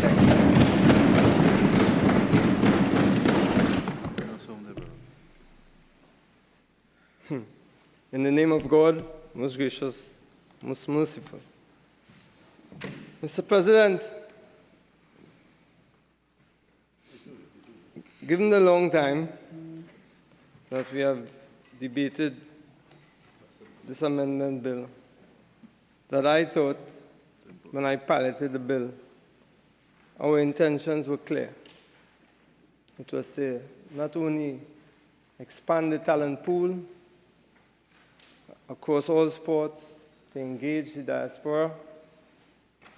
Now I hear that we throwing words around like diaspora. I didn't see it like that. It reminds me of what my father used to say, Mr. Nakhid, God rest his soul. Some people see the glass half full, and some see it half empty. And some people, like PNM, don't see the glass at all. They just don't see it. And it's a pity. We have a saying in Arabic, Akhma, Akhma, Ando Kitab B'Dahro.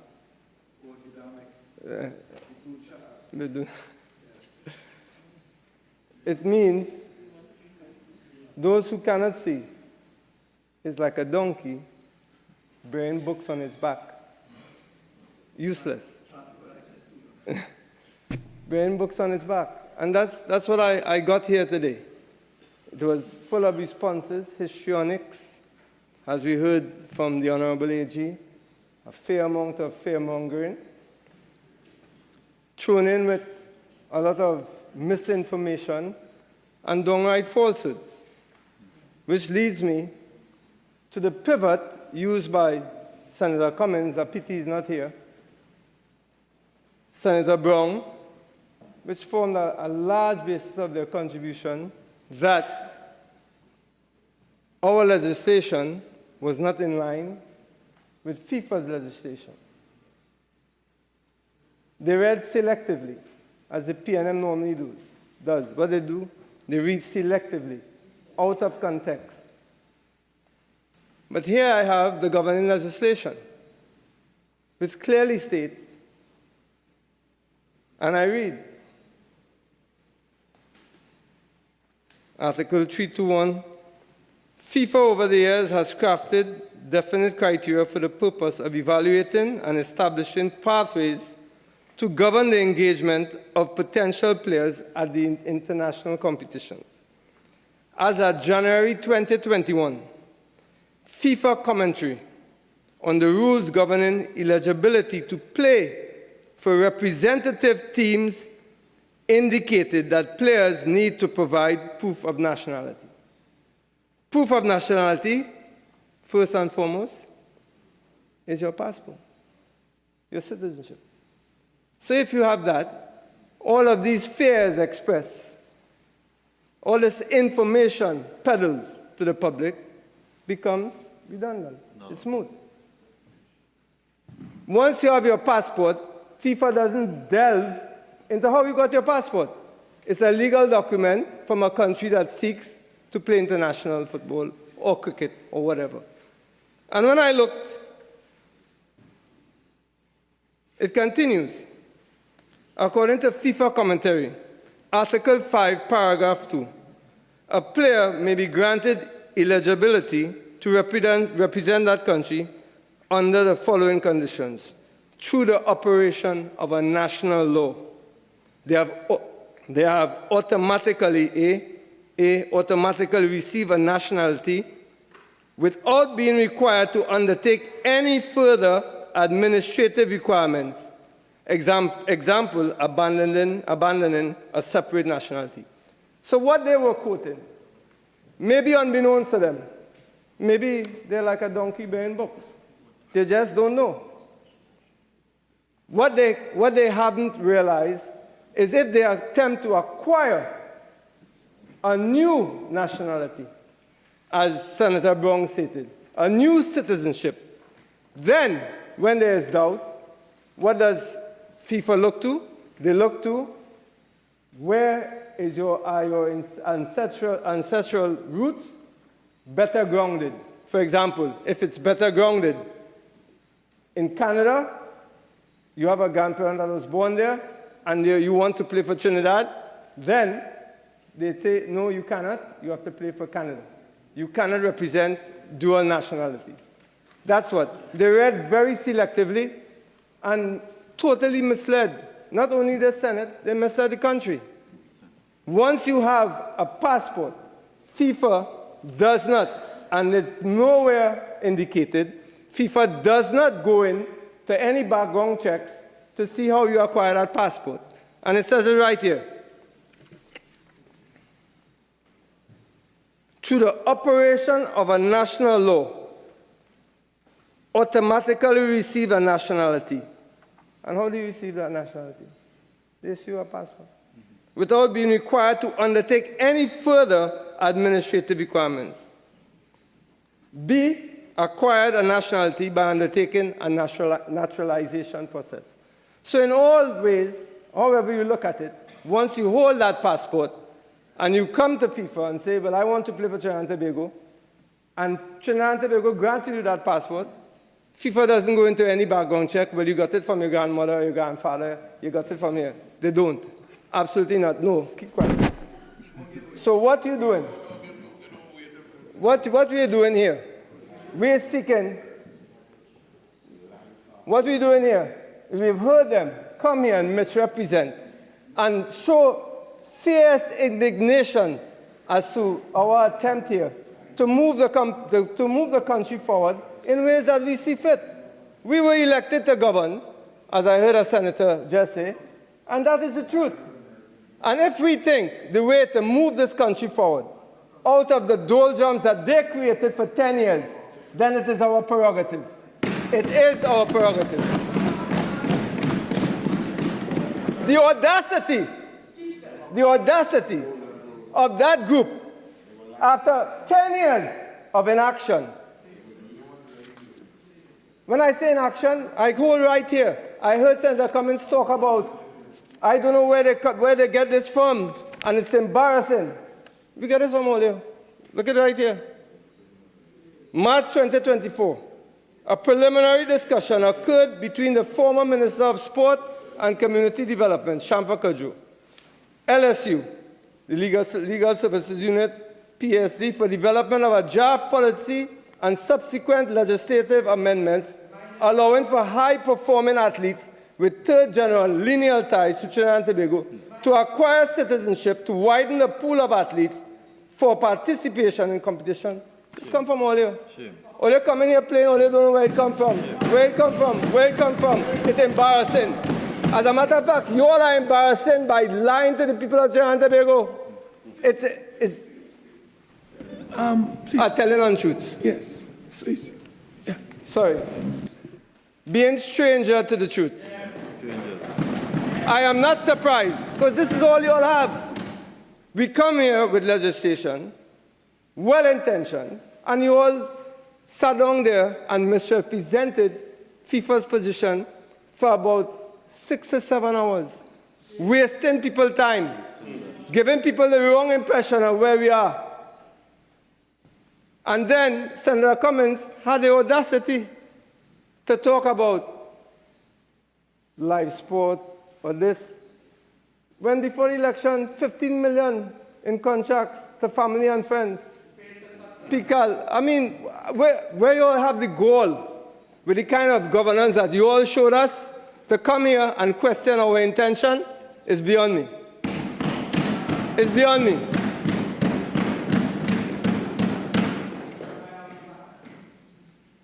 That level of misinformation, falsehood, I don't want to go into more. I really didn't want to get into the politics of it, but you all forced my hand.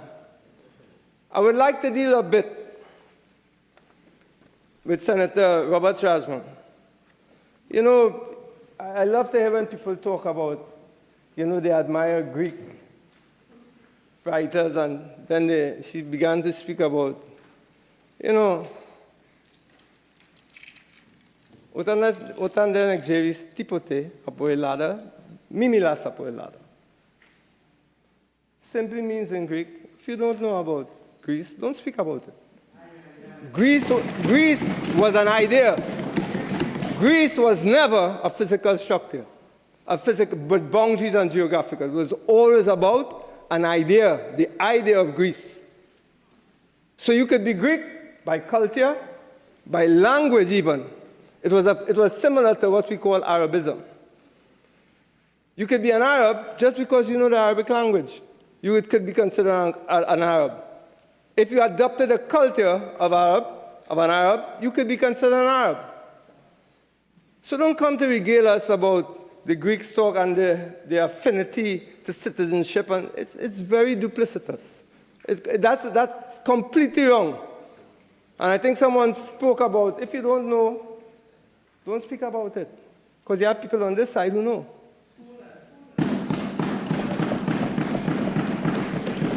And unfortunately, I have to speak to you like that because I heard enough.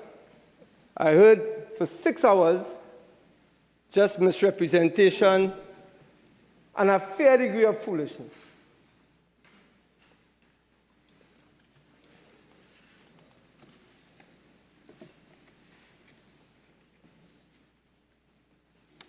It's not surprising to me, my homeboy. It's not surprising to me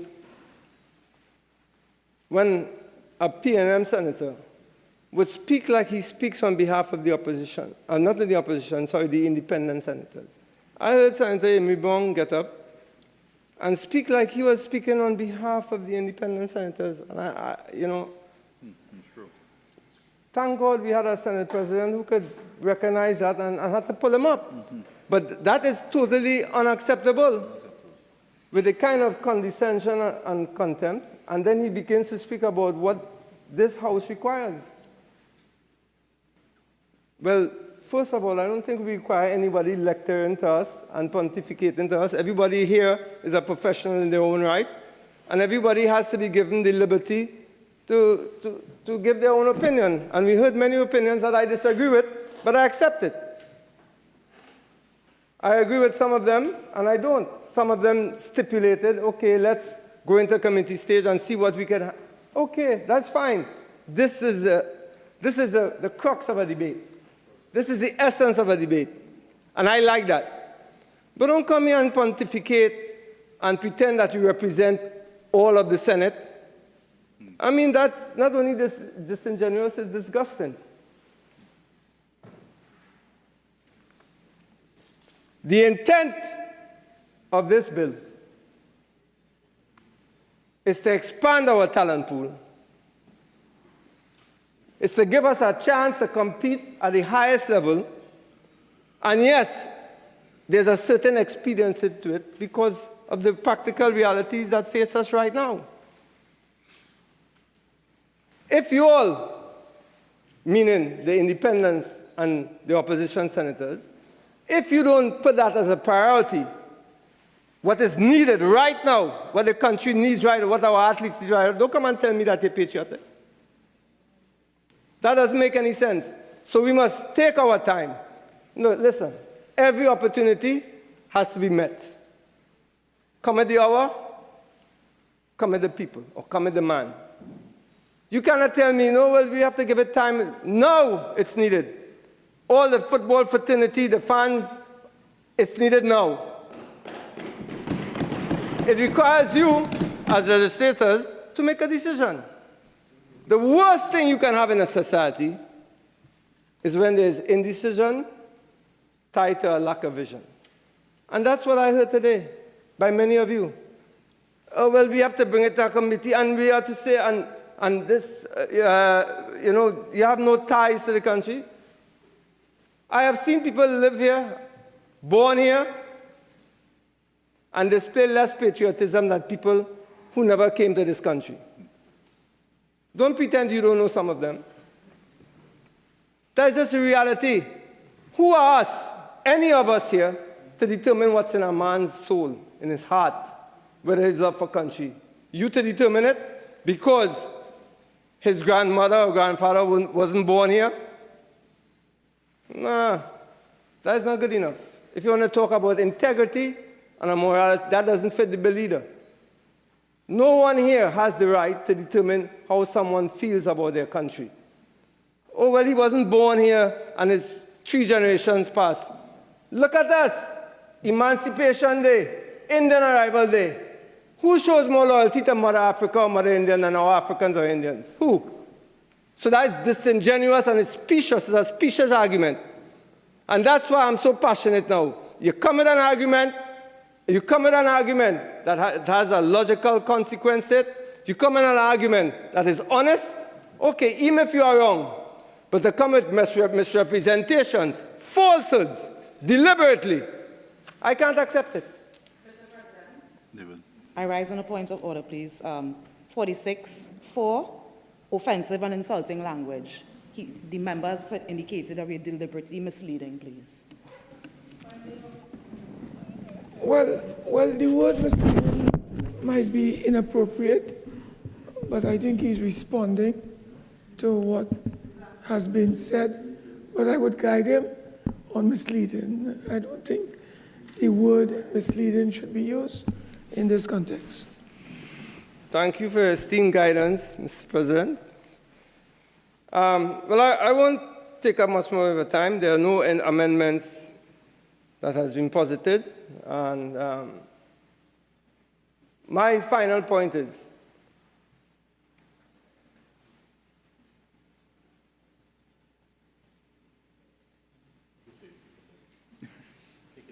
a government that does not make a decision, it's worse than a government that takes a decision, even if it's a wrong one.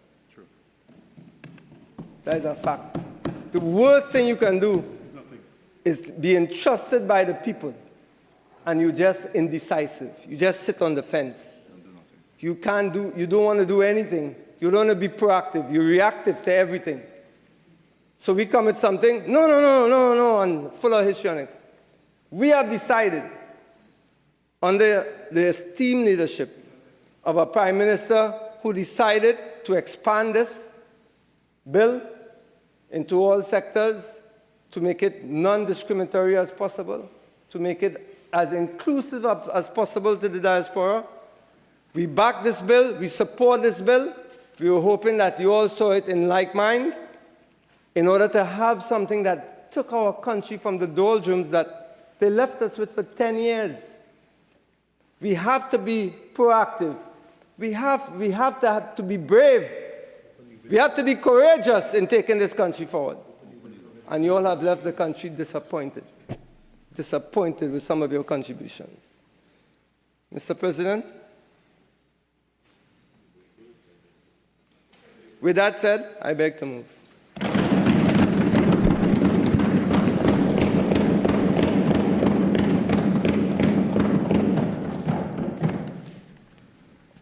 Honorable Senators, the question is that a bill entitled An Act to Amend the Constitution of the Republic of Trinidad and Tobago and to make consequential amendments to the Citizenship of the Republic of Trinidad and Tobago Act, Chapter 150, and for other related matters, be now read a second time. Those in favor say aye. Those against say no. I think the ayes have it. Clerk. Bill entitled An Act to Amend the Constitution of the Republic of Trinidad and Tobago and to make consequential amendments to the Citizenship of the Republic of Trinidad and Tobago Act, Chapter 150, and for other related matters. Parliamentary Secretary in the Ministry of Sport and Youth Affairs.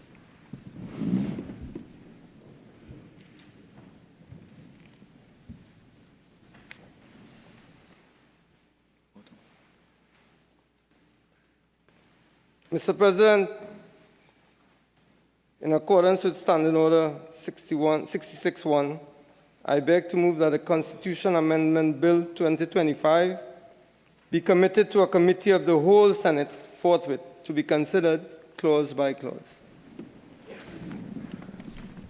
Honorable Senators, the question is that the Constitution Amendment Bill 2025 be committed to a committee of the whole Senate forthwith to be considered clause by clause. Those in favor say aye. Aye. Those against say no. I think the ayes have it. The Senate shall now go into committee of the whole to consider the bill clause by clause.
Senators, I have received no written amendments in accordance with our standing orders.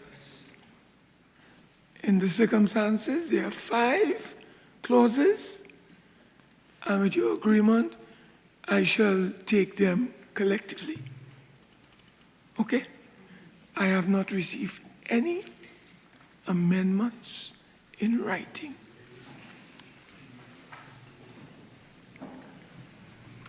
Now, as you know, Senators, there are 5 clauses in this bill before us. I shall now put the question.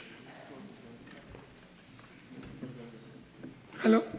Clauses 1 to 5. The question is that clauses 1 to 5 stand part of the bill. Mr. President? Yes? In relation to your general omnibus question, I just have one question, please, for the Honourable Minister, Parliamentary Secretary, in relation to Clause 4. May I? Well, if you're going to ask, let's deal with the first 3 clauses then. Because if we go to the late. So, may I suggest that we deal with the first 3 clauses combined? Clauses 1 to 3. The question is that clauses 1 to 3 stand part of the bill. The question is that clauses 1 to 3 now stand part of the bill. Those in favor say aye. Aye. Those against say no. I think the ayes have it. Clauses 1 to 3 now stand part of the bill. Clause 4. The question is that clause 4 stand part of the bill. Senator Al-Rawi. Thank you very much, Mr. President. Mr. President, through you, in relation to Clause 4B and Clause 4C, and that is the deletion of otherwise than, substituting with the word including, and then including by dissent. Is the Honourable Parliamentary Secretary saying, for the record, that citizens by dissent at the grandparent level will, in fact, qualify under the cumulative requirements, let me stress that, cumulative requirements of FIFA's Article 9?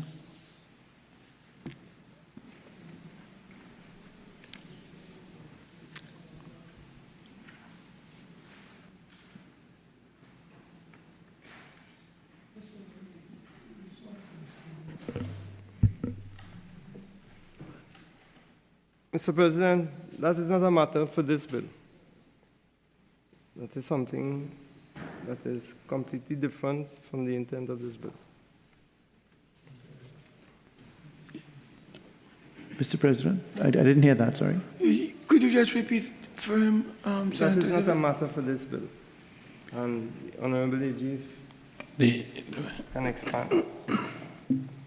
The parliamentary, my colleague is saying that the bill on the whole meets the requirements of FIFA for third-generation players. I would not like to be tied to saying on the record that clauses C, 4C, and D achieve that result. I say that the bill in 4 and 5 cumulatively would achieve that result. Thank you, Mr. President. The Honourable AG is extremely eloquent and very measured. I appreciate where he's coming from. For the record, Mr. President, and I will leave it just after stating it on the record, unless, of course, there's any position otherwise.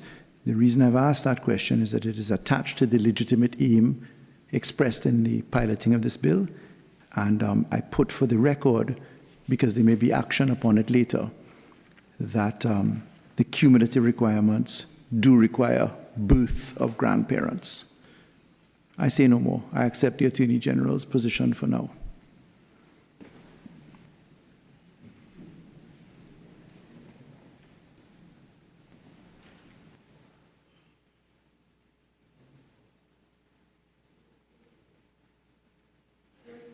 Further clarification, members?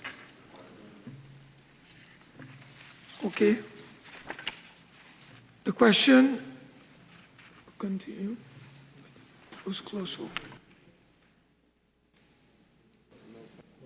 The question is that clause 4 stand part of the bill. The question is that clause 4 now stand part of the bill. Those in favor say aye. Aye. Those against say no. I think the ayes have it. Clause 4 now stands part of the bill. Clause 5. The question is that clause 5 stand part of the bill. The question is that clause 5 now stand part of the bill. Those in favor say aye. Aye. Those against say no. I think the ayes have it. Clause 5 now stands part of the bill.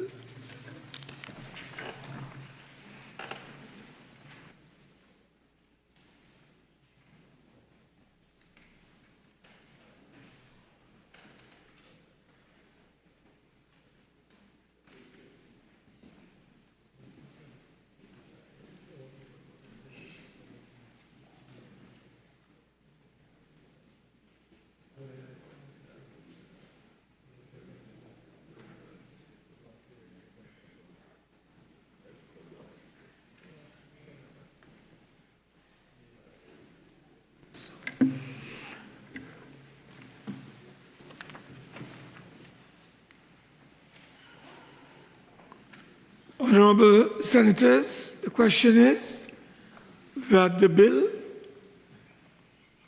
be now reported to the Senate.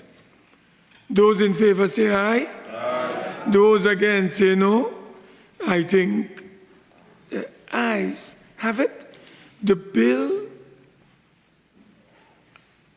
will now be reported to the Senate.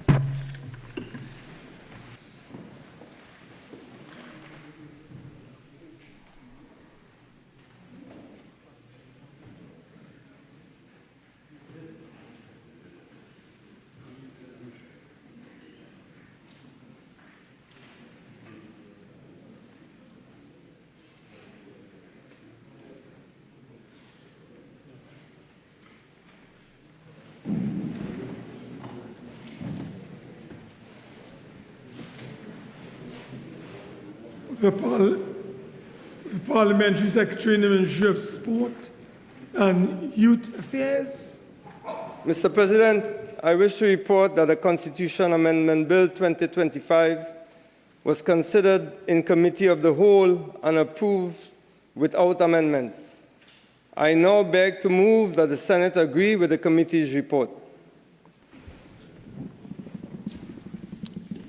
Honorable Senators, the question is that this Senate agree with the committee's report on the Constitution Amendment Bill 2025. Those in favor say aye. Aye. Those against say no. I think the ayes have it. Parliamentary Secretary in the Ministry of Sport and Youth Affairs. Mr. President, I beg to move that a bill entitled An Act to Amend the Constitution of the Republic of Trinidad and Tobago and to make consequential amendments to the Citizenship of the Republic of Trinidad and Tobago Act, Chapter 150, and for other related matters be now read a third time and passed. Honorable Senators, the question is that a bill entitled An Act to Amend the Constitution of the Republic of Trinidad and Tobago, and to make consequential amendments to the Citizenship of the Republic of Trinidad and Tobago Act, Chapter 150, and for other related matters, be now read a third time and pass. Those in favor say aye. Aye. Those against say no. No. Division. I think a division. Mr. Alaha? Yes. Mr. Jeremie, SC? Yes. Mr. Roberts? Yes. Dr. Surat Singh? Yes. Mr. Maharaj? Yes. Mr. Batiste? Yes. Mr. Alexander? Yes. Mr. Ratiram? Yes. Professor Yes. Professor Prasad? Yes. Dr. Chaita Maharaj? Yes. Mr. Baig? Yes. Ms. Charles? Yes. Mrs. Zakour? Yes. Mr. Smith? Yes. Mr. Nakhid? Yes. Dr. Browne? No. Mr. Al-Rawi, SC? No. Mrs. Roberts-Radgman? No. Mr. Dhanpaul? No. Mr. Cummings? No. Mrs. John Bates? No. Mr. Vieira, SC? No. Ms. Chote, SC? No. Dr. Attzs? No. Mr. de la Bastide, SC? No. Ms. Joan Simmons? No. Mr. Lewis? No. Mrs. Lalit Etienne? No.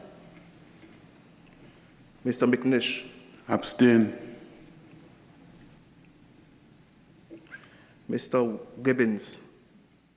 Yes.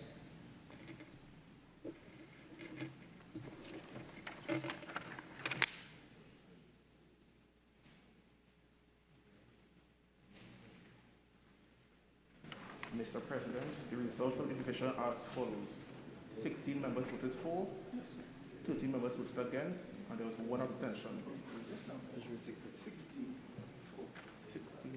for, 13 against, and one abstention.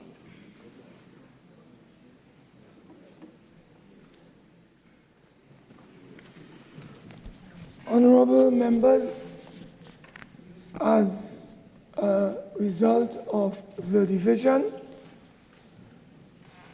the results are as follows. 16 members voted for the bill,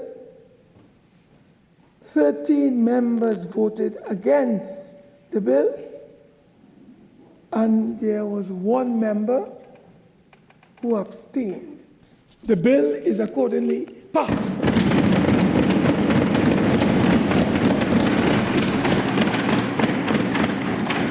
A bill entitled An Act to Amend the Constitution of the Republic of Trinidad and Tobago and to make consequential amendments to the Citizenship of the Republic of Trinidad and Tobago Act, Chapter 150, and for related matters.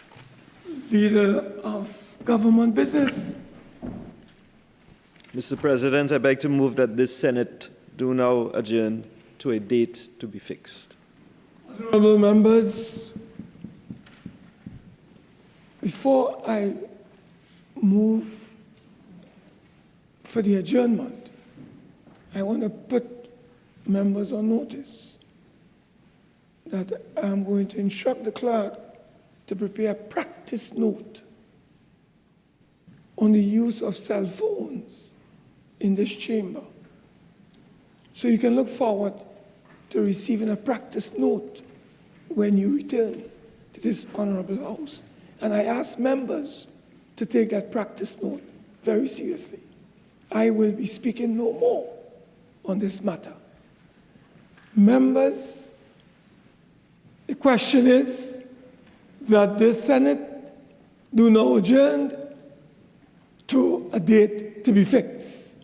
Those in favor say aye. Aye. Those against say no. I think the ayes have it.